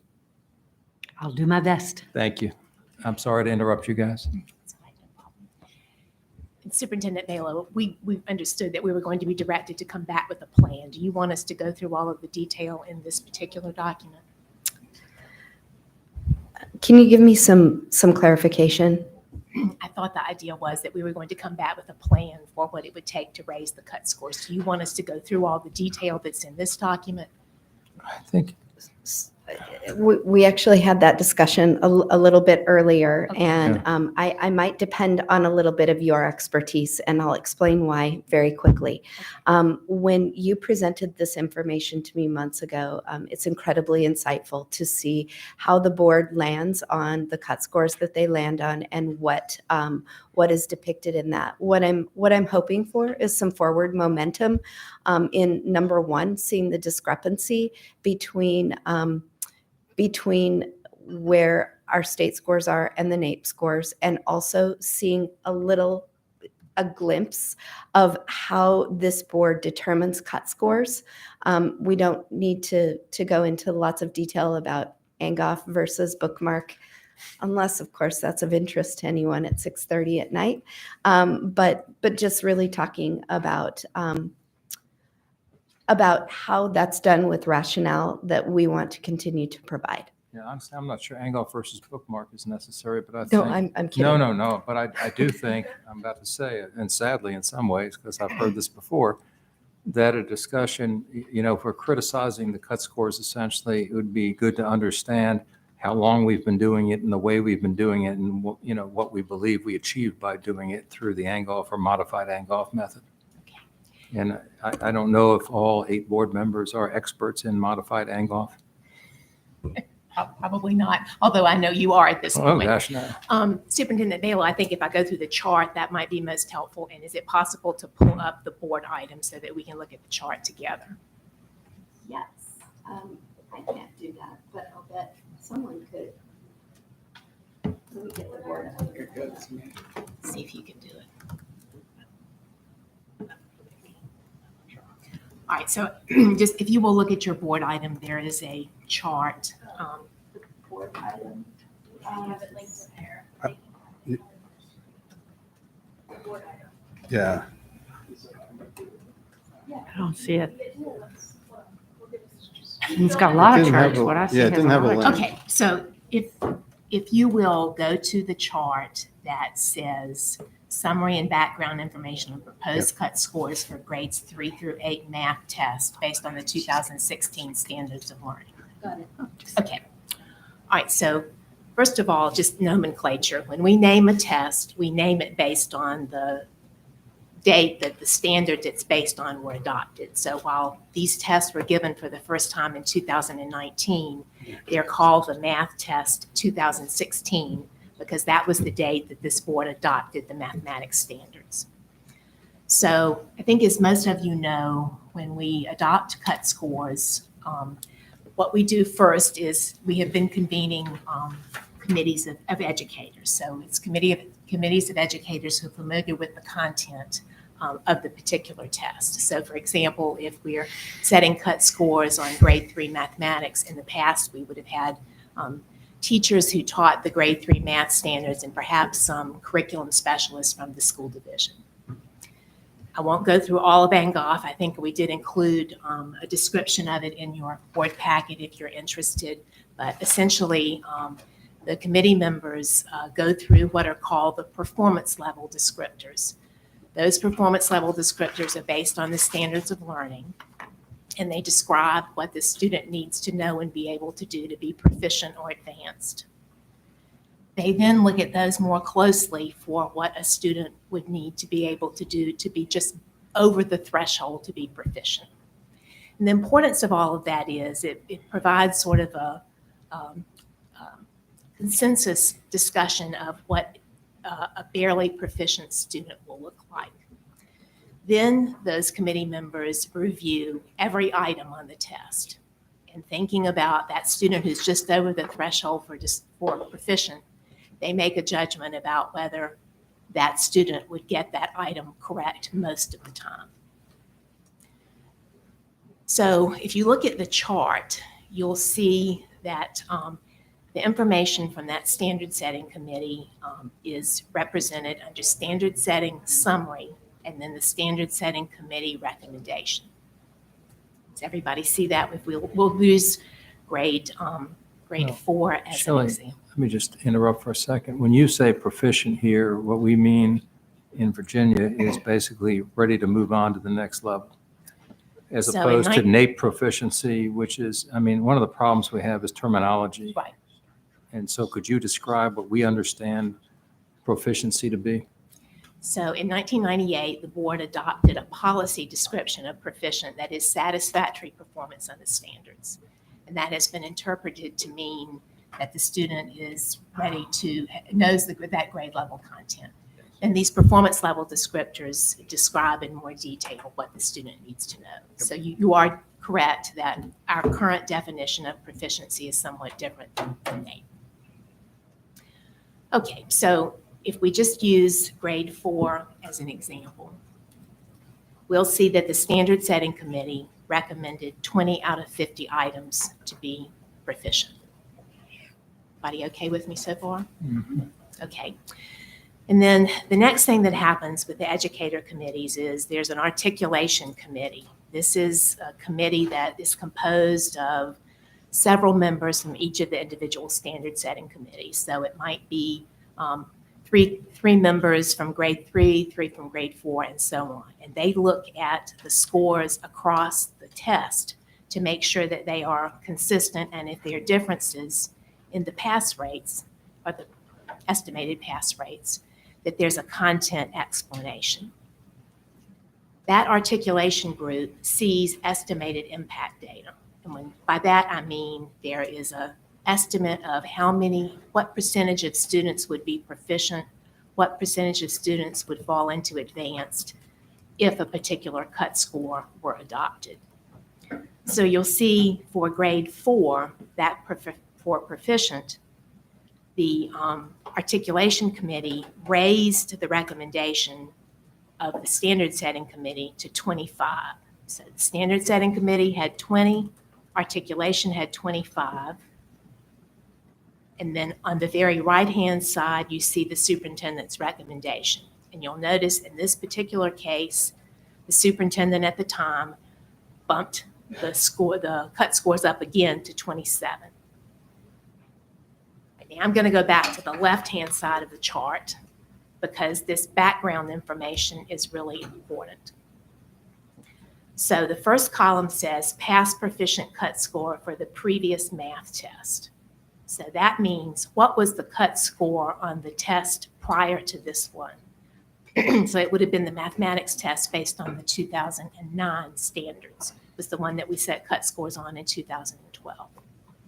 So on that particular test, the cut score for proficient was 31 out of 50. And the next column is really important. It's the pass proficient cut score for the new test to maintain the same level of rigor. Basically, this gives the board an estimate of the comparative difficulty of the tests.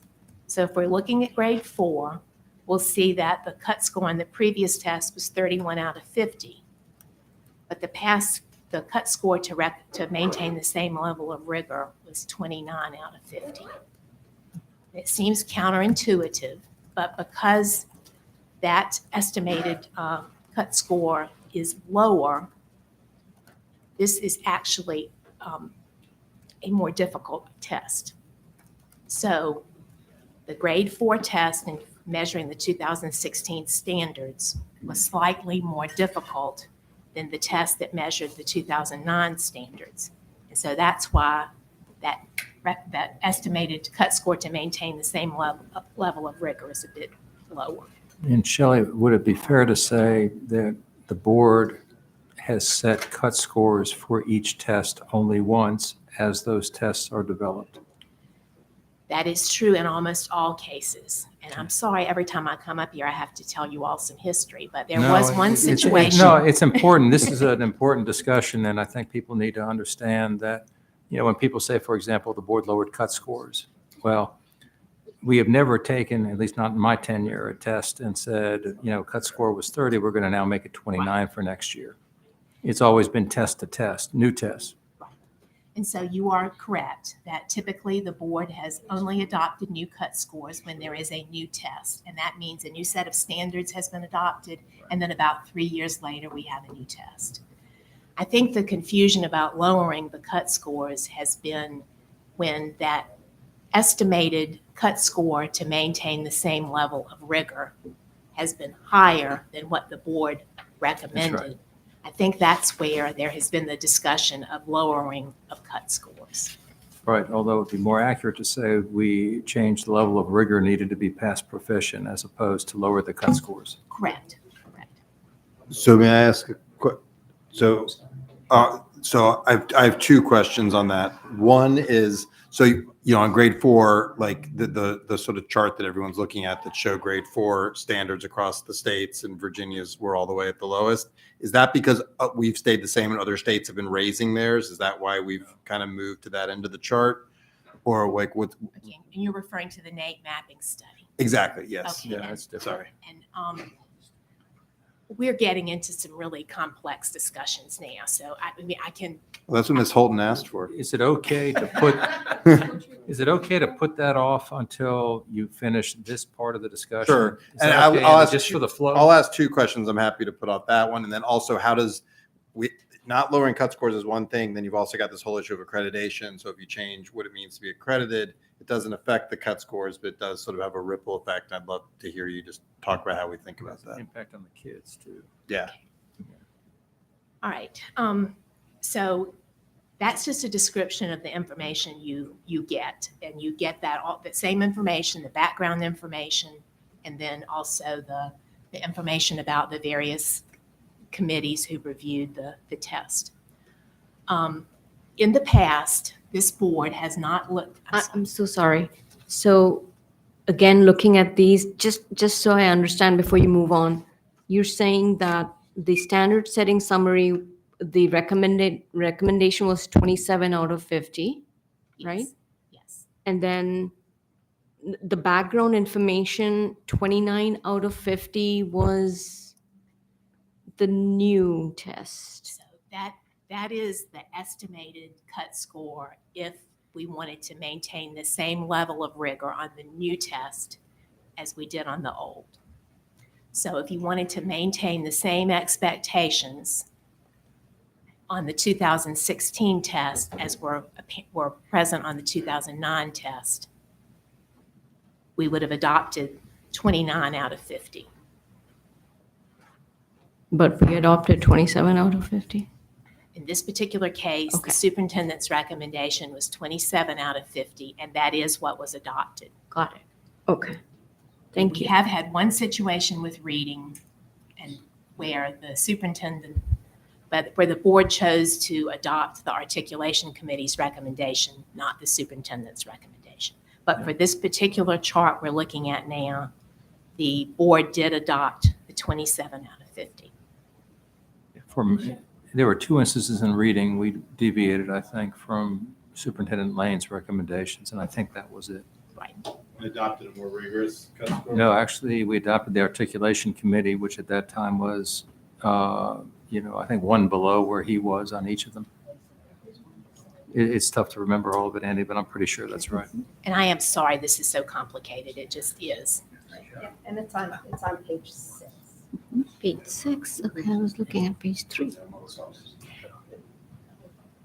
Shelley, I think another important thing you articulated is that there is visibility into what the outcome will look like in terms of the standard setting committee and the articulation committee. And even the superintendent gets to see that. That is not data that the board gets to see as it's trying to make decisions around sort of translating the information. So the articulation committee sees the impact data and the superintendent sees it. The standard setting committee, when these standards were set, did not see the impact data. And you all may want to change your minds about seeing impact data. That was something that the 1998 board said they wanted to make judgments based on content only and not impact data. But I think we're probably at a point where you all will want to see the impact data as well. You talked us out of it a couple of years ago. I must have been very persuasive. You were. All right. Any questions about the charts? And then we also have information in the board item about the pass rates, which I think you all are very familiar with at this point. And then there's also information about NAEP, as Superintendent Balow mentioned. But can I ask, because this is something I am curious about, is rigor determined solely by how many people the psychometricians think will pass or percentage?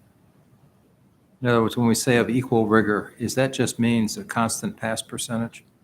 No, it doesn't. Okay, so how do they determine how hard the test is, if not by how many kids they think will Okay, pass? so I am not a psychometrician, but it is a statistical estimate based on item response theory that enables us to know how difficult the test is. So it's based on how students respond to the questions, but it is a very complicated statistical procedure. But it is this estimate that we've provided since 2012, I think has actually served the board well in determining, what cut score should be made. Of course, in our system, though, I didn't think the students took the test before the committees actually looked at it, unlike in Wyoming where they use bookmark and they do look at it.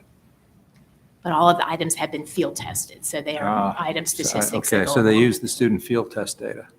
Okay, that's helpful. Thank you. Ms. Holton? The impact data, I am remembering some of our prior discussions on that. Can you just remind me what that is and who does see that under our current system? I know we don't. Remind me what it is and who does see it.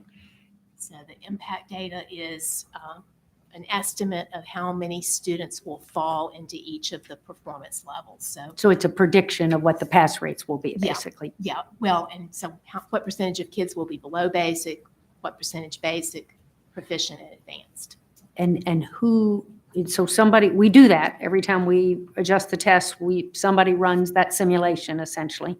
Yes. And who has that information? In what stage of the process, if any, does that get considered? The process that was used for these cut scores, it was just the articulation committee. And the So that superintendent. committee that had representatives from each of the standard setting committees and then the state superintendent. So one process change that we might want to look at is that the articulation, right now, the articulation committee and the superintendent are the prior process.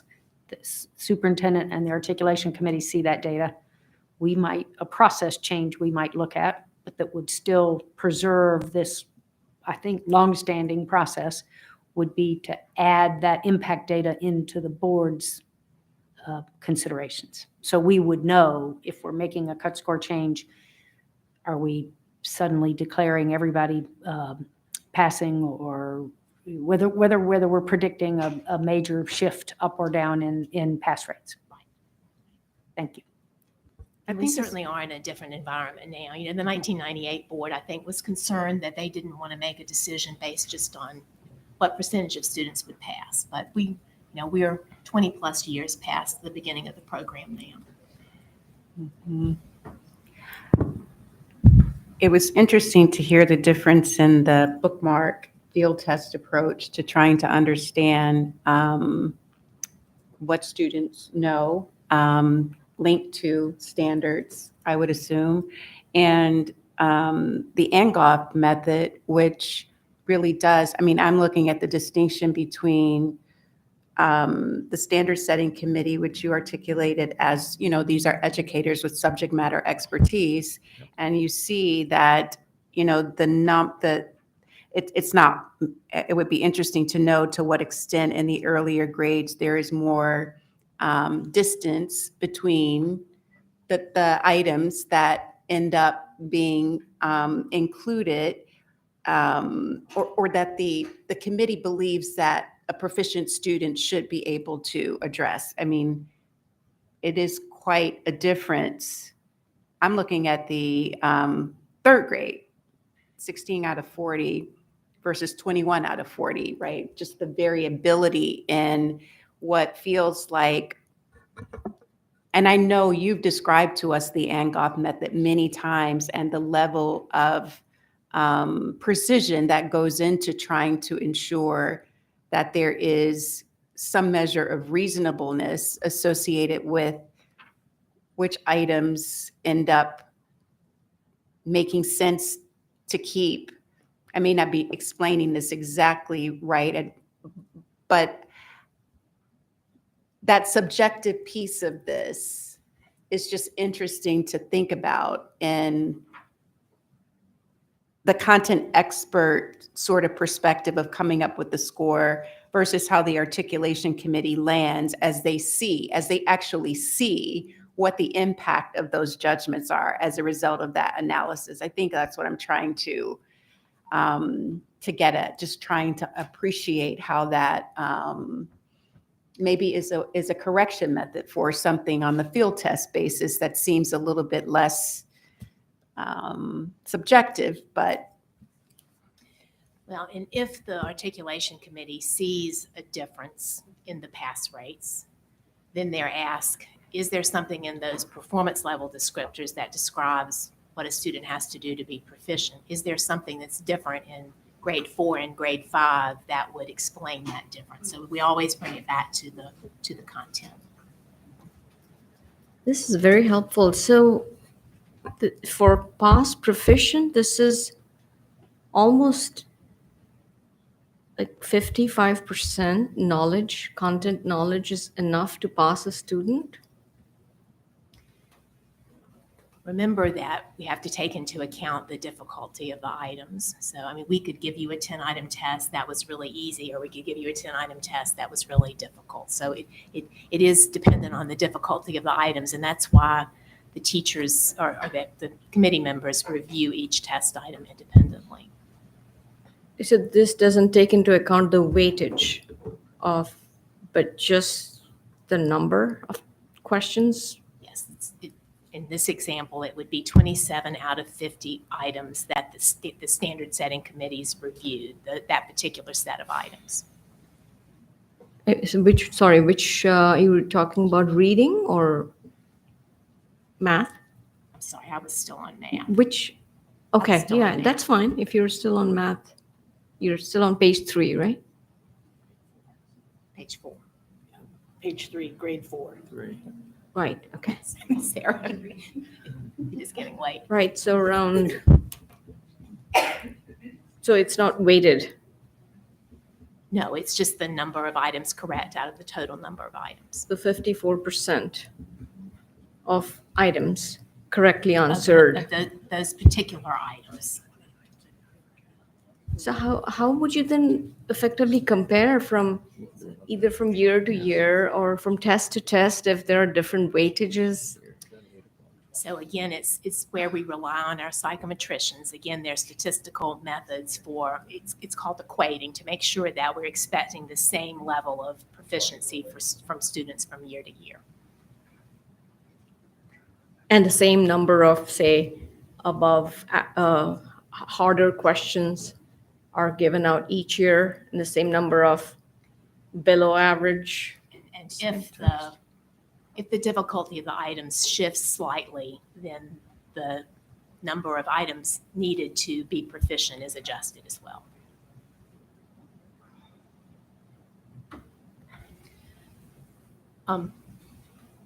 President Gecker and Mr. Rotherham, would it be acceptable if we were to defer the discussion of the NAEP mapping study until the next meeting? Be okay with me. I mean, Andy. Fine with me unless it comes up as context what we're trying to do. We need to get into it. But Okay, so, and Superintendent Baylor, I don't know if you have other comments to make. I believe your recommendation was for the board to direct us to come back with a plan. Yeah, that's, thank you. That is what I'm hoping to glean from the discussion, despite the late hour, is some direction for us to come back to you with a rationale for changing cut scores and not doing that based on a thought of going from the lowest cut scores to the highest cut scores or middle to the top, but really hopefully achieving that with a good rationale and good reasoning behind that. So that's what I'm hoping for. And that obviously parlays right into our accountability and accreditation discussions and work that we need to do. And again, is forward momentum to inform that additional work that we're doing. My goal is to make sure that we're moving forward like this, not that we're coming forward each month with information that said, by the way, we prepared this for you and you don't know about it, but it's really important. And this is really important. We're letting you know about it, and we'd like to bring it back to you with some direction from you in that regard. I think what I would like to see, and again, I don't usually speak first, but Alan, if you want to go first, you can. Is not just the decision we're going to raise scores, but an understanding of what the impact of raising scores would be. I mean, a discussion of really, are we still using the right method? I mean, because we clearly have other considerations than some other places, in terms of how we set them. should we consider moving from Angoff to Bookmark? And I know there were historic reasons we didn't about, when we can get the test scores ready, and I appreciate that. But the 5 new board members have not heard that discussion yet. I think that would be helpful because the majority of states use a different method for setting cut scores than we do. They also don't adopt their cut scores until after the test. I know that. That's what I'm saying. I understand that there are reasons, For Shelley, and the other I heard board you loud members. and clear last time we discussed it. We've got 5 folks who have never heard the plea to not do this, and I figure it would at least be an appropriate thing to understand, should we look at it again, understanding the pros and cons? I will say that our good friends in Massachusetts, recently changed their competency determinations, and they were measuring student outcomes by their college career readiness outcomes, how many of their kids were going to college. And there's some pretty interesting work they've done. I'd like to understand what the indicators are we would use to justify raising the scores. And if we raise the scores, are we saying we're raising it for I'm ready to go to the next grade? Or are we raising them in other ways? In other words, is you look at the Massachusetts system, they have 4 categories in the lower grades: exceeds, meeting, partially meet, and not meeting. And I don't know how NAEP maps them, and whether they go to, well, they also have for the higher grades, or the lower grades, advanced, proficient, needs improvement, and failing. I don't know which one of those NAEP maps to, or the honesty gap is mapped to, but all you need up there to keep moving on is the needs improvement, right? The second lowest of those scores. And so, essentially, I think what the administration is looking for is a full and fair discussion of if we raise expectations as evidenced by an increase in cut scores, would we have changes, and what would those changes be expected to be in our students? Number one. Number two, what else do we have to change? In other words, when we first talked about, let's just raise them up 10 points. Just as an example, we could predict another 30% of the kids would fail. Under our system, that meant you'd have a lot of kids not progressing, right? Forget the accreditation piece. The impact on the individual kid was going to be significant. And so I think, again, what I would be looking for is, a discussion of if we're going to do it, what are the benefits and what's the path forward to do it? And is that clear enough? I hope. I appreciate your comments, Mr. President. I think that, yes, we're ready to. So, for example, the Massachusetts descriptors you did, they're more descriptive of the levels. Yes. And because they're different, we don't have the mix proficient here versus proficient there, and then try to articulate why proficiency is different. So I think that's certainly a piece of it. I guess, and thank you all. Bless you. Yeah, really. Bless you. My hope going forward, I think we're definitely in an era where we're going to have a look at cut scores. We're going to have to wrestle with them. We're going to become very knowledgeable and make some decisions. And I think everybody would like to see Virginia's children thrive. So I think we're entering that era. My concern on this is that we don't consider it a standalone measure. That we don't think cut score is just like it's the one lever on the wall we pull. We started yesterday with Jenna Conway talking about systems thinking and the thoughtfulness of the Virginia Literacy Act and all those kinds of things. So I just think there needs to be thoughtfulness, systems thinking about this.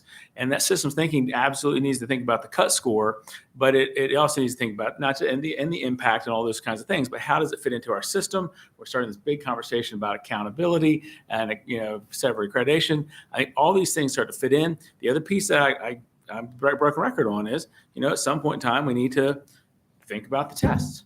And I'm not sure when the vendor contract comes up and what kind of RFP opportunities there are. I just think we're at a point where I think we just need to think systems. Yeah, I concur with all of that. I think that's what we really need is a little bit, what are the things we don't know, and help us appreciate the extent to which this is a water balloon.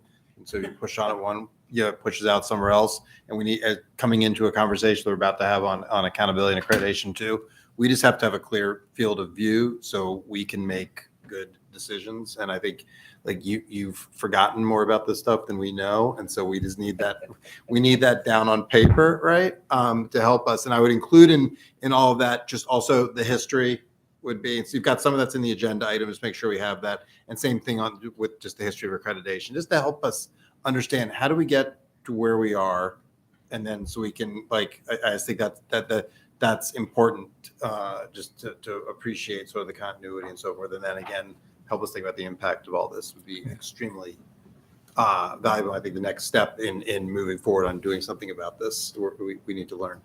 Sultan? Just a couple of things to add to the conversation. If we're asking you to do a study essentially and come back and report to us, one of the things I would like to see, the president said that, he's asking to see the impact. What are the changes going to be for students? What else would we need to change?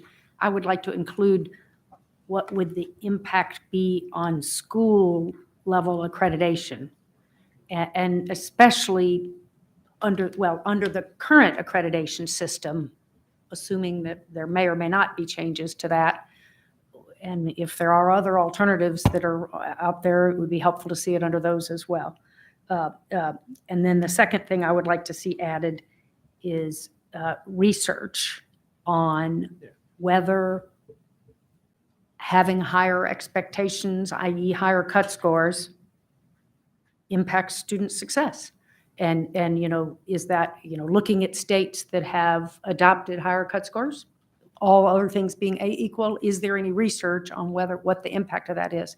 Or states that have moved from, I think there are some states that have made moves to greatly change their cut scores. So is there research on before and after? Again, other things being equal. So the research piece and the more the impact at the school level on accreditation. And then my final thing is that we'd like to see the HB 938 report, and maybe even hear from those task force folks that worked on this. I'm sure that would be useful. It's my understanding that committee did the HB 938. Am I right that they looked at this cut score issue and made some recommendations? Where do we see that? You mentioned that yesterday also. It's supposed to be filed with the General Assembly by November 30th, so I guess it will be out there for public. But it's my understanding that they made some recommendations, a la what Mr. Rotherham sent us all a literature piece 6 weeks or so ago, saying, for instance, that one change you might want to make is add some additional expertise to your review committees. You might want to add some higher ed people, for instance. And it's what I've heard is that their recommendations was that we make changes to the process a la that, using the research, rather than some wholesale change. Whatever they recommended, we'd like to see it. And so Superintendent, is that out somewhere, HB 9? It isn't. It's not Because finalized. I did hear a reference to it yesterday, and I was kind of surprised. I did too, and I was as well, because it is not finalized. The group has met. The report is being drafted. If you'll recall, This is 9:30. 938. That committee was on a really, really short timeline. I think when did the General Assembly finally finish things? Mid-June-ish, end of June. And we had from June until now to make recommendations in, I believe, 6 different areas. So that report is not finalized, but you'll also remember that that is a secretary superintendent report with consultation, in consultation with the board. And so the secretary and I appointed those board members, and then we'll share those recommendations and results. We don't have with to you. sign off on the report, but we should. No. We'll be able to review it when the public is. But what the information I'm going on is, apparently there was a consultant that was leading the effort. The final meeting of the task force was on November 4th. The consultant submitted a draft report to the department on November 7th, and it is awaiting action by the administration leadership. So there is a draft report. There is not a final report that has been sent back out to the task force members as of when I heard from one of the task force members some time ago. Great. Are we pretty clear where we're going, Shelley? I hope. Sarah? Yes, sir. Thank you. We greatly appreciate both of you being here, and really the knowledge piece you guys have is unbelievable. So if you're thinking of retiring, don't. We've already lost one today that I can't afford to lose, and just asking for at least June 30. We beg you. Yeah, Do we need a motion for this, or are we good with? I think we're good with the department to roll. Thank you all very much. Thanks. Clear? It's clear, Yeah. as long as Shelley is clear. Yeah, I think. Are we good? clear, We're the making sentiment of the forward board, there's no motion opposition. and we are coming Yeah. back to you. Thank you So for the there's no clear need- direction and clear input. All right, now I know Superintendent, you had about 40 minutes of announcements you wanted to make. I'm looking forward to discussion of current issues. Off the agenda, sorry. Hunting stories. Yeah.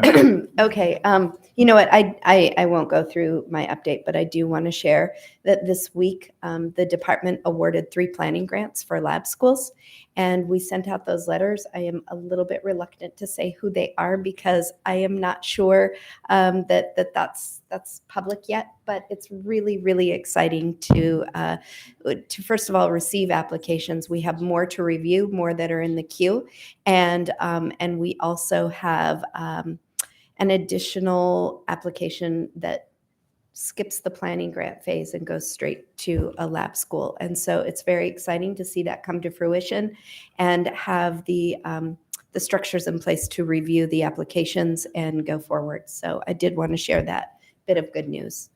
Okay. Anybody else have anything in When terms? do you think we would know? I'm going to check on that right now. Okay. Anybody else? Mr. President? Yes, ma'am. In light of Shelley's presentation just now, I would really like to make a motion about specifically moving some things forward as it relates to ensuring that we ask the superintendent specifically to examine a rationale and a plan for raising those expectations, specifically the cut scores, looking at how we do that in the future for specifically 3 through 8 in the reading and math areas. Okay, if you want to broaden it to all the things we said before, which includes not only rationale, but research. Sure. And the holistic system that Dr. Siebert talked about. Methodology. Well, more than methodology, right? I mean, Because you wanted to look at the even methodology assessments. I mean, too. if you want to broaden the scope, I think, I'd be happy to support that. I think the narrow scope is more narrow than we've asked the department to do. It isn't just cut scores, it's the whole package and how it fits in. Okay. Are we clear we need a motion? Does the department have enough We guidance? really don't. The department's accepted the I mean, charge, but If there's a reason, we can talk about getting the motion right, but if there's not a need for a motion, I think it's important to moving the conversation forward. And so if we have an official motion on the books that shows that we are moving towards this end, I think that's important. well, I for one, I don't yet have enough information to say that I would endorse raising the cut scores I don't think that's what knowing my a lot motion more. is. So My I just motion don't is know whether- really just to get the research, the understanding of where we are and where we could go. If I'm hearing you, you're really formalizing what the request was. And I, for one, appreciate that. I like operating that way when, again, we're like this moving forward and the expectations for my staff and I are really clear in terms of what we need to present. So I really appreciate that formalized. Can I raise just a point of order? And I would support the amendment, but what do we use? Like a couple of meetings ago, Ms. Dutta had a set of requests. Yep. Like, how do we codify those? I mean, we didn't go through formal resolutions, but I assume as a board member, she got responses. Like, how do we codify those things to make sure that, first of all, the public's aware of what we're asking for as a matter of transparency, but then second, that there's some accountability that we're going to get it. So I'm not in any way arguing against Ms. Creasy's, but I feel like since that's now on the table, it's a good time for you I to will tell us say what has in- been standard operating procedure. on Standard this. operating procedure has been to ask, and the department has delivered. It has not been to make a motion for everything requested. And in the past, of course, the department was responsive to the board in that way, happily. There is, the ability I think it's under the superintendent's obligations in the code section, or maybe it's under our powers, but I think it's under the superintendent's obligations that the board can direct the superintendent to cause things to happen through the department. We never had that be necessary in the years I've been here. We've always accepted the superintendent saying, as Jillian did before, yeah, we can do this. or James Lane saying, yeah, we can do this, but if we want to start operating under, a different model, that's fine. I mean, we have no enforcement mechanism. Great. Right? So, I mean, I was content to ask, have staff say, I know what you want, and have Jillian say, we'll do it. And let me just clarify that I think there's a time and a place for some of these requests to be formal and or formalized via motion, and that is our big initiatives that we're working on. This is one of them. I've been at this long enough to know that it's really a good idea to have that in minutes, in motions, so that you can take a historical look, or other states can take a historical look, because our accountability system will be so great that they want to take the same actions that we did. And so putting some of these milestones and forward momentum movements that we're making toward bigger goals is really important. Okay, I withdraw my question, second the amendment.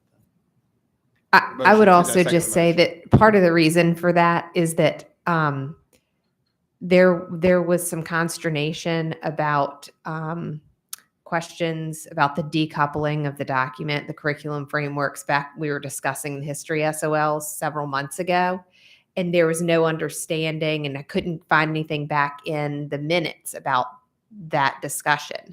And so I would feel more comfortable with a formalized motion myself. That's fine. Just- As I said, certainly within the board's purview. So as long as the motion, I mean, just because the motion is a little amorphous, whoever's taking minutes, God bless you. But if I understand correctly, the motion is a study motion, not a recommendation for raised cut scores. It may eventually be a motion for Yes. raised cut scores. At this point, it is a study motion. Is that correct? And we are studying I have more no than problem cut studying scores. We are studying the impact of expectations as may be evidenced by cut scores on student outcomes, and Dr. Siebert's assessments. From a system perspective. From a system perspective, thank you. Ms. And Holton, my raised various that. I think additions, all right. three of us raised that, the systems issue. So is that good? Yes. Okay, is there a second? I seconded. Any other discussion? All in favor signify by saying aye. Aye. Okay, I have canceled the executive session, if that's okay. Although if you guys want to do it, and the lawyers are here. We have sent staff home for items O and P. So even if you want to do those, I'm sorry, we're not. We can put them off till next month. But we did want to get the cut score piece in this meeting. And I would like to at least discuss, we had a discussion yesterday about accountability and accreditation. I don't think we have like a clear path forward, except there's, I think, a general sense that we need to figure out some ways to decouple those things if we're going to have an accountability system, because the accreditation system, carries a lot of baggage. And I would welcome an opportunity to have a discussion about that and talk about, do we want emergency authority?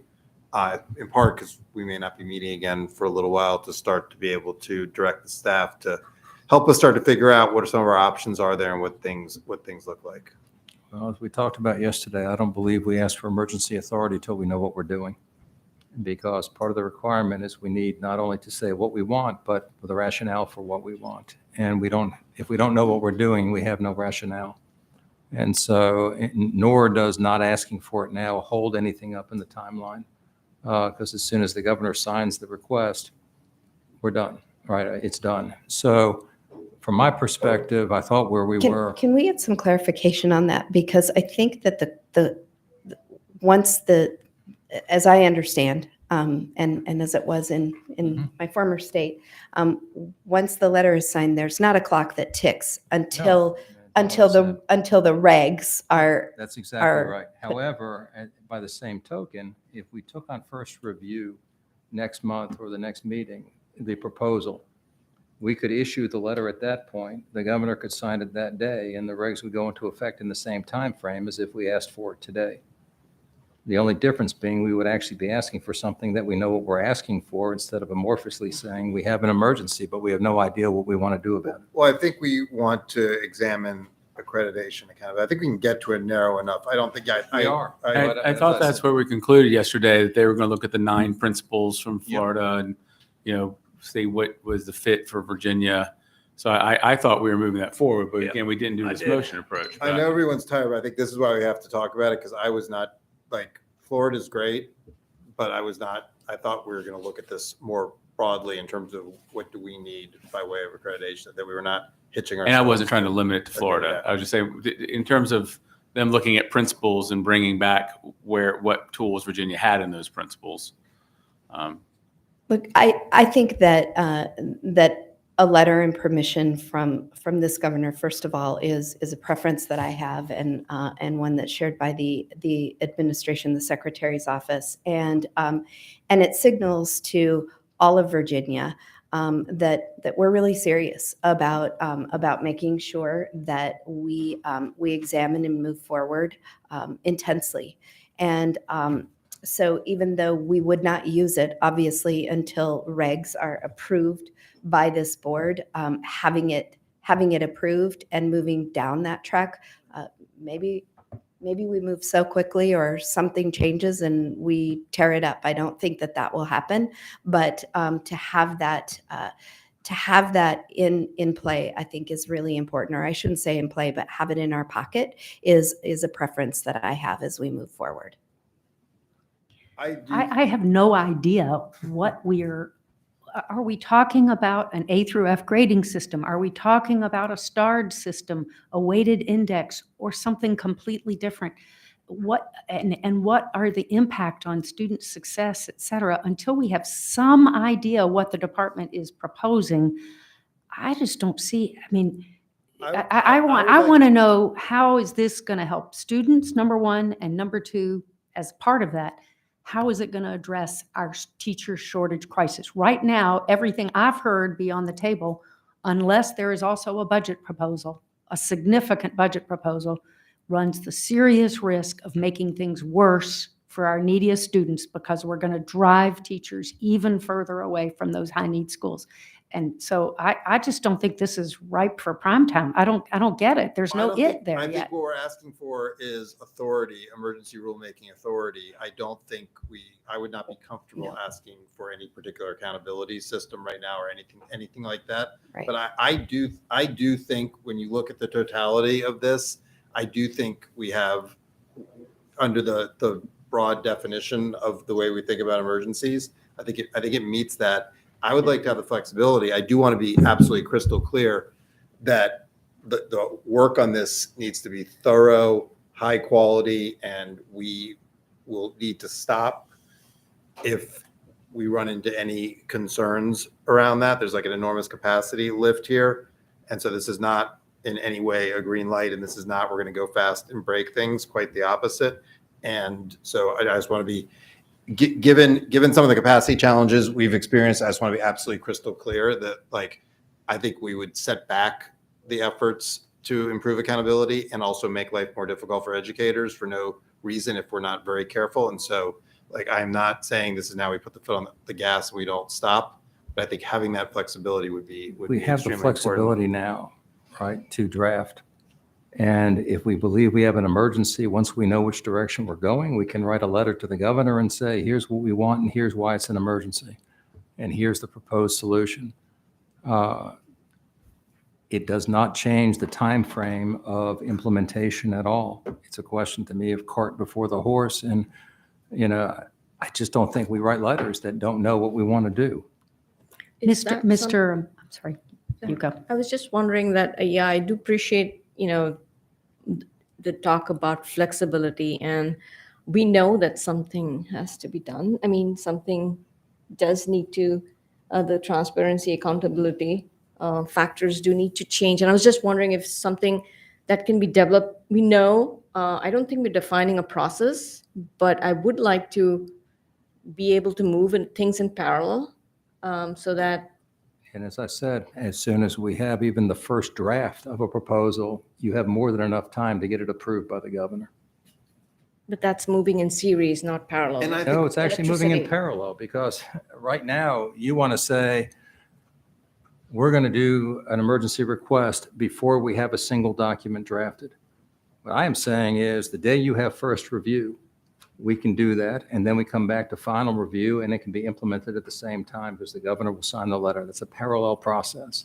You're basically saying, hey, we know we're going to do something. We don't know what it is we're going to do, but we want you to declare there's an emergency because we think there's something we want to do. But what if the board doesn't hit upon that something? Right? Then, and how, part of the letter is, here's what we're proposing. I have no idea how to say what we're proposing here. Mr. Gecker, am I right? I don't think there's any precedent for writing a letter to the governor saying this is emergency without saying anything about what, I mean, there's just no way to write to get, we want to do things. But what are the No, I think things it's we not- want to do? I think the problem is it's not, we want to do a thing because we don't know what it is. We don't know what that's going to look like. But it's also not, we want to do things. And people may be in a different place and maybe I'm the only one. I think our accreditation system has been functioning as an accountability system and it doesn't work as one. And we need an accountability system. And that we've got that it behooves us to move as expeditiously as responsible on that to help people understand in a real-time actionable way what's going on. Now, I may be that may be a minority of one believing that, but that's We had a long discussion yesterday about the path forward. And again, the request to the governor can occur at any point during that process. I would prefer it occur when we actually have a direction. Right now, we don't have a direction. So we could direct the superintendent to give us that direction very quickly. And I think we may end up with the same, some of the Well, same. the direction was bring back proposed regs at the next meeting. That was the direction, right? That's where we're going. Well, that wasn't, I wouldn't say that's Yeah. the direction, but that's what we presented. Again, it may be, it may be preference, but I'm telling you that the preference is to put this in motion as a signal that formalizes the process, so that we can move forward. And am I correct that he can also just, if he wants to, he has the authority to do that unilaterally, whether or not we request it? No, we have to request it. We have to request it. And I think that's an important signal to send to all of Virginia that we will be sending rules. They will be forthcoming and we will act expeditiously because of the urgency and the seriousness of this situation. So if we know that there is going to be a change of some sort, and to get the ball rolling, It's nothing to do with getting the ball rolling. The ball should be rolling at the department. So let me, What we're looking for here is a political signal that change is coming. It's not about process at this point. It's about messaging. The messaging occurred yesterday. The board was quite clear which direction we're going. okay. We will come back with regs and we will do it that way. Again, that is not my preference, but I will concede this. Well, I'm happy to move I'm happy to move that we request the authority and see, I don't know where we haven't had a fulsome discussion yet. A few of us have talked and not everybody. So I don't have a sense of where everybody even is on this. And that's where I felt pretty good about where we got yesterday, and now I'm the one out of gas. And so I still think we probably ought to look at calendars before we all leave, but that comes after this conversation. so are you saying you'd No, like to make a motion? I think and that's see? that's fine. I think what Dr. Siebert said there is important. If you have what you feel to move forward on this end though with starting. We'll continue to move forward. Certainly, whatever you want to call this, it's an important signal that formalizes a process. But I am not. I'm not hearing that the chair is or that the president is supporting that. And so again, Cool. Good. we will, especially if Good we enough. look at calendars. Good enough. I'm not going to force the issue. Is there anything else on the agenda? Well, to what you mentioned earlier, Mr. Rotherham, I had made a couple of motions. The last one, is that something being worked on? Do you know if the department is? Okay, I'm going to ask Emily to just provide a quick update on that. thanks.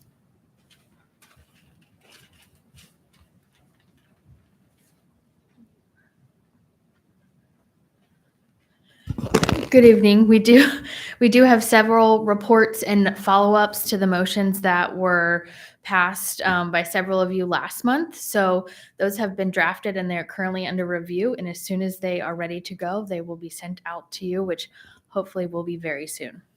Thank you. Yes, ma'am. Anybody else? Somebody order the pizza? Yeah, nah, I turned that one down. That was a mistake.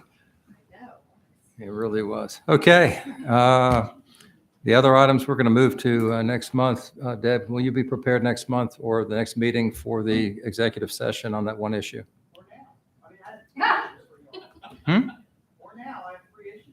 Oh, do you? You want to do it? How quick? All right. Is there a motion to move into executive session? Well, Wait, special we language. need the We language. need more than that, sorry. Should we take a 2-minute restroom break while we? Sure. Cool.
Dr. Mann.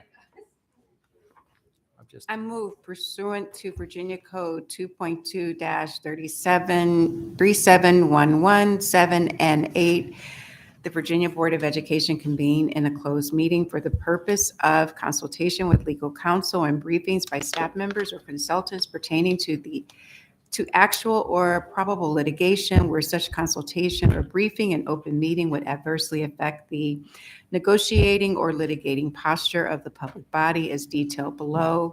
Consultation with legal counsel regarding specific legal matters requiring the provision of legal advice as detailed below. And that Deb Love, legal counsel to the Virginia Board of Education, as well as staff members, Superintendent Jillian Balo, and Tim Nuthall, whose presence will aid the board's consideration of this matter, participate in the closed meeting. okay, we have motion. Is there a second? Second. Thank you. All in favor? Aye. We're in closed session. Let me clear the room. Thank you.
Okay, the 3 awarded planning grants.